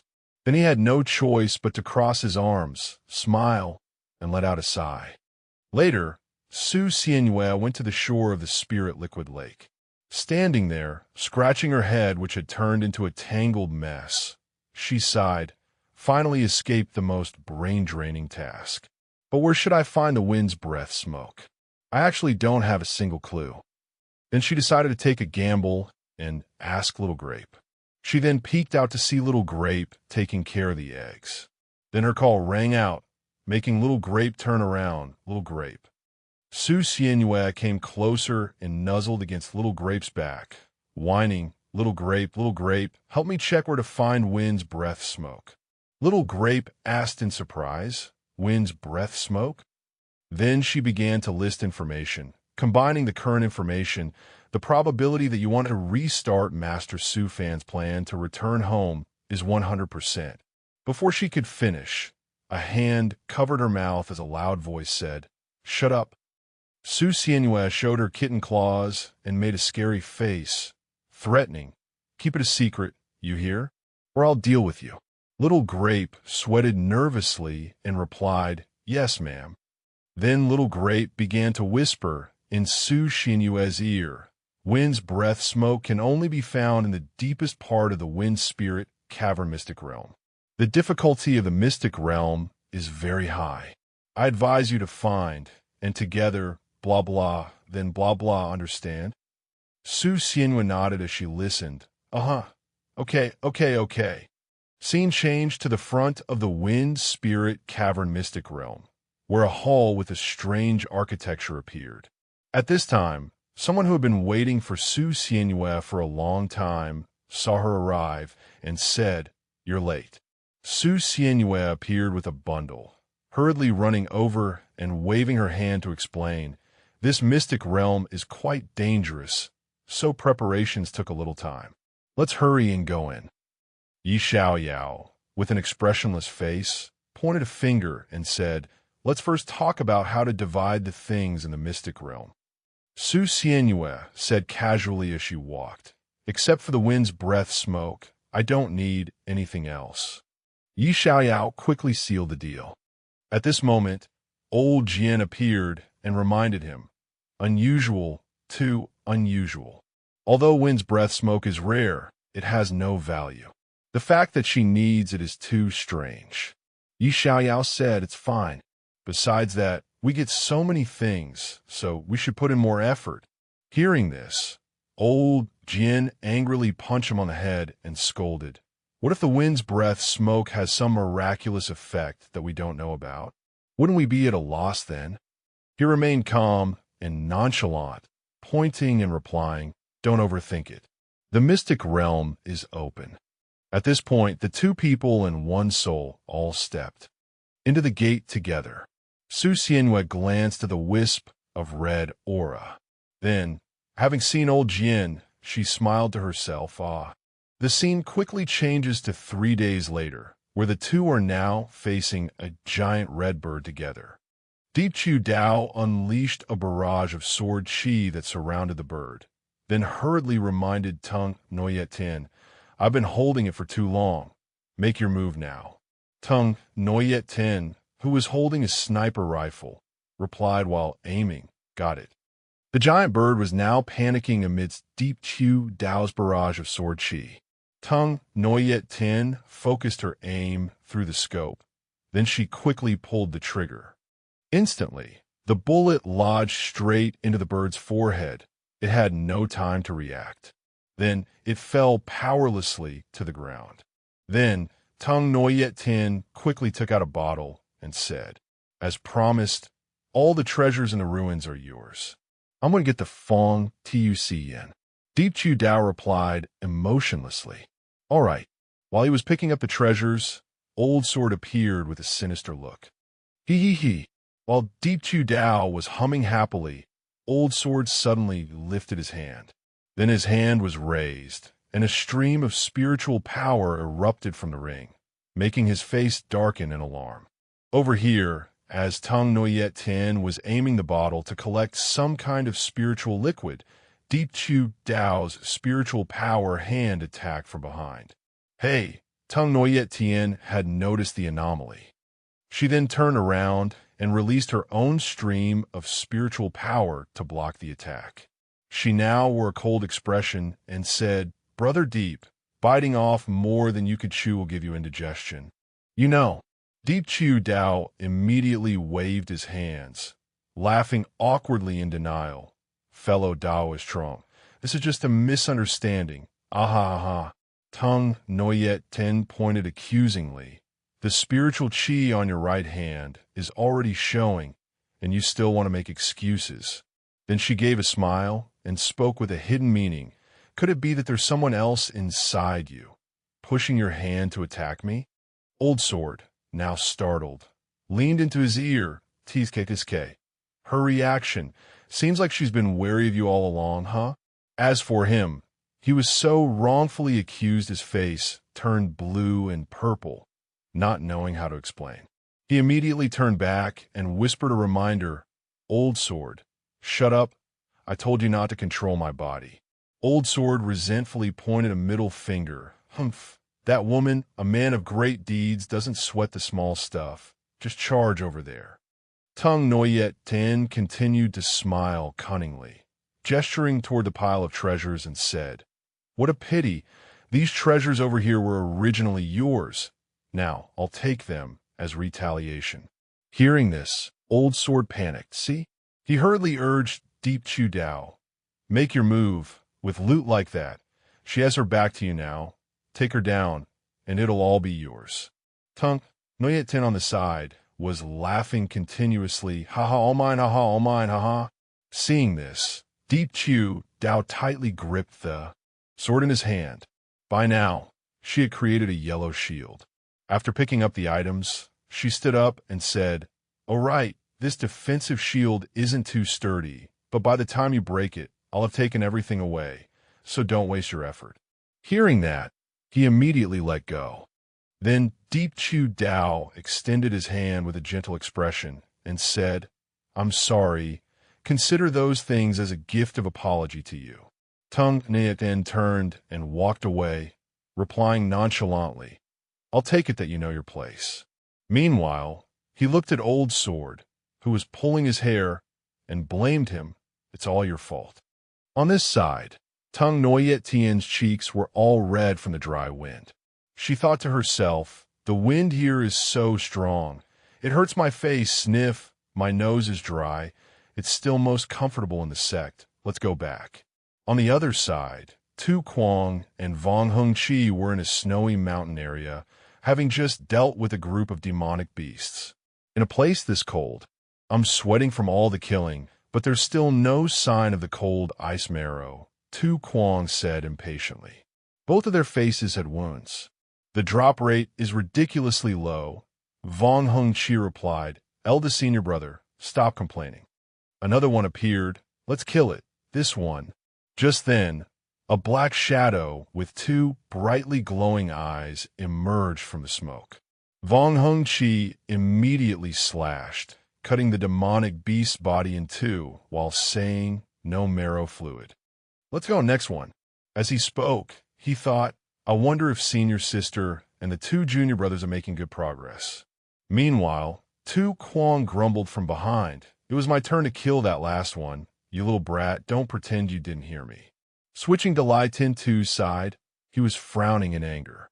He was currently lying in a lake, his lower body clad in a mermaid tail tied with a rope. He covered his face in embarrassment, wondering, why does the welcome ceremony have competitions like this? Suddenly, a red-haired girl next to him spoke up. A summer-themed competition naturally has to have water. She was to Neem Tien. She was wearing a pink mermaid tail and said, I actually find these mermaid tails quite interesting. Lai Tin-tu replied, haha, that's true. His expression showed a hint of affection. Tanim Tien, as if she had thought a prank, let out a mischievous hee-hee. Then she flicked her tail, splashing water all over Lai Tin-tu, causing him to freeze for a few seconds. Then Tanim Tien covered her mouth, giggling, and said, I'm so sorry, I didn't do it on purpose. He just silently wiped the water from his face, then slicked his hair back, putting on a handsome look as he looked up at her and said flirtatiously, Is Senior still angry? It was this Junior who was unreasonable before, but the competition is about to start. Hearing this, Tanim Tien got excited. Hey, you're right, we have to give it our all. Then she jumped back into the lake with a splash, once again drenching Lai Tin-tu's face, leaving him utterly bewildered. Meanwhile, Tanim Tien was laughing with satisfaction. Ha ha ha. At this moment, on the screen, the playful female host announced, Thank you all for waiting. The theme for this summer competition of the Peach Blossom Abyss celebration is, I'm the MC, by the way, a paired swimming race. The rule is that each team's tails will be tied together with a rope. At this point, Lai Tin-tu and his partner's two tails were tied together with a rope. The host continued, the first team to pass the obstacles and reach the finish line with the rope still intact will be the winner. The prize for first place is a bottle of purple cloud dew. Haha, the rules are very simple, right? Then, the competition officially begins. Immediately, the pairs started swimming, including the pair of Lai Tin-tu and Tanim Tien. The host continuously commented, Oh my, one team has already pulled far ahead of the others and entered the first obstacle. The pairs are twisting their tails to avoid the thorny vines. What a pity, eliminated. Fighting alone would be faster, but this is a paired competition, and there's a rope too. On this side, as Lai Tin-tu's pair was swimming, Tanim Tien called out, Tin-tu, my fire-type divine ability isn't very effective underwater. Let's take a detour around these thorns. A pair has already gotten stuck in those large thorn bushes. Lai Tin-tu immediately replied, It's fine, I have a way. Then he raised two fingers and used his divine ability. Wind blades, streams of spiritual power like sickles shot out, slicing through the thorny plants. Instantly, the thorns were cut into pieces. Attacking to clear obstacles is also a tactic in a speed race. So now, oh my, it seems only one person can pass through. Before them now appeared an extremely narrow gap. If the distance between them is too great, the rope might break. What will the two of them do? Tanim Tien also turned to him worriedly and asked, Do we have to take a detour for this? Lai Tin-tu reached his hand behind her back and calmly replied, No need. He pulled Tanim Tien close to him, gave a confident smile, and said, It's just that, Senior, please forgive my offense. This first place, I will definitely get it. Then Lai Tin-tu held Tanim Tien and swam through the clear water. As for Tanim Tien, she playfully blew a bubble, like that water bubble. A moment later, both of them were swimming through the small gap. Then he smiled and called out, Senior. Tanim Tien replied with satisfaction, Oh, I forgive your rudeness. The method you came up with was useful. Lai Tin-tu immediately shattered her illusion and reminded her not to be lazy anymore. Hurry up and use your strength to swim. We have to fight for first place. Hearing this, Tanim Tien became furious. All the affection vanished. Then the atmosphere between them became completely devoid of warmth. Lai Tin-tu said emotionlessly, Turn left. Tanim Tien replied with the same expression, Okay. He said again, Turn around. She immediately followed, Okay. It's all about skill. Immediately, the host announced the results of the competition. We have the champion team of this competition. Let's congratulate them. But why do I feel like their expressions aren't very happy? Oh well, never mind. Congratulations to the two of you for receiving the Purple Cloud Dew Prize. Tanim Tien's dark, dejected face appeared. On screen, hif hif. The scene changes to an auction house. The auctioneer is continuously calling out the bids. 30 million common grade spirit stones going once. 30 million going twice. 30 million going 3 times sold. Chu Kai Lin, sitting below, said helplessly, "Isn't it the wood grain iron's turn yet? How much longer do we have to wait?" Lai Huin Dao also sighed and added, "Compared to that, what I'm more worried about is that we didn't bring enough money." The next item brought up for auction was a sparkling black slab of rock. The auctioneer gestured and introduced, "The next treasure for auction is wood grain iron. Starting price, 60 million high grade. Spirit stones." The two upstairs heard this and panicked. "How much? How much money did we bring? We only brought 80 million. Be quiet. Let me think of a strategy." Immediately, Chu Kai Lin pressed the red button and said, "What's there to think about? Let's start from the lowest price and figure it out from there." Lai Huin Dao hesitated, trying to stop him. "Hey, don't." Immediately, a bell rang from number 18. Everyone below looked up, startled. The auctioneer shouted again, "We have a bid. Room 18 bids 60 million. 60 million going once. Is there a higher bid?" Seeing this, the numbers below were raised again as they shouted, 61 million. 62 million. A finger pressed the red button again. This time, it was Lai Huin Dao bidding 80 million. Chu Kai Lin was shocked. "You bid our final price?" He immediately explained, "You don't understand psychological tactics. Use a high price to directly suppress them. Let's see. No one is competing with us anymore, right?" At this, the crowd below frowned and looked up. At this moment, an old man was stroking his beard and smiling. Then, from room number 3, a voice called out, 90 million. Everyone turned to look at room number 3. As for the two brothers, their faces were twisted beyond description. The auctioneer shouted again, 90 million going once. The two brothers frantically rummaged through their belongings. Chu Kai Lin panicked. "Damn it, why didn't I save more money usually?" Lai Huin Dao, while looking through his items, turned to reassure him, "Don't panic, think of a way, we can solve this. Can we use treasures to pay at the auction?" The auctioneer above struck the gong and shouted again, 90 million going twice. 90 million going 3 times sold. Suddenly, a round figure appeared at the door and shouted loudly, 1 billion. Bang Fook appeared with a confident smile amidst the crowd's murmurs. "Look, that's President Bang Fook of the Chamber of Commerce. Who would dare to compete with him?" The auctioneer above scratched his head and said with a laugh, "Esteemed guest, you can't bid. You can't place a bid." Bang Fook replied confidently, "Why not?" He pointed upwards and said with a smile, "I'm bidding for room number 18. You just keep shouting, don't stop, it's fine."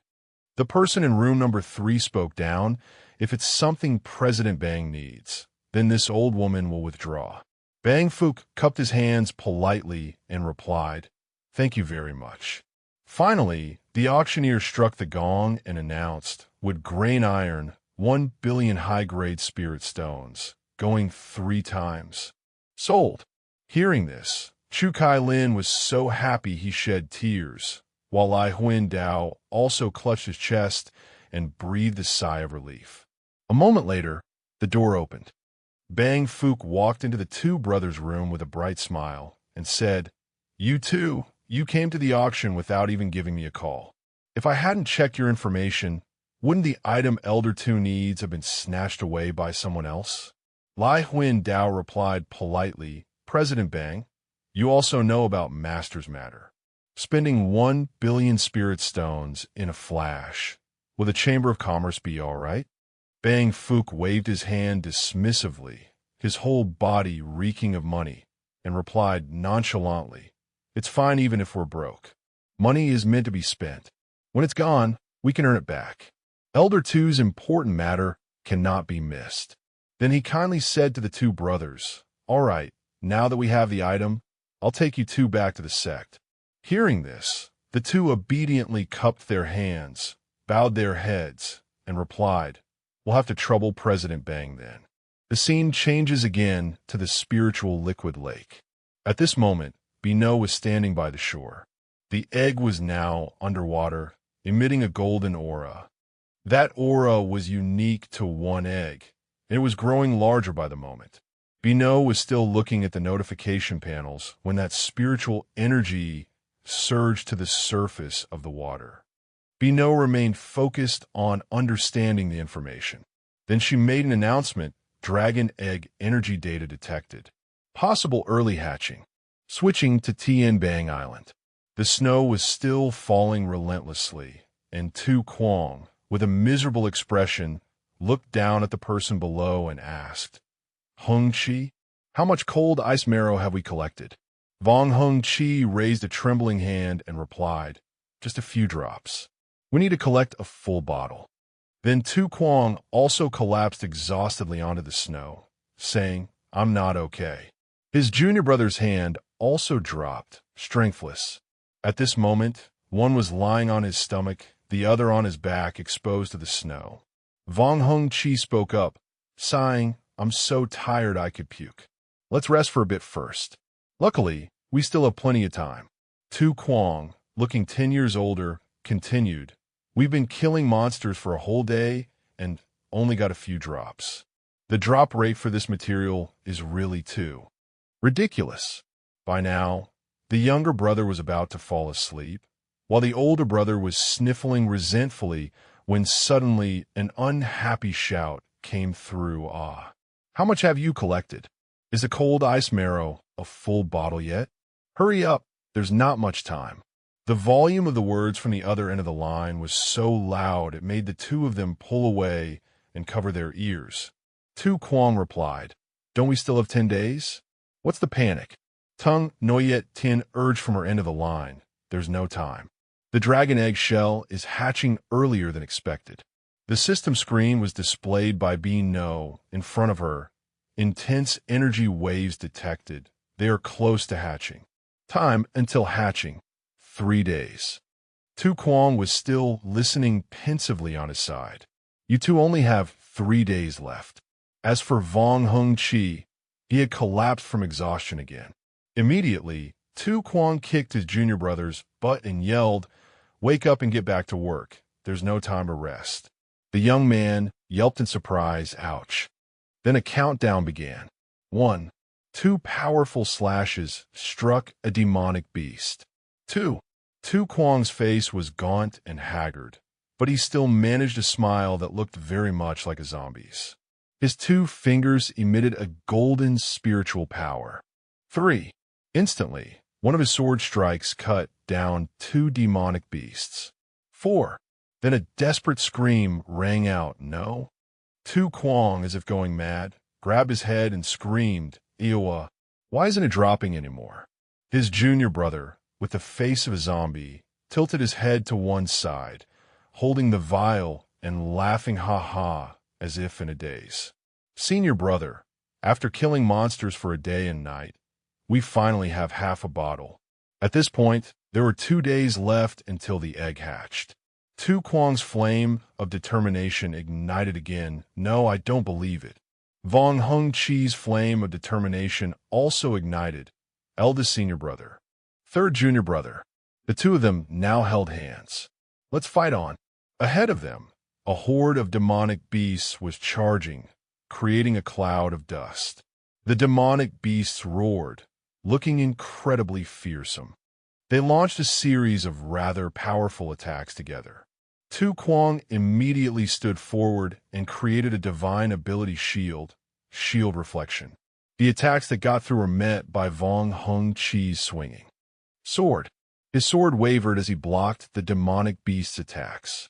"Damn it, I drew my sword too early." Vong Hung Chi was extremely panicked, awaiting the next attack. Instantly, he was slammed to the ground by it. Tu Kwong turned back worriedly and called out loudly, "Hung Chi." Then he quickly frowned and turned back. In front of him was a giant demonic beast swinging down a hand with 3 sharp ice spikes. At this moment, a figure shrouded in blood red appeared. Senior brother. Vong Hung Chi, lying on the ground coughing up blood, reached out his trembling hand. Our stamina is completely depleted. I have to help senior brother.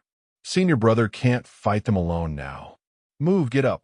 His hand had now grasped the hilt of his sword. Vong Hung Chi continued to struggle. Move, damn it. He could only call out in despair, senior brother. Suddenly, at this moment, an airship appeared.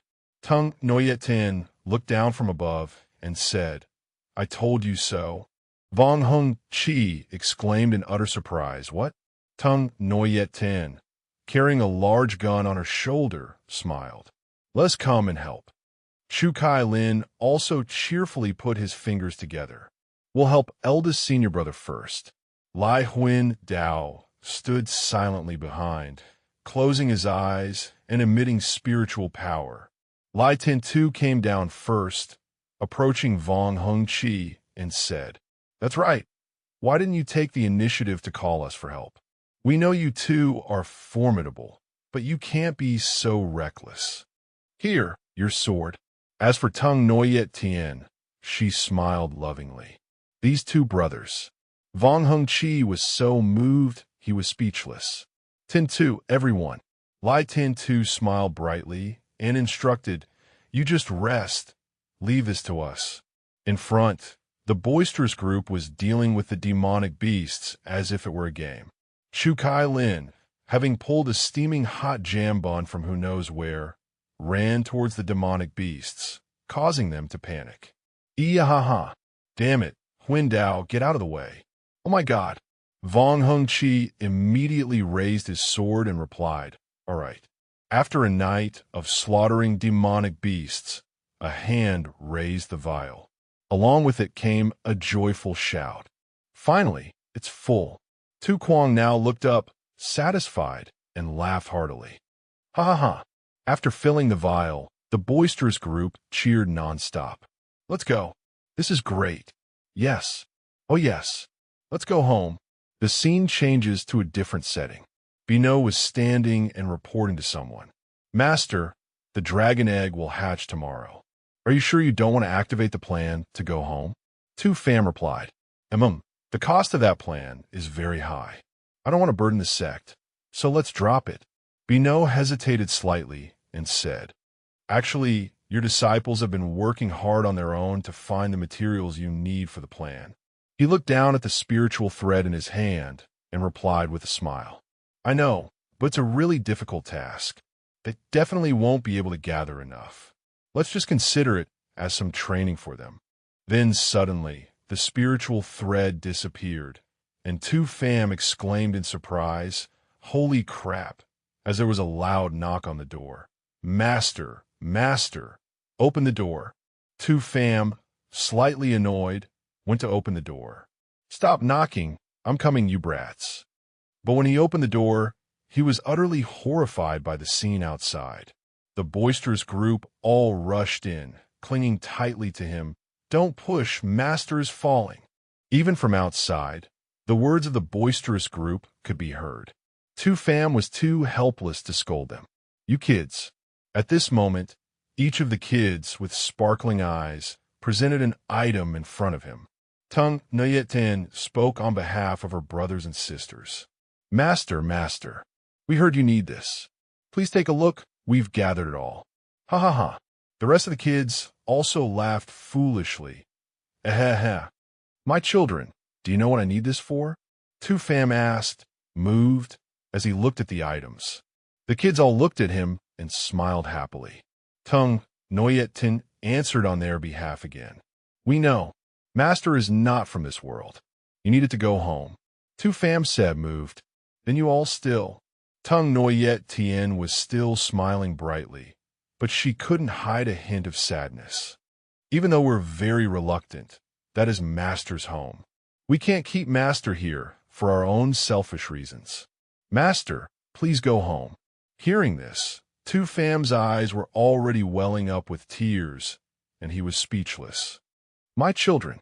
Then he opened his arms and hugged his boisterous bunch, and a notification appeared. 1 day remaining until the egg hatches. Then it switched to 0 days until the egg hatches. The eggs were now glowing. At this moment, on the shore, Bino was announcing, "Master, the dragon egg will hatch in 1 hour. Should we begin preparations to activate the time-space tunnel?" Tu Fam closed his eyes and replied, "So it's finally time? Prepare it. The dragon chi on the island is getting denser. Someone has already noticed the abnormality here. The scans from outsiders haven't stopped. Bino, arrange for more guard puppets." Then he turned to remind his disciples. "Also, remember this carefully. Activating the time-space tunnel requires closing the island's defensive layer first. To activate it again, we have to wait 1 hour. This also means that the island will be without its defensive layer for a rather long time." Tung Noyet Tin replied, obediently like a kitten, we know, master. You've said this many times. We even brought back all the materials that you couldn't find. Does master still not trust our abilities?" Tu Kwang also added, "That's right, don't worry. We can handle it."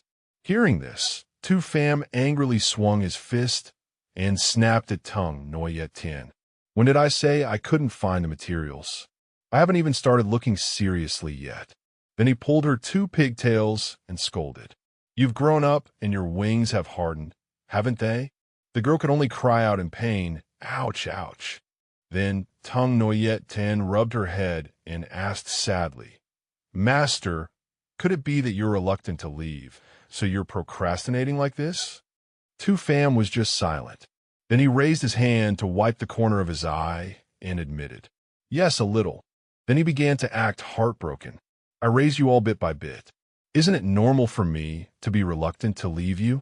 It's so heartbreaking. On the contrary, you all would just leave me without a second thought, right?" Suddenly, a pair of small feet tiptoed up. Tung Noyet Tin wrapped her arms around his neck and said, "We are all very reluctant to see you go, but we know that compared to us, Master's family will be even more reluctant to be without you." Tu Fam could only pat the girl's head. Then Tung Noyet Tin's footsteps began to retreat. The girl held back her tears, pushed his hand away, and forced a smile, saying, "So, master, please go back with peace of mind. We are mature enough to go on our own now." The boisterous group behind her also smiled in agreement. Tu Fam wiped the corner of his eye again. Then he smiled and said, "All right, then I'll activate the tunnel." Then the magic circle appeared, and Tu Fam stood inside it. Bino spoke up, "Master, the dragon egg is about to hatch. The dragon chi is about to be released. The defensive shield is opening." He immediately instructed her, "Bino, please protect the entire island." "Yes," she replied. Then the magic circle was immediately activated, and streams of spiritual power erupted, surrounding Tu Fam.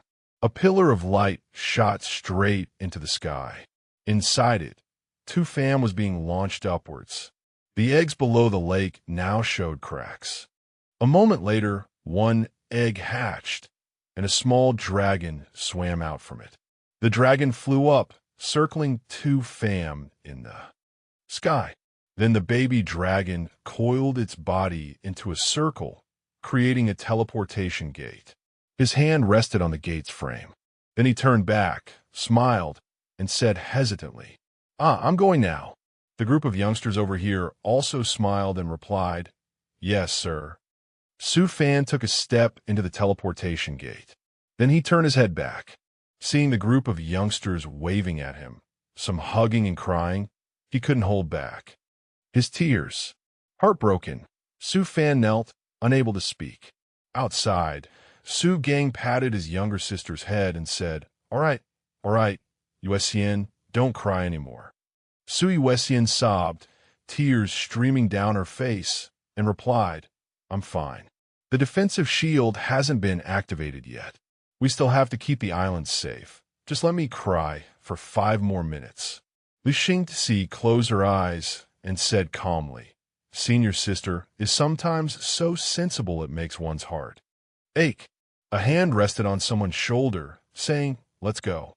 Wang Xiangji said, "Let's go on patrol for senior sister."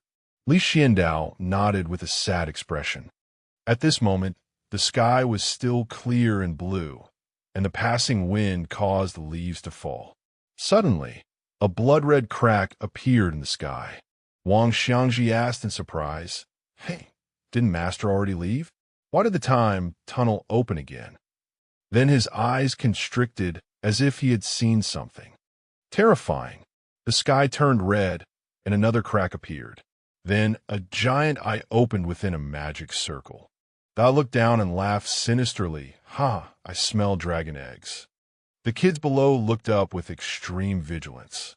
The eyes shot out fiery, thorny tentacles that looked incredibly frightening. Sui Wessian said loudly with worry, "The situation doesn't look right. I'll go protect the sect's disciples first." Li Xingzi turned to ask Bino, "What's happening?" Bino immediately looked up the information, checking and finding, "Yes, approaching, please." Before Bino could finish speaking, the magic circle in the sky shot those tentacles down to the ground. The tentacles then began to crawl all over the ground. Then they started to rise, twisting together to form a monstrous object. The animals all tried to flee. Suddenly, a little bear that couldn't run fast enough was bitten by a giant set of jaws, causing blood to spurt out.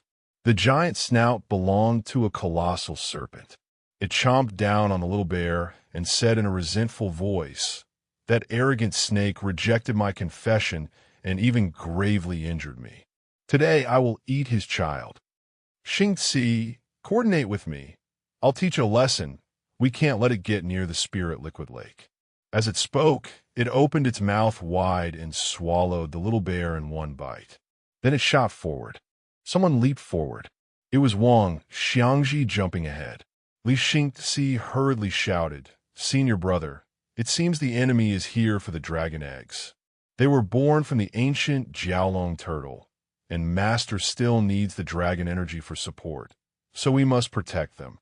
Wang Xiangji instructed, "Xingzi, coordinate with me. I'll teach it a lesson. We can't let it get near the spirit liquid lake."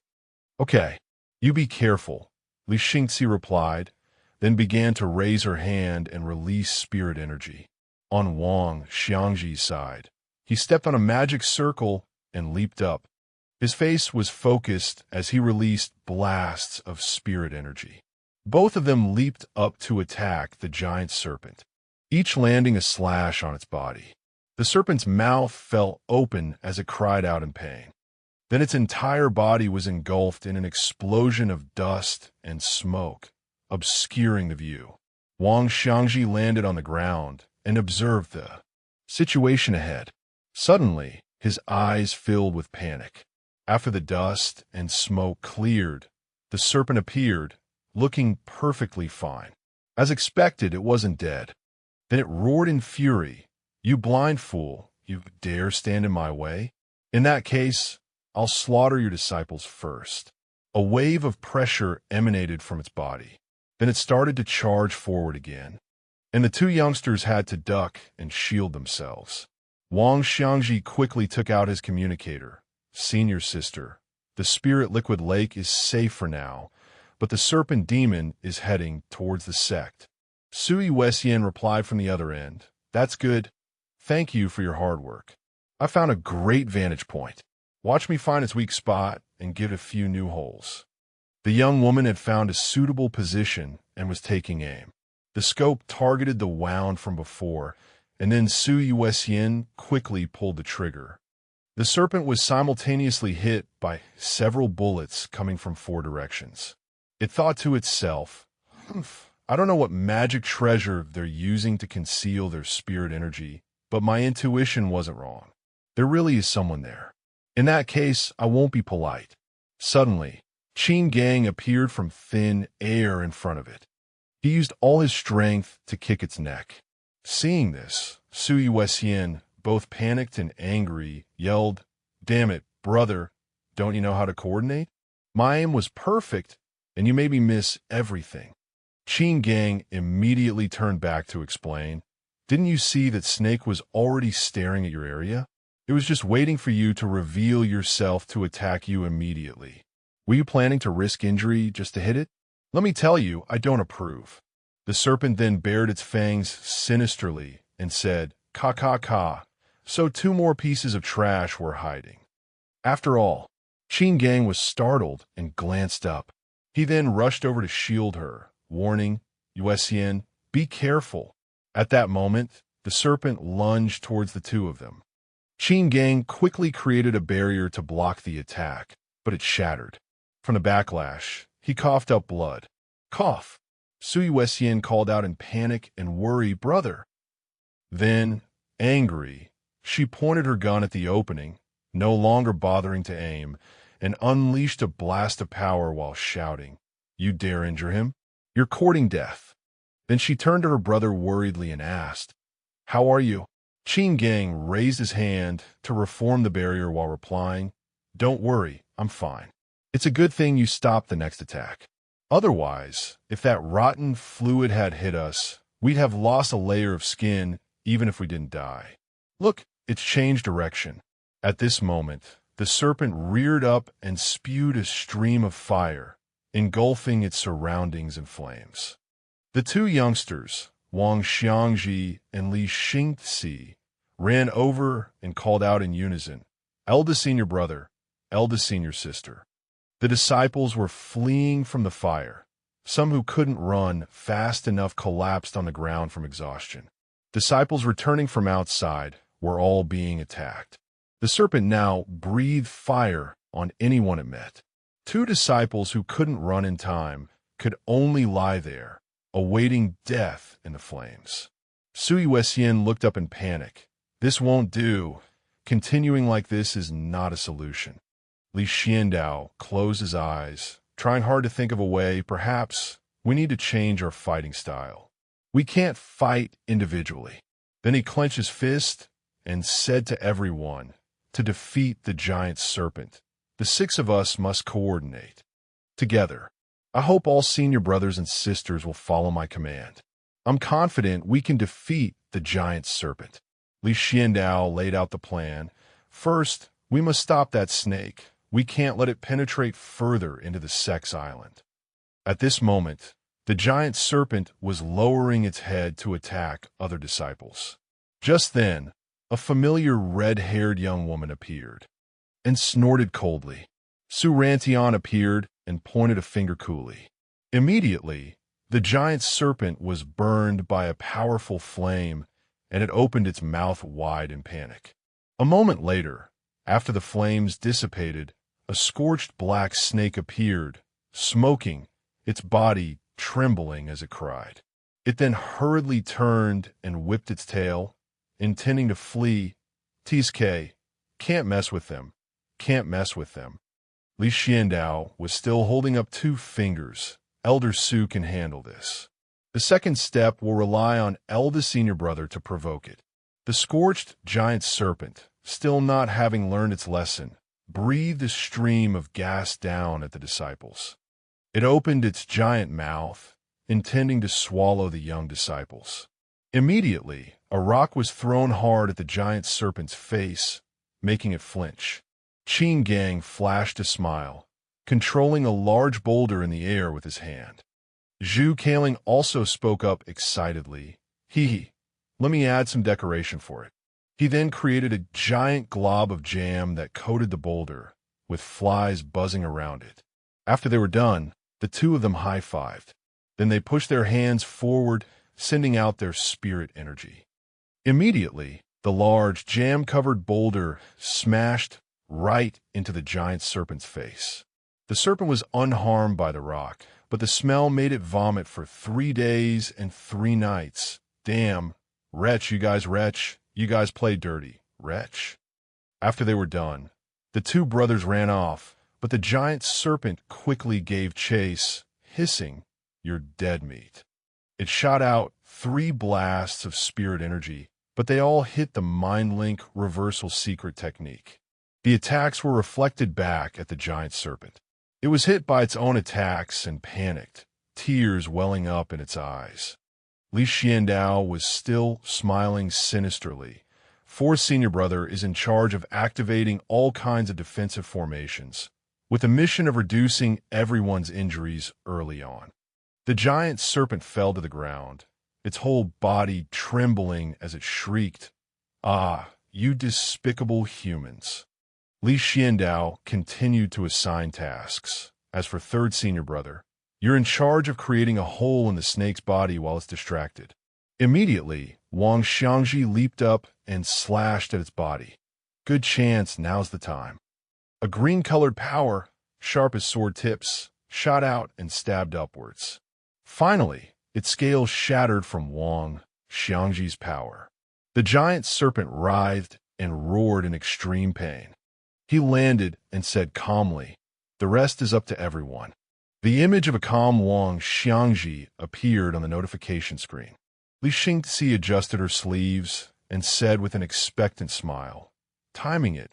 The illusionary array should be taking effect soon." The giant serpent was once again submerged in a magic formation. The power from the formation pressed down, causing the serpent to panic. Its eyes were wide with confusion as it exclaimed, "My eyes, I can't see anything." At this moment, a scope aimed straight at the wound where the serpent's scales had been exposed earlier. Su Yuesian excitedly aimed her gun and cheered, "Found the hole Xiangji made. Get ready." The three youngsters, Wang Xiangji, Li Xiandao, and Zhu Kailing, had also sat in a triangular formation within a magic circle and reported in position. Immediately, the magic circle where the three were sitting began to condense spirit energy, and a blast of spirit energy erupted into the sky. From other locations, other streams of spirit energy also converged on a single point in the sky. Immediately, that stream of spirit energy shot straight down, entering Su Yuesian and giving her more power. Receiving that mighty power, she immediately fired an incredibly powerful bullet. The bullet shot straight into the serpent's wound while it was still confused. Just a moment later, the entire serpent fell to the ground with a loud thud, creating a huge tremor. After dealing with the giant serpent, the group of youngsters joyfully hugged each other and cheered, "It's dead. We defeated the giant serpent with our own strength." At this time, Qin Gang and Li Xingxi flew over. Qin Gang patted Li Xuandao's head and praised him. "Luckily we had you, little brother. You came up with a pretty good plan." Li Xiandao smiled and replied, "It's all thanks to everyone's excellent coordination." The system panel then announced, "The dragon energy has dissipated. The heavenly mechanism weapon, the defensive shield, will need another half an hour before it can be reactivated. Everyone will have to continue to stand guard." Wang Xiangji raised a hand to shield his eyes, observed, and then sighed in relief. "Phew, the crisis has been averted. We just need to wait for the defense to reactivate." Then he started chattering again. "I wonder if Master will praise us if he finds out? Later, we need to check on everyone's injuries. We can be considered to have held our own." Suddenly, many dark clouds flew across the sky. Then, lightning began to appear. The lightning struck down below without mercy. Li Xingxi was startled and turned her head to look. A vortex appeared within the lightning, causing him to exclaim in alarm, "Wait." The other kids also panicked. Su Yuesian hurriedly asked, "What is that?" Suddenly, a set of bird-like claws appeared in the vortex. Then, strong winds also swirled down. To the mortal world, the strong winds battered the buildings. Other young disciples who were walking were knocked over by the wind, unable to stand firm. One kid couldn't keep his balance and was swept up into the sky by the vortex. Panic shouts rang out, "This is bad, quick, save them." Li Xiandao quickly extended his hand, creating a magic circle that shot out ropes. Where did this powerful dragon whirlwind come from? The ropes wove into a net, pulling back the two kids who had been swept away. The power from the vortex was too great. One disciple's body was still being pulled away, and he screamed in panic, "Help! Save me!" The ropes were pulled taut by the force of the wind. Li Xiandao, who was controlling them from below, was also showing signs of being pulled up. Suddenly, two other pairs of hands grabbed the ropes for him, saying, "Together now." It was a group of youngsters working together with one heart, holding on tight and pulling down with all their might. A moment later, the two kids were pulled down by everyone. The vortex in the sky also dissipated and disappeared. Su Yuesian looked up and exclaimed in surprise, "It disappeared again. What on earth is this? Also, I haven't been able to contact Bino since this started." Suddenly, a golden eye appeared. It was a black dragon, extending its two legs down amidst bolts of lightning, roaring, "You wretched ants, you dare to hide my son's whereabouts." Then it spat out a ball of lightning. From its throat, Li Xingzi put her hand out in front, saying worriedly, "It's a dragon. Quick, open the defensive shield." Li Xiandao replied, "It's useless, this pressure. Even at our peak, we couldn't withstand it. Besides, we don't have much spirit energy left, and the Sect's Grand Array isn't ready yet." Su Yuesian immediately raised her hand to create a golden shield, saying with determination, "Open it first. It's better than doing nothing." The black dragon then launched the ball of lightning down. Below, the immense power struck the kid's shield directly. As expected, the shield was too weak to withstand the power and shattered. Suddenly, a familiar hand snapped its fingers. Immediately, the black dragon was pressed down by a wave of spirit energy. And then a foot appeared. Su Fan stepped out of the passageway and said with a smile, "At the critical moment, the sect still has to rely on me." Luckily, I hadn't gone too far.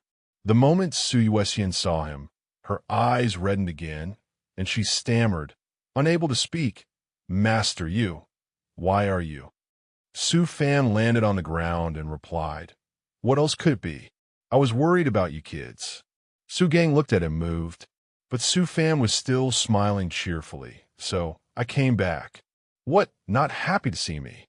The black dragon above was still furious, but it couldn't break through the shield Su Fan had just created. Su Fan turned back and said seriously, "Focus. The important thing now is to defeat that black dragon." Then he gently snapped his fingers again, creating a streak of light. Immediately, the black dragon's entire body exploded within the powerful spiritual energy. It became even more enraged by this shield. Then the black dragon spat out another energy ball, from which sharp blasts of power shot out. From the black dragon's mouth came strong winds that slammed into Su Fan's barrier. As the winds blew, Su Yuesian, hiding behind him, panicked, "Master, are we just going to continue like this until the defensive array activates?" Su Fan turned back and replied with a confident smile, "Of course not. Do I look like someone who would be passive?" Then he gently snapped his fingers again. "Bino, bring out that mecha suit." Bino replied through the system panel, "Understood." A few seconds later, Bino appeared above Su Fan, holding a wooden suitcase. She quickly brought it before Su Fan. The suitcase was opened, and immediately, a surge of power erupted from within. An iron gauntlet, emitting a powerful force, was now on Su Fan's hand. Then, two iron greaves, also filled with spirit energy, appeared on his calves. Su Fan's body was not to be left out. The iron armor emanated a powerful pressure. A moment later, Su Fan appeared, wearing a suit of armor and holding a spear, looking incredibly powerful. Mecha, transformation successful. Seeing the powerful flames emanating from him, Su Gang cheered in admiration. "Whoa, Master, when did you research a new mecha? It looks so awesome." Su Fan introduced it. "This is the Neza Heavy Mecha, which increases damage against dragons. Appear." Then he threw a fiery punch and continued, "Watch me blow it up with one move." Then Su Fan leaped into the air towards the black dragon outside.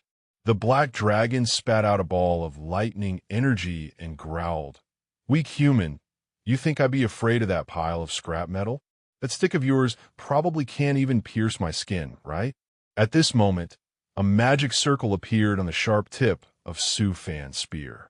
Then he immediately leaped forward and stabbed straight into the black dragon's body. Then he pulled out the spear, causing blood to gush out. The black dragon was in so much pain that tears streamed down its face. Hick. It roared in pain. Impossible. How could he injure me?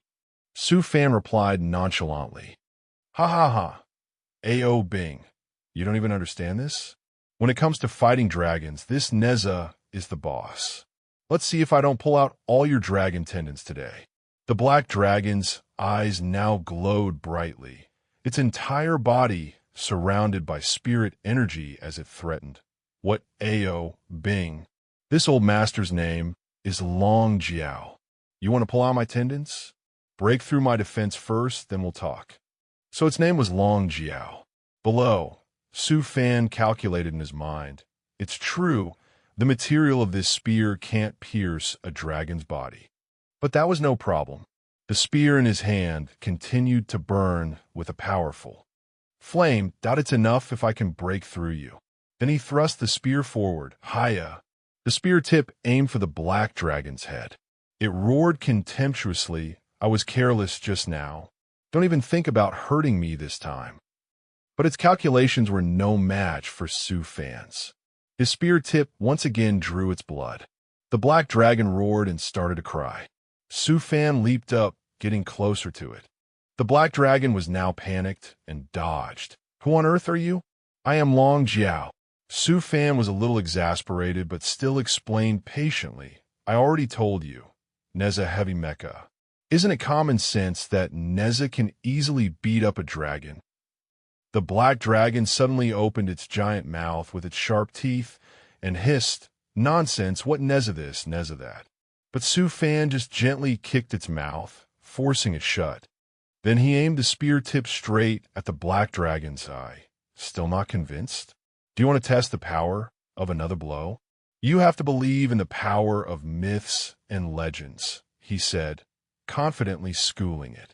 As Su Fan stood still, poised to stab the black dragon's eye, it was extremely tense. But it tried to reason. They are all my children. On what grounds can you stop me from taking them? After hearing this, Su Fan was surprised. Your children? Oomph. Were you the one who carried them? Were you the one who gave birth to them? Did you raise them? He questioned. Then he angrily shouted in its face, I haven't even blamed you for getting my family's ancient heavenly turtle pregnant yet. The ancient heavenly turtle appeared in his words with tears in its eyes. Scumbag. The black dragon turned away and said irritably, Humph. She's just a turtle who can't even transform. Being favored by a dragon is her blessing. Su Fan suddenly burst out laughing and said, Oh. Then he pointed down at the giant serpent that the youngsters had sent to its doom earlier and said, The one who was rude to the hidden spirit sect earlier is still lying here. The black dragon angrily extended its claws and roared, What we of the dragon clan want, we have never failed to obtain. Su Fan pointed straight at it and replied confidently, Then today, I will let you taste the feeling of not getting what you want. You want to take the children? Fine. He pointed his finger here and there as he spoke, leaving it speechless. We will calculate the cost of raising your children. What do you think about leaving behind some dragon tendons, dragon skin, and dragon blood? Or maybe dragon fangs, a dragon pearl, dragon bones? As he spoke, he glanced left and right. The black dragon angrily gritted its teeth. Then it narrowed its eyes. Ha! You humans can't break my defense. Let's just keep wearing each other down. Let's see who can last longer. Then it once again opened its giant mouth and lunged, intending to swallow him whole. Suddenly, the space-time tunnel began to shrink. Su Gang called out worriedly, Master, the space-time tunnel is about to disappear. If you miss it this time, you won't be able to go back. Su Fan looked down and replied, My children, I only came back because I was too worried about you. A gentle expression appeared on his face. If I don't lead you out of the mountains, how can I possibly leave? The kids below looked up, deeply moved and called out, "Master." The corners of every kid's eyes began to turn red. At this moment, power began to condense at the tip of Su Fan's spear again. A surging power swirled around Su Fan's body. He directed that immense power straight at the black dragon and shouted, "Dragon Dad, take this." The two powers, one of lightning and one of fire, now clashed with each other. The weaker black dragon was pushed back. It exclaimed in disbelief, "What?" Su Fan coldly pushed forward with all his might. The black dragon was now struck by his power and roared in pain. "Ah!" Realizing it couldn't defeat Su Fan, it shot straight up into the sky to flee, but not without a threat. "I was too cocky this time and wasn't prepared. My dragon clan's bloodline will absolutely not be left in the mortal world. I will be back." At this moment, Su Fan landed on the ground and said, "Is that so?" Then he raised his hand to deactivate the mecha and continued, "Wait until I open the defensive array. Whether you can even find the hidden spirit sect will be a problem." Suddenly, Su Yuesian ran over, grabbed his arm, and urged, "Master, hurry. The tunnel hasn't closed yet." Su Fan patted her head and said, "There's no need. Your master can't go back anymore." The space-time tunnel had now shrunk and was about to disappear in midair. Su Fan put a hand to his ear and said with concentration, "Listen, the little dragons have hatched, and the dragon energy has dissipated." The girl's face fell, and she looked down, saying with low self-esteem, "Master, are we very useless?" Hearing this, Su Fan pinched her chubby cheek. "What are you thinking? Your growth rate has already exceeded my data. I, your master, am very gratified." He had a gentle smile on his face. "Besides, although my family is in that other world, you're all my most important family too." Hearing this, the mischievous bunch all smiled happily, looking at him. The whole group swarmed Su Fan, cheering excitedly, "Master, welcome home." At this moment, Zhu Kaling suddenly pointed at something, and Li Xiandao looked over and nodded. Then the kids came closer, some grabbing his arms, some grabbing his legs, laughing mischievously. "Hee hee hee." Su Fan asked in confusion, "What are you doing?" "Ready? 3, 2, 1. Then his whole body was tossed into the air amidst resounding cheers. "Hee hee, Master, welcome home." Su Fan said in a panic, "Hey, you're rebelling. Put me down now." The mischievous kids below were still smiling brightly and looking incredibly cute, while Su Fan and his disciples were fooling around noisily. Something emerged from the surface of the lake. It was the ancient turtle emerging with some super cute young dragons. Who? The scene changes to a clear blue lake. Birds soaring in the sky. Su Fan sat by the lake, teasing the young dragons. "Hey, be good. Call me Godfather." The young dragon let out a cry, its two cheeks blushing super cutely. At this moment, Grape appeared and announced, "Master, the sect's defensive grand formation has been successfully activated, and its anti-scrying function has also been upgraded." After hearing this, Su Fan stood up and replied, "Very good. This will make the sect even safer."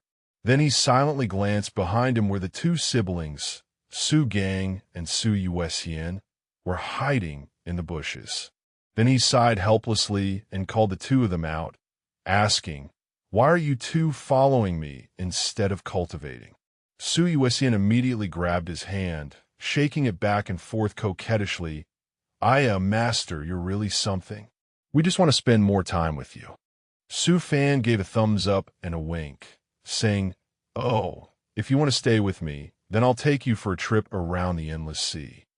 Hearing this, Su Yuesian broke into a cold sweat and turned away. About that, I suddenly remembered I haven't maintained the great book since I last used it, so I'll be going now. Su Fan's hand quickly grabbed the back of her collar and said, "Too late, kiddo." He excitedly grabbed the two kids with both arms and said, "Elder Su's sea pearl is fixed. Let's go, we're going to test its power. Go, go." As for the siblings, Their expressions were too bored for words. Very quickly, the scene changed again to a boat on the sea with gentle waves. A magic circle appeared. At this time, Su Rantian spoke up and asked Elder Su what's in the power core. Su Fan explained, I've changed it to a dual fuel system of spirit liquid and spirit stones for you. The teleportation array below can directly transfer the spirit liquid from the spirit gathering array too. Here, after everyone had gathered, he raised his hand and said loudly, everyone's here, let's set off. It was the two siblings, Su Gang and Su Yuesian, Grape, and the two mermaid puppets standing at the back. Grape released the puppets into the water to scout. See if there's anything good around here. Grape immediately obeyed and released the mermaid puppets into the sea. At this moment, some triangular shapes emerged from the water, swimming towards the boat. Su Gang observed this and called out in surprise, Master, it looks like something is coming this way. It was a giant shark. It leaped into the air and opened its jagged toothed maw. Main cannon, prepare. Grape controlled the cannon barrel. Fire. A cannonball shot straight towards the shark. The cannonball landed right in the shark's mouth. Immediately, a powerful force shot straight ahead, sending the other sharks flying as well. Then, right after, those monsters were frozen solid in midair. Su Rantian was extremely surprised and exclaimed, What a powerful cannon! Elder Su, this sea pearl has become too strong after your repairs. Su Fan poked his head out from behind and replied, But we shouldn't use it too often. After all, one shot costs 5 million spirit stones. Su Rantian scratched her cheek and said a sentence that reeked of wealth. What's 5 million spirit stones? Su Fan thought with exasperation. I forgot she's a super rich woman. At this moment, Grape announced again, Master, these are the spirit ores that have been discovered nearby. Spirit treasure. A screen appeared in front of him. Sha Yao looked at it and exclaimed with satisfaction, Not bad. I didn't expect to find a mini spirit ore of artifact grade, and there's even illusory gold sand. This is pretty good. Enough to inscribe the teleportation array on the sea pearl. Su Fan also peered in a look. On the other side, Su Rantian was still standing there with her hands clasped, feeling the beauty of it all. My sea pearl is so awesome. Sha Yao looked over at her and said dejectedly, Unfortunately, no matter how good this boat is, it belongs to someone else. Su Fan could only look at him, speechless. Humph. Suddenly, Sha Yao clasped his hands and said seriously, Great Elder, when I return to the sect, I will seize the time to build our own sea pearl. Us. Su Fan quickly created a teleportation array and said, Then you don't have to wait. Go back to the sect right now, bye-bye. Sha Yao disappeared into it before he could finish his sentence. Hey, wait. Seeing this, Su Rantian spoke up. Hey, Elder Su, has your teleportation array reached the point where it can teleport from the endless sea back to the sect? He was startled and broke into a cold sweat, asking back, Yes, that's right. What do you want? Hearing that, Su Rantian flashed a mischievous smile. A second later, the master and his disciples were thrown onto an ice floe while the boat had already sailed far away. Su Yuesian shook him and asked, Master, did you offend the Great Elder? I feel like she's been treating you very heartlessly lately. Su Fan stood there, fading away, and replied, What do kids know? At this moment, the master, his two disciples, and Grape stood in the cold wind, each with a different expression. Su Yuesian naively turned and said, But the direction Elder Su left and seems to be the same as junior brothers. The scene changes to another place on the sea. A small boat was gliding across the water, seagulls circling in the clear blue sky. Li Xingzi stood at the side of the boat, observing and wondering to himself, which immortal city should I go to for training this time? As he was considering, he was startled and looked up when he heard a noise. It was Su Rantian, standing on a large boat and looking down with disdain. Xingxi, what a coincidence to run into you. Why such a tiny boat? Where are you going? Need a ride on my sea pearl? Li Xingxi trembled with anger and thought, all rich people are like this. Damn it. Li Xingxi turned away and replied, no need, it's not on my way. Thank you, senior. Farewell.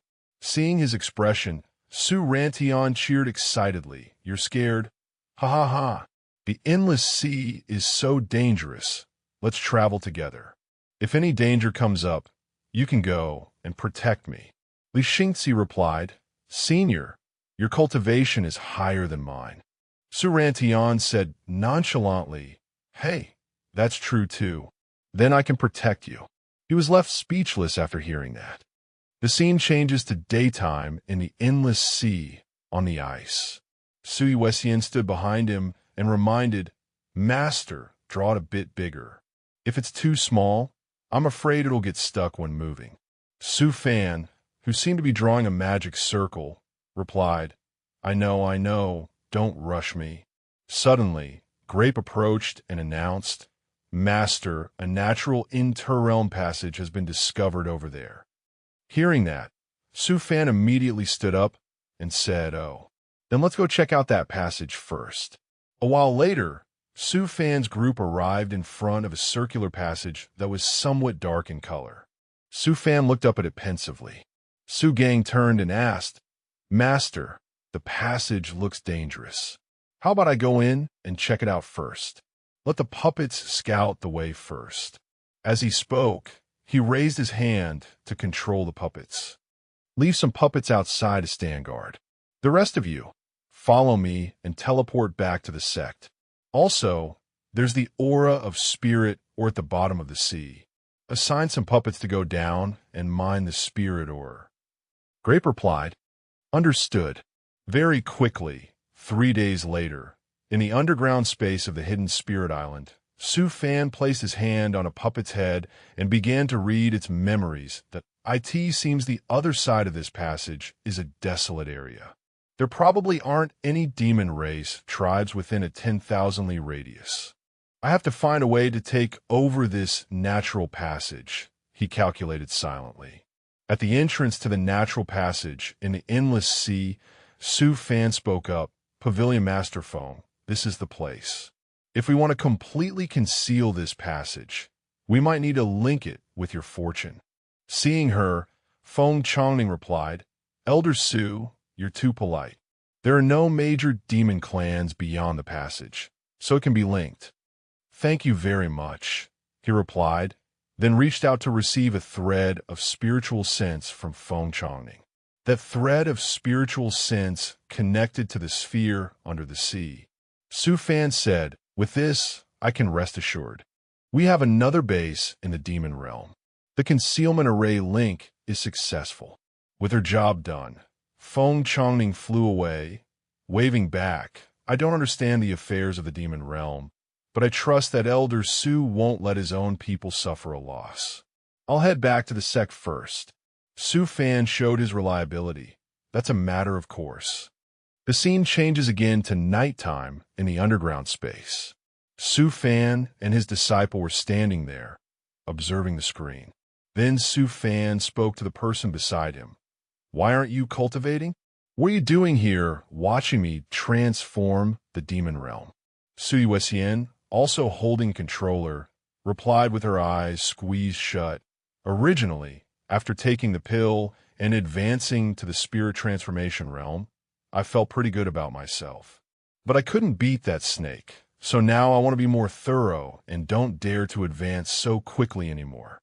At this moment, the master and disciple had entered the simulation as puppets.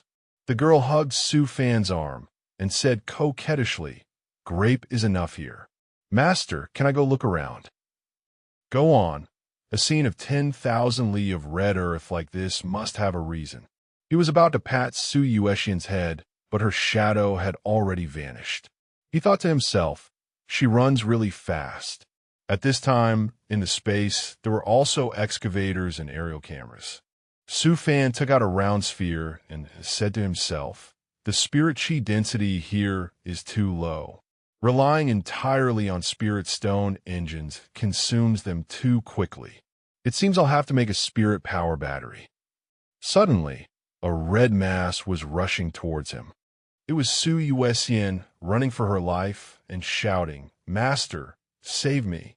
There are too many insects." A cloud of red dust appeared behind her. The terrified girl ran with her arms raised, a swarm of vicious insects in tow. Suddenly, one that had almost caught up to her spat a glob of green stuff onto Su Yuesian's back. Su Yuesian turned to look in horror. "Ew, so gross, so disgusting. Ah, I'd rather die. I'd rather just die." The girl charged straight towards her master. But Su Fan remained calm, holding up 2 fingers. Immediately, a giant can of insect repellent fell from the sky with a thud. Then he casually grabbed Su Yuesian's hairbun and said in exasperation, "The puppet you're controlling is also at the nascent soul stage. How could you let a swarm of insects chase you like this?" Then he jumped up and pressed down, causing a stream of spray to shoot out. Immediately, the insects fell down powerlessly. Su Fan patted the can of insect repellent with satisfaction and said confidently, "Ha ha ha. When it comes to dealing with insects, I'm the boss." Then he bent down and asked, "By the way, did you discover anything over there?" Su Yuesian presented a stream of spirit energy and said, "I discovered this." It was a chunk of fiery red spirit stone. Seeing this, Su Fan's eyes lit up and he exclaimed, "Fire essence spirit ore." Then he asked again, "Is there a lot?" Su Yuesian spread her arms wide to illustrate, "A super lot. Probably enough for us to mine for 100 years, master." Then she turned to the swarm of insects and continued, "The only trouble is this swarm of fire ants.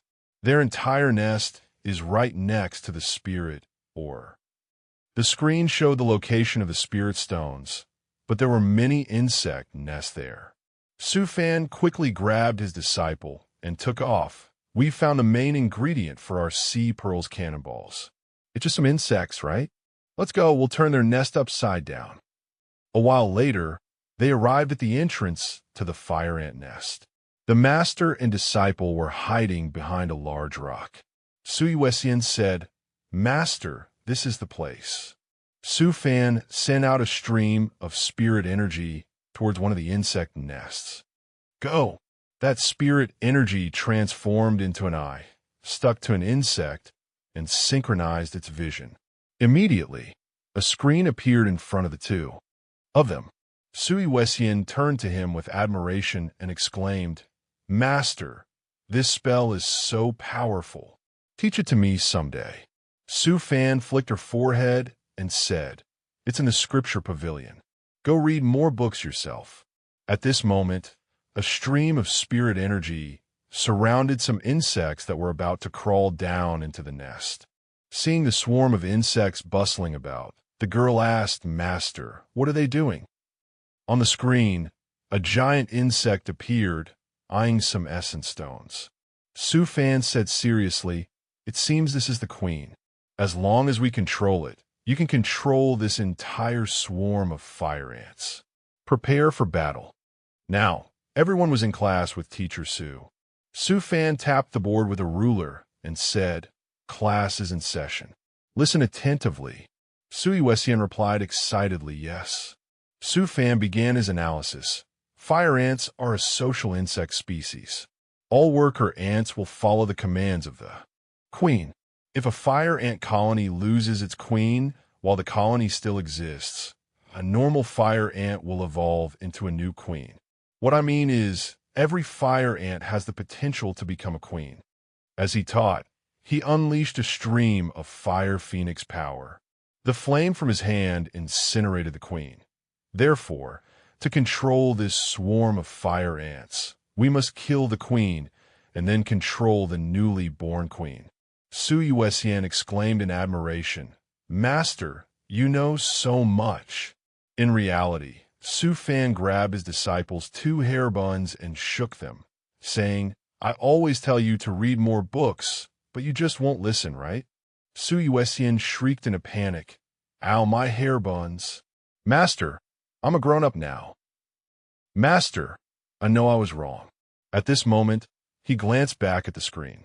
Suddenly, Xiao Si appeared, stretching and cheering excitedly. Ha ha ha ha ha. I'm finally free from mother's control. Otherwise, a good place like this wouldn't be my turn. Seeing this, Su Fan exclaimed in alarm. Damn it. Why do I run into that thing everywhere I go? Then Xiao Si bent down and started gnawing on the queen insect, praising it profusely. Wow, so much pure fire tribute energy. So fragrant, rich, and nutritious. Su Yuesian was still dazed by the scene. Master, the new queen you were going to control got eaten. Before the girl could finish, Su Fan hurriedly grabbed her hand and pulled her away. Let's go. If we don't, we'll be the next ones to be eaten. But at this moment, Xiao Si's eyes had already locked onto the master and disciple. One big and one small figure looked up in terror. Xiao Si's eyes stared down sharply. Then it raised its pincers, preparing to attack the master and disciple. Immediately, the system screen flickered and blurred. Su Fan trembled with anger and cursed, "Son of a bitch." Then he lowered his head and sighed helplessly. Forget it, forget it. That thing is unkillable. To avoid having the mind destroyed, we should just go negotiate. Su Yuesian sat on the ground, just staring blankly and nodding. On this side, Xiao Si was still frantically stabbing its sharp pincer into Su Fan's puppet. Fuming, this thing brings back some unpleasant memories. Ugh, just thinking about it makes me mad. Suddenly, a hand grabbed its pincer and said, "What a coincidence. Thinking of you makes me mad as hell too."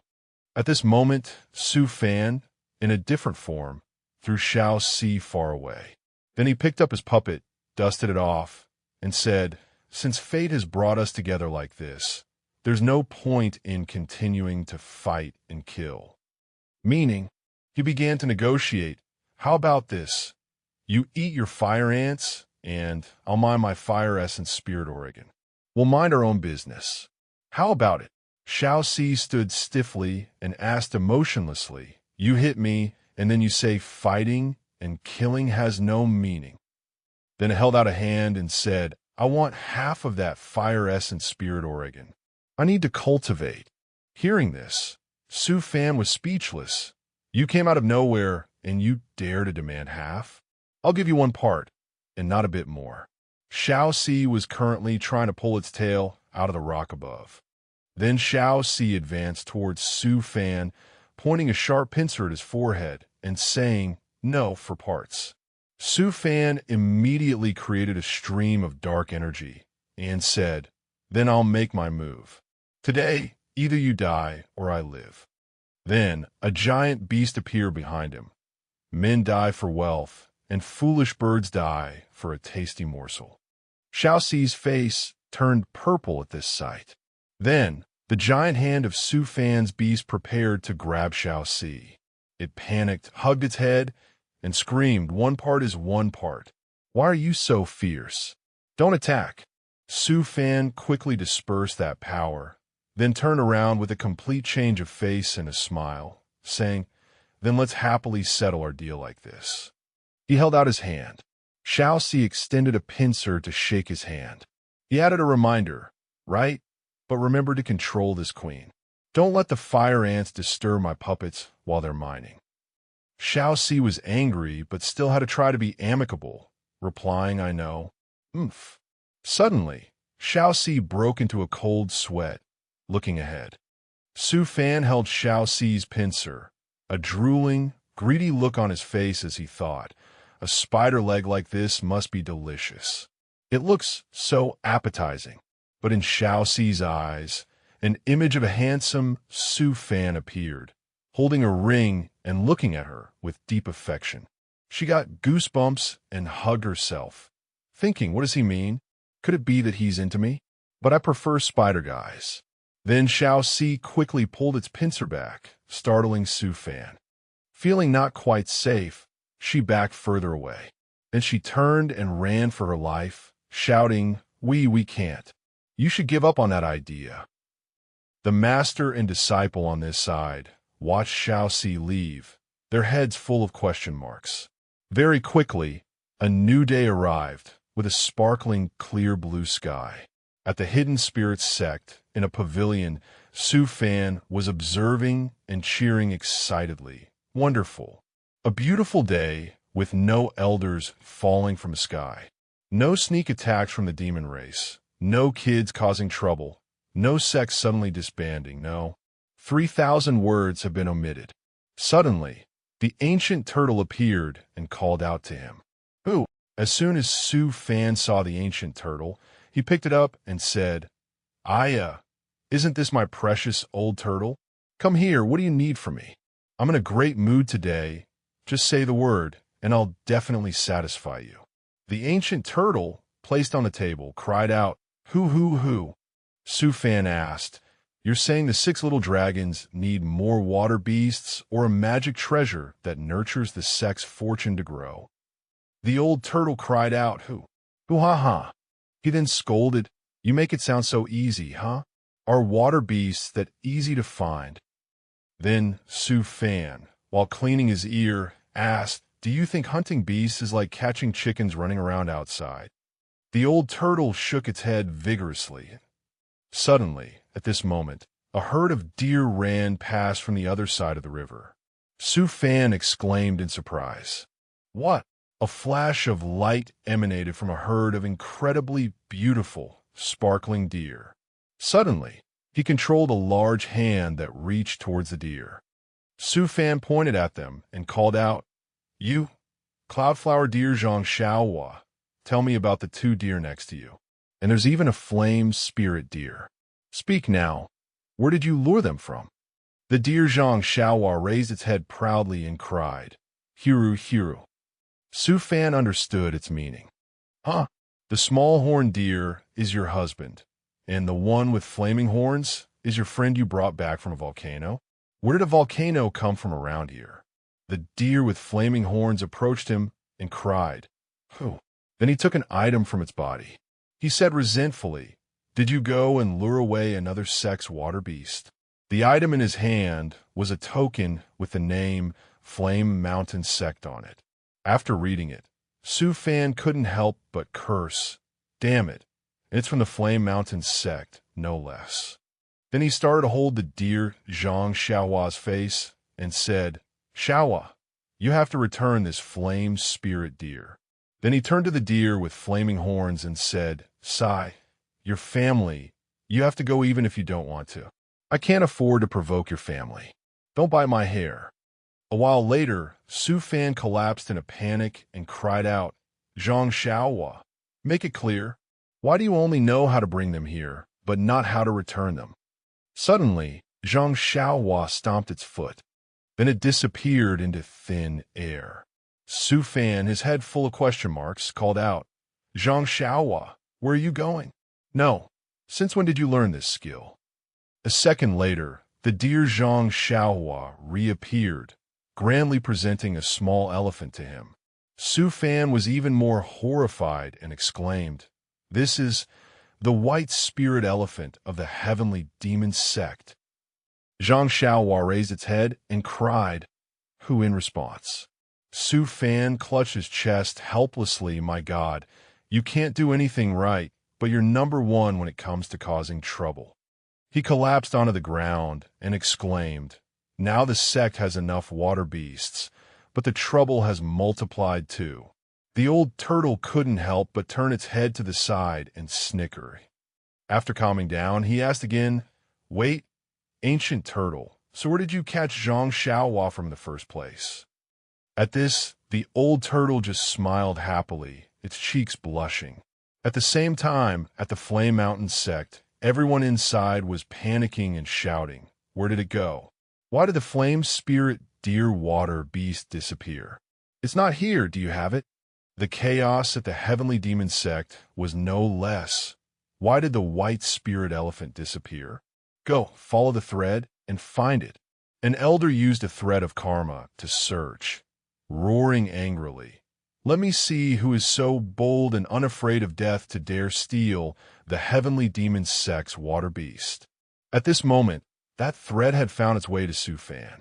He held up 2 fingers in front of his face, breaking into a cold sweat as he thought, No, the concealment effect of the sex grand formation needs to be strengthened a bit more. With so many people coming to look, Xiaohua, you've caused me a huge disaster. Then he squeezed a drop of blood essence onto his forehead hide. Immediately, the thread of karma vanished. After his drop of blood fell onto the island, the thread gradually dissipated. Then he thought again, sigh, raising dragons isn't easy, is it? Suddenly, he turned around and saw the little elephant sitting in a corner, dejected. Su Fan thought again, although it's a water beast, it's also just a child. Sigh. At this moment, the elephant was lying on the ground, sobbing, hoo. Su Fan approached, reached out to wipe its tears, and said, Don't cry. Are you homesick? Be good. I'll find a way to send you back to the heavenly demon sect. The little elephant, which was crying, hoo, immediately perked up and cheered upon hearing his words. Su Fan played with it. Hey, stop messing around. Suddenly, while they were playing, the delivery man appeared to send a package, making the little elephant disappointed. Su Fan stood up and pointed behind him, telling the delivery man, Send this. The shipper looked at him and thought to himself, Madman. A little explanation, madman, means Su Fan is sending this thing elsewhere to cause trouble. The scene changes again to the endless sea. At this moment, from a large boat, Su Rantian called down, Xingzi, your master sent you a package. Send it up to my boat. She lay on the side of the large boat, waving her hand playfully. Thank me, and I'll let you see. Li Xingzi, who was looking at the scroll, angrily folded it. Whatever, I'll go see what master sent me. Then, he had no choice but to board the large boat. Looking down at the object below, he asked in confusion, Senior, thank you very much. This is what master sent me.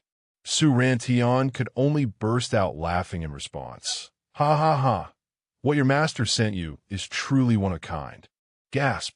Appearing before his eyes was the image of a small baby elephant with pitiful, sparkling eyes, holding a sign. Please take me home. My home is the heavenly demon sect. Li Xingzi was stunned, bewildered, and taken aback. The heavenly demon sect? Master, are you really causing this much trouble for me? Su Rantian took this opportunity to appear dazzlingly, calling out, Hi, little brother over there, beg me to take you. Seeing this, Li Xingzi was even more horrified. Then, helplessly, he stammered, Senior, could I trouble you to take me to the heavenly demon sect? My strength isn't enough to enter the demon realm alone. After hearing this, Su Rantian smugly rushed over to hug him, saying, Ah. So you have a day like this too, Li Xingzi? You, of all people, have a time when your strength isn't enough, and you have to rely on me? Ah. It's never too late for a gentleman to take revenge, even after a few chapters, ha. Li Xingzi hurriedly pushed her away, then pointed to the sparkling object on the floor, saying, Hey, wait, there's something else in the teleportation array. On Li Xingzi's hand now was a ring, accompanied by an image of Su Fan instructing. I'm specially sending you a spatial ring containing a specially crafted secret technique. It'll be convenient for you to carry things with you. The ring sparkled on his hand. Suddenly, it dissolved, emitting a stream of light that surprised Li Xingzi. Then he looked confusedly at his golden fingernail. A notification appeared. Specially crafted ring. For some unknown reason, it is turned into a fingernail. But the storage space inside seems to be quite large. Seeing this, Su Rantian's eyes lit up with admiration as she exclaimed, Wow, Elder Sue can even turn a spatial ring into such a beautiful fingernail. Can I choose the color? The little baby elephant also watched with sparkling eyes. Li Xingzi replied wearily, If Senior wants one, I'll ask Master for you. This trip is fine, but what exactly is the danger Master mentioned? I'm worried this journey won't be smooth. Li Xingzi looked anxiously towards the light at the end of the horizon. A while later, at the Heavenly Demon Grand Array outside Yuanmu Demon City, the two, Li Xingzi and Su Rantian, along with the little baby elephant, had landed on the ground. He spoke up. Senior, this is the place. All right, she replied while patting the elephant's head. Li Xingzi continued. This place isn't too close to or too far from the Heavenly Demon sect. No one should notice us. Su Rantian was still doting on the little baby elephant. Come on, follow me. That's right, let's stand in a circle. Very good, very good. Then, the two people and one elephant played together in the formation. That's right, this formation will automatically disappear in 3 days. By then, people from the Heavenly Demon sect will find their way to... Su Rantian looked down affectionately and said, Raising it is like raising a child. Leaving just like this, I really can't bear to. Li Xingzi sighed and said, Let's just let nature take its course. Su Rantian pressed him. So you can't bear to let it go either, right? Then, both of them flew away. She continued to tease. Ha ha ha ha, pretending to be all serious again. Suddenly, Li Xingzi quickly realized something was wrong and hurriedly turned to look. This wind. Something's not right. Immediately, he reached his hand forward and shouted, Senior Su. Su Rantian, their hands clasped as they were sucked down by a whirlwind. At this moment, there was a large hole in the ground, and the spiritual energy sphere fell into it. A voice rang out. Observation and prediction complete. The wind of nothingness has appeared at the predicted location. There's a collective condensation of spiritual energy. Yes, there are 2 streams of spiritual energy. They must be cultivators outside the Heavenly Demon Grand Array, affected by the appearance of the wind of nothingness. I understand. I will properly seal the realm of nothingness. A person standing above the hole finished speaking and hung up. This is the Mahayana stage. He was forming a hand seal while lamenting, What an unlucky pair, entering the realm of nothingness. Even an immortal cannot return. Cut to the hidden spirit sect, Su Fan's small courtyard. He was sitting there, tapping his knuckles and calculating. Sigh, the great tribulations of my disciples are unavoidable. They must go through them on their own. This time it's Xingzi's turn, but luckily Elder Su is with him. I hope my disciple returns quickly. Scene changed to a seashore. The two, Li Xingzi and Su Rantian, who were swept away by the whirlwind, were washed ashore. A moment later, he opened his eyes. Ugh! He propped himself up and thought, My whole body aches, tisk, no spiritual energy again, I'm so dead. Li Xingzi hurriedly looked to his side and called out, Senior. Lying next to him was Su Rantian, still unconscious. Li Xingzi panicked, clasped his hands, and lamented again. It wasn't easy to get Senior's forgiveness. Forgiven. Then Li Xingzi quickly wrapped Su Rantian up and ran off. Forget it. I need to find a safe place first. A while later, a fire was blazing. Crackling sounds echoed, and a rack of clothes was drying nearby. As Li Xingzi put his clothes back on, he said, Senior, I really didn't drag you into this time, but we've entered a virtual space again, with no spiritual energy and no money. But it seems Senior isn't the least bit flustered. Su Rantian, also getting dressed, replied confidently, The first time is strange. The second time is familiar. I understand this kind of life very well and have already adapted. So even without spiritual energy, I can live very comfortably, she said with a smug look. But right after that, Both of their stomachs rumbled in protest. Su Rantian shyly turned aside and said, "It's just that. I'll have to rely on you for the cooking." "You?" Li Xingxi couldn't help but burst out laughing. Su Rantian, embarrassed, spun around. "What are you laughing at? Stop laughing." At this point, the two of them went outside the abandoned temple. Suddenly, Su Rantian pointed to two fruits on a tree and said excitedly, "Hey, Xingxi, look at that. Can we eat it?" Li Xingxi immediately picked up a stone. Then he threw it with all his might, and both fruits on the tree fell down. He then split the fruit open. It looked like pomelo segments that I don't know what kind of fruit this is. It would be great if I could bring it out for Master and the others to see. Then Li Xingxi picked up a segment and gave it to Su Rantian. "This fruit isn't poisonous. Eat it." Su Rantian, extremely pleased, pounced over he. She leaned close to the fruit segment and said, "See, I can find food too." Then she tucked her hair back and took a bite. After eating, Su Rantian licked her lips, looking very alluring. So sweet. Li Xingxi quickly pulled his hand back, blushing as he called out, "Senior."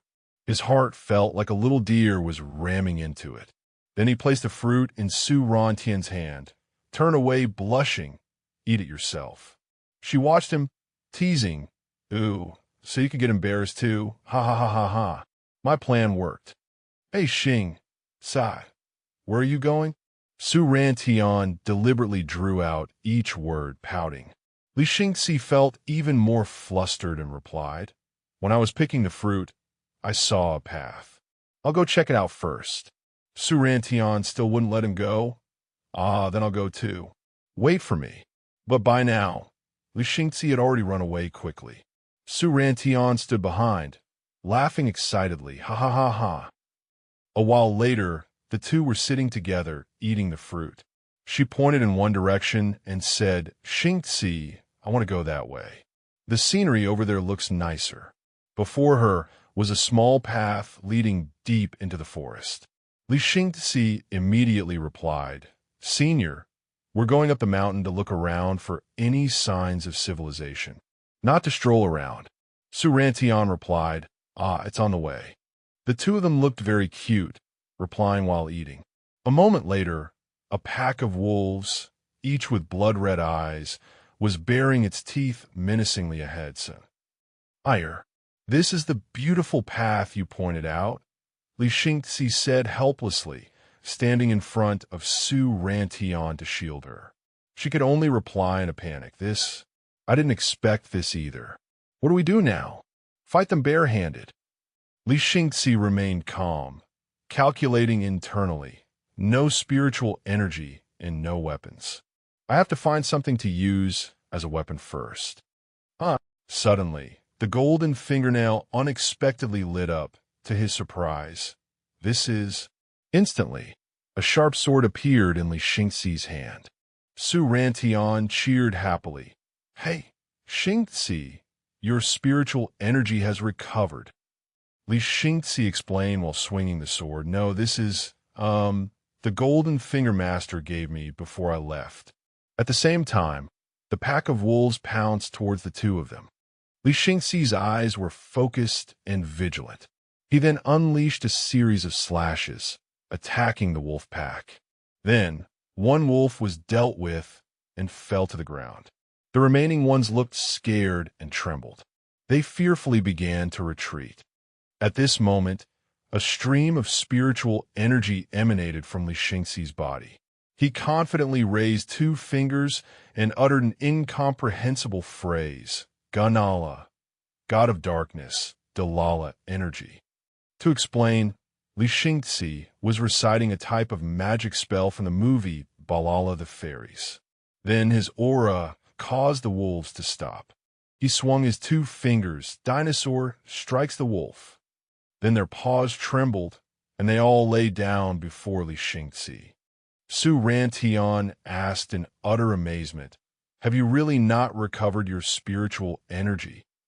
Li Xingxi replied nonchalantly, "These are just some skills for the treacherous martial world. No spiritual energy needed. You can use them with a special method. Now she poked her 2 index fingers together, her eyes sparkling as she pleaded, "Master, teach me." Li Xingzi waved his hand helplessly. "All right, senior, I know you catch on to internet trends quickly." She just went, huh. At this time, a beautiful sunset appeared in the sky. The two of them, followed by 2 tamed wolves, walked on a trail that lets go. Looking up at the sky, Li Xingzi calculated, it's getting dark. We'll spend the night here. Su Rantian quickly turned to leave, saying, I'll go gather things to start a fire for the camp. Li Xingzi reached out to stop her. Wait. Then he quickly lowered his hand helplessly. Never mind. A while later, Su Rantian returned with a bundle of firewood in her arms, covered in dirt. She cheered happily, I'm back. Xingzi, I found some sticks to start a fire. Before she could finish, she saw that Li Xingzi had already set up the tent and started a fire long ago, and was now grilling food. Su Rantian was stunned speechless. "SOU already." Li Xingzi approached, took the bundle of firewood from her hands, and said gently, Senior, you're back? Good, we were running low on firewood. We can use this to grill the meat. Then he started sorting the wood. This one is a bit big, but it can be split. This one is wet. Let's wait for it to dry before burning it to avoid smoke. And this piece of wood is poisonous. Let's not pick it up next time. Su Rantian stood beside him, looking at him with a somewhat disappointed expression. He tossed her firewood into the fire and said cheerfully, All right, Senior, have a seat. We'll eat when it's ready.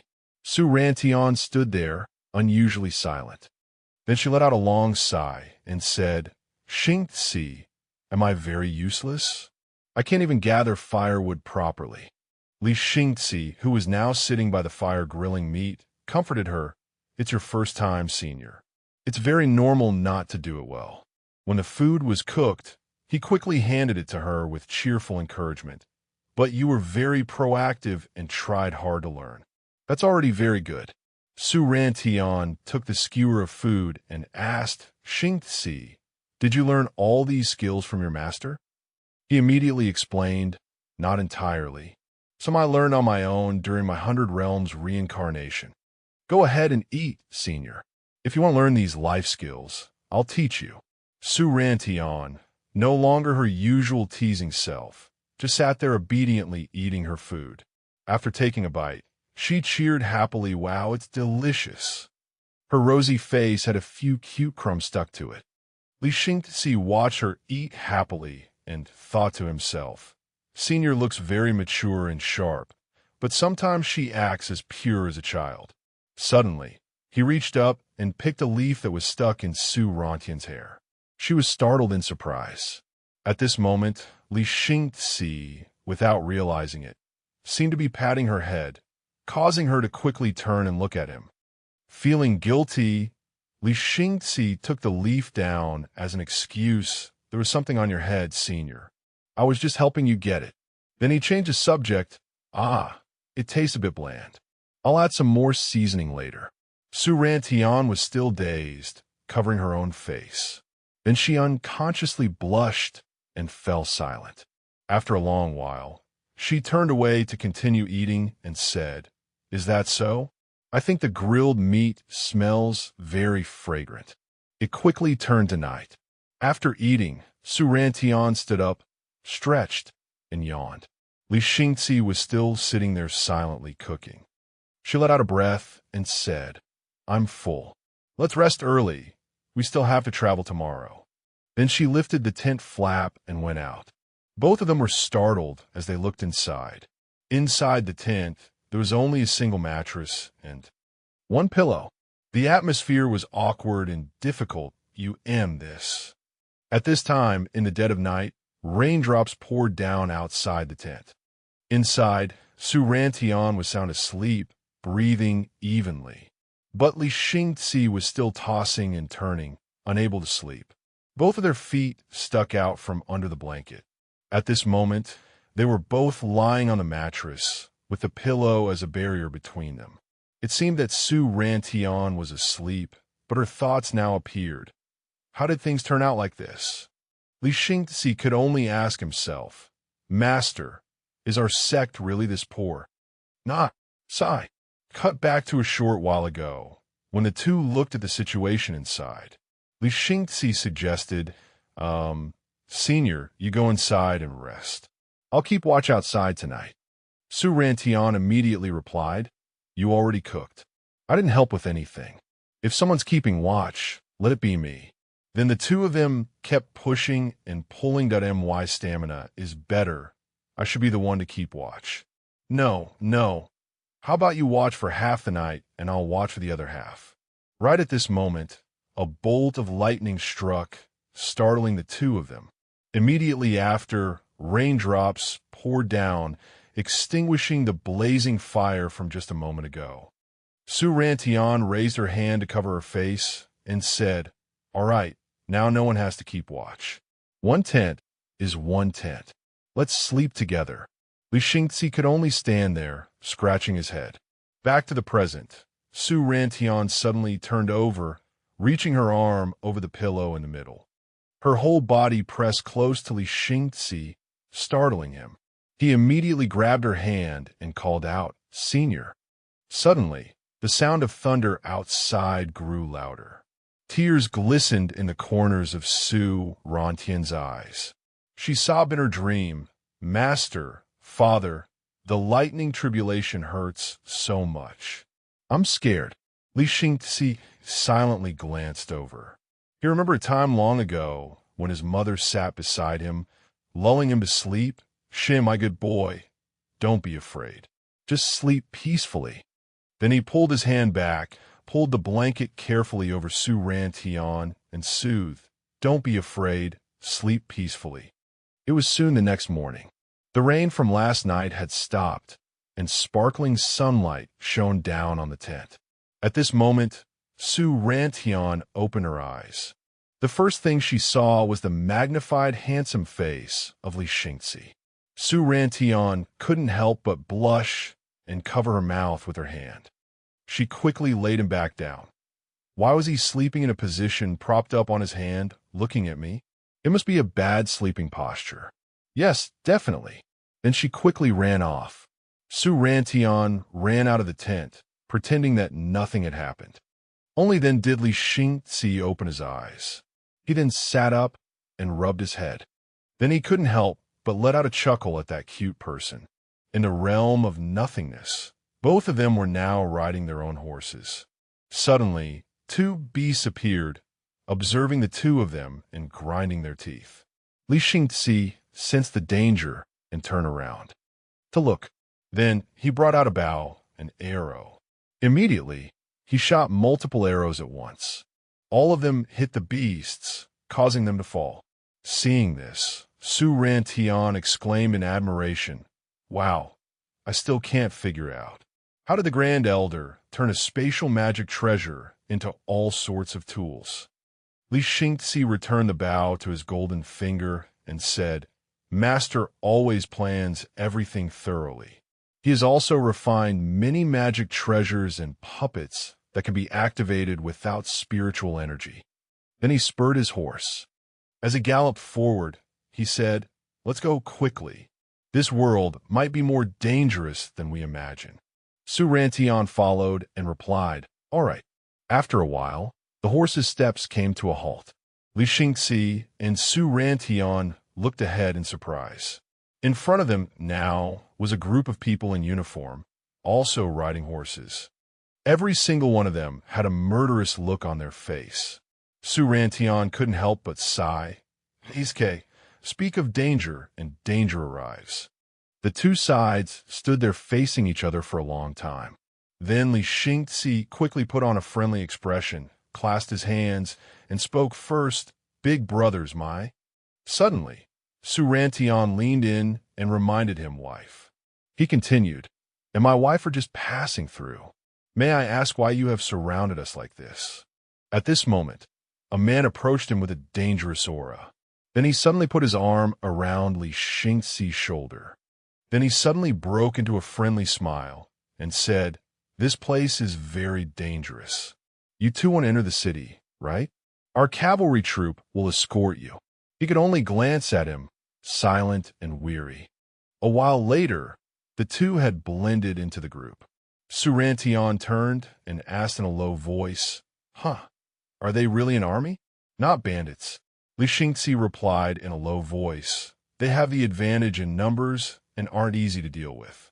Let's just follow them for now." Later, in front of City Gate, the leader of the army spoke up. "We're here." On top of the city wall, a few soldiers were on guard. At this time, Li Xingzi and Su Rantian walked their horses inside together. Su Rantian observed their surroundings and said, "The houses in the city are very sturdy. The residents also seem to be martial artists. It's a bit strange." Suddenly, an old beggar sitting by the roadside responded to her, "What's so strange about it?" "It's just the beast tide." Su Rantian asked in surprise, "Beast tide?" The old beggar was about to sip from his wine bowl when he asked, "You two aren't from the outside world, are you?" Then he dipped a finger into the wine bowl and continued, "The mortal cities of this world. Every so often they will be attacked by strange beasts. The great gate passage of this world is guarded by a nascent soul stage void beast. With a mortal body, it's absolutely impossible to win." As he spoke, he drew some characters on the road surface. Li Xingzi, at this moment, took out a wine pot from his golden finger and replied nonchalantly, "One shouldn't speak with such certainty." As he poured wine into the beggar's bowl, he continued, "I see that Senior's way of speaking doesn't seem like someone from this world. How should I address you?" The old man looked at the wine bowl and answered, "The demon war elder of the heavenly demon sect, Zhangling." After speaking, he began to raise the bowl to his lips to drink. After drinking, he was extremely surprised and exclaimed in his heart, "It's real wine." Then the wine pot in Li Xingzi's hand vanished as he said, "Senior, just you wait and see. Not only can I get out, but I'll also take Senior with me." As he spoke, a surge of power emanated from his entire body, and he turned to leave. The silent old beggar suddenly burst out laughing. "Ha ha ha." He hurriedly stood up, spread his arms, and looked up at the sky, saying loudly to himself, "Ha ha ha ha ha. If you can get me out of here, then this old man is willing to protect you for life." Very quickly, a month later, on a deserted road, inside a blacksmith's room, someone was forging a sword. Powerful blows rained down, about to complete the blade. Li Xingzi turned to a brother and said, "I'll leave the rest of the forging to you." The brother replied, "Yes, master." Then an arm pushed the door open. As Li Xingzi stepped into the room, Su Rantian appeared, sitting and washing clothes, while Zhangling was holding a wine bowl. Seeing him enter, he said, "Relying on these ordinary scraps of iron won't be enough to defeat the nascent soul void beast." Li Xingzi also sat down in the chair opposite him and said, "It's good enough if it can help ordinary people fight against the Qi refining stage beast tide. As for the nascent soul void beast, we'll have to see if this thing is of any use after its transformation is complete." As he spoke, he held out his 5 golden fingers. Hearing this, Zhangling laughed happily again. "Ha ha ha. To be able to create such a rare and strange item. Your master is truly a genius." The two clinked their bowls together. Li Xingzi also replied confidently, "Everyone says so." Suddenly, strange sounds came from outside the house. Li Xingzi and the old man both looked out with serious and vigilant expressions. The brother from before came out holding the swords and urged, "Let's go. The strange beasts are attacking." Li Xingzi instructed Su Rantian, "Senior Su, you hide in the house." Then he approached the one-eyed man. The man said, "Xingzi, you're here." Then he pointed down below. "Those flame wolf strange beasts are all at the Qi refining level, preying on small cities like ours. I heard they've already burned down 3 small cities. Damn it. Below, Countless flame wolves were carrying powerful flames on their bodies. Then the soldier looked at him with a worried yet hopeful expression and said, "Xingzi, you're good at archery. The pack leader is up to you." Li Xingzi replied pensively, "Understood. I'll give it a try." Then he reached out and took the bow from the brother. The flame wolves below were still howling madly. Li Xingzi, from above, drew his bow and began to take aim. Then, sharp arrows were shot straight down at the demon beast below. The sharp arrows were wrapped in a powerful energy, tearing through the wind as they descended. A flame wolf, pierced by an arrow, howled in pain. "Howl, Rugur!" Then, they became a little hesitant and started to retreat. At this moment, the joyful cheers of the soldiers rang out. The beast tide is retreating. What? Am I dreaming? The nightmare of the beast tide for many years was scared away so easily by Xingzi. We won. Scene changed tonight. The soldiers were now sitting around a bonfire. Two men stood up, reenacting Li Xingzi's heroic scene as fast as lightning. Brotherly took 3 arrows, whoosh. Whoosh, whoosh. Those who heard it all cheered happily. Ha ha ha ha. Amazing. He sat behind them, drinking wine, and couldn't help but smile. Then let them have their fun there while he left. Then he picked up a bow, and carrying it, he walked out of the city gate alone. Zhang Ling, who was already standing outside the gate, saw him come out and asked, "Junior, are you planning to chase after that pack of flame wolf strange beasts from earlier?" Li Xingzi turned back, smiled, and replied, "Wolves hold long grudges. If you don't pull out the weeds by the roots, they'll sooner or later come back for revenge." Zhang Ling immediately cupped his hands and said, "This old man will go with you. My heavenly demon disintegration grand art, despite consuming vitality and blood, can still muster the battle power of a foundation establishment stage cultivator." Seeing this, Li Xingzi walked over, put an arm around his shoulder, and said confidently, "Senior, there's no need for you to act. Just watch me." He was startled and replied, "How can a junior do all the work while a senior stands by and watches the show?" He quickly explained, No, don't get excited. What I actually mean is, I'm afraid your foundation establishment stage strength might hold me back." The scene changes to 3 hours later at the Flame Wolves' gathering place. By now, a pile of flame wolves had fallen to sharp arrows. Zhang Ling, who had followed along, was so shocked by the sight that he was speechless, while the protagonist beside him put away his bow and whistled a smug tune. Then he held up 2 arrows and explained to him, "The splitting arrow and the numbing arrow that I brought, one is for area of effect attacks, and the other is for control. So, there's really no need for you to act." At this, Zhang Ling was extremely astonished and full of admiration, exclaiming, "Mortal magic! How can it be so wondrous?" Li Xingzi took out a bag and said, "It won't be long before I can get you out of here." Then he picked up a crystal core. Feeling in his hand, he thought, I didn't expect this golden finger could also absorb beast cores to level up. Then he began to raise a hand with 5 golden fingers and started absorbing the crystal core, exclaiming, "Master, thank you." Elsewhere, Su Fan was also looking up at the sky, silently praying, "I hope my foolish disciple passes this trial safely."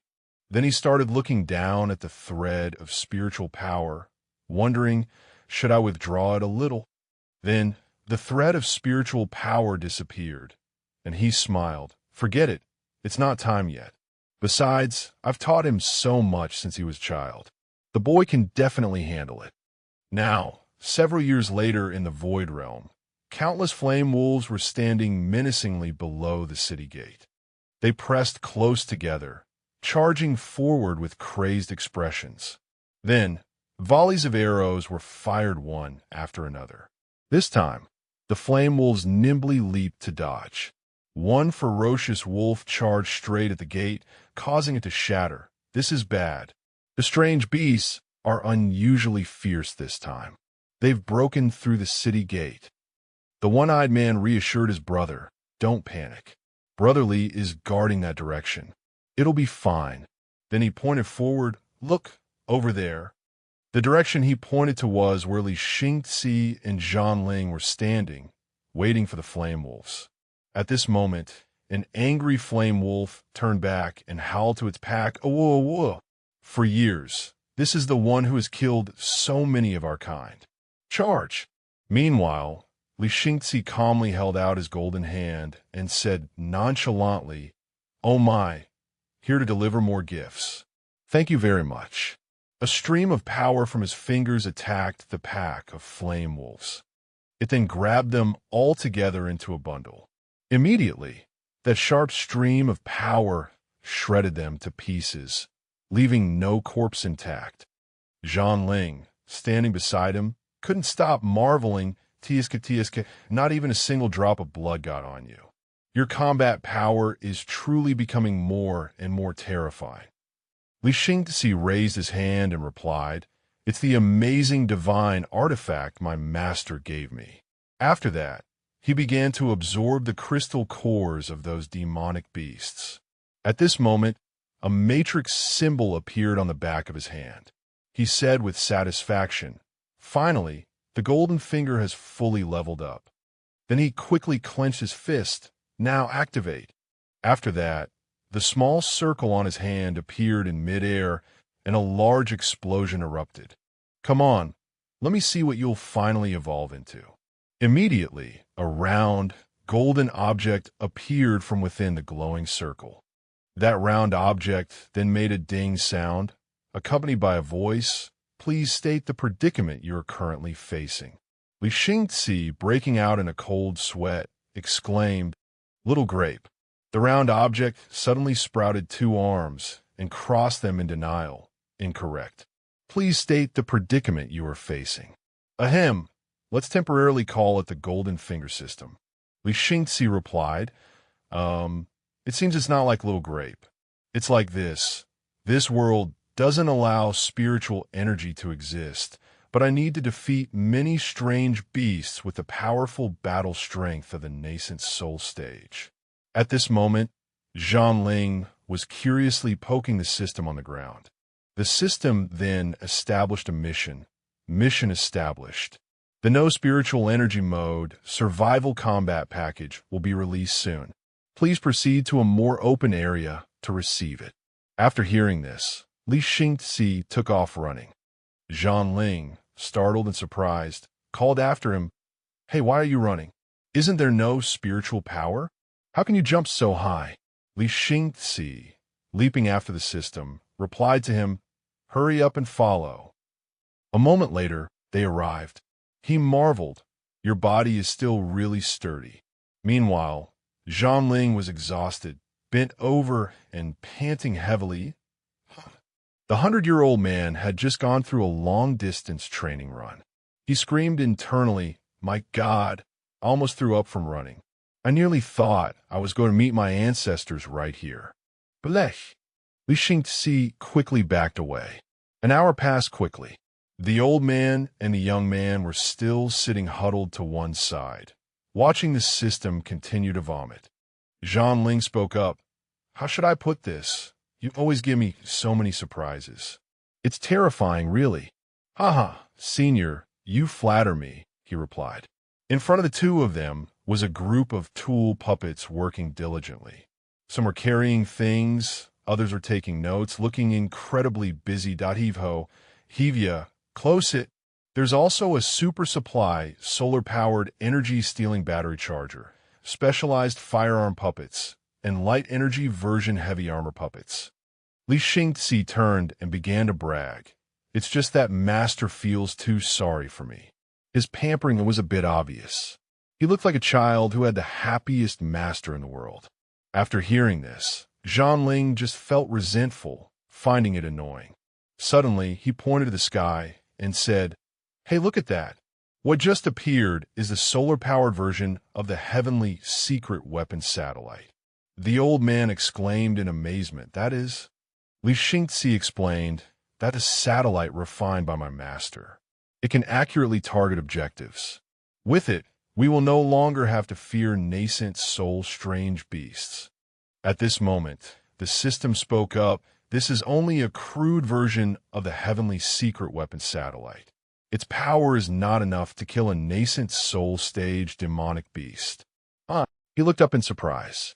At this time, the screen displayed, "Please invite Li Xingzi to become system operator number 2. Confirm."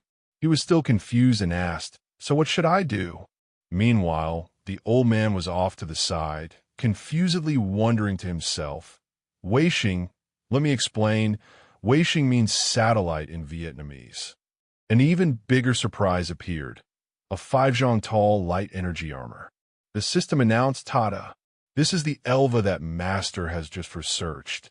It's a special remote-controlled version, you know." His finger trembled as he pointed up and asked, "Don't tell me Master wants me to use this to defeat a nascent soul-stage strange beast." The system replied, "That's right." Ling, beside him, couldn't stop marveling as he looked up. Whoa. The system continued to present useful items. "This is a headband for you," and Su ranted on. "Ho ho, put this on, and you can remotely control the spirit energy armor." Li Xingzi observed it for a moment. The design is quite special. Then he said in confusion, "Remotely? I don't know how to do that. Master never taught me how to control things remotely." Suddenly, a specialized firearm puppet pointed a gun at Ling's head, causing him to jump in alarm and exclaim, "Hey!" In his eyes was the image of Li Xingzi. He called out in confusion, "Kid." On the other side, other tool puppets were also aiming their guns. The system asked, "Initiate attack." At this, Ling exclaimed, "You're wary of me." Li Xingzi explained, "Senior, deception is all too common in the cultivation world. I'm sure you understand. You and I are not family. There are some things I must be cautious about. I'm sorry." At this, the old man's eyes drooped, welling with tears as he thought, "That's right, I understand." Then his eyes closed tightly. Xingzi, he called his name, then reached into his clothes. He pulled out a round orb from somewhere, held it in front of him, and said, "This is all of my cultivation. I used to have 3 orbs. Now, only 1 remains. Please take it." Li Xingzi just looked down pensively in a difficult position. Thinking this, I was just afraid he had ill intentions. I really don't want to damage his foundation. Should I accept this cultivation orb or not? At this moment, the group of tool puppets huddled together to do something else. Suddenly, the system said, "Use this." He looked down in surprise at the purple orb in its hand. That is, the system explained, a control agent. Inside a person's body, it's like a bomb that controls their life and death. Before he could reply, Ling quickly snatched the pill and decisively put it in his mouth. Then he offered his cultivation orb again and said sorrowfully, "Xingzi, please take this. Don't worry, I have no ill intentions. Since you've given me hope, don't abandon me here." Then he also made a decision. Instead of taking the cultivation orb, he placed something else in the old man's hand and replied, "There's no need, Senior. I trust you."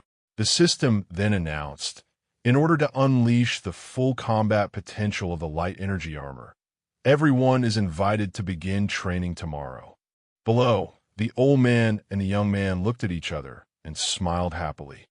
The scene changes to the next day. Li Xingzi came out of the tent, dizzy and lightheaded. He held his head and couldn't help but groan, "Ugh." Looking inside, he sighed to himself, "Their talent for this is truly something I can't admire." Inside, Su Rantian and Ling were still engrossed in their 3D glasses. "Kill. D." Then Li Xingzi called out, "Never mind. You two come out and eat." Both of them replied in unison, "Coming." Running out of the tent, Su Rantian eagerly asked, "I've reached the 6th stage. Senior, how far have you gotten?" Ling cheerfully held up 5 fingers and replied, "The 5th stage." Li Xingzi, who was cooking on the side, turned and added, haha, I haven't even passed the first stage. After you pass the stages, Senior will charge to the Void Gate. At that time, I'll have to trouble you to be the main attacker. Then he handed over a bowl of soup and a pair of chopsticks with both hands. The old man happily took it and replied with an enthusiastic laugh. It's what I should do. How could I let a junior stand in front as a human shield? Suddenly, the system blared urgent warnings. Warning, strange beast attack. The three people who were eating were startled. Li Xingzi immediately ordered the system. Zoom in and observe the giant strange beast. Understood.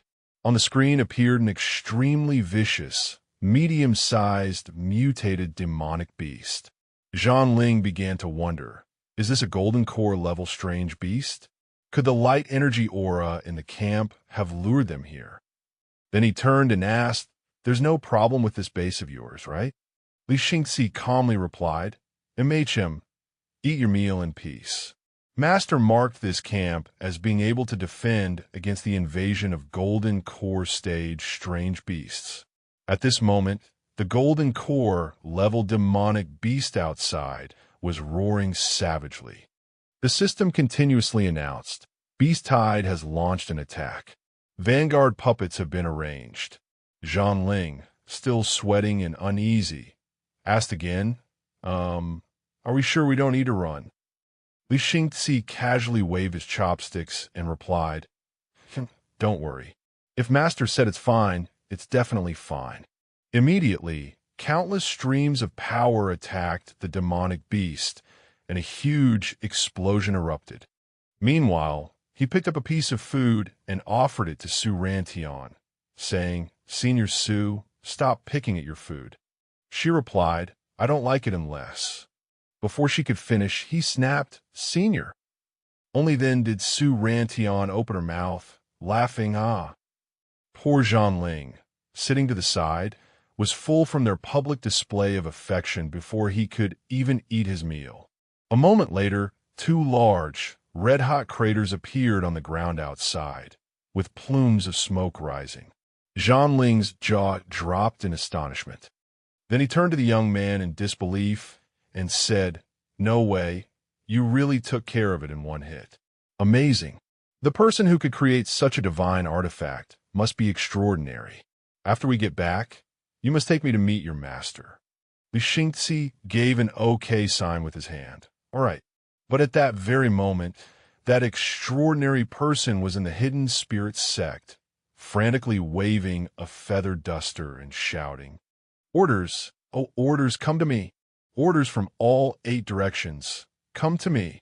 This behavior made his young disciple, sitting in a corner, confused and scared. Back inside the Void Realm, countless golden core demonic beasts were advancing, but many light energy version heavy armor puppets stood in their way to block them. However, the light energy version heavy armor puppets, along with the other puppets, were torn to shreds because the number of demonic beasts was too great. Li Xingzi sighed and said, we still can't win. Let's retreat. The light energy version heavy armor puppets then retreated as instructed. Inside the tent, he sat hugging a chair and sighed, it's all my fault. My skill in operating the light energy armor is too weak. Otherwise, we would have reached the main gate of the Void Realm long ago. Zhang Ling patted his shoulder and said, it's my fault too. If I could have passed the 10th stage of the combat simulation, we wouldn't have to struggle like this. Then he stepped outside and advised, Xingzi, just be patient. This can't be rushed. Just having hope of getting out is already a great fortune. At night, Li Xingzi tossed and turned, unable to sleep, his mind wandering that I've really been stuck in this world for too long. Speaking of which, today is the day to enter the reincarnation for practice. I can't neglect my training. It's just that there's no spiritual power in this world, so I probably can't activate it normally. A moment later, he sighed helplessly, at a time like this. What's the use of any divine ability? But just then, he was suddenly pulled into a vast space. In that space were shimmering crystals. Back at the Hidden Spirits sect, Su Fan was calculating with 2 fingers at, oh, it seems my foolish disciple has run into a difficult problem. Ha! No wonder, no wonder. He held a round orb with the character Foreen in his hand. Then he tossed it up, and it became Yang as he said, as his master, how could I not help? Then, Su Fan clasped his hands together, praying for my foolish disciple Li Xingzi to overcome his tribulations soon. Back with Li Xingzi, he was still in that strange space, thinking in a panic. Where is this? Am I dreaming? There's Master's aura. What is this? Streams of spiritual power began to emit from his 5 golden fingers. His whole body lit up, and he couldn't help but be amazed. The reincarnation could be activated successfully. A moment later, Li Xingzi opened his eyes. He was being held by his parents on either side. They looked down at him kindly and asked, Xing, have you thought it through? His father said, once you decide, you can't go back on your word. The men of our Li family, no matter what we do, must become the very best. His mother, more worried, added, but he's still just a child. How can he endure the hardship of learning armor operation and puppet arts? But he didn't hesitate, stepping forward and clasping his hands. Father, mother, I've thought it through. I will study diligently. I will become the most powerful armor-controlling heavenly puppet master. 100 years passed in a flash. The cultivation in this reincarnation world was very fulfilling. Exiting that strange space and returning to the present, Li Xingzi's eyes flew open. He wondered to himself, the heavenly puppet armor in the reincarnation is just like the light energy armor of the Void Realm. This can't be a coincidence, can it? The next day came quickly. As he stepped outside, he saw Su Rantian and Zhang Ling already waiting there. Seeing him come out, she asked, Xingzi, why are you here to practice so early today? Li Xingzi smiled and replied, not for practice. He held out the earpiece. After putting it on, he said confidently, we're going to the Void Gate. The old man, still surprised, asked, are you serious? He replied, trust me. This time, it'll definitely work. At this moment, all 3 of them had appeared at the Void Gate. In front of them was a light energy version heavy armor puppet. He turned to Zhang Ling and said with firm conviction, Senior, you once said you were afraid of dying helplessly, ruining your reputation. That won't happen this time. After this battle ends, it will be the time your fame resounds. The old man replied, all right, then I'll wait and see. Then, everyone entered the light energy version heavy armor puppet. At this moment, demonic beast birds shot out from inside the Void Gate. Li Xingzi raised a hand, then punched straight forward, causing the barrier to shatter. One of the birds was also affected by the impact. The birds attacked by Li Xingzi flew about chaotically, their wings fluttering down below. Zhang Ling was extremely shocked and exclaimed, what? Why do I feel like he became a different person overnight? Can he really fight back? By now, he had dealt with the flock of demonic beasts and was standing before the Void Gate. He reached out his hand and pushed inward. Then he used all his strength to shatter the barrier. It's all over. Now, in the 2-world passage, a large bird was carrying 3 figures that were almost there. The note Master left in the guide said that after opening the Void Gate, the passage between the 2 worlds is not long. A moment later, the bird brought everyone to their destination and stopped. Stepping before the passage gate, Zhang Ling said with some excitement, This is the main gate to the real world. He reached out and touched the gate. Overjoyed, this world has imprisoned me for over 100 years. Can I finally get out? The 2 youngsters behind him looked at each other and nodded. Then, the 3 of them placed their hands on the gate. He turned to reassure the old man. Senior, no need to hesitate. Let's go together. Immediately, the gate opened.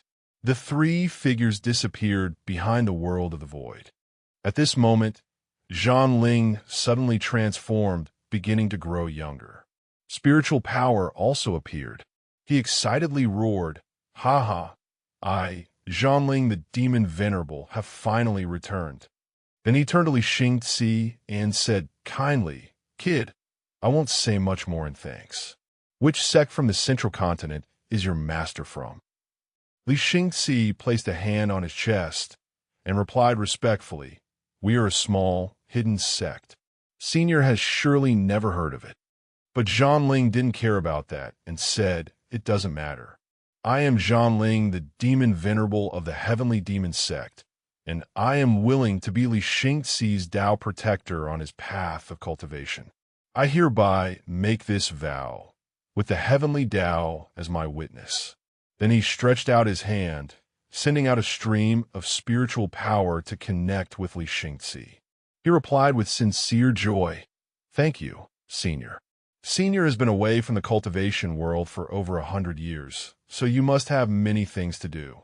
Please wait until you have settled all your affairs. Then come find us at the Elders' Council of Blue Forest Immortal City." Zhanling gradually faded into the void, waving goodbye. "Haha, you're very thoughtful. Little Li, remember to wait for me. I will definitely come. Until we meet again."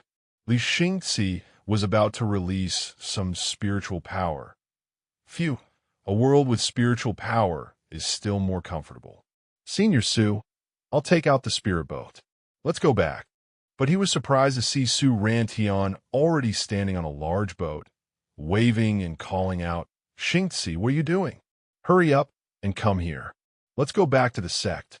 He happily trotted over, replying, "Coming." A moment later, the boat began to speed across the sea. The color of the sea turned red, clearly reflecting the sunset sky. The two of them were now standing by the ship's rail, enjoying the view. Su Rantian sighed. Who would have thought the Void Gate was hidden inside a mountain? It's a good thing we had you, Xingzi. Otherwise, I would have been trapped forever in that world that not even immortals can escape. I probably really wouldn't have known what to do. Perhaps I would have given up, just like Senior Zhanling. Li Xingzi looked at her and shook his head. I believe Senior Su would definitely not have lost heart. There were times when we faced even more difficult situations, and Senior Su was always very optimistic. She lowered her head and replied softly, "That's because you were always by my side." Then she blushed and looked at him in a fluster, thinking, shoot, I said it without thinking. Li Xingzi could only clutch his chest in silence. He was lost in thought again. "Why my side, huh? It seems Senior doesn't know. Actually, she's the one who has always been by my side. I have reincarnated through many worlds, but I have always been alone, regardless of success or failure, pride or despair. I've gotten used to being alone. Even when I encounter difficult problems, I won't take the initiative to seek help from Master or my senior brother. But Senior Su is different. She's like a ray of light that silently enters my world, staying by my side, showing me a path filled with warmth and joy." Then Li Xingzi smiled gently at the girl who had her head down on the ship's rail and said, "Senior, thank you. Senior, go back inside the boat and sleep. Be careful not to catch a cold."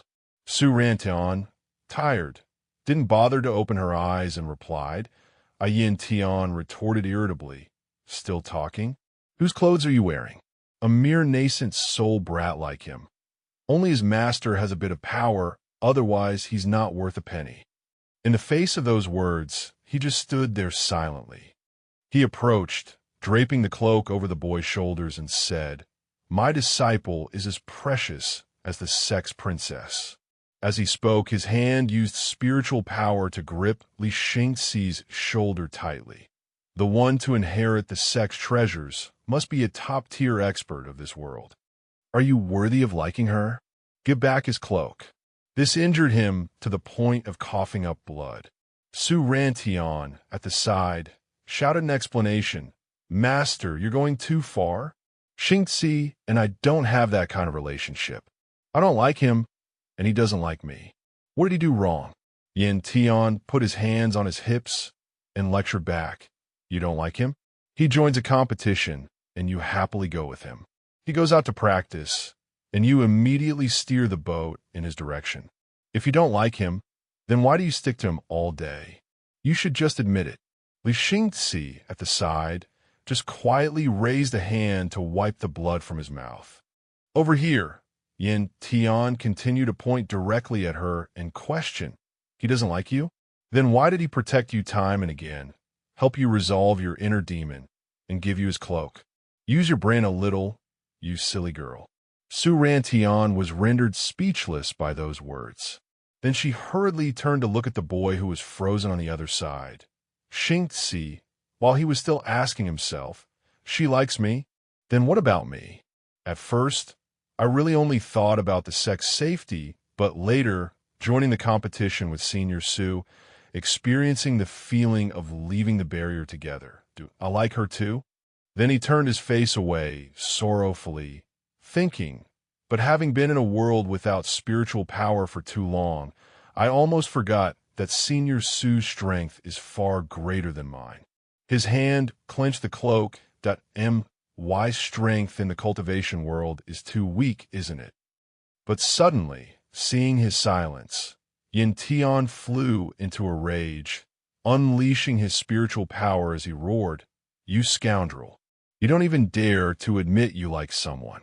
Instantly, Li Xingzi was sent flying off the boat by the attack, falling into the vast sea. Yin Tian, utterly panicked, called out, "Loudly, Xingzi!" Then from the boat, questioning voices arose, "Master, what are you doing? You're coming back with me. You're not allowed out anymore." As for Li Xingzi, he had already sunk deep beneath the surface of the water. The scene changes to the hidden spirit sect. At this time, Li Xingzi returned with a gloomy face. "Master, I'm back." Su Fan, who was sitting and drinking water, turned in surprise. Then he waved his hand and called, "Why the long face? Come here, have some tea with me. Where's Elder Su? Why didn't she come back with you?" Li Xingzi's face darkened as he remained silent. After sitting at the table and taking the cup of hot tea, he stammered, "Master, what do you think? I'm just asking for a friend. Is a poor person really worthy of a rich girl?" Hearing this, Su Fan had to spit out the tea in his mouth. Then, without hesitation, he exposed him. "No, wait. You said a friend. And poor. You're not talking about yourself, are you? Then the rich girl is Elder Su." Then he recalled Wang Yulun excitedly telling him, "My mother-in-law said the betrothal gift was 2 million, but she reduced it to just 1 million. He sighed inwardly. It's true, like master, like disciple, huh? Li Xingzi, on his side, didn't hide it and replied sadly, "Yes." Su Fan glanced over, observing the boy's expression, and thought, as expected, he's finally realized it. But before that, then he patted the boy's shoulder and comforted him. "Do you think your current appearance is suitable for discussing this matter? I already know you all have adult forms. There's no need to turn into a child in front of me. Change back quickly. No illegal relationships. I'm not a lolicon, and even less of a Shotokan." Li Xingzi forced a smile and replied, Then, the single Su Fan began to give relationship advice to his junior. Cough, cough. First, love is something that doesn't distinguish between high and low status. If you've realized you like Elder Su, then just pursue her. Don't have thoughts about whether you're worthy or not. Besides, our hidden spirit sect isn't poor. I can refine betrothal gifts with my artifact refinement skills, understand? He went on and on about the principles of love, while Li Xingzi remained dejected and sorrowful, saying, "But the difference in our strength is too great. What if I can't protect her well?" Hearing that, Su Fan angrily smacked the boy on the head and scolded, "Hey, does she need your protection? Take a look at your own level. Who made the rule that you must be the one to protect her? Fool! The most important thing is communication and companionship. When she faces difficulties, you just need to be willing to stay by her side and face the hardships with her. That's enough." Then he picked up the cloak and draped it over him to prevent him from catching a cold. Then he patted his shoulder and continued to comfort him. It's a matter of the heart. As long as you are straightforward and enthusiastic enough, and show your sincerity, no one can blame you. Then he turned and called to Grapey, Grapey, go contact the Hall Master of the Artifact Refinement Hall. Have the Hall Master help me meet Elder Sue's master. Leave it to me to handle. Grapey immediately replied, yes. Then he asked proudly, so wasn't I super cool just now? Grapey, with a blank expression, still had to play along. Haha. Yes, yes, yes, you were. The scene changes to the reception hall of the Artifact Refinement Hall. A voice rang out. Ha ha ha. Today I want to discuss a matchmaking matter. Let's talk it over together. At this moment, the image of Yin Tian appeared, with Su Ran Tian mischievously winking behind him. The one who had just spoken was Su Fan. He was extremely tense and worried inside. Why is this like a movie scene where the angry father finds out his precious daughter has been snatched away? This rotten kid is still smiling. At this time, Li Xingzi was smiling and waving at the girl he secretly loved. Su Fan, smiling on the outside, clasped his hands and said, haha, my fourth disciple and your esteemed disciple are very fond of each other. I hope the Venerable One will grant his blessing. But at this moment, a dark cloud with lightning bolts appeared behind Yin Tian, striking down towards him, causing him to panic. Oh my God, he's even angrier. At this time, he appeared so furious that he gave a cold laugh. Grant my blessing? I want to ask Elder Sue's disciple here one question. Is he worthy? Li Xingzi calmly and composedly replied, I am. Yin Tian asked in astonishment, Based on what? But inwardly, he thought with satisfaction, in my life, I hate obsequious people the most. His attitude is very much to my liking. So why was he so timid and withdrawn before? He immediately replied, Venerable One, my strength is indeed not equal to Senior Sue's, and perhaps it will never be. But I am willing to wait with a sincere heart. If she encounters difficulties, I will be by her side and will absolutely not abandon her. As he spoke, he approached and took Su Rantian's hand. Then, standing beside her, he confidently affirmed, Venerable Yin Tian, I am sincere towards Su Rantian. Yin Tian assessed him inwardly. I guess he's not bad. Then he replied, I'm about to ascend soon anyway. I can't stop you two for many years. Then he went outside, created a stream of spiritual power, and asked again, Junior, I'll ask one more question. Do you dare to undergo the heavenly Tao's heart inquisition? Su Rantian inside heard this and called out in alarm, Master. Su Fan, seeing this, remarked, Venerable Yin Tian, you'll pay a heavy price for doing this. The Hall Master beside them, extremely worried, tried to dissuade him, the heavenly Tao's heart inquisition. Venerable Yin Tian, please reconsider carefully. Pay a price? It's just consuming my own origin essence to invite the heavenly Tao to question all living beings. Yin Tian replied. Then his hands began to form seals. One hand he pointed up to question the heavens, the other he pointed down to ask the earth's will, gathering all things, I have a doubt. He didn't continue that as long as it can help my disciple take fewer detours. It's all worth it. Su Rantian was moved to the verge of tears, Master. Willing to use my origin essence as the key, he called out again, Kid, begin. Heaven and Earth's Heart Inquisition. At this moment, the young couple stood before the gate of the Heaven and Earth's Heart Inquisition. Yin Tian asked, Do you dare to enter and bear witness to your heart? Li Xingzi turned towards the gate of the Heaven and Earth's Heart Inquisition and replied confidently, Why wouldn't I dare? To Su Rantian, Trust me, I'll be right back. Immediately after, the gate was bound by countless chains. Su Rantian, outside, replied with trust him. At this time, in the Artifact Refinement Hall, everyone was waiting outside the Heart Inquisition gate. Suddenly, Yin Tian let out a cough. Cough. Su Rantian was startled and came closer to ask, Master, do you need to rest for a bit? He raised a hand to cover his mouth, then waved it away and replied, I'm fine. Suddenly, the Hall Master beckoned to Su Fan, Elder Su. These are all runes condensed by the will of the heavenly Tao. It's a rare opportunity. We must observe them carefully. He immediately replied, of course. I've long been interested in runes like these. Today, I finally get to see them. The two men were discussing with each other. The Hall Master was frantically taking notes. It's quite something. For scientific runes, to reach this intensity would require a lot of time to conceptualize. Su Fan also nodded. The structure and arrangement of these runes are not something a mortal like me could conceive of.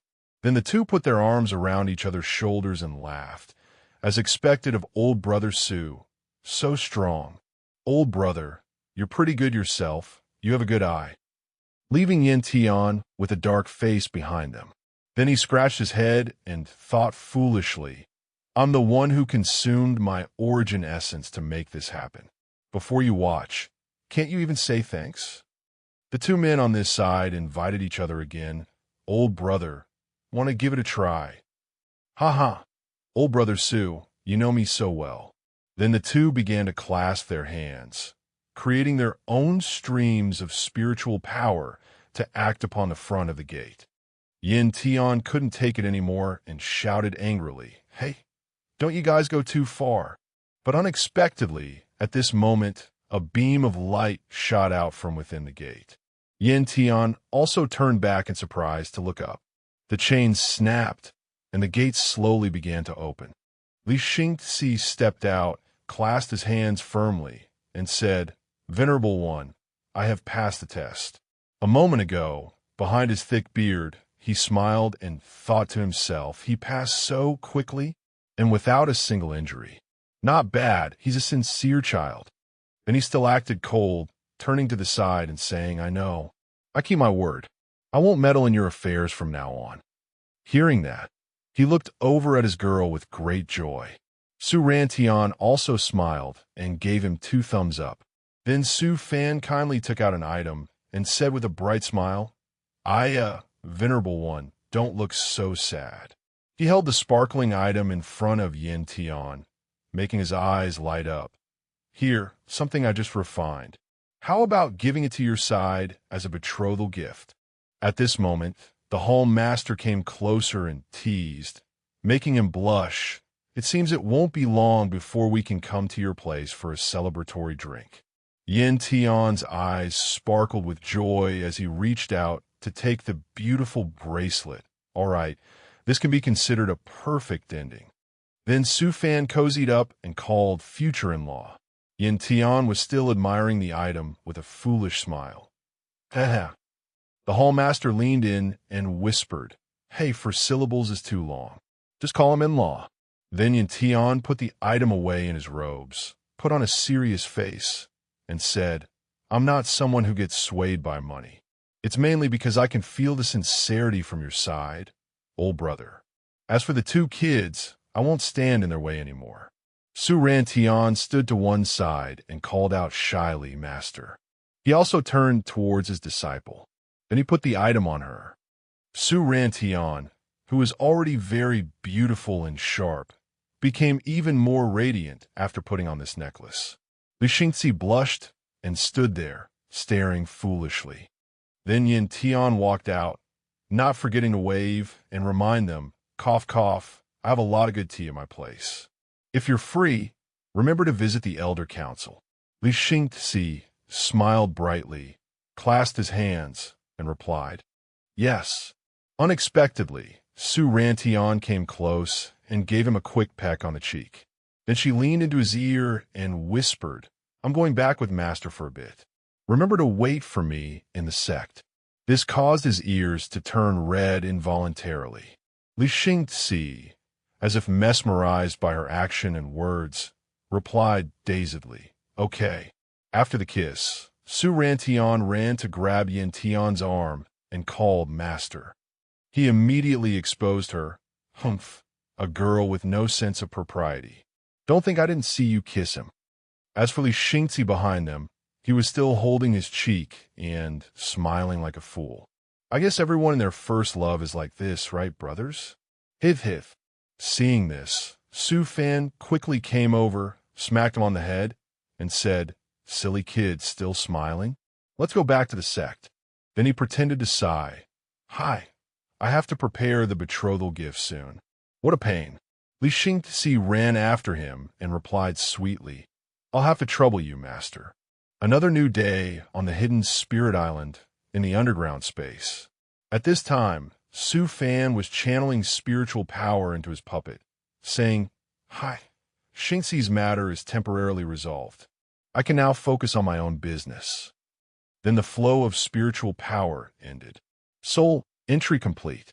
Su Fan entered the puppet, and its two eyes lit up with a streak of starlight. He quickly teleported to the demon realm, to the lair of the fire antworms. At this time, Xiaoxi had been waiting there for a long time. She was lying on a pile of sacks, and as soon as she saw him appear, she said irritably, "Hurry up. Why are you so late this time? Are you looking to die?" Su Fan, not backing down, threw a punch and shouted, "What's the rush? What's with that attitude? Are you itching for a beating?" Xiaoxi quickly threw herself onto some sacks to dodge, angry but unable to do anything. Then he took out a small bag and explained, "There's been a happy occasion at home recently, so I was a bit busy. This is for you. I made it according to your taste. Let's celebrate together." After speaking, he tossed the small bag to Xiaoxi, who quickly caught it with both hands. Then she hurriedly untied the leather string and reached inside. Although she was very expectant, she still pouted. "How would you know what my taste is?" "Tis." Then she took out a piece of candy and put it in her mouth. The delicious flavor exploded in Xiaoxi's mouth, making her exclaim, "Fire ant worm-flavored candy." Then she looked at Su Fan's back, blushing as she thought to herself, "I didn't expect him to be a good person." At this moment, Xiaoxi Lan was extremely happy eating the delicious candy. She bloomed like a flower, rolling around on the sacks to enjoy it. Su Fan, on the side, crossed his arms and thought smugly, "Humph, tricked with just one piece of candy. Not bad. An obedient demon is a good demon. This harvest of fire spirit ore is incredibly abundant, beyond reproach." After settling things, Su Fan said, "Then I'll be leaving first." Xiaoxi, still immersed in the intoxicating sweetness of the candy, lay sprawled out and replied, "Not seeing you off." Then he returned to the underground base and exited the puppet. Su Yuxian was sitting to one side, still focused on studying some items. Su Fan observed the production lines and exclaimed with satisfaction, the materials are here. This is wonderful. These cannonballs are basically like getting something for nothing. At most, it just costs a little spiritual iron and spiritual energy. Ha. Adding in the spiritual power consumption, secondary cannon level shell doesn't even cost 500 spirit stones. It's truly a great deal. Su Yuxian, hearing this from the side, looked up with sparkling eyes and said, "Master, does that mean I could drive the starboat and roam the endless sea in the future? After all, we have a lot of ammunition." Unexpectedly, Su Fan placed a hand on the little girl's head. Then he coldly turned her head and said, "Wait until you reach the integration stage, then we'll talk." Then he started thinking again. "Speaking of the integration stage, I've been a bit too lax lately. Should I make a daily training plan for my disciples? To have them level up in an orderly manner? Let's start with Ganger. I have absolute confidence in making every one of my disciples reach the true immortal cultivation level." Suddenly, as if remembering something, he warned, "That's right, you are not allowed to take any cultivation advancing pills just to be able to leave the sect." Su Yuxian felt a little guilty in her heart. How did Master guess? The little girl's face, green from too much motion sickness, held her head with both hands and replied, "I know, Master." At this time, in Su Fan's small courtyard. He was lying down, wearing sunglasses and sunbathing, when Su Gang approached, clasped his hands, and said, "Master, you called for me." Su Fan pointed to the side and said, take this puppet with you to the Heavenly Spirit sect for a trip." Su Gang glanced to the side, holding a salted fish, and replied, "Master, I want to cultivate in the sect. Can you ask Xiangqi to go on this mission?" He immediately turned back angrily. "Oh ho, so you won't listen to your master's words, is that it?" Then he held out his hand, creating a purple flame on it, and said with a terrifying expression, "That's right, I have just comprehended the chicken blood divine ability. It can make you cultivate for 12 hours a day without rest. Ganger, do you want to try it?" His eyes, glowing brightly from behind his glasses, looked like a demon's. Seeing this, the boy broke out in a cold sweat, hurriedly threw away the salted fish, and hugged the puppet, replying with Master's command, "Your disciple wouldn't dare refuse even in death." Seeing this, Su Fan was satisfied, turned back to lie down, and adjusted his glasses, saying, "That's more like it. Staying cooped up in the sect won't help your cultivation. Take your wife and child with you, by the way." Hearing this, Su Gang's eyes widened and his mouth twitched as he thought to himself, "Who's the one who stays cooped up in the sect all day and refuses to go out?" Suddenly, Su Fan spoke again. While you're at it, go to the Elder Council and pay a visit to your junior brothers-in-law." Su Gang was startled and replied, "As you command." Sweat was still beading on his face, not yet dry. A while later, Su Fan was still lying there when someone else appeared. Su Yuesian came over and sat down next to his lounge chair, her eyes sparkling as she called, "Master, I want to go too." Su Fan tapped her head with his glasses and scolded, "Go where? You just obediently stay in the sect. The last time you went out with me, we both ended up getting kicked off the boat." Then he pointed a finger at the sky to threaten her. "The merit I accumulated a few days ago was all used to pray for blessings for Xingzi. If you go out by yourself, you might get struck by lightning." Su Yuesian could only remain silent and look up. Then she hung her head, aggrieved, and said, "All right." Then Su Fan had to soften his tone to comfort her. "Yuesian, you must remember these words. As long as you lie flat enough, no sickle can cut you." Before his eyes appeared countless tangled threads of karmic power on the little girl. While stroking her head, Su Fan thought to himself, "Hi, with the tangled karmic power on Yuesian, I can guarantee that if this silly girl leaves the sect alone, something will happen 100% of the time." Then he had to add more to reassure the little girl. "You should hide in the sect for a while. Cultivate diligently and seek enlightenment. After I advance to the deity transformation stage, I will help you sever these karmic chains." Su Yuesian, who was feeling down, perked up upon hearing these words. "Master is about to advance to the deity transformation stage? When, Master?" Su Fan held out his hands and started calculating, very soon, probably in about 1,500 years. Su Yuesian, who had just gone from disappointment to this, directly switched to despair. Countless difficult math problems appeared. In her head, the scene changes to 2 months later at the headquarters of the Elder Council in the Shanqing realm. At this time, Su Fan was talking with Yin Tian, who smiled brightly and said, "Old brother, the idea you just mentioned that suits my immortal artifact. Can you elaborate a bit more? Later, when I ascend to the immortal realm, I will find a Grandmaster artifact refiner to craft it." Hearing that, he presented a scroll in his hand. Then he unrolled it and used his spiritual power on the words on the scroll. Afterward, Su Fan rolled up the paper and happily handed it to Yin Tian. "After old brother finds a suitable Grandmaster artifact refiner, just show them this jade slip.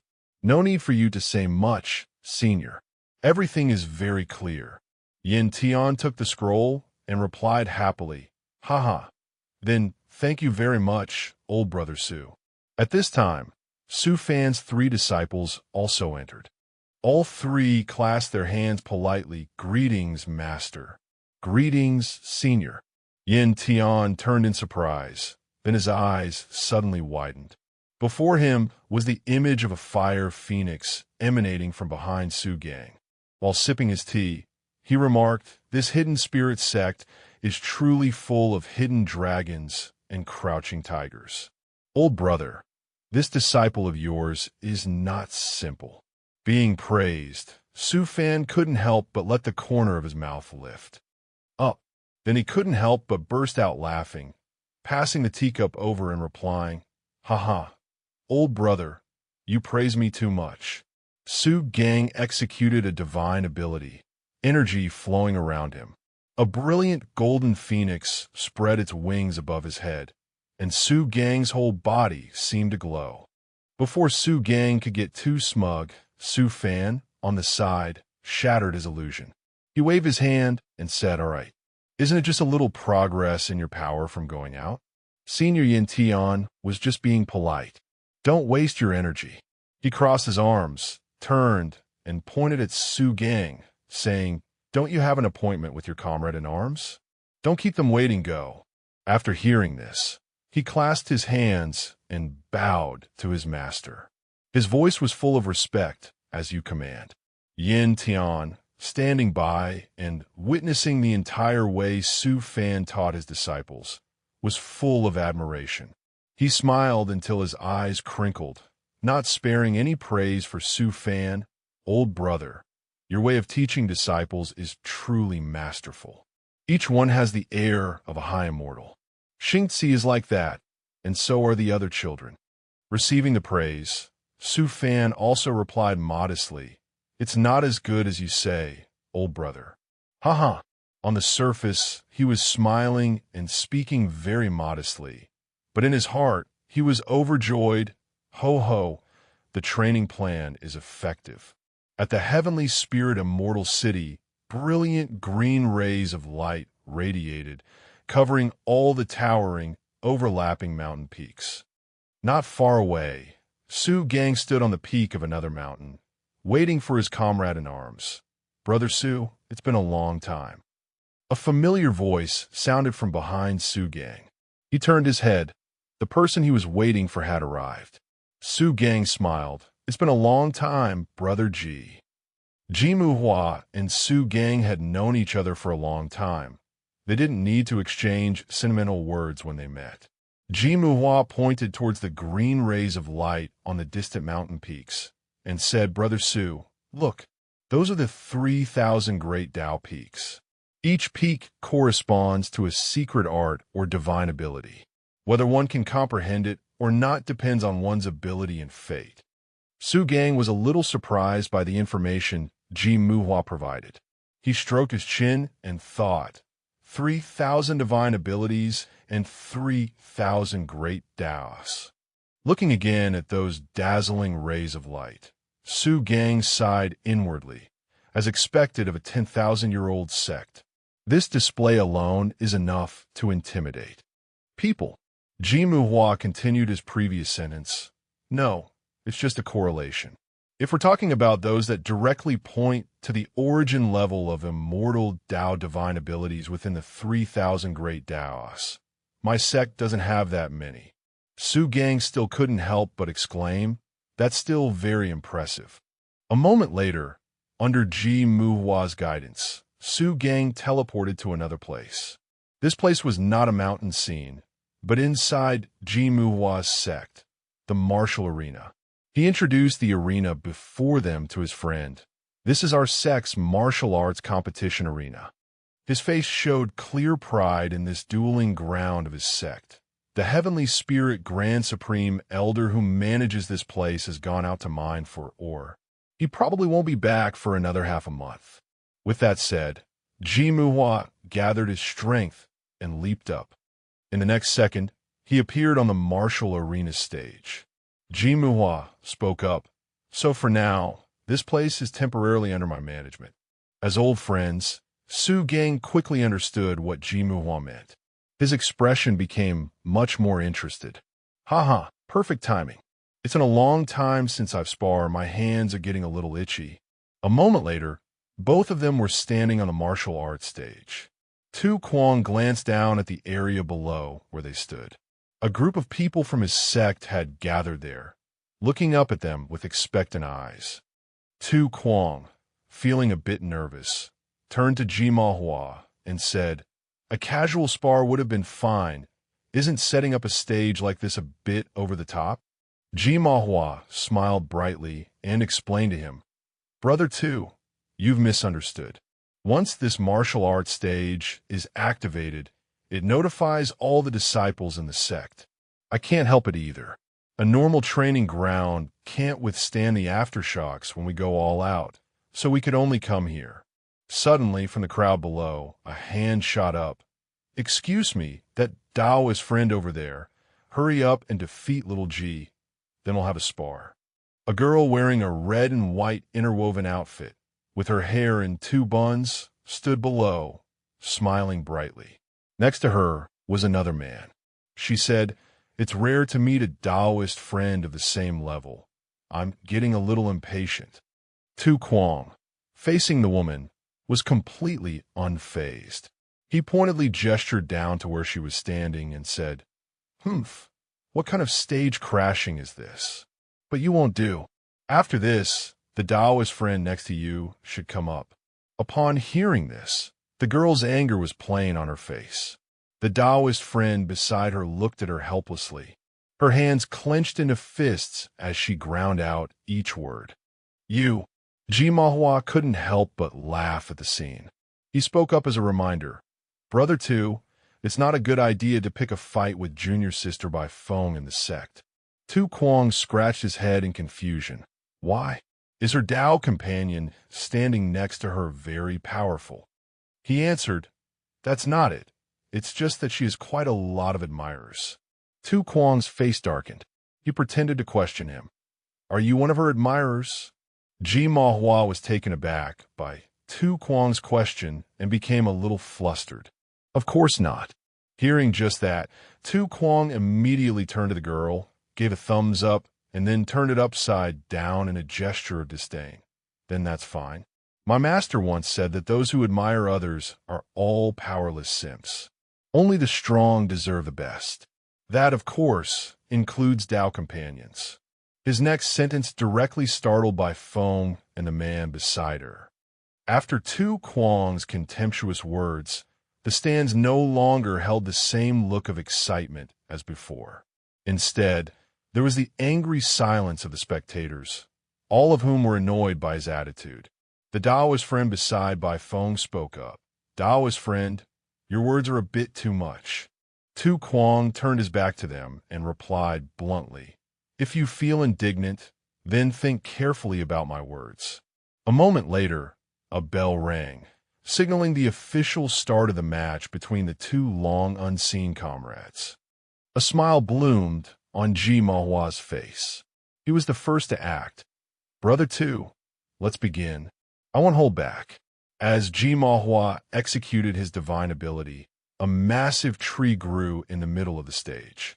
On the tree was a giant eye that shone with a dazzling light. Following that, small saplings broke through the tiles of the stage and emerged, each one looking incredibly ferocious and furious. As soon as they came out of the ground, they charged madly, all rushing towards Tu Kwang, who stood there imposingly. The corner of Tu Kwang's mouth curled into a slight smile, knowing Ji Manhwa would use his full strength.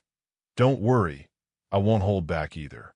But since you're using a wood attribute divine ability, I guess I have the advantage." With that, Tu Kwang raised his hand and pointed to the sky, beginning to cast his lightning attribute divine ability. A large energy sphere appeared above his head. A second later, a phoenix emerged from the energy sphere. Tu Kwang waved his hand towards Ji Manhwa, and the phoenix, following his command, opened its mouth wide and shot towards him. Facing Tu Kwang's divine ability, Ji Manhwa was not the least bit flustered. He leisurely said a sentence. Brother Two's divine ability is still as hasty as ever. Unfortunately, I have also improved. He waved his hand, casting a divine ability. With a rumble, sturdy branches shot up from the ground, forming a solid cage. Tu Kwang's phoenix was trapped inside, much to his alarm. Facing the power of his long unseen comrade, Tu Kwang was a little surprised. He hadn't expected him to have improved so much since they last met. He spoke up. "What is your divine ability?" Manhwa smiled smugly, branches full of vigorous life force swirling behind him. He answered, "Great spirit with technique." Tu Kwang asked again, "An immortal path divine ability that points directly to the origin?" Manhwa, while continuing to maintain his divine ability, answered Tu Kwang's question. "That's right, but it's embarrassing. I've only managed to comprehend a little bit of it for now." Suddenly, the phoenix inside the cage let out a sky-shattering cry, and raging flames erupted around it. Immediately after, the phoenix changed from its original golden-yellow color to the characteristic green of the wood attribute. It had been assimilated by Manhwa's divine ability. "Brother Two, go all out. Let me see your true strength," Manhwa said solemnly. Behind him were the phoenix and the ancient tree he had summoned earlier, and a powerful aura radiated from him. Facing Manhwa's new power, Tu Kwang took a slight step back, bringing his hands in front of his chest in a defensive posture. Clearly, the disadvantage was leaning towards him. The crowd below the stage saw him struggling and laughed contemptuously. Words of criticism began to ring out from the stands. They shouted towards Tu Kwang while raising their hands in a gesture of disdain. Even his own technique got assimilated. How embarrassing. "That's right, get down. Get down, get down." Tu Kwang didn't pay much attention to the reactions of the spectators. He turned his head to look straight at Manhwa, the corner of his mouth lifting as he quickly wiped the dirt from his chin. "All right, I'm starting now." Waiting only for this sentence from him, Manhwa launched his attack without hesitation. The ancient tree, the small tree monsters, and even a newly assimilated phoenix all stood around him, awaiting orders. Manhwa gave the command. "I've been waiting for a long time. Come on, wood attribute spirit monsters. I hope this won't disappoint you." Tu Kwang quickly got into a ready stance. He spread his arms, and streams of golden energy appeared around him, gradually converging towards him. A dazzling energy sphere condensed above his head, his entire body focusing its power there. Boom! A second later, a technique with immense destructive power was unleashed, shooting straight towards the small trees and the phoenix. When the dust and smoke cleared, the small tree monsters were completely frozen in a block of ice, their faces showing clear astonishment, having been frozen solid before they could even see what happened. Someone exclaimed in shock, "The Golden Crow has recovered." No, wait, a dual attribute spell? How is he cultivating two types of techniques at the same time? No, not just two types. Another person shouted, "Look, on the stage." Tu Kwang's face was serious, and a faint purple light shimmered on his hand. A dagger completely enveloped in a faint purple light appeared in midair, to Manhwa's alarm. The dagger was like a throwing knife, and the trunk of the ancient tree behind him was its target. With a whoosh, the dagger, under Tu Kwang's control, pierced through the center of the ancient tree, splitting its trunk into two. Immediately after, the entire tree shattered into tiny pieces. Manhwa stood outside the cloud of dust and smoke, able to see Tu Kwang's faint silhouette within it.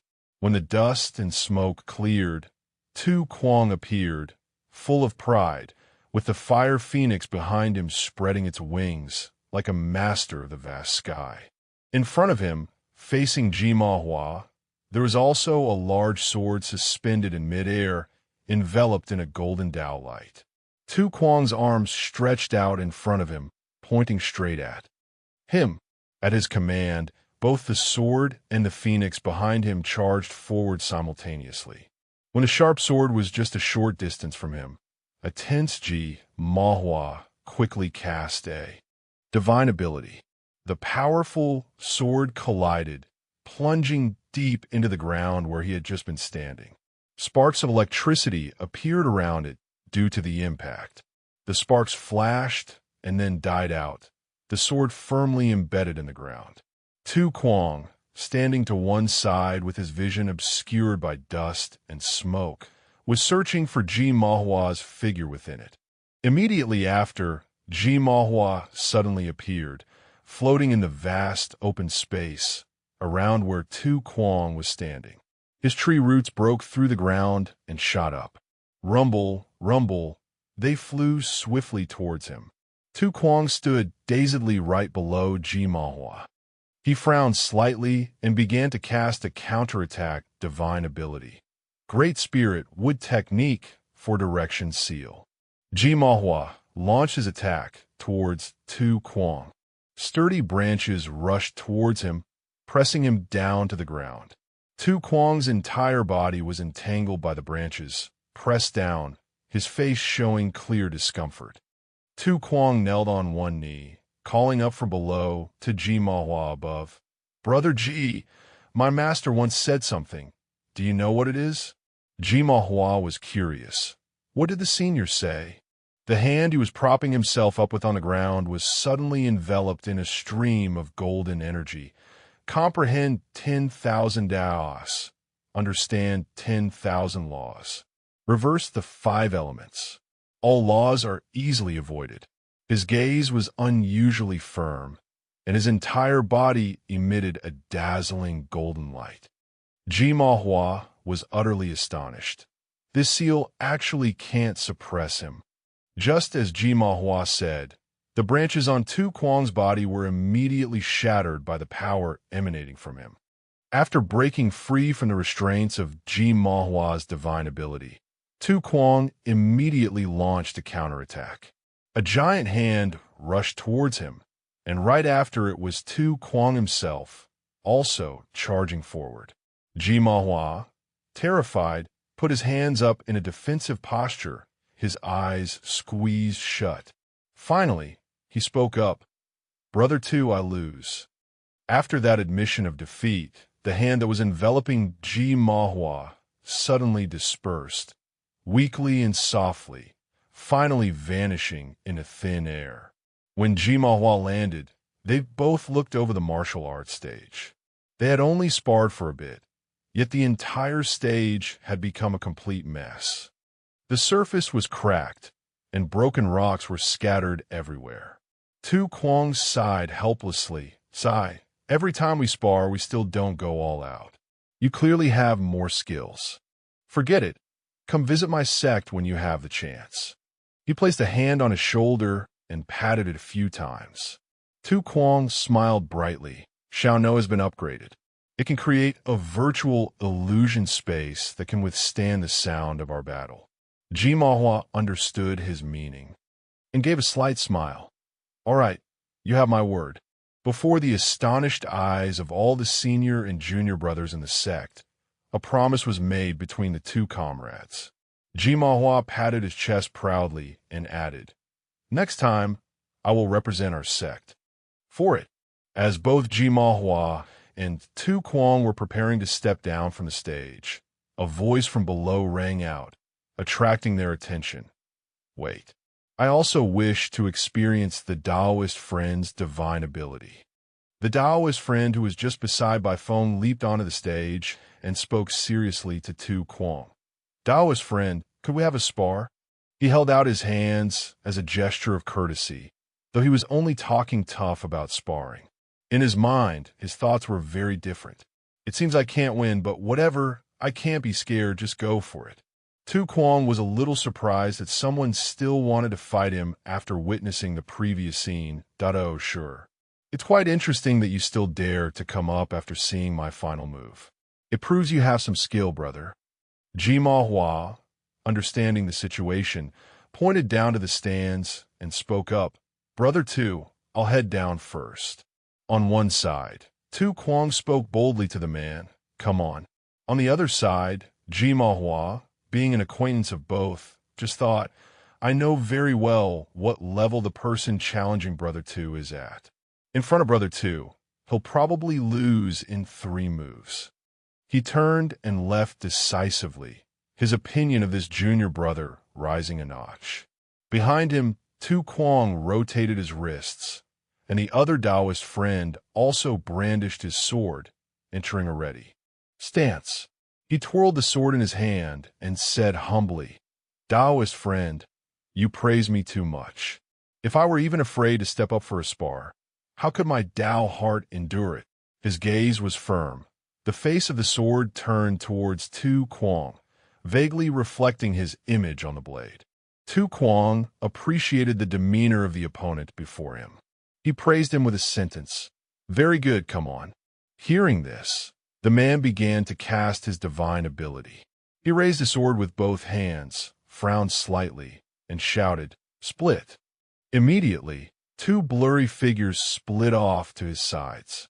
He put force into his legs and charged forward. All 3 of his clones then rushed towards Tu Kwang simultaneously, to his surprise. Seeing the man's divine ability, Tu Kwang clapped his hands in praise. Good! A very powerful sword body. Tu Kwang, completely not expecting this move, showed a clear look of excitement. He thought to himself, to show my respect for you, I'll also use a big move directly. Tu Kwang began his counterattack. He raised his hand and then brought it down, and small, pale yellow rings emanated from around him. Just after that, the entire stage was enveloped in a multicolored atmosphere, obscuring both Tu Kwang and his opponent. Ji Manhwa exclaimed in shock, 5 layers. This is the spiritual energy of the 5 elements, and its range covers the entire stage. The man's first clone rushed forward, cutting through the 5 layers with 1 slash, as if cutting cloth. The other 2 clones also charged forward from behind. When they saw a blurry, indistinct figure inside the 5 layers, all the clones simultaneously pointed their swords towards that. Spot Han, this Taoist friend, you're truly very good. Tu Kwang appeared on the hand of a giant fire giant with many arms. The giant's hair and eyes seemed to be on fire. He didn't hold back his praise for his opponent. Even though the man was so startled, he exclaimed, What? Tu Kwang gave a smug smile. Keep trying. The fire giant swung its arm towards the man, instantly dispelling 2 clones and simultaneously throwing the man upwards. Tu Kwang, on the fire giant's hand, seemed to be playing happily, continuously shouting. Up! The more Ji Manhwa watched, the more he couldn't help but exclaim, Oh wow! That's the fire giant from Brother Two's chaotic burning flame divine ability. It has reached such a formidable level. The fire giant raised an arm, aiming straight for where the man was running for his life, and struck. Down! The next second, the man's entire body was lifted by the giant fire giant and thrown straight into the sky. Ji Manhwa commented blankly, Junior brother, he's been sent flying. Another fellow disciple's jaw dropped in disbelief. Our sexy Xiao Xiao was sent flying with a single slap? Only then did Tu Kwang notice the area below the stage. He exclaimed, Hey, Brother Ji, you're still here? Didn't you say you had something to do earlier? Ji Manhwa spoke up to explain. I'm leaving now, but my junior brother. Tu Kwang replied nonchalantly, reassuring Ji Manhwa. It's fine. I held back my strength. He'll probably fall back down in a bit. All right. The scene shifts to Artifact Refining Hall number 1. 2 fans sat in a room, with a small table and a teapot beside him. A phoenix flew close to him. 2 fan praised it. Very impressive, number 1. I didn't expect you to absorb the pseudo-divine phoenix. The phoenix perched on his arm, its gaze proud and its feathers glossy. After praising it, 2 fan turned to ask, So, is this your chance to escape my control? The phoenix's eyes reflected Tu Fan's image within them, sparkling and clear. What a coincidence, right? I never thought of escaping or betraying you. You and I are one and the same.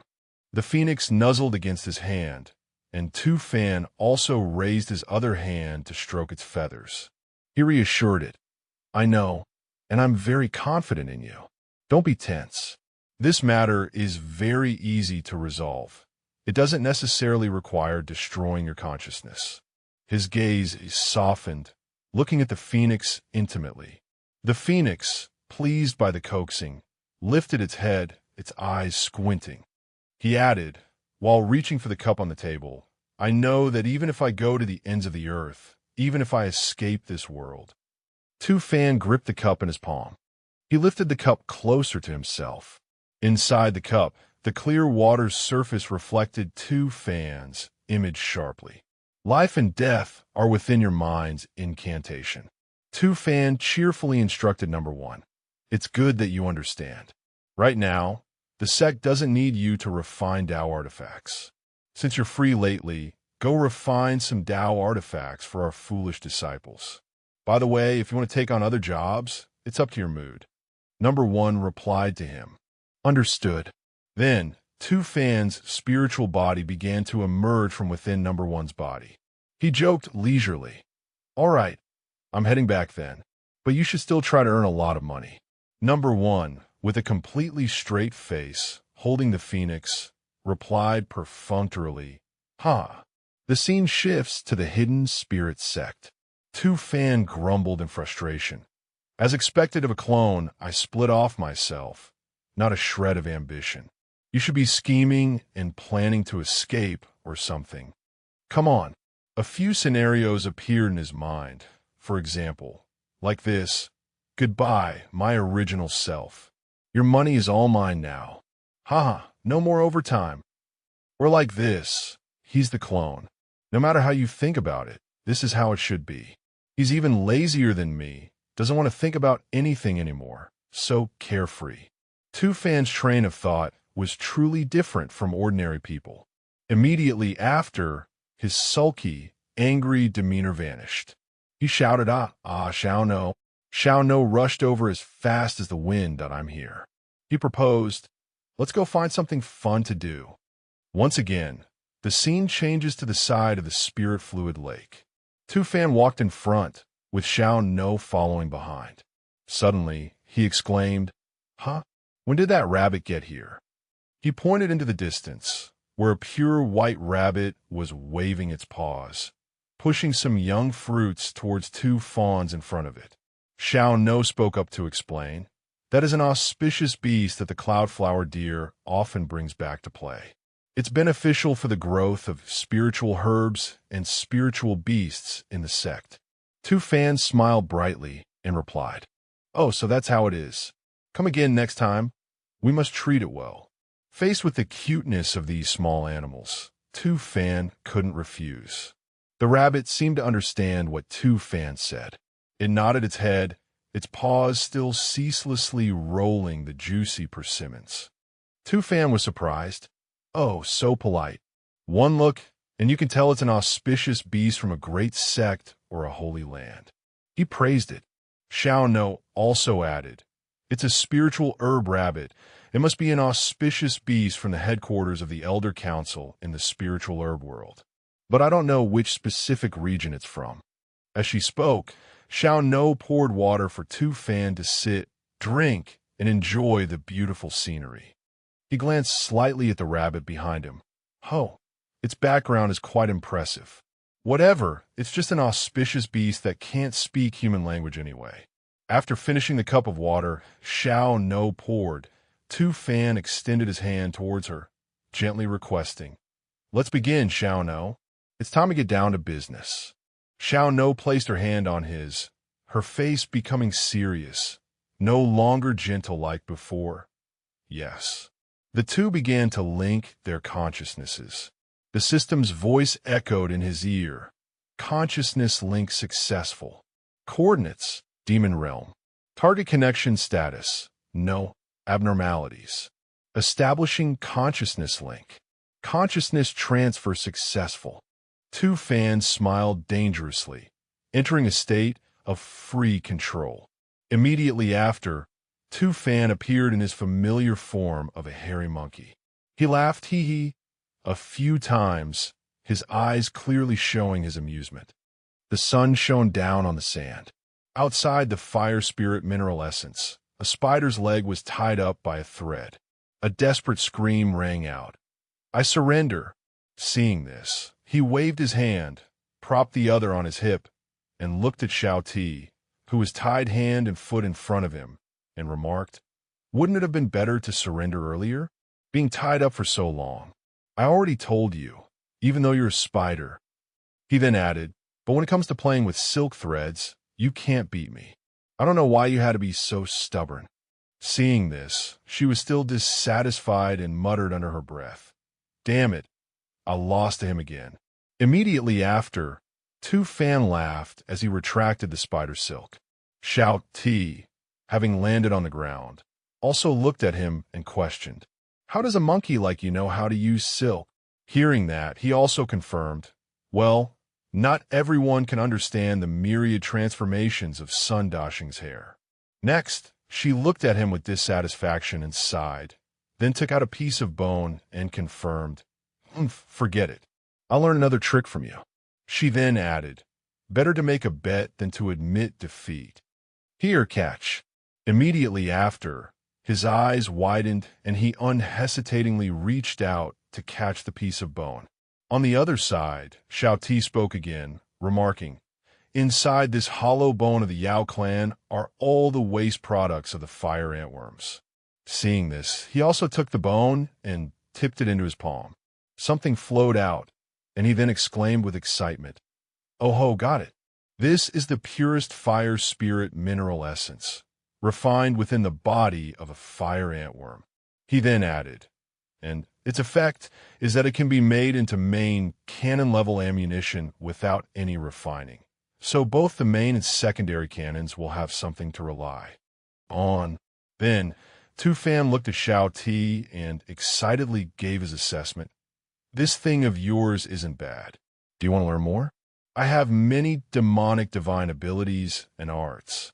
The two stood looking at each other in front of a cave in the desert. Hearing him say this, Xiao Ti also closed her eyes and confirmed with dissatisfaction, "No need. We earth spirit spiders have our own inheritance, and it's very powerful, you know." She finally added, "I have to go back now." Next, she turned to leave, while he from behind spoke as he gestured with his hand, "Forget it then." Hearing that, Xiao Ti also turned around and asked him in confusion, "Forget what?" Immediately after, invisible threads quickly spread towards her. Seeing him like this, she also widened her eyes in shock and said, "You." Then she froze. Next, she screamed in terror, "Guardian Dragon Demon Spider." Behind him was a large, bright red spider spinning silk, while he also looked at her smugly with narrowed eyes and a smile. Hee. His hand was on his hip, while Xiao Ti was trembling with fear, suppressed by the silk threads, and forced to kneel on the ground, screaming in confusion, "How do you have this kind of divine ability?"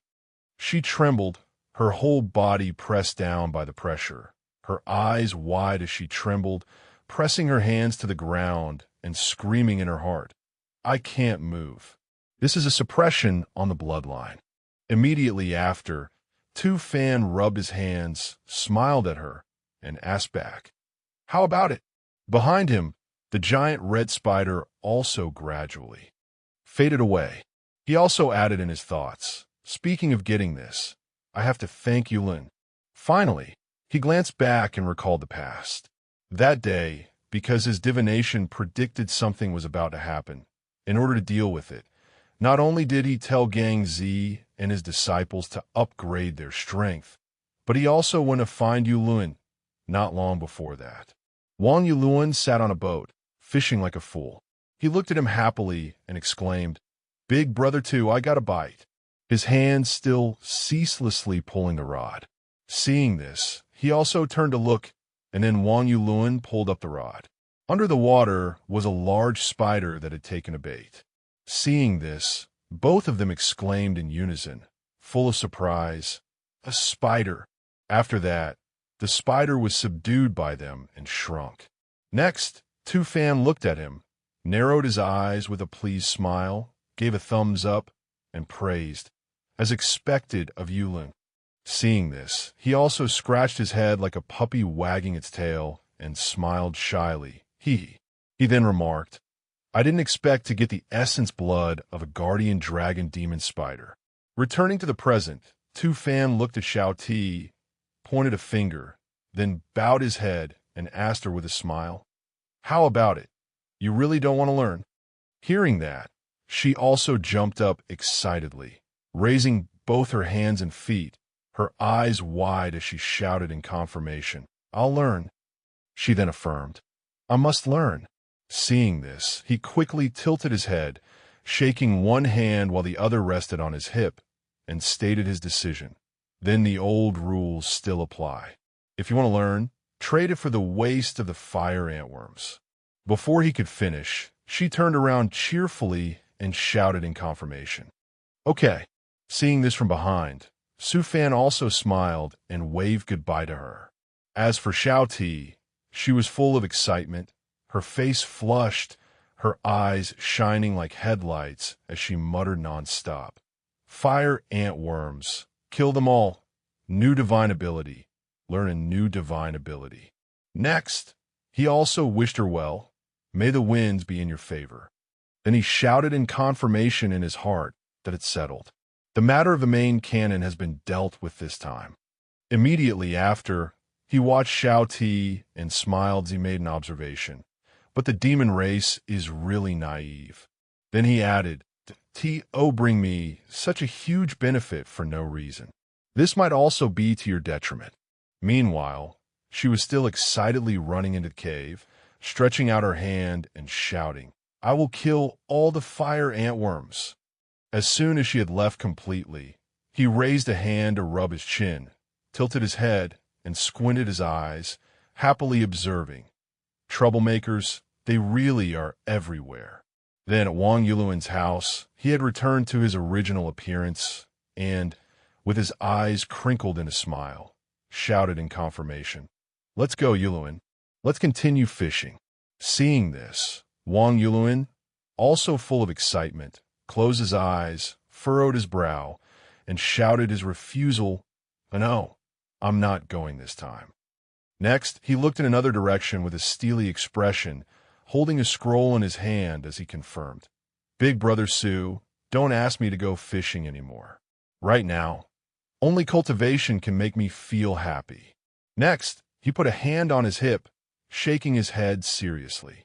He held his hand up in front of him and declared that I want to cultivate. His facial expression seemed to say his words were full of seriousness. Beside him, seeing this, he also rolled his eyes and crossed his arms, observing in his thoughts, "TSK, the power of the chicken blood divine ability hasn't worn off yet. No wonder Gang Z refused last time." Next, as if remembering something, he glanced at him and asked, "But Big Brother Sue, do you have any plans to find a match for Xiangji?" Then he added, "Xingzi already has someone." Then his expression turned sorrowful as he looked up at him with teary puppy dog eyes and asked, "Where's my son's destined one?" Faced with this question, he broke out in a sweat and stammered, "This." Then, the more he spoke, the more aggrieved he became, sobbing as he looked at him with puppy dog eyes and asked, "Will my son get married?" Seeing this, he also broke out in a sweat. "Hey," he exclaimed. He gloomily pressed closer to Su Fan, his face filled with some anticipation as he questioned him rapidly. "When will I get to be an in-law?" Seeing this, he broke out in a cold sweat and backed away, shouting in his heart, Why can't I escape being a matchmaker, even in the cultivation world?" Faced with Wang Yuluan's advance, he grimaced while looking up at him in embarrassment and shouted, "Stop, stop." He held out his hand in a stop gesture and replied, "I've already calculated it, but your daughter-in-law is not in this world. You probably can't wait for her for the time being. Hearing this, Wang Yuluan's expression turned cold as he stared at Su Fan. With dissatisfaction, he refused that I don't want to. Next, he threatened, Big Brother Su, if you don't agree to find a wife for my eldest son, I won't go fishing with you. Hearing this, he broke out in a cold sweat, completely baffled. Immediately after, he placed a hand on Wang Yuluan's shoulder and shouted in confirmation, Why would you say that? Hearing this, he widened his eyes and looked at him, listening. Then, his face full of determination, he pointed a thumb at himself, smiling confidently as he affirmed, How could I not agree? Your request, I never said no. Then he added, Point one call a brother is worth the high heavens. Seeing this, he also called out to him, Big Brother Su. Immediately after, he picked up his fishing rod, and Wang Yuluan also picked up his fishing rod, and they walked off to fish with their arms around each other's shoulders. They were smiling so much their eyes crinkled. Su Fan urged out, Let's go. Hurry up and go fishing with me. Seeing this, he also confirmed excitedly, Let's go. Next, his expression turned devious from behind, his eyes squinting, his face slightly red as he laughed slyly in his heart. Then he added in his thoughts, I've already agreed to such a big matter for you. This time you have to fish up a huge opportunity for me. They quickly moved out to the open sea, waves rippling on the water surface. Wang Yuluan shouted an announcement. Whoa, I've got a bite. He held the fishing rod, pulling back with a bit of anger, while he stood to one side, turning his head in excitement and shouting in his heart. Whoa, whoa, whoa, a reaction so quickly. Next, he praised Wang Yuluan, You're really useful. Then, as Wang Yuluan struggled to pull the fishing rod, he grimaced and furrowed his brow, shouting in confirmation. This time, it's definitely a huge one, he said with determination. Meanwhile, he wasn't idle either, anxiously extending his hand to chant the giant strength divine ability spell on his fingertip. Next, he shouted a reminder, Yuluan, hold on tight. Next, his technique shone upon Wang Yuluan's body, and he also stared with wide, shocked eyes. Surprised. Finally, his eyes widened, a faint orange light flashing within them as he shouted, Humph. Oh, oh, oh, inside my body.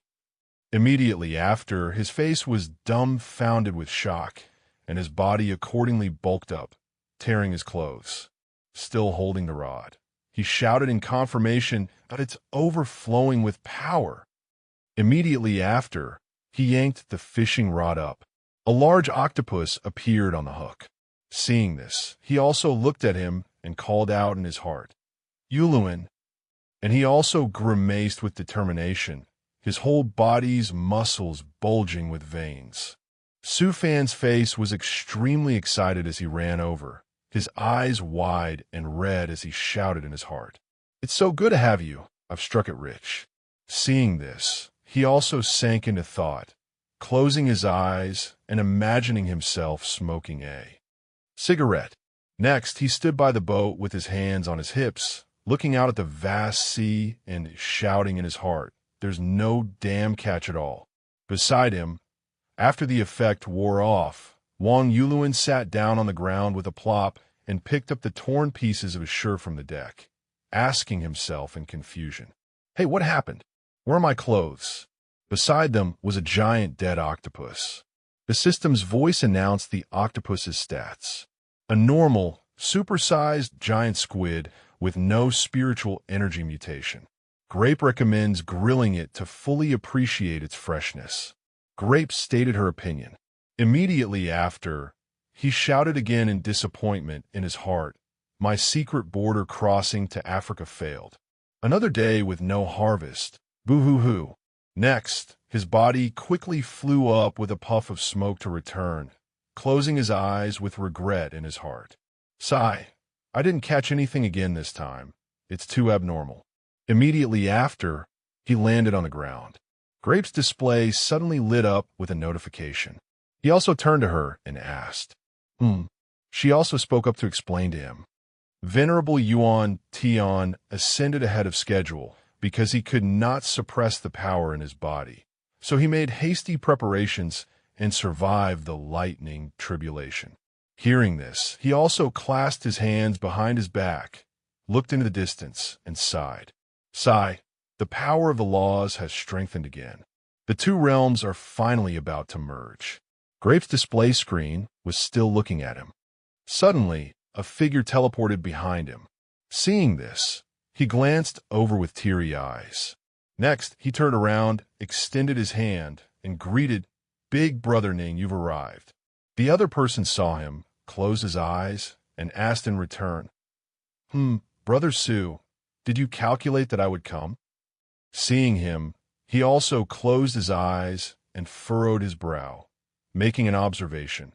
With a matter this big, it's not impossible for Brother Su to sense it in advance with your divine abilities. He poured tea into a cup. The two of them extended their hands and toasted each other with tea. They sat under the peak, enjoying the tea. Su Fan smiled and spoke first. "Big brother Ning, no need to rush. Take your time and speak." Seeing this, the other person also withdrew his hand, frowning sorrowfully as he sighed. "Sigh, Brother Su, you should take the hidden spirit sect back to the 100,000. Lee Giant Lake." Hearing this, his hand that was holding the teacup froze. Big brother Ning remained calm, frowning as he added another observation. The entire Tianlan continent is in chaos. A natural passage several thousand miles long has opened in the Faline Immortal City area. He added, a passage that long will definitely see a large number of the demon race appear. It's impossible to defend. The Elder Council can only rely on the help of immortal artifacts to do their best to stop the demon venerables and great sages living on the other side. Next, Big Brother Ning opened his eyes again to look at him, pointing at himself with a dejected expression. "Our Lonlin Immortal City is very close to failing, so your sect should return as quickly as possible." Then he confirmed again, raising his hand to confirm. "All right, I understand." Then he called out, "Grape, notify all disciples who are outside to return to the sect immediately." Hearing this, she quickly appeared behind him, her hands clasped in front of her chest as she bowed, closing her eyes to confirm, yes. Next, he calmly clasped his hands in front of him and confirmed, "Big brother Ning, in half a month, I will bring the entire sect back to the 100,000 Lee Giant Lake." Next, he shouted in his heart, "This day has finally come." Next, he walked along a long corridor. A familiar figure ran towards him while asking, "Great Elder, is everyone leaving?" He also looked towards her.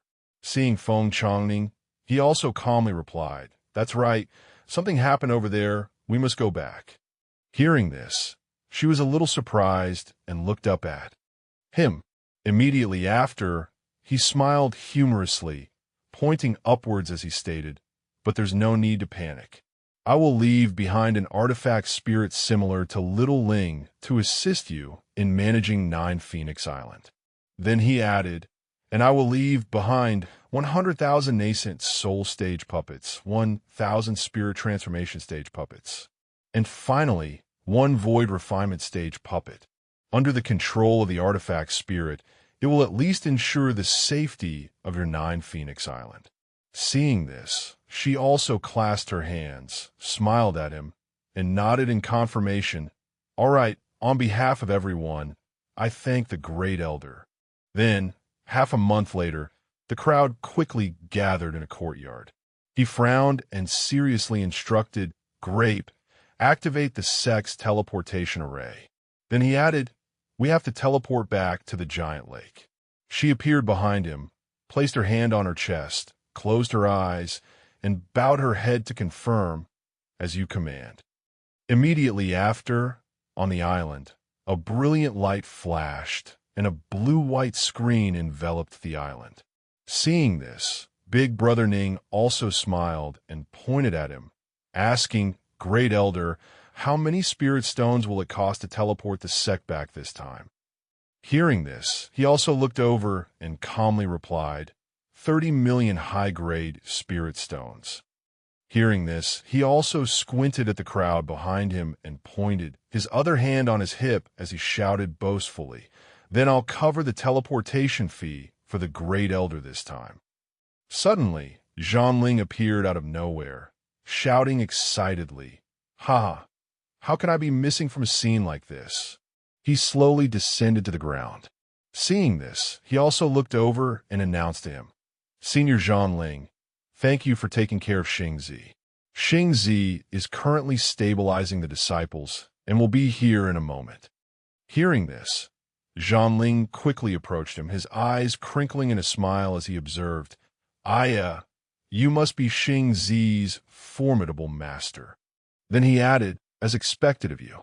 This time I can witness the process of an entire sect moving. Not bad, living long enough to see more things." Next, a shimmering golden color quickly streaked across the sky. Zhonling and Su Fan both looked up, and he urged, "Thank you for your praise, Senior. Look quickly." Then he added, "It's here." Next, an infinity circle along with golden streams of teleportation light spun around the island. The people on it also watched with excitement as tremors rumbled through the ground. Immediately after, two portals appeared, lifting the island up from the sea. Next, streams of sky blue light shot out continuously, and the island was also sucked up into the portal. Then, the island quickly descended onto another body of water. Seeing this, Big Brother Ning also frowned and sighed, observing teleportation successful. 30 million spirit stones just vanished into thin air like that. The immense power of today, the might of the formation, is truly too terrifying. Behind him, Feng Chongning also sighed, while Big Brother Ning shouted his observation in his heart. "If I had saved a little more, I might have been able to ask Elder Su to refine more artifacts for me." 2. Beside him, Zhonling looked up while rubbing his chin and observed the supreme immortal city of the Elder Council is a complete living star. I heard it has a similar formation. I just never had the chance to see the teleportation process. Hearing this, Big Brother Ning glanced at him and observed, "That's the next stop to enter the Elder Council. When it's truly necessary to activate the teleportation, that will be a huge problem." Beside him, Zhonling also nodded in agreement that that's true. Someone like Great Elder Su who can take his sect wherever he wants is very rare. We'll have to rely on him this time. They stood watching the dazzling light before them. Grape stood beside him and announced, "Master, the map scan of the 100,000 Li Giant Lake area is complete. We can begin the deployment." Immediately after, he also raised his finger, which was surrounded by a glowing blue light. Next, his hand continuously tapped on the system window, his eyes looking up as he made a decision. Grape, based on the population distribution of the mortal nations above, begin dispatching the sect's disciples. Then he added, "Within 3 months, gather all the people of those nations in the coastal area of the 100,000 Li Giant Lake. Also, find the best location and start building a giant city on the coast." Then he lowered his hand to tap the screen beside him and glanced at her to confirm further, a place that can accommodate at least 10 million people. Furthermore, the surrounding area must be deployed with defensive puppets. Hearing this, Grape also looked at him and confirmed, "As you command." Next, a blue light quickly emanated from his feet, and his body also began to radiate energy. Finally, a green vortex quickly swept across the sky, while he stood on a mountaintop, looking up at it. Su Fan observed, "The two realms are merging. A new order is about to emerge." He paused. Then he frowned, looking seriously at the stream of light. Immediately after, the passage between the two realms quickly sucked the people in. He remembered the beastmen and the strange people and added his observation, A new crisis is also about to descend. Thinking of this, his body emitted an excited blue light as he smiled. Finally, he looked up to welcome it, raising a fist and flying up as he shouted excitedly in his heart, "Bring it on. I'm ready."